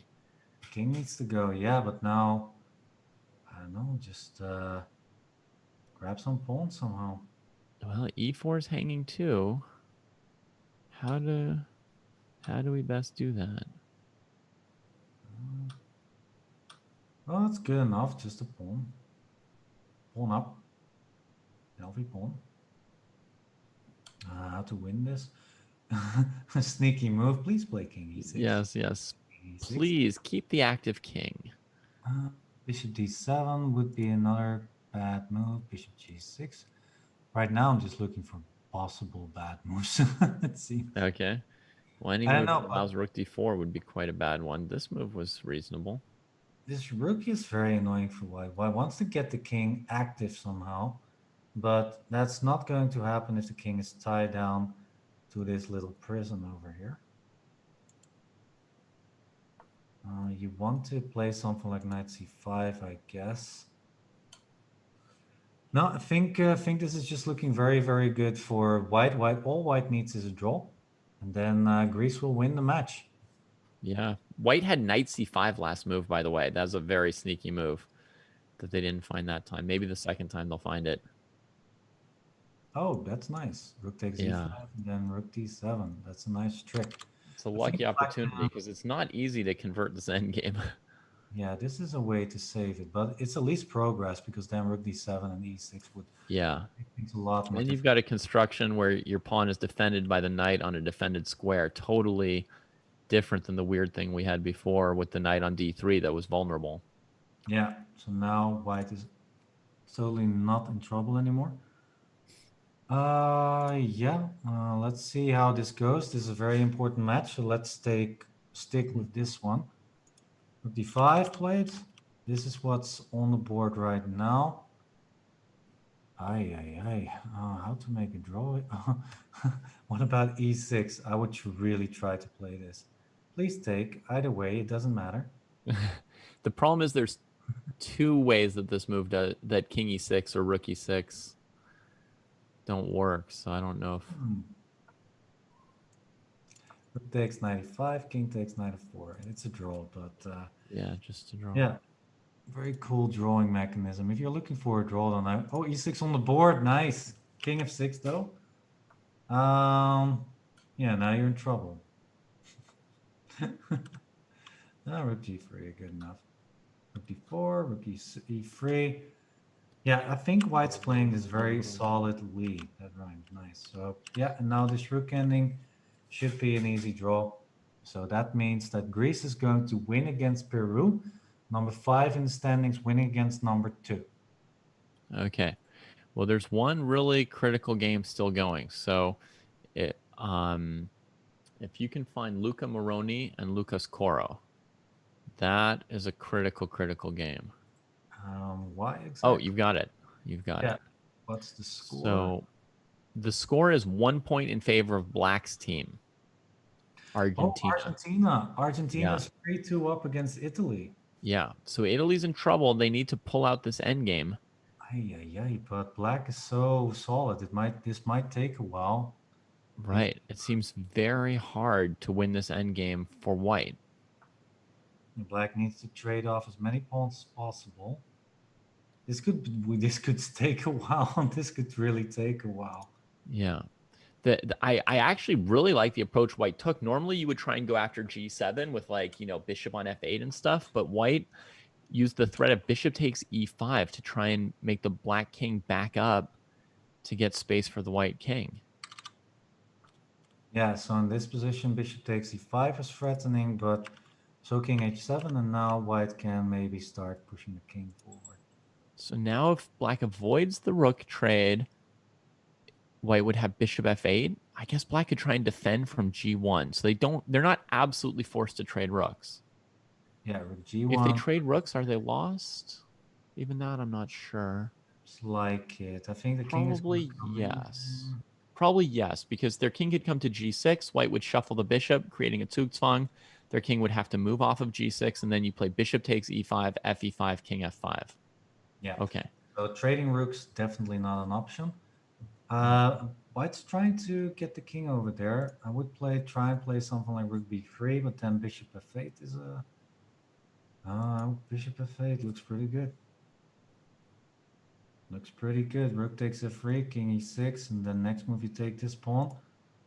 It looks okay. Of course, Black's trying to get a rook bishop versus rook ending. It's so committal though to give up one of your last two pawns, right? Oof. Yeah. King g8, nice reaction. Oh wow. What an option. 7, rook g1 wins back the piece, so the bishop needs to retreat. Yeah, I think so. King h7, very stubborn defense there. What a resource. Yeah. Wow. Uh-oh. I'm wondering. Oh, he did it? He did take. I'm not sure what he's planning for here. King takes. This is a... Oh, he's trying to get... No, but it's Black is opposition. Black is opposition, it's no problem. This might be a draw. King f7, rook c7. Yeah, I don't see anything here. Needs to be played. No, mate him one, mate him one. No, no. Oh. Oh. goodness. Oh, how painful. That was so painful. Oh no, you always Oh. got to look for them checking you away in any rook Ah. endgame. Oh man. I think he was gonna go for this and king e6, but after king g6, black is opposition, and it should be a draw. King e7, Mm-hmm. so King king G7. g5 might even be no. Then king No, f7, then King F7. king f4, king takes, king takes, king takes. Yeah. That's the win for white. Yeah. But But if you just mirror the king, just king g7, if king d6, king h6, just mirror the king. Yeah, yeah. it's a Oh draw. no. But then this happened. King f7, rook g5, and it's a mate. Let's see that on the board again. Oh. Oof, how painful. So actually, if we move a few moves back, then bishop takes g7 was just a big mistake. White needed to play Mhm. something like bishop c5 or bishop d6. Yeah. Then We had not really found the way for white to win this endgame yet. I mean, no, but even if you trade off all the pawns and just play this rook and bishop versus rook ending, that's also very tough to hold for black, even in especially in rapid time control or blitz time control like this. mhm. Holy smoke! So Argentina upsetting. What a great pool is this? Oh my God, so many upsets. Greece winning Wow. against Peru, Canada winning against Cuba, Italy losing to Argentina, and okay, United States 5-1 against Brazil. Not a big upset there. So United States, the only team that looks strong here, and Paraguay versus Poland 4-2 for Poland. So, but what moments? Yeah, what moments? Yeah. God. I mean, for anybody who's like, making comments about white's blunder in this endgame, I mean, this endgame would be really hard to win just on a 5-second increment, no time on your clock, and all this pressure. I mean, yeah, this is not easy. Maybe I should add this to chess.com drills. This would be a good one to practice. Yeah, it could be a good one. Like, how can you screw up endings like this? I actually also got mated like this at some point. I wanted to win so much that I forgot my opponent's mating threat right there, just like Luca Moroni did there. Yeah. All right, that is an exciting start of this pool, round 4 of Pool D. We're going to go on a short break, everybody, and we will be back very shortly with more chess, of course, in this Pool D. We've only started today with Pool D, and we'll be back in a few minutes, everybody. Don't go anywhere.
Hello, hello, hello. We are back, everybody.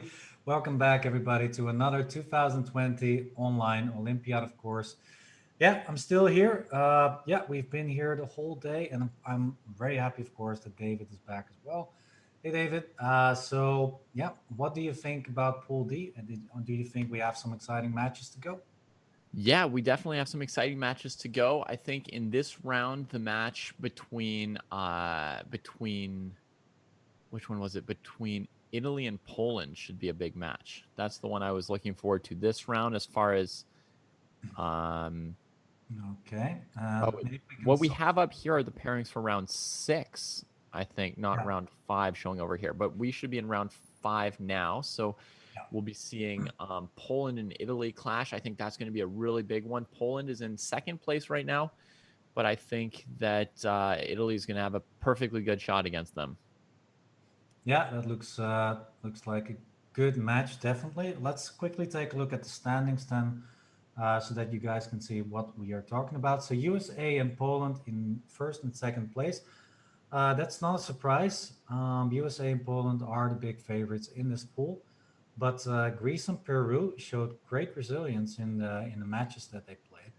So yeah, I'm especially looking forward to seeing Greece again because Greece just beat Italy in the previous round, and they also beat Peru in one of the previous rounds. Their only loss was against the USA, so I think that Greece has got a very good shot to qualify for the next division if they keep it up, of course. So here you go, Greece beating Peru. That's the second match you see on this screen. You got Cuba losing against Canada 2-4.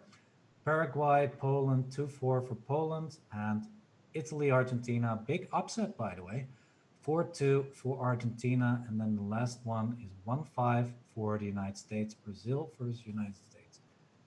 Yeah, what about that? I mean, yeah, of course, we're going to take a look at round 5 right now. Let's see if the games have already started. So, yeah, Yeah. special attention for Poland Italy match. I can expect that Polish fighter, Mr. Jan Duda, is in the house in this match, and he Yeah. definitely is, as you can see on this board. Yeah. And he and Wojtaszek both in the lineup makes a huge difference for Poland. And yeah, they've got their big guns out, and good luck to Italy. Yeah, good luck to Italy. Let's see how they do. Well, actually, Italy also changed the lineup a little bit. This is board 1, and Yeah. Daniele Vocaturo made his appearance here.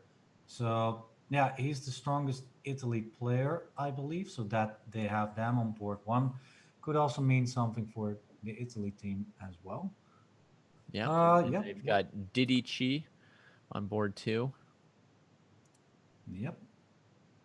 Lodici. Yep. Lodici. Enzo Lodici. And playing against Radoslav Wojtaszek, another bishop b4 and c5 construction. Mm-hmm. Yeah. Still look, yeah. So another Bogo Indian. Well, no, okay. Against f3, the c5 move is very, very standard. d5, and then black's going to go for a quick b5. Yeah. Yeah, this is very, very common, actually. Not a big surprise.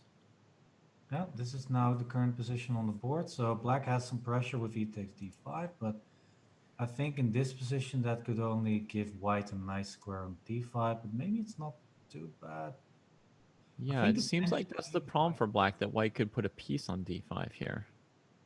yeah, so we could take, for example, the knight takes, let's say bishop takes, queen takes, white has nice control over d5, and the d6 pawn could become weak after moves like rook d1, short castle, and yeah, then d6 is under fire.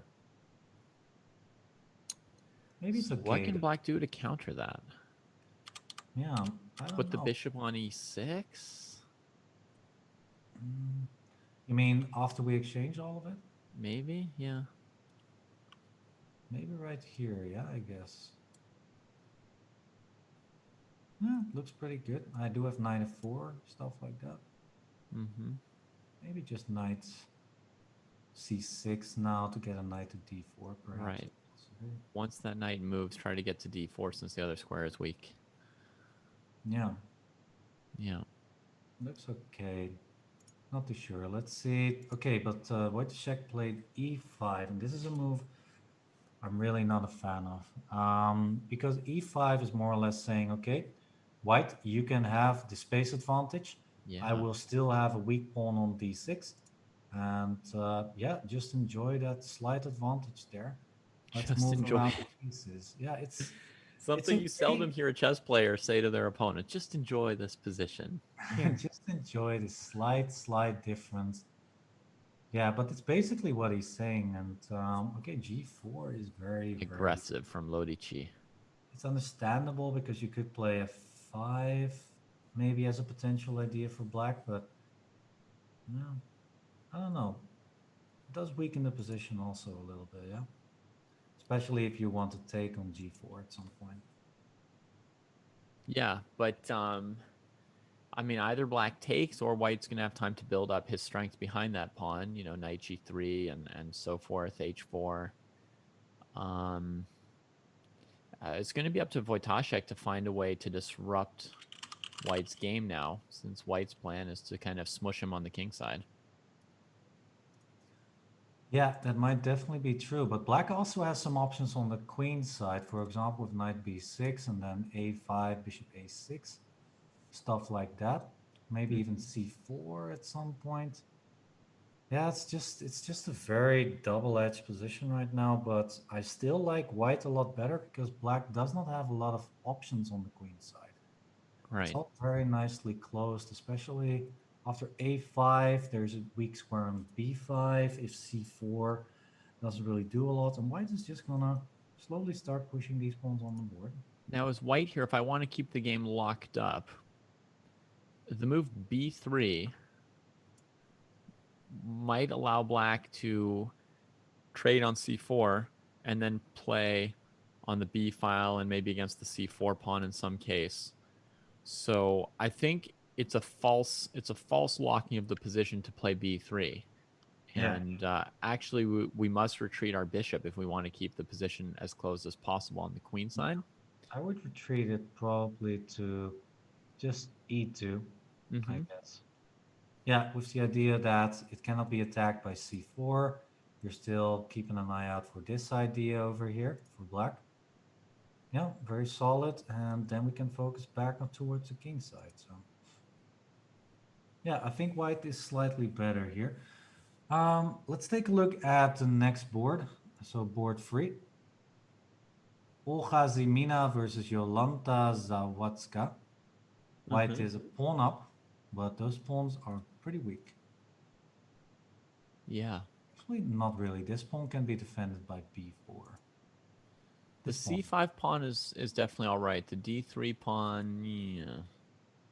Yeah, this is a good move. b4, rook h d8, putting some more pressure on this guy. Mm-hmm. Easy way to defend the d3 pawn is a move like knight f4. But after b4, rook h d8, knight f4, for example. Yeah. Then Then rook rook d4. d4, attacking this guy, attacking this guy. Yeah. e5 is maybe an idea. Looks like black does have interesting compensation here. Yeah. b4 played, rook h d8 on the board. All fairly standard. Maybe actually instead knight c1 is the right move. So that after knight f4, the knight is not a target for being pushed away with e5. Mm-hmm. Knight c1, rook d4, a3. And say like I'm a pawn up, I'm gonna slowly better my position after knight c1. Mm-hmm. And after rook d4, I just don't really trust it somehow.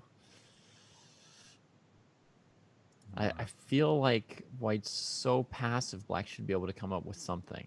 I mean, you probably feel that too, that black's got pretty yeah, decent I totally compensation. feel that too. But it's Uh, like, how exactly? It's like knight d4 is met by king d1, not a big deal. right. Maybe something Um, like 95, king e2, 94, some version of 94 to. yeah, just bishop e1. It's like I can put one more piece on the first rank. Don't you know? Just a healthy pawn up. Yeah. No, I don't see a way. I think Uh-huh. it's very hard for black to break through. I also don't really see any tricks. I'm trying to find something, but I don't see it. Mm-hmm. Huh. Yeah. So let's see. White came up with. White played b5 instead. Active Whoa. defense is the way to go. Maybe that's good. Okay. So if the knight doesn't go to d4, white probably has in mind to play d4 themselves. And then they only have to defend one of those two pawns, right? And they're prepared to, have a knight on e2, bishop on e3. It's slightly passive, but it's not the first rank. So It's okay. Yeah, this is maybe the better idea. Yeah. So knight d4 might be the way to go now to at least keep these two pawns not connected. separate, yeah. So yeah, but after taking king e2, still feel like black's got a lot of compensation. For example, rook a4 is pretty annoying. Oh, Rook that on is pretty a1, annoying. the rook on a. Look at these rooks. They are both just under. They're supporting pillars of a yeah, standalone house. I don't know. It's a very strange situation. Yeah, I think white's all right. I think black's all right here. Yeah. All right, and yeah, all right. That's this game. I guess we move on to another one. Let's move on to board 4. Iveta Reilich versus Marina Brunello. Yeah. Another rook on h3. Always exciting. Yeah. Got a lot of people developing their rooks that way. Yeah, we saw Shankland before. We saw just the other game that we just came from, and now we've got this game. So it's a thing. It's a trend. Yeah. Now, black's queen is a little bit oddly placed. Because of the knight on b3 and bishop on e2, she doesn't have a normal way to rejoin her side of the board at the moment. She's kind of committed to staying weird. If not for that, I would definitely like black's position. Like if you just dropped her on c7 or e7, I would say, hey, we've got an extra pawn and the black position's pretty solid. Yeah, I think I would say the same. Yeah, because black has a dark squared bishop as well. If white had a dark squared bishop, I might would have taken the other side. I would maybe have taken white. Yeah, but okay. For example, let's say black tries to get the queen safe. Yeah, to play something like bishop takes d2, Okay. queen takes d2, and queen e7. The queen is relatively safe over here, but then, oh, this is gonna be so tough. Yeah. Yeah, And actually, white even has knight a5 last move to remove the defender while attacking b7. yeah, And it will instantly collapse for black, I think, if you trade knights, king b8, rook a3, and it's over. Yep, that's over. Yeah, might be So, yeah, I mean, I guess we can't save our queen at the cost of giving up this good dark squared bishop for the passive knight on d2. That's going to be too much. By the time we escape the queen side, we'll say, oops, there's an attack there. I wish we were back there. Yeah, but there is a concrete threat in the position. I'm not 100% So sure how to deal with exactly what is white's threat? It's to go knight c5. I guess, yeah, and then followed by a rook move. And then like queen a. Yeah, it's very sketchy. I would play queen a4 here almost immediately. Okay. Because then you're out of this construction. You're getting the knight, so that exchanging queens is always good. Yeah. And then I don't know what's next. Maybe even an a5 move to protect this guy if necessary. But to be honest, I think this is just extremely scary for black. Black needs to be really, really careful. Yeah, this position is hard to play. If I had free moves, I would play king b8, king a8, and rook c8, I think. Okay. Well, at least that's like a roadmap to what we need to do. Yeah, and then maybe it's okay for black because then at least the rooks and the king is safe, and the rook on c8 could become very helpful in the position for black. Okay, let's finish this Poland versus Italy match. We got 2 more games to go. Luca Moroni, so devastating loss in the previous round, which made them lose against Argentina. Italy versus Argentina. Ready to bounce back, hopefully, but he's facing a minority attack with a4 and b5. I don't know, maybe rook g5 could be an idea to try and get some action over there, but I think it's easily countered with a move like f4. Mm-hmm. So I'm struggling to see how black can create something. Normal move, because protecting against the minority attack by attacking the c5 pawn. So my approach might be very risky because I'm going to weaken the f5 square, but I would look at g5, g4 here for black. I would play queen e7 first, like he did.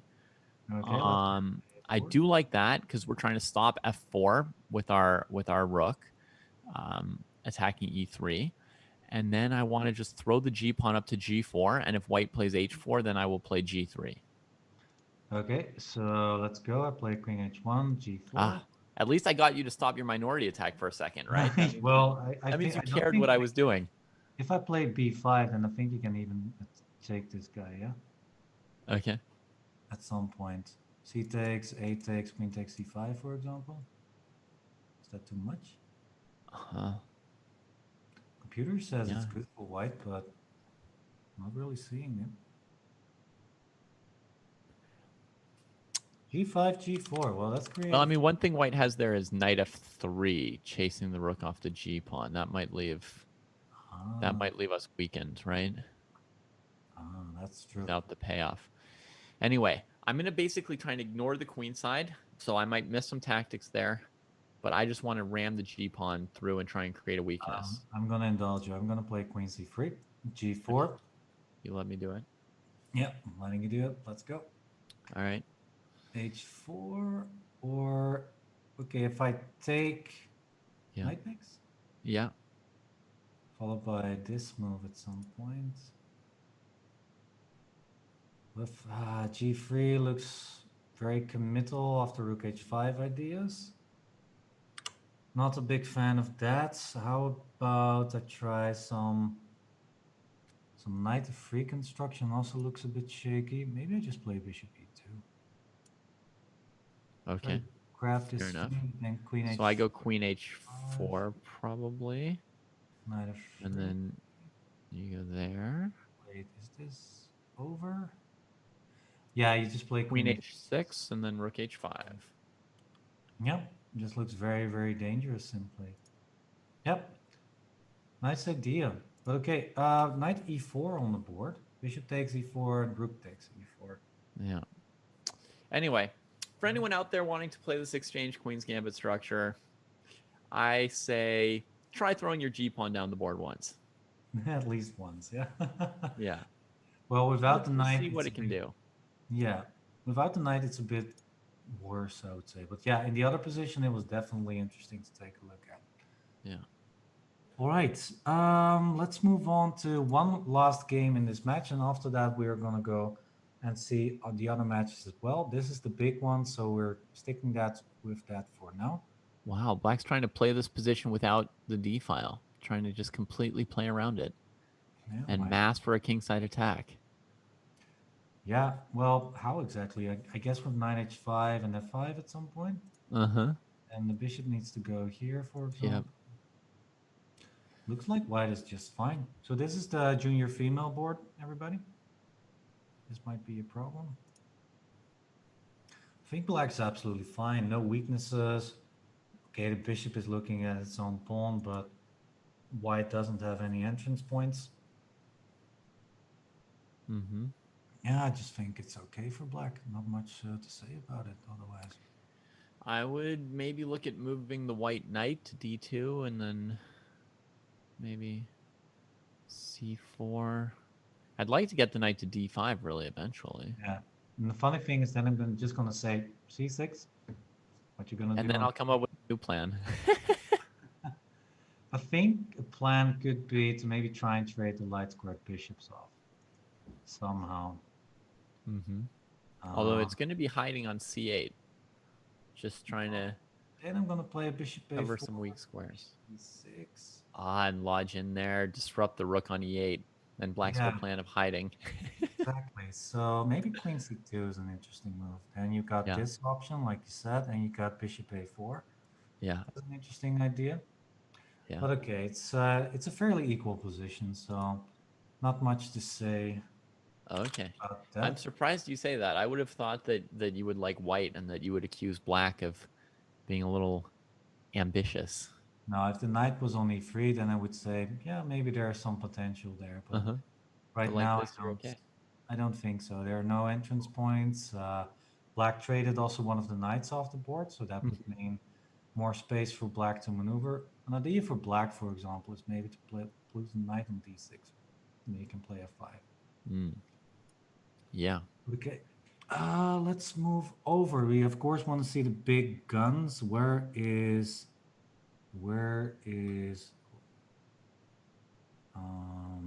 okay, this is board one. Brazil versus Argentina. That's a Latin derby, let's say. Wow. Vocatura sacked 2 pawns against but positionally against Alright, Duda. let's move And over here now. 2 pawns, yeah. yeah, 2 pawns, and the knight on e5 is certainly good. This is one. We can see some positional justification for it. It seems like he can hold the f7 pawn, and it's hard to challenge the knight itself. But you know, Duda won that opposite colored bishop endgame against a protected against that well protected passed pawn on c7 last round. So if the position looks almost locked up, he'll still find some way to eke out some progress, probably. He won that, yeah. Wow. Yeah, he did. I've wow, saved it for that's- later so I can study how. That's totally surprising. I was really thinking that that would be an easy draw for his opponent there, but Yeah, yeah, I've got my ever-increasing study list here.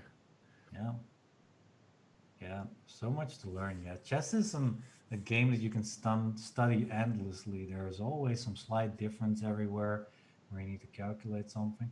It's something my students really like to say whenever I say this opening you can study. How's that going? How do you feel about that? He's saying yeah, not a great answer yet. I would like to study that. And then, okay, what about this opening then? And he's saying yeah, would like an answer to that. That's an interesting suggestion. And after all of that, we're saying wow, chess is really endless, isn't it? You can study it forever. Mm-hmm. Yeah, really true. It's the best game in the world, everybody. So I think he's strongly considering sacking the exchange on e5 at some point. Probably once he's got a second rook on f. Oh, but Black's plan is to attack g5 with another rook. Oh my goodness. Yeah. So how is he gonna? He's gonna play bishop c2 maybe to keep that rook from freely coming to g8. What do we do after rook a5? I don't know. Play rook f1. Yeah. And if you take, now you want to take here, yeah?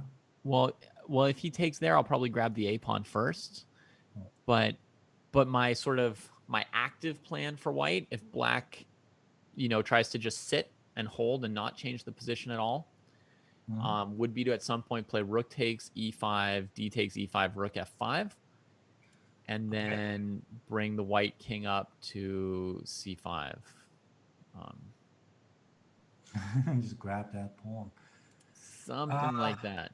Yeah, it's very complicated though. I agree that it's a good idea, but I think that Black can more or less react to it quite easily.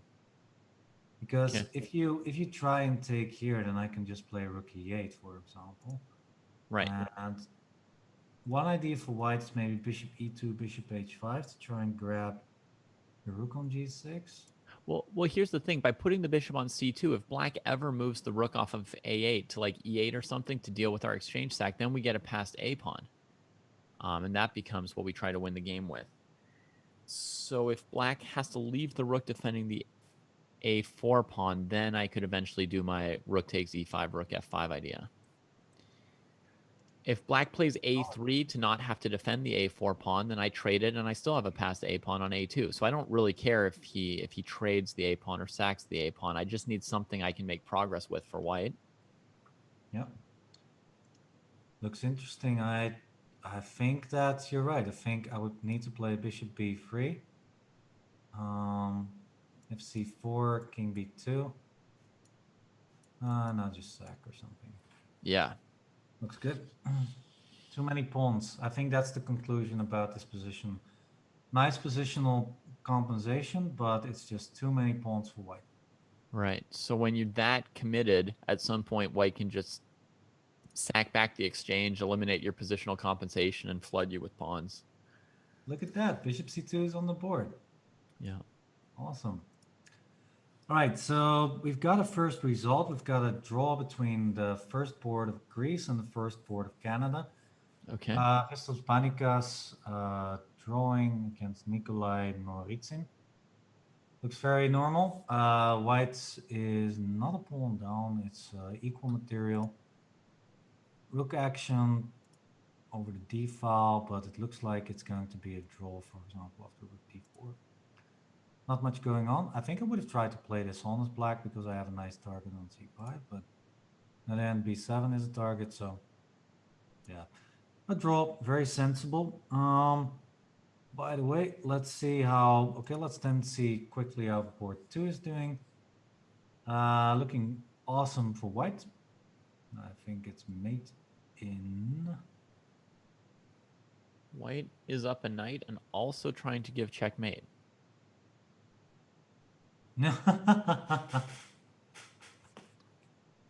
Checkmate's the queen instead. It's just I don't care what mate. I just wanna Right. win this with my piece and 2 pawns up. We're talking about mate, but yeah, just a sober. Oh, now. It's 93 or something. 92. Oh, trapping the queen. Yeah.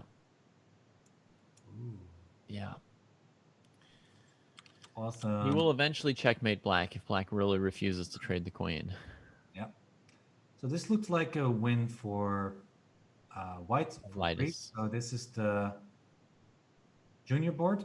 I think. Let's take a look quickly. No, this is the board 2. Yeah, board 2.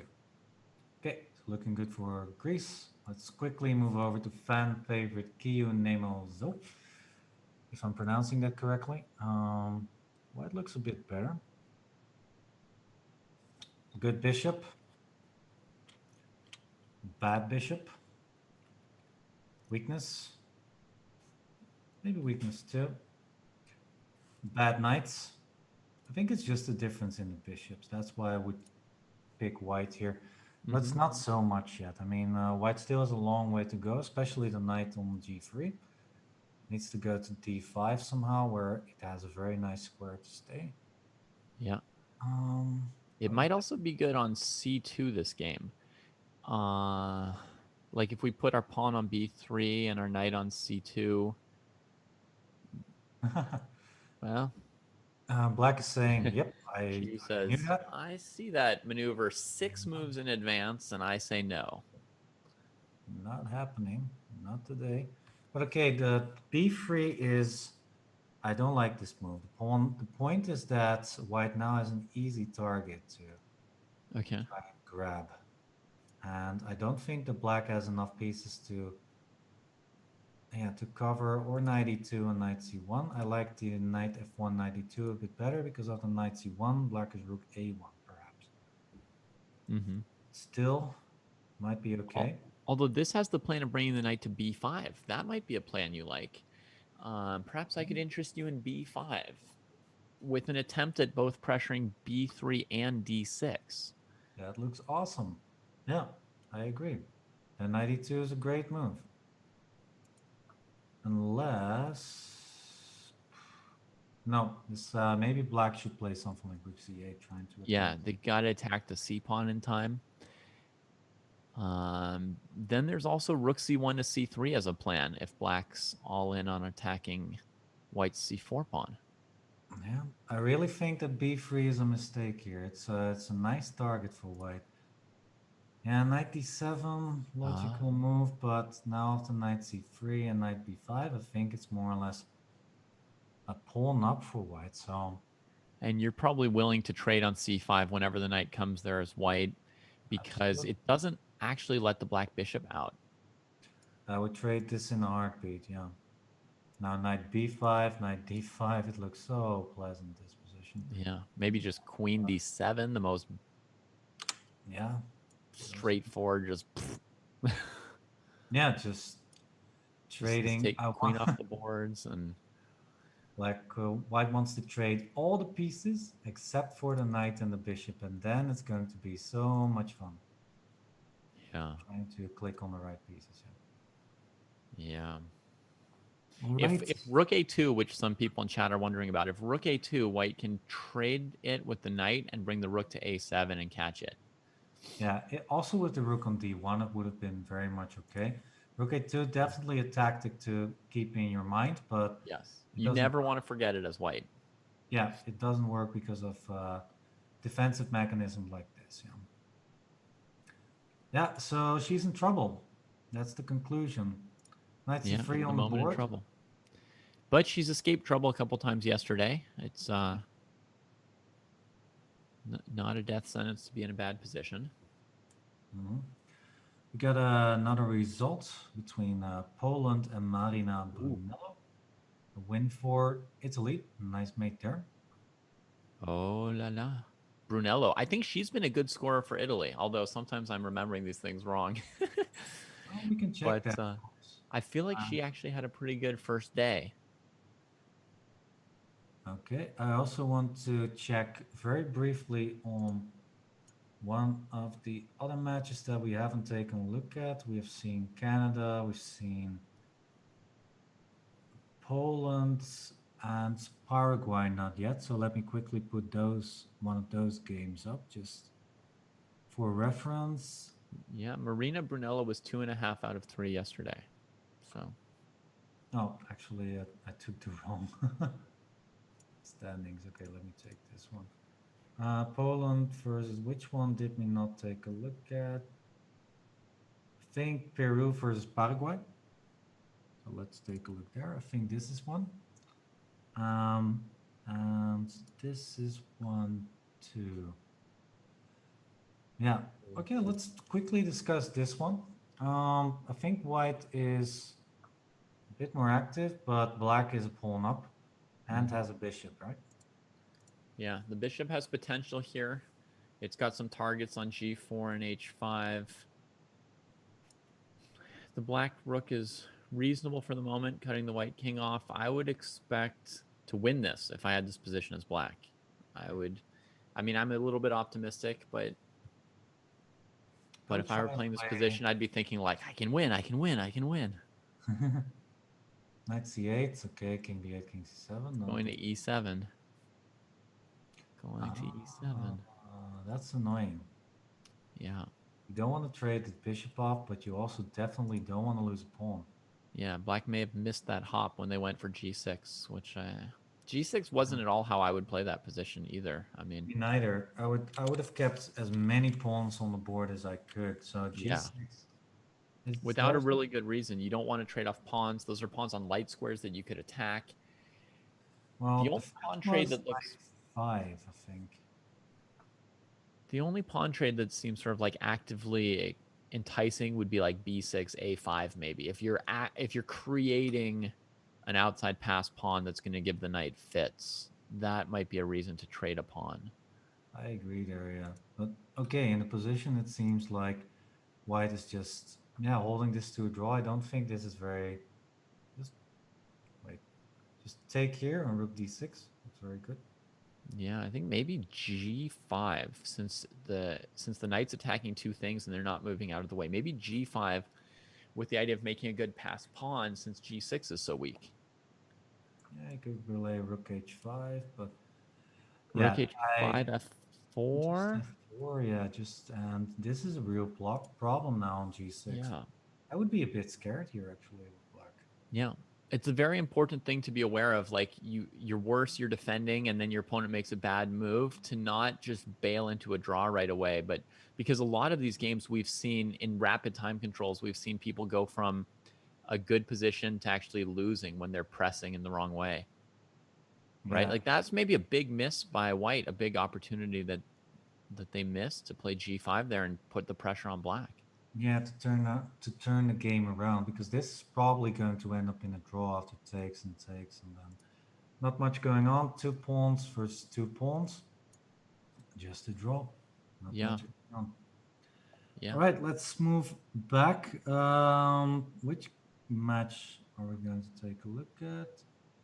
We wanted to check the Greece Poland game. Okay, Wesley So won the game against Yasser Kisera Perez. Queen up versus a rook. Yeah. Yep, that's And Wesley. the other rook on a8's not even in the game, so it's really and 3 connected past pawns, and oh man, he could spend a while listing his advantages. Yeah, and here we've got Jennifer Perez Rodriguez versus Daisy Corey. Mm-hmm. Sure, we saw this game already, but okay, in this position, the white's just an exchange up. Rook h1 seemingly would have won another pawn. Yeah. Also good. Not push the bishop away and then play rook h1. Oh, okay, now the bishop is trapped. Now the pawn is gone. Now the knight moves back. Looks over. Looks like a win for Peru. All right. Yeah, black's really on the edge here. I would just pick up that h pawn, Yeah, me too. but I suppose there's many ways Well, why to not? go about this. I guess white just wants to grab one of those bishops off the board. Should be good enough. The bishop cannot move anywhere, so this should be a clear win. Wow, Italy's doing really well in the match against Poland right now. All right. That's like the big match they need to win to gain ground on Poland, which won in round 4. Yeah, I'm Polish trying to fighter find- did win that end game. He converted it kind of like we imagined with the bishop and the pawns after an exchange stack, but Have all the matches have finished, it seems. looks like Looks like one. they may have lost already. I see 3 points. I see 3.5 at least. I see And 3.5. I see 3.5, 2.5, right? for Italy. For Italy. Holy smokes. All right. Well, let's check out this opposite colored bishop game now. That's a big deal for Italy. That's going to make this quite a race in this division. That's gonna make this so interesting. Yes. Let's Yeah. go. And that was Poland with Duda and Wojtaszek. So that was like, that was the big boys, the Bash brothers, the real true form of Poland. Oh yeah, the big guns. It seems that the women's board did a very good job there. Yeah. And Luca Moroni also coming in clutch on board 5. Yeah. And board 2. Vladislav Wojtaszek didn't manage to win that game on board 2. So that was a big upset as well. Big rating difference there. Yeah. That's important. That's gonna change the whole standings, I think. Man, here it's really hard to tell if white's mating black or losing to the A pawn, right? It's all right. This is going for a perpetual at least, and black doesn't seem to be even trying to stop it, right? I mean, they could play a move like Queen D2 if they'd wanted to try to stop it, but they're just accepting it. They say, I've been planning for this to be a draw. Let's just do that. Let's just do it. Make peace. Yeah. Make love, not war. No, just peace. Yeah. Make draws, not wins. No losses. Yeah. Okay, so almost Heineken, by the way. Julian Heineken. Unfortunately not. It's Heineken. Too bad. Heineken is a great beer. But okay.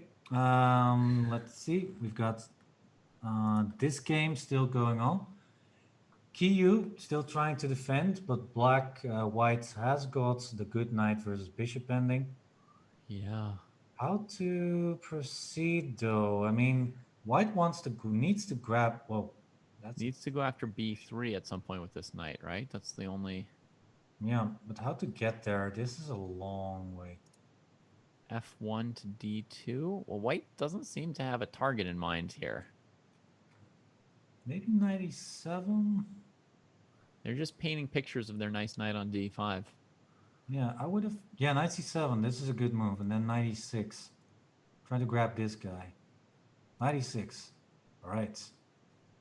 How to defend this pawn now? This looks over.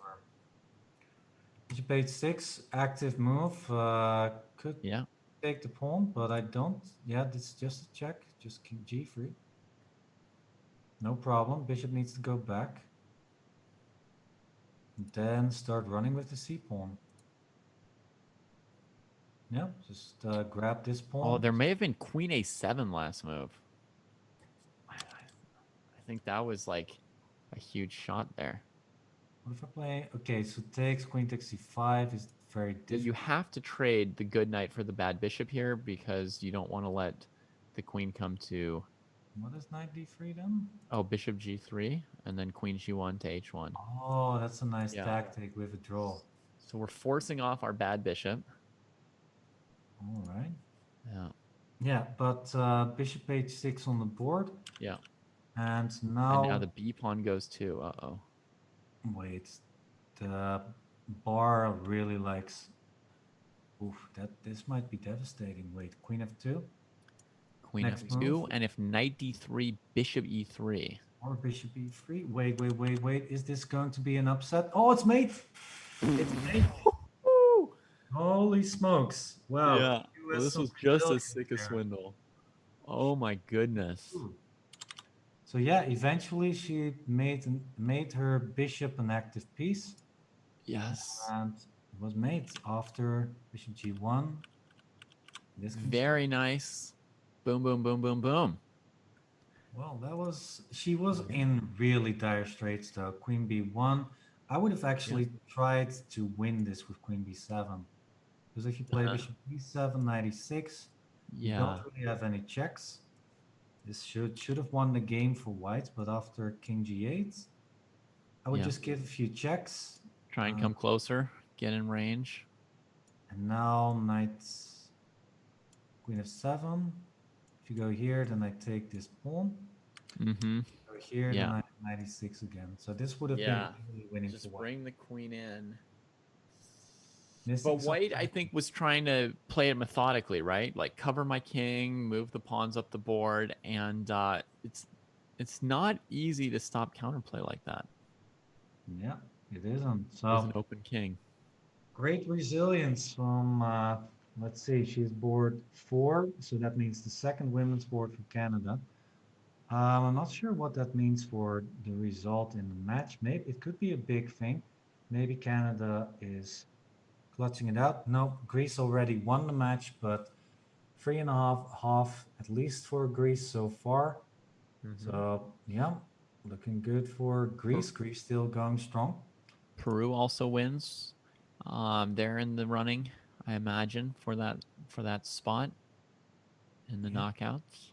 And of course, the big victory, Italy winning against Poland. Poland number 2 on paper in this pool, but lost against Italy. So that blows really all the spots open in for qualification. So board 2, board 3 are still very, very much open for for contention. So a lot of countries are still in the race. Argentina losing to Brazil, by the way, that's kind of an upset. Argentina earlier upset in round 4. Which country again? I think they won against Italy, if I'm not mistaken. Yeah, that was the devastating match for Italy. Yeah, Luca Moroni losing his last game against the Argentinian player with that mating one on g5. Yeah. And that brought Argentina up the table a bit. They were basically tied with Italy, 1/2 game point behind them and same match points as Italy and Peru. And now that they've lost and Italy and Peru have won, that sort of distance is Argentina's again got some work to do to catch up. Yeah. So all the games are over. We are going to update all the results and the standings as we go. For example, United States, Cuba, no results. One result, one match, one game point for the States so far. But yeah, we of course are going to try and update everything as soon as possible so that you know what's going on in this poll. Amazing. Yeah, I'm having so much fun. There's so much, how do you say, there's still so much excitement in this pool left. Like you also in pool B, I think everything is more or less clear what's going to happen. But in the pool A, in pool C, and in pool D, it's still very, very exciting what's going on there. So I'm very happy about today. Tomorrow is going to be exciting as well. By the way, all the results are in. States won against Cuba, 4.5. Brazil won against Argentina, 4.5. Italy won against Poland, 3.5, like you can see. Peru, 4-2. And Greece winning against Canada, 4.5, 1.5. So what does that mean for the standings? I think we got them updated, but I have to check that real briefly. Yeah. Seems like it, but we're going to double check everything. By the way, this is just a random game. So let's move this away. Somebody who needs to play more, someone who needs to play a blitz game between rounds. You see that sometimes, yeah, that sometimes in between games, people just play some random bullet games and yeah, just to keep their energy level up or just keep some practice going, you know, keep in the flow, the excitement. Yeah, I don't know. So this is looking, you know, very tough. I'm very curious to see what the next round can bring us.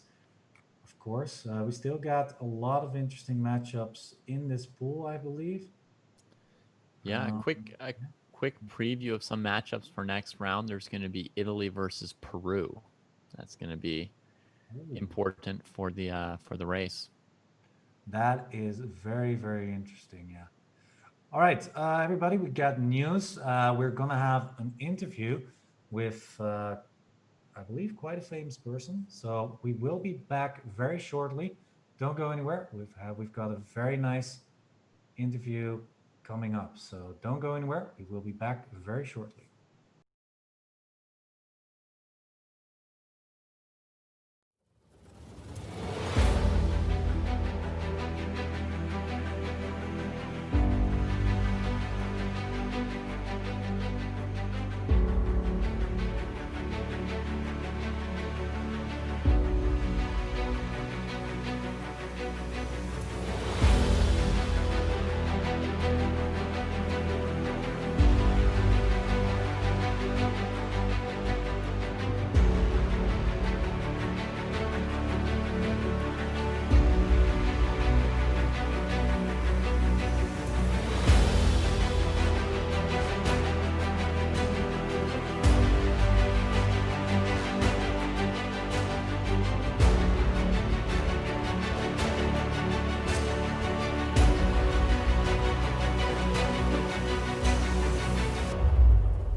And we are back, everybody, with a special guest here today from the Canada team. And I was asked to call her Nemo. So here we go. Welcome to the stream. Welcome to the broadcast. Thank you for joining us. How are you feeling about that surprising win? I'm honestly really shocked. I thought I was like totally dead lost. Like sometime after the middle game when I got my bishop completely stuck on f8, and then like I was doing nothing for a few moves, but my opponent, of course, during the time scramble, she made a few mistakes and let me go attack her king. So it was interesting. Yeah, you grabbed your opportunity, which was great. Yep, definitely. I haven't played in even like anything longer than 3 minutes in a really long time. So playing in these online events, it's kind of different from when I stream, because I usually play 1 minute or 3 minute, and I'm just like trying to flag my opponent half the time. But here I'm like, wait, I actually have to find good moves. This is really difficult. Yeah, you do. So you didn't do any training 15-minute games before this, just a diet of blitz. Yeah, a diet of blitz. Okay, so what I did do for training was I stopped playing bullet for 3 days before the tournament. Nice, the discipline. 3 days without bullet. Yeah, how do you 3 feel? whole Are days. you twitching?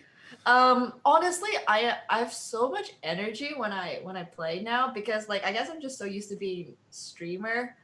Which is like, I'm always talking, I'm always doing something, I'm interacting with chat, and now that I have to like sit here for 40 minutes just making moves, it's difficult. Okay. Honestly. So it's an adjustment. Well, we were interested to hear about your recent signing by CLG. Can you tell us about this? What game are you playing? And I honestly, I signed recently with Counterlogic Gaming. For those of you who don't know, they're an esports organization that has a lot of teams in competitive play, and they also have signed content creators like myself. So I'm mostly going to be a variety streamer for CLG, mostly doing some chess content and League of Legends content. okay, so they actually want some chess as well as Yes, League they of do. Legends. Yeah, it's gonna be pretty cool. Cool. Are there any other signed chess streamers that you know of in that, by like a real esports team? Not yet. I think I'm the first one, but we might see some really exciting stuff happening coming up. I don't know. Honestly, I don't know anything, but guys, stay tuned. It will be pretty exciting. Very exciting. Very That's exciting. so awesome. I had no idea about the League of Legends game, but I hear it's a very popular game, and it's one of the biggest esports out there, if I'm not mistaken, right? Yeah, it definitely is. And in the upcoming PogChamps tournament, we got quite a few League of Legends players playing chess, so it's gonna be fun. Now, if we had a League of Legends tournament for chess players instead of a chess tournament for League of Legends players, how do you think you would fare against other chess players in League? I don't want to be throwing anybody under the bus here, but I think I am one of the... I'm going to say that I'm probably one of the few chess players like in a streamer community that does play League of Legends. So I'm just going to say that and leave it at that. Okay. In other words, if they don't even play, you would definitely beat them. Yeah, pretty much. Okay, so all you streamers out there, you've got a challenge. Maybe if you were going to practice some League of Legends and battle against Nemo here. Yeah, it's so exciting. I mean, League of Legends. I mean, I think one of my friends used to play that game as well. I think it's a very nice graphic game, and also the esports community in League of Legends is extremely huge. So you must be very happy with this signing, right? Yeah, I'm definitely very, very happy with the signing. I mean, it's been kind of a meme that before I even signed with I was COG's new top laner. I am platinum in League, not like particularly good at anything, but I'm not a full-time League player. I am playing the Online Chess Olympiad, and I'm trying to do a million other games, so it's really hard to like try to get great on any one game. But I am going to say like I'm like above average, I would say. Just nothing special, but yeah, it's mostly, I do it mostly for fun. And with every game you play, are you trying to like be somewhat good at the game as well, or is it enough to just enjoy it? Because it sounds like you're somewhat competitive. I mean, you're way better than I am at League. I'm sorry, my mic was really far away. So yeah, I mean, for me, it's like, I guess kind of, as a streamer, as somebody who does a lot of plays a lot of their games on stream and has to put their life out there, I feel like there's a lot of pressure for me to do well in every single game I play. That doesn't really happen, and you get lots of haters, you get lots of backseaters, but at the end of the day, it's like if the majority has fun, if I have fun, that's what matters. And I think that's like the vibe I really go for. Yeah, exactly. I've been streaming also at least a few months ago, also for like half a year long, and I know exactly what you mean there. So I can relate. But one last question about the chess thing. So you're a streamer most of the time, and do you also sometimes you are of course still in the Olympiad. You're still a very strong chess player. Do you still do trainings, for example, or do you practice chess somehow? No, I practice absolutely zero chess. I would say the most training I've done for chess is I have like a few friends who are a lot higher rated than me, like Aryan Tari. He's ranked 2 in Norway, for example. I think like a week or two ago, my goal was to just not get adopted by Aryan Tari. And so it's just like little goals like that. I got Danya, another really great streamer, GM Daniel Naroditsky, to coach me a little bit in openings. But other than that, I don't really have any long-term goals or anything like that for chess. All right. Cool. Well, Yeah. you got some nice friends there. These guys are really good, by the way. Aryan Tari is one of the prodigies in Norway, and you've got also Daniel Naroditsky. He's a full-time chess coach, I believe, in the States. Yep. Yeah. Wow. So keep hanging around with them, and you'll of course get better with chess. Yeah, definitely. I mean, it's really hard to try to improve at chess when you're, playing blitz and bullet all day, and it's kind of like, it just doesn't give you the best mindset. But I definitely am trying to play chess more for the intention of like doing like commentary, coaching, and like improving myself rather than just playing like endless bullet. Like I kind of want to do chess content with a goal in mind. Yeah. Yeah, that's very nice. Okay, but we could talk for hours, I feel like, and I'd like to ask you so much about the esports as well, but we do have to cut it off right here. We want to, of course, thank you so much and wish you, of course, all the best of luck with the Canada team, and of course, also personally with your esports. Good luck with that, and thank you so much for coming on the broadcast. All right, thank you guys. Best of luck with commentary.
And we are back live again, ladies and gentlemen. Yeah, so that was a really cool guest we have there. I've never met actually an esports player, so very exciting about that. And of course, she's also very good at chess, representing the Canada team. So everybody, if you're interested in how she is streaming in general, her streaming career, then do give her a follow on Twitch.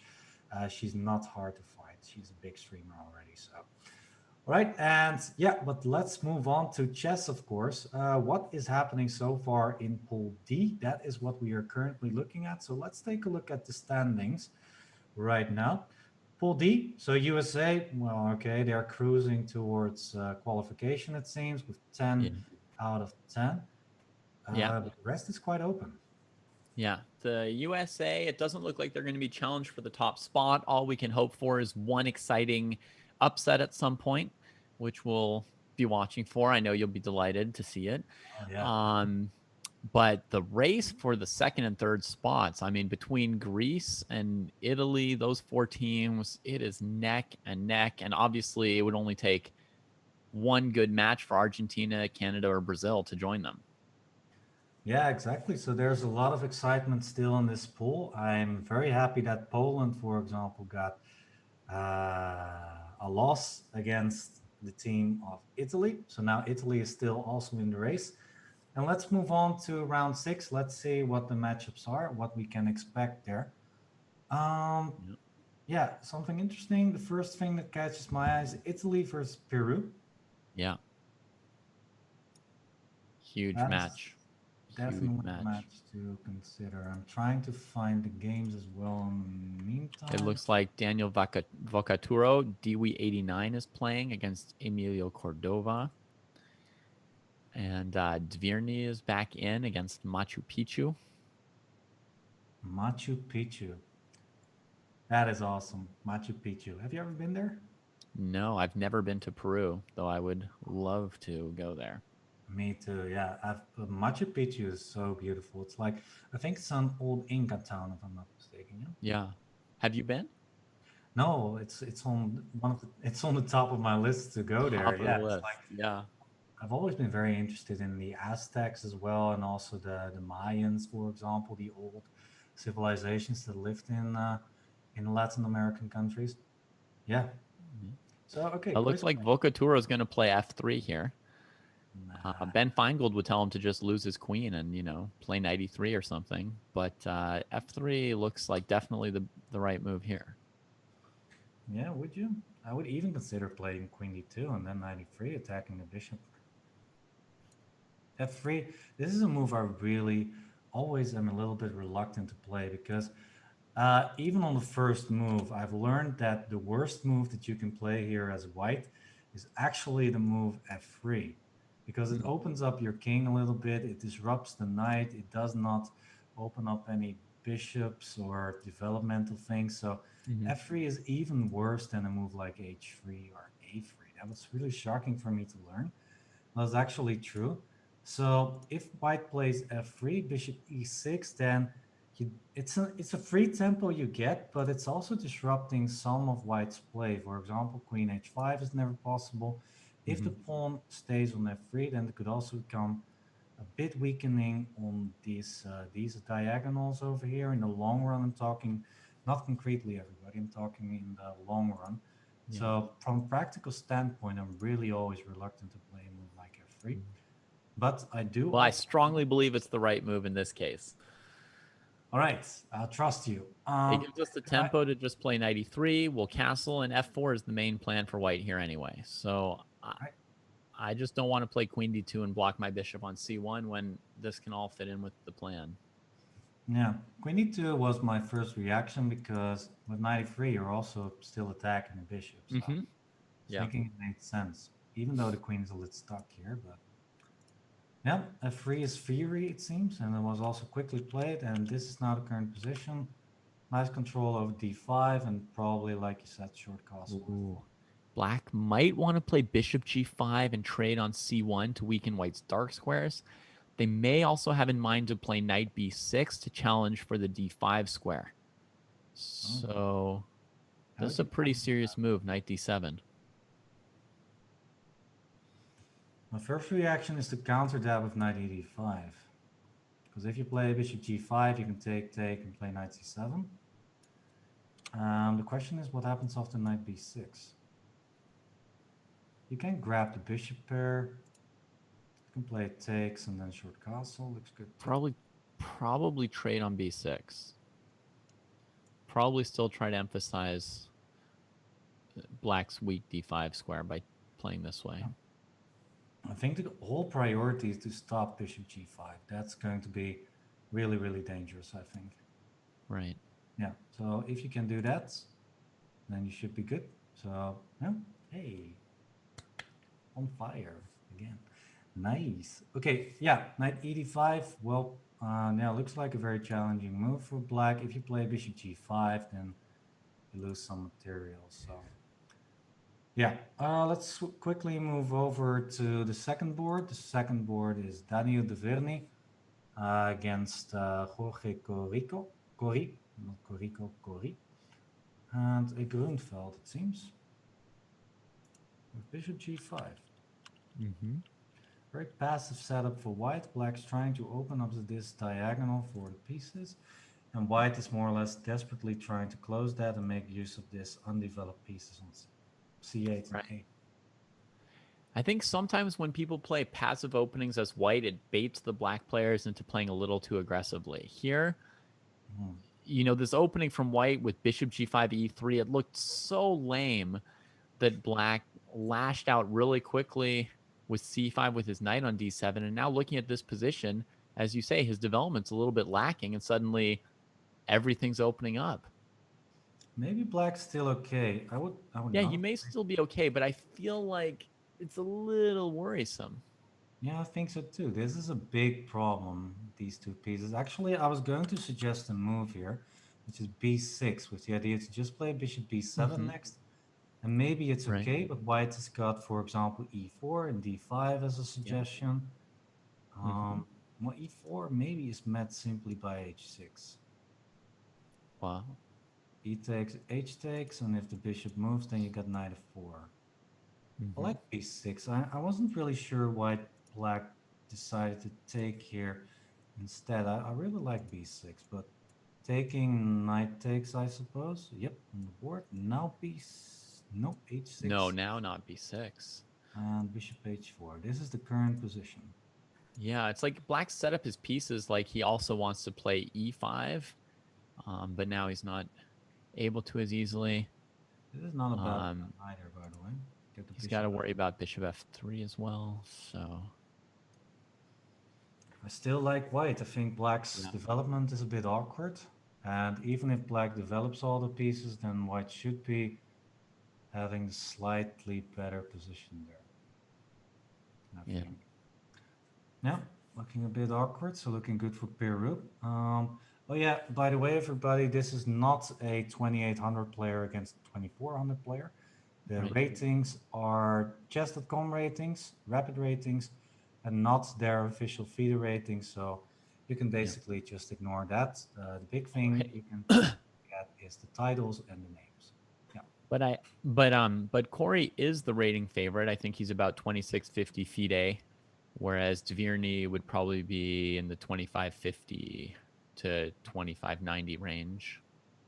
That's true. Yeah, I like queen b3, by the way. If the bishop moves, then you got queen takes b7 ideas. So yeah, white is definitely posing some questions here for black. I really think that black's in trouble. Yeah, queen b6, a likely way to try and alleviate some pressure on b7, and white probably just plays bishop f3. Yeah, I agree. e6 maybe, bishop d7 next. And eventually, maybe knight c4 to go to d6. Yeah, like you're saying. Just looks a bit unpleasant for black. Maybe nothing much, but I would definitely pick white here. Okay, moving over to board 3 in the match.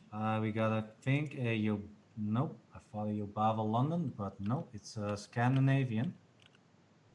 Bishop d3 and knight ge2. That's something that you don't see every day.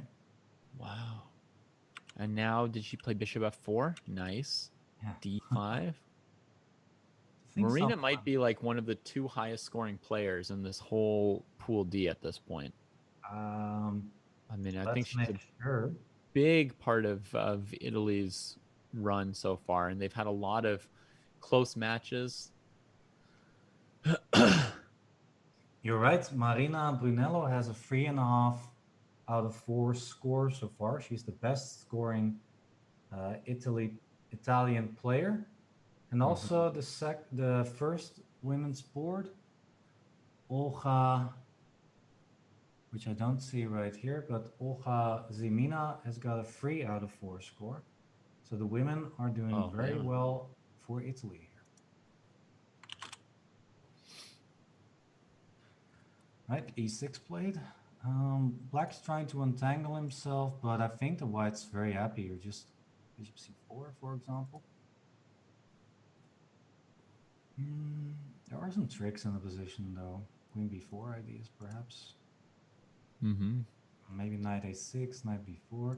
I played Scandinavian myself, and very often players underestimate the chances that black has in positions like this. Yeah. Because it looks so bad, and the Scandinavian is also not really regarded as one of the best openings there is against e4.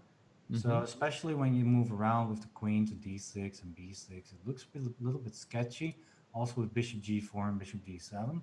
Yeah. But it's still very complicated. It's not very easy to get an advantage there. You do need to keep calculating, need to play very good in general. You got to play good. What about short castle? You Well, got to there's a play trick. good. There you go. Tricks There's like another trick. No, my like bishop. these. Another reason to play bishop c4 here, right? I mean, I think you're dead on that bishop c4 has to be the right move. And the way you're describing the Scandinavian, I would say I agree with it. I think this is another one of those openings that can sometimes bait the opponent, right? Like they see you take something that looks like a liberty, and then they overplay their hand. Exactly. Yeah, I've seen it happen many times in my own games as well. We have someone asking about queen takes b2. So having played the Scandinavian, how do you feel about queen takes b2 moves? I like it for the player that has the most activity, and in this case, that's white. So after rook b1, queen a3, you're not even trying to catch the queen. You're just taking the b7 pawn, and there are already some more. Well, actually, I think the black's just losing a piece. Like almost trapped the knight on the back rank, huh? Yeah, if you play knight a6, then I'm even considering just taking here, d takes e6, opening up everything. Yeah. It looks absolutely terrible. This looks quite brutal. Yeah, I would really not like to be black here. No, so what you do want to do is you want to keep your development going. So I'll play moves like bishop e7, knight a6, short castle. Yeah, bishop c4 on the board, by the way. Oh, by the way, Marina Brunello is the best scoring player for Italy. And let's see about Daisy. Yeah, she's actually got 4.5 out of 5 for Peru. She's the best scoring player from Peru. So this is a clash. This is a clash. It's two teams that are struggling for the top, and it's their highest scoring star players clashing. Yeah, an exciting game as well here on the board. So we're definitely going to come back here. I got to root against the Scandinavian, but you can root for the Scandinavian, I guess. I'm going to say black's going to win this, even though I think objectively white should be better. But heck, I'm going to say black's going to win this. Excellent. All right, let's move over. We've got, once again, Polish fighter playing against Brazil. Yes, we got it, finally. A knight on a1. So in my previous broadcast, me and Alessia we saw knight on a8 at some point, we saw knight on h8 at some point, we saw knight on h1, and finally it happened. We got a knight on a1. It's complete. My broadcasting sequence is complete. All right, you've got the full collection. At the full collection. Look at this. Okay, but actually, the knight on a1 looks a bit strange, but it's really not that bad of a piece. It's can not. still- Tell us about it. Yeah, it can still sometimes move out, for example, to c2, and it can also not be attacked by any bishop or knight or something. Basically, the knight is temporarily just chilling on a1, and white has got a lot going for him on the other side. So it's Yeah. just a temporary measure that the knight is on a1. And let's say black plays something normal. Oh, it's white to move even White to actually. move. Yeah, he just played queen a5. F5, bishop d7, g5, exploding in the center. And then Yeah. we already got a very nice square for our knight there. We can play queen f2, saying, hey, let's hopefully you don't see that we can trap the queen like this. Yeah. And let's say I'm gonna play just some illustrative moves. And this way the knight can still come out. Oh my God. You know, okay. What? You know you have bishop b6, right? Yeah, these were just some illustrative moves. This is just to show how the knight could come out for I someone. know Okay. that bishop b6 was in there, but yeah, the knight is just temporarily badly placed on a1, but I think that white's doing absolutely good in this position. Okay. In my experience with the Sicilian, you usually don't want to recapture on c4 with a pawn when you play knight c4. Because usually then your attack gets reduced to basically attacking the b2 square. And white can tuck a bishop on c1, and a lot of attacks come to like complete standstills.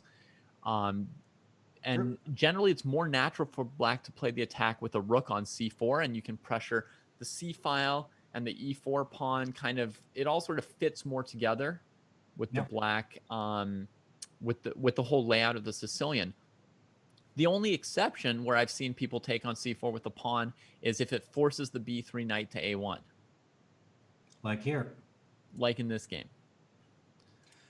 Yeah, but white has got a lot going for him. As you can see, he's pushing his pawns, and now maybe you move like queen f2. Maybe, okay, knight d5 is not possible because of queen takes a2. But, yeah, I mean... I also like to move rook g1. To trap the knights? Maybe play g6 or something? I'm stopping knight g3. I don't need to defend. I don't need to worry about g5 as much. And then I can push g6 in some case. What if I play bishop e7? Mm-hmm. How would you continue here? Tempted to just play f6 at some point, but maybe that'll be even better if black castles. So perhaps white should just sit on this and try and put the knight on d5. Yeah, so maybe you move like a3 first, yeah? Mm-hmm. Then knight d5, because then black doesn't have any queen takes a2. If knight d5, queen a2 is our knight trapped. No, this is not looking nice. Now the knight is really bad on a1. Yeah. Yeah, so, but a3 looks really good. I think knight d5 on the next move, maybe even queen f2, bishop e6. Right. Because, like you said, the plan is to get something going on the b file, but if you play rook b8, the queen has no good squares to go to. Mm-hmm.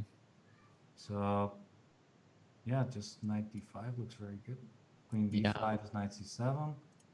And we're also starting to trap that knight on h5 at this point, right? I mean, it can come to f4, but that's going to cost black a pawn without any compensation once there's a knight on d5. You know, white's dark squares will still be fine even after it. Yeah. It's hard to make space for black here. If black plays f6, white can just play h4 in general, and just keep control of all those squares, so the knight can't get out and the black bishops can't get out. It looks pretty tough to play for black. It can't get out. I don't know. Was going for a movie quote, but I didn't know exactly the words. But all right, queen of 2 on the board. Hopefully, Duda doesn't see it, is what Louis is thinking. But rook b8, darn it, he's on. But this is Duda. He'll make some miracle escape. I mean, I still can't get over the game that he escaped in the very first round against Cordova. I spent like a while analyzing it between yesterday and today. Oh, wow. Just finding 10 different wins for Cordova and just shaking my head. How is this possible? How is this possible?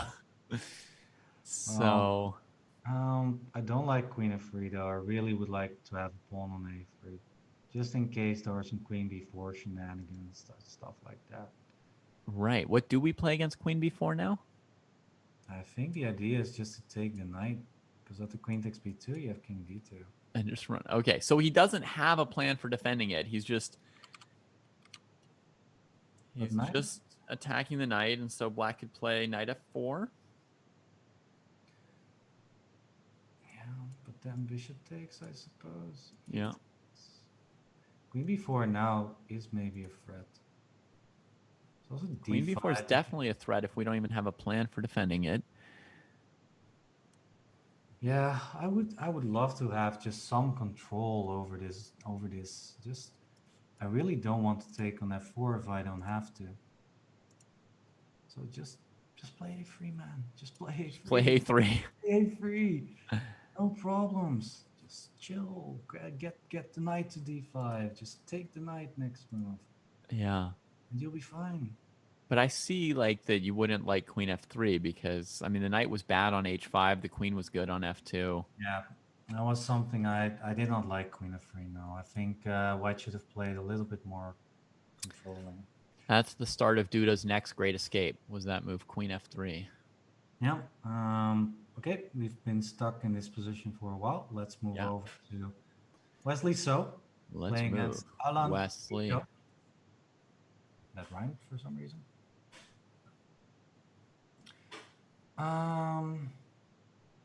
Look at the lovely pawn structure. 1, 2, 3, Yeah. 4. All these pawns are nicely protecting each other. So I guess. Hey Lupin, je fais mon programme maintenant, ok? Hello. Hey. Okay, Lupin. Yeah, just bring them in there. Yeah. Ça va, Lupin. Say hello to the camera. Oui, tu as fait ça. Ok, tu veux les échecs, mais après. All right. Yeah. Kids. Yeah. All right. We're gonna wait for David to put the kids away, and let's talk a little bit about this position. So, okay. So Wesley, so it's 5 pawns against 5. Not much going on. The black pawn structure is absolutely destroyed. Black has the bishop pair though. Yeah. So in the long run, maybe the bishop pair could be some sort of how do you say, compensation for the weak pawn structure. For example, I would love to get a bishop on d4, for example. Yeah, the structure's only totally busted for black if they have one of the bishops blocked by a bad pawn. As long as both your bishops have open diagonals, you're not lost no matter how bad your structure is. You still have your chances. Yeah, and this knight on c3 doesn't really have a good place to go. It cannot go to d5. Doesn't have a center square. So this knight is basically, for now, a little bit of a dead piece. The only task is to defend e4. Okay, you can say more or less the same about the bishop on b7. It's eyeing the e4 pawn. Not really doing much else there. I think, actually, if I had to guess, that black is absolutely fine here. Yeah, feels generally okay for the moment. You know, if we forgot for a second the white were Wesley So, then we would probably say that black is in the game, totally. Yeah. Is there a better post for white's knight? Like, should the knight be on d3 or something? But the e4 pawn needs to be covered, so somebody's got to do it. Yeah, so I'm actually thinking that this might become a little bit of a standoff. Well, black wants to get a queen over here, for example, but white needs to not allow that. And black needs to safeguard that the knight comes to g5 or on d3 without too much of a hassle, let's say. So, yeah, I think it's just queen d7, very aggressive, but queen c6, I think it's okay. Well, actually, not the only threat if bishop takes e6. So I'm wondering. Okay, I'm gonna do something audacious. I'm gonna say, bring it on. Whoa! You invite him into e6. Yeah. Always ready to rumble. Let's say, so bishop takes, king f8, Uh-huh. knight d5, and don't I at least have a draw here? I could try to hide on h3 eventually, then you've got queen h6 if you stay on this c1 h6 diagonal, huh? And you can't walk away because king g4 is queen h5 and mate. Mm-hmm. I think this is good enough. Would have walked away. Maybe another chance here. Queen takes b2, maybe queen takes e6. Mm-hmm. I think it's more or less the same if you play king f8 and then knight d5, and then once again, I think you at least have a draw like this. So yeah, I think so. Let's see if black is ready for it. Very curious about this. Maybe we can see queen takes b2 on the board. Because I was actually first trying to find some controlling move like queen c6, but then I saw bishop takes, queen takes b7. Maybe this is also okay for black because you do win a pawn back, but after, let's say, king g2 and following up with knight d5, maybe this is a little bit scary at least. Yeah, it's a little worrisome to fight that knight. Bishop a8, very cool move there. Not even allowing bishop takes e6 and asking the question, what you gonna do with that queen of you? Yeah. Yeah. I guess queen c8, and then you can renew that bishop e6 threat. Whether black plays, bishop b7 or queen c8, either way, you could then play bishop takes e6 check. Yeah. Yeah, maybe queen c8 is a good move here. I think queen takes b2 is still okay, more or less the same thing. Yeah, it would be about the same thing, yeah. Yeah, but maybe just bishop b7, bishop takes, and I want to move the king somewhere, but I guess we're just going into the same variation like this. Looks a little bit scary. Maybe it's okay for black, but I would want to avoid this good knight, bad bishop construction if I could. Agreed. Given the choices, I liked your queen b2 line better than the bishop e6, queen e6, and then queen c4 line. That one feels little risk creeping in. Yeah, queen takes c6 on the board now, so I'm expecting taking here, that, queen takes a8 and queen takes c4. Mm-hmm. A little bit better. The queen is not that well placed on a8, but it could still be a little bit dangerous, although it seems to be still within margin, because if we take a look at the construction once again, the knight cannot move to d5 without exposing the king, so maybe just queen d3 and it should be okay. Although queen d5 maybe. Yeah, this is why I'm a little bit worried. I mean, white has got the nice queen d5 maybe, the knight d5 ideas. I don't know. So many things that can go wrong. Yeah. I'm very scared of this position. Yeah, but black went for it. Well, at least, yeah, you have to go for it if you're black. By the way, I do find another idea here. What if you play queen h3? Is that a good move? Queen h3, okay. Probably king f2, queen h2, and you've got a draw. Yeah, that's better than taking on c4. Yeah, so that's what Wesley So is thinking about. I was thinking like, why is Wesley thinking about this position? Bishop takes e6 seems to give clear chances, but right. Maybe not. Maybe he's considering a move like queen h8. Yeah. So maybe queen h8. That would carry a queen h7 check threat, I think. I mean, can black afford to just play king f6 and get tied up like that? That seems like it, actually. Gee. I mean, if black can allow anything, it tells you how resilient his position is. The whole point is that the knight is off board. If the knight is somewhere active, but I don't see any other good square. Yeah. Not even wherever you plant the knight, it's not good enough. Maybe c7, but you're never going to get it. Against queen h8, I would want to play like bishop f6. I mean, maybe we could have allowed white to play queen h7 or something, but I'd rather do this. Yeah, it looks safe enough, and maybe you got some chances yourself of bringing the queen in now. By the way, I say let's move on to another position. We've been stuck here for quite some time. Although very, very interesting stuff, of course. Every game of Wesley So is want to know. See, I think this is maybe board number 1 between Paraguay and Canada. Let's see how that's going. Yeah, Norris is their board 1. And the position is messed up. They're having disagreements about this pawn chain, which direction it's supposed to point, and who should be capturing. So we got a knight on A1. We got this circle. Now I want the other circle. I want the knight on B7, on G7, on G2, and on B2. Oh man, fianchetto knights are so bad. I think we got that one at some point, but I guess this is the white knight. It's probably still bad. I think it's just not a great square for knights to be on. it's really bad. The knight, well, can go to E6 at this point, but yeah, I mean, G takes Queen H5 was the problem. So that's why check and King H1. I think Black's just going to ignore it, because if you take, H takes, Yeah, it's pretty good. So Thank you for taking my pawn. arigato gozaimasu. And so I would say Queen takes D3 looks like a very good move. Takes, and then if Knight E6, then Knight takes F5. How many pawns is Black up at this point? If we want to just do basic counting chess, Just one, it seems.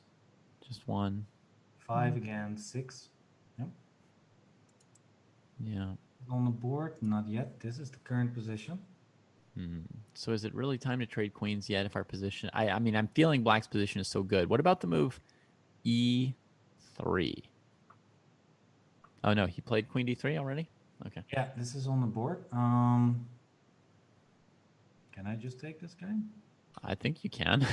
I don't even know what White's threatening. Maybe some kind of F6 or something. Ah, F6. Yeah. The idea is if you take, then you win the bishop. If you take with the king, then it's even worse. So That's even worse. Wow. Nice. Okay, so White at least has a threat.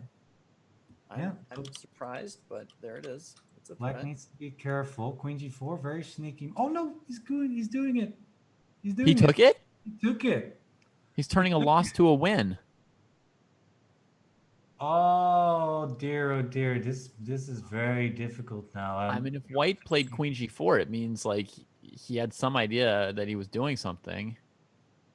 How to defend this though? I don't really see it. I guess there is a defense, but I'm not seeing it. Maybe Knight F5. Mm-hmm. It's a draw maneuver, and if you take, Right. takes is made in 2. Is it made in 2? Wait, The king has D5. just chilling like a villain. It's a draw. Queen takes. Queen B7 looks good. Yeah, because Nice. if you allow the king to move over here, then it's probably a draw.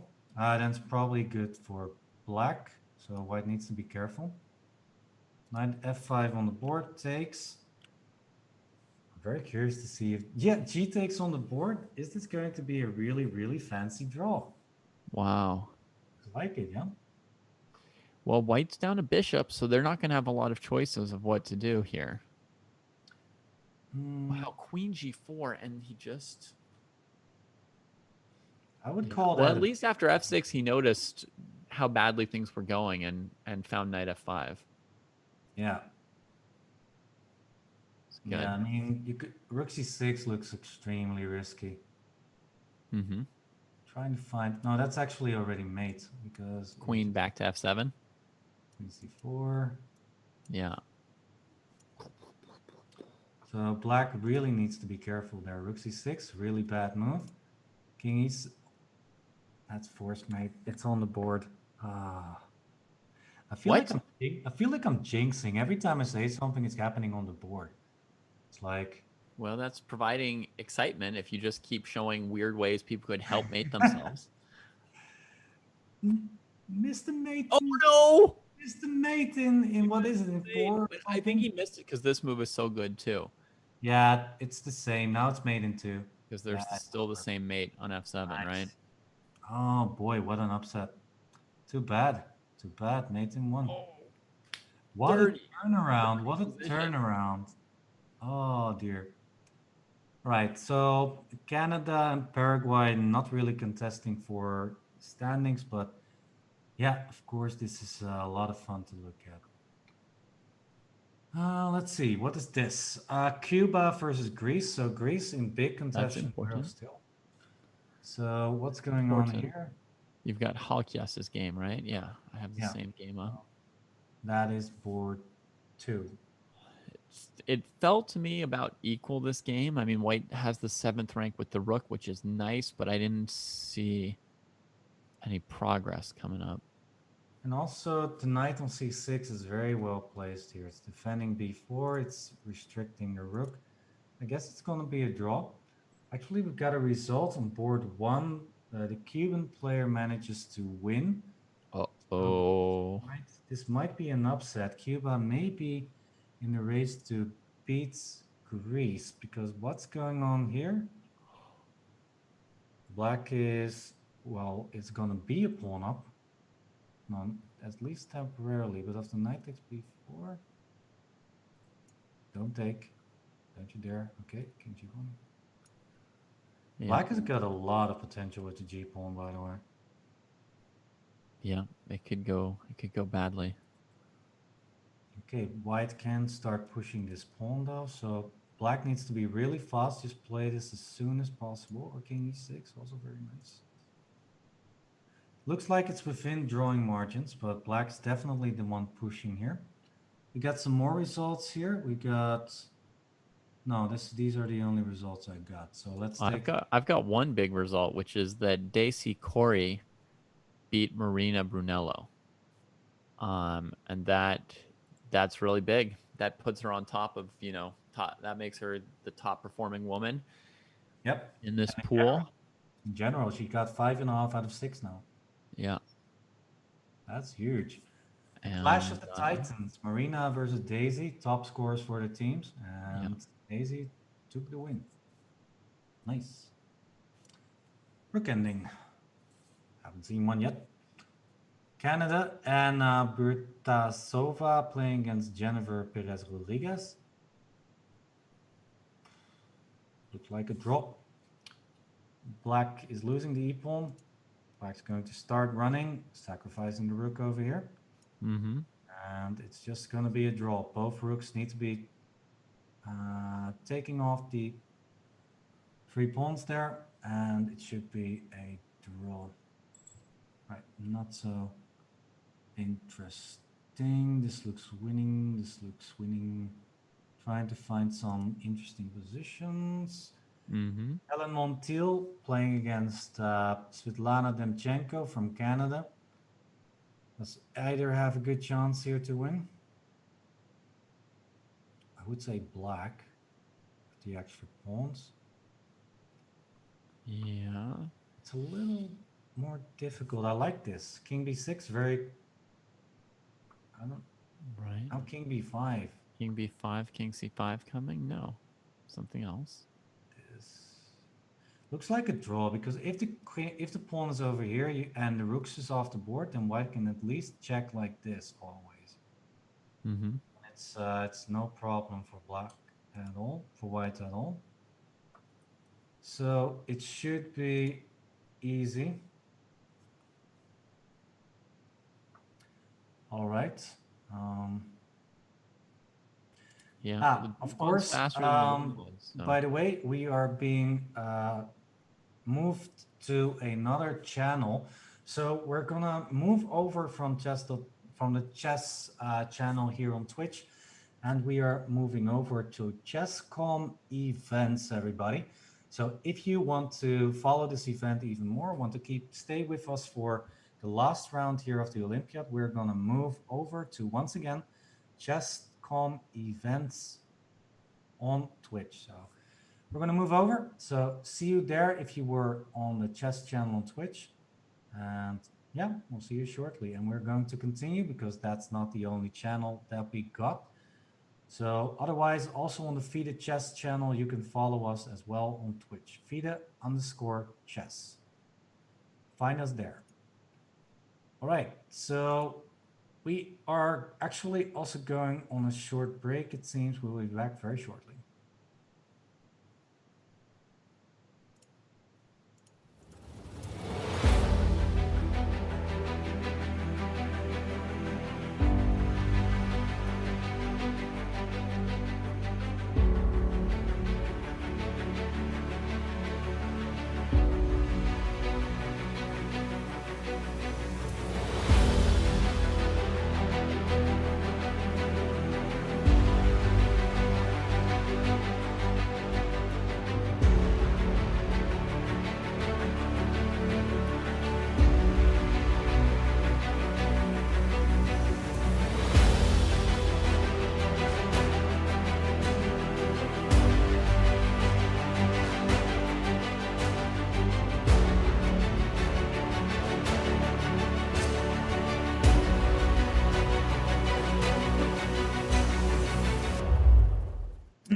Hello, everybody, and we are back.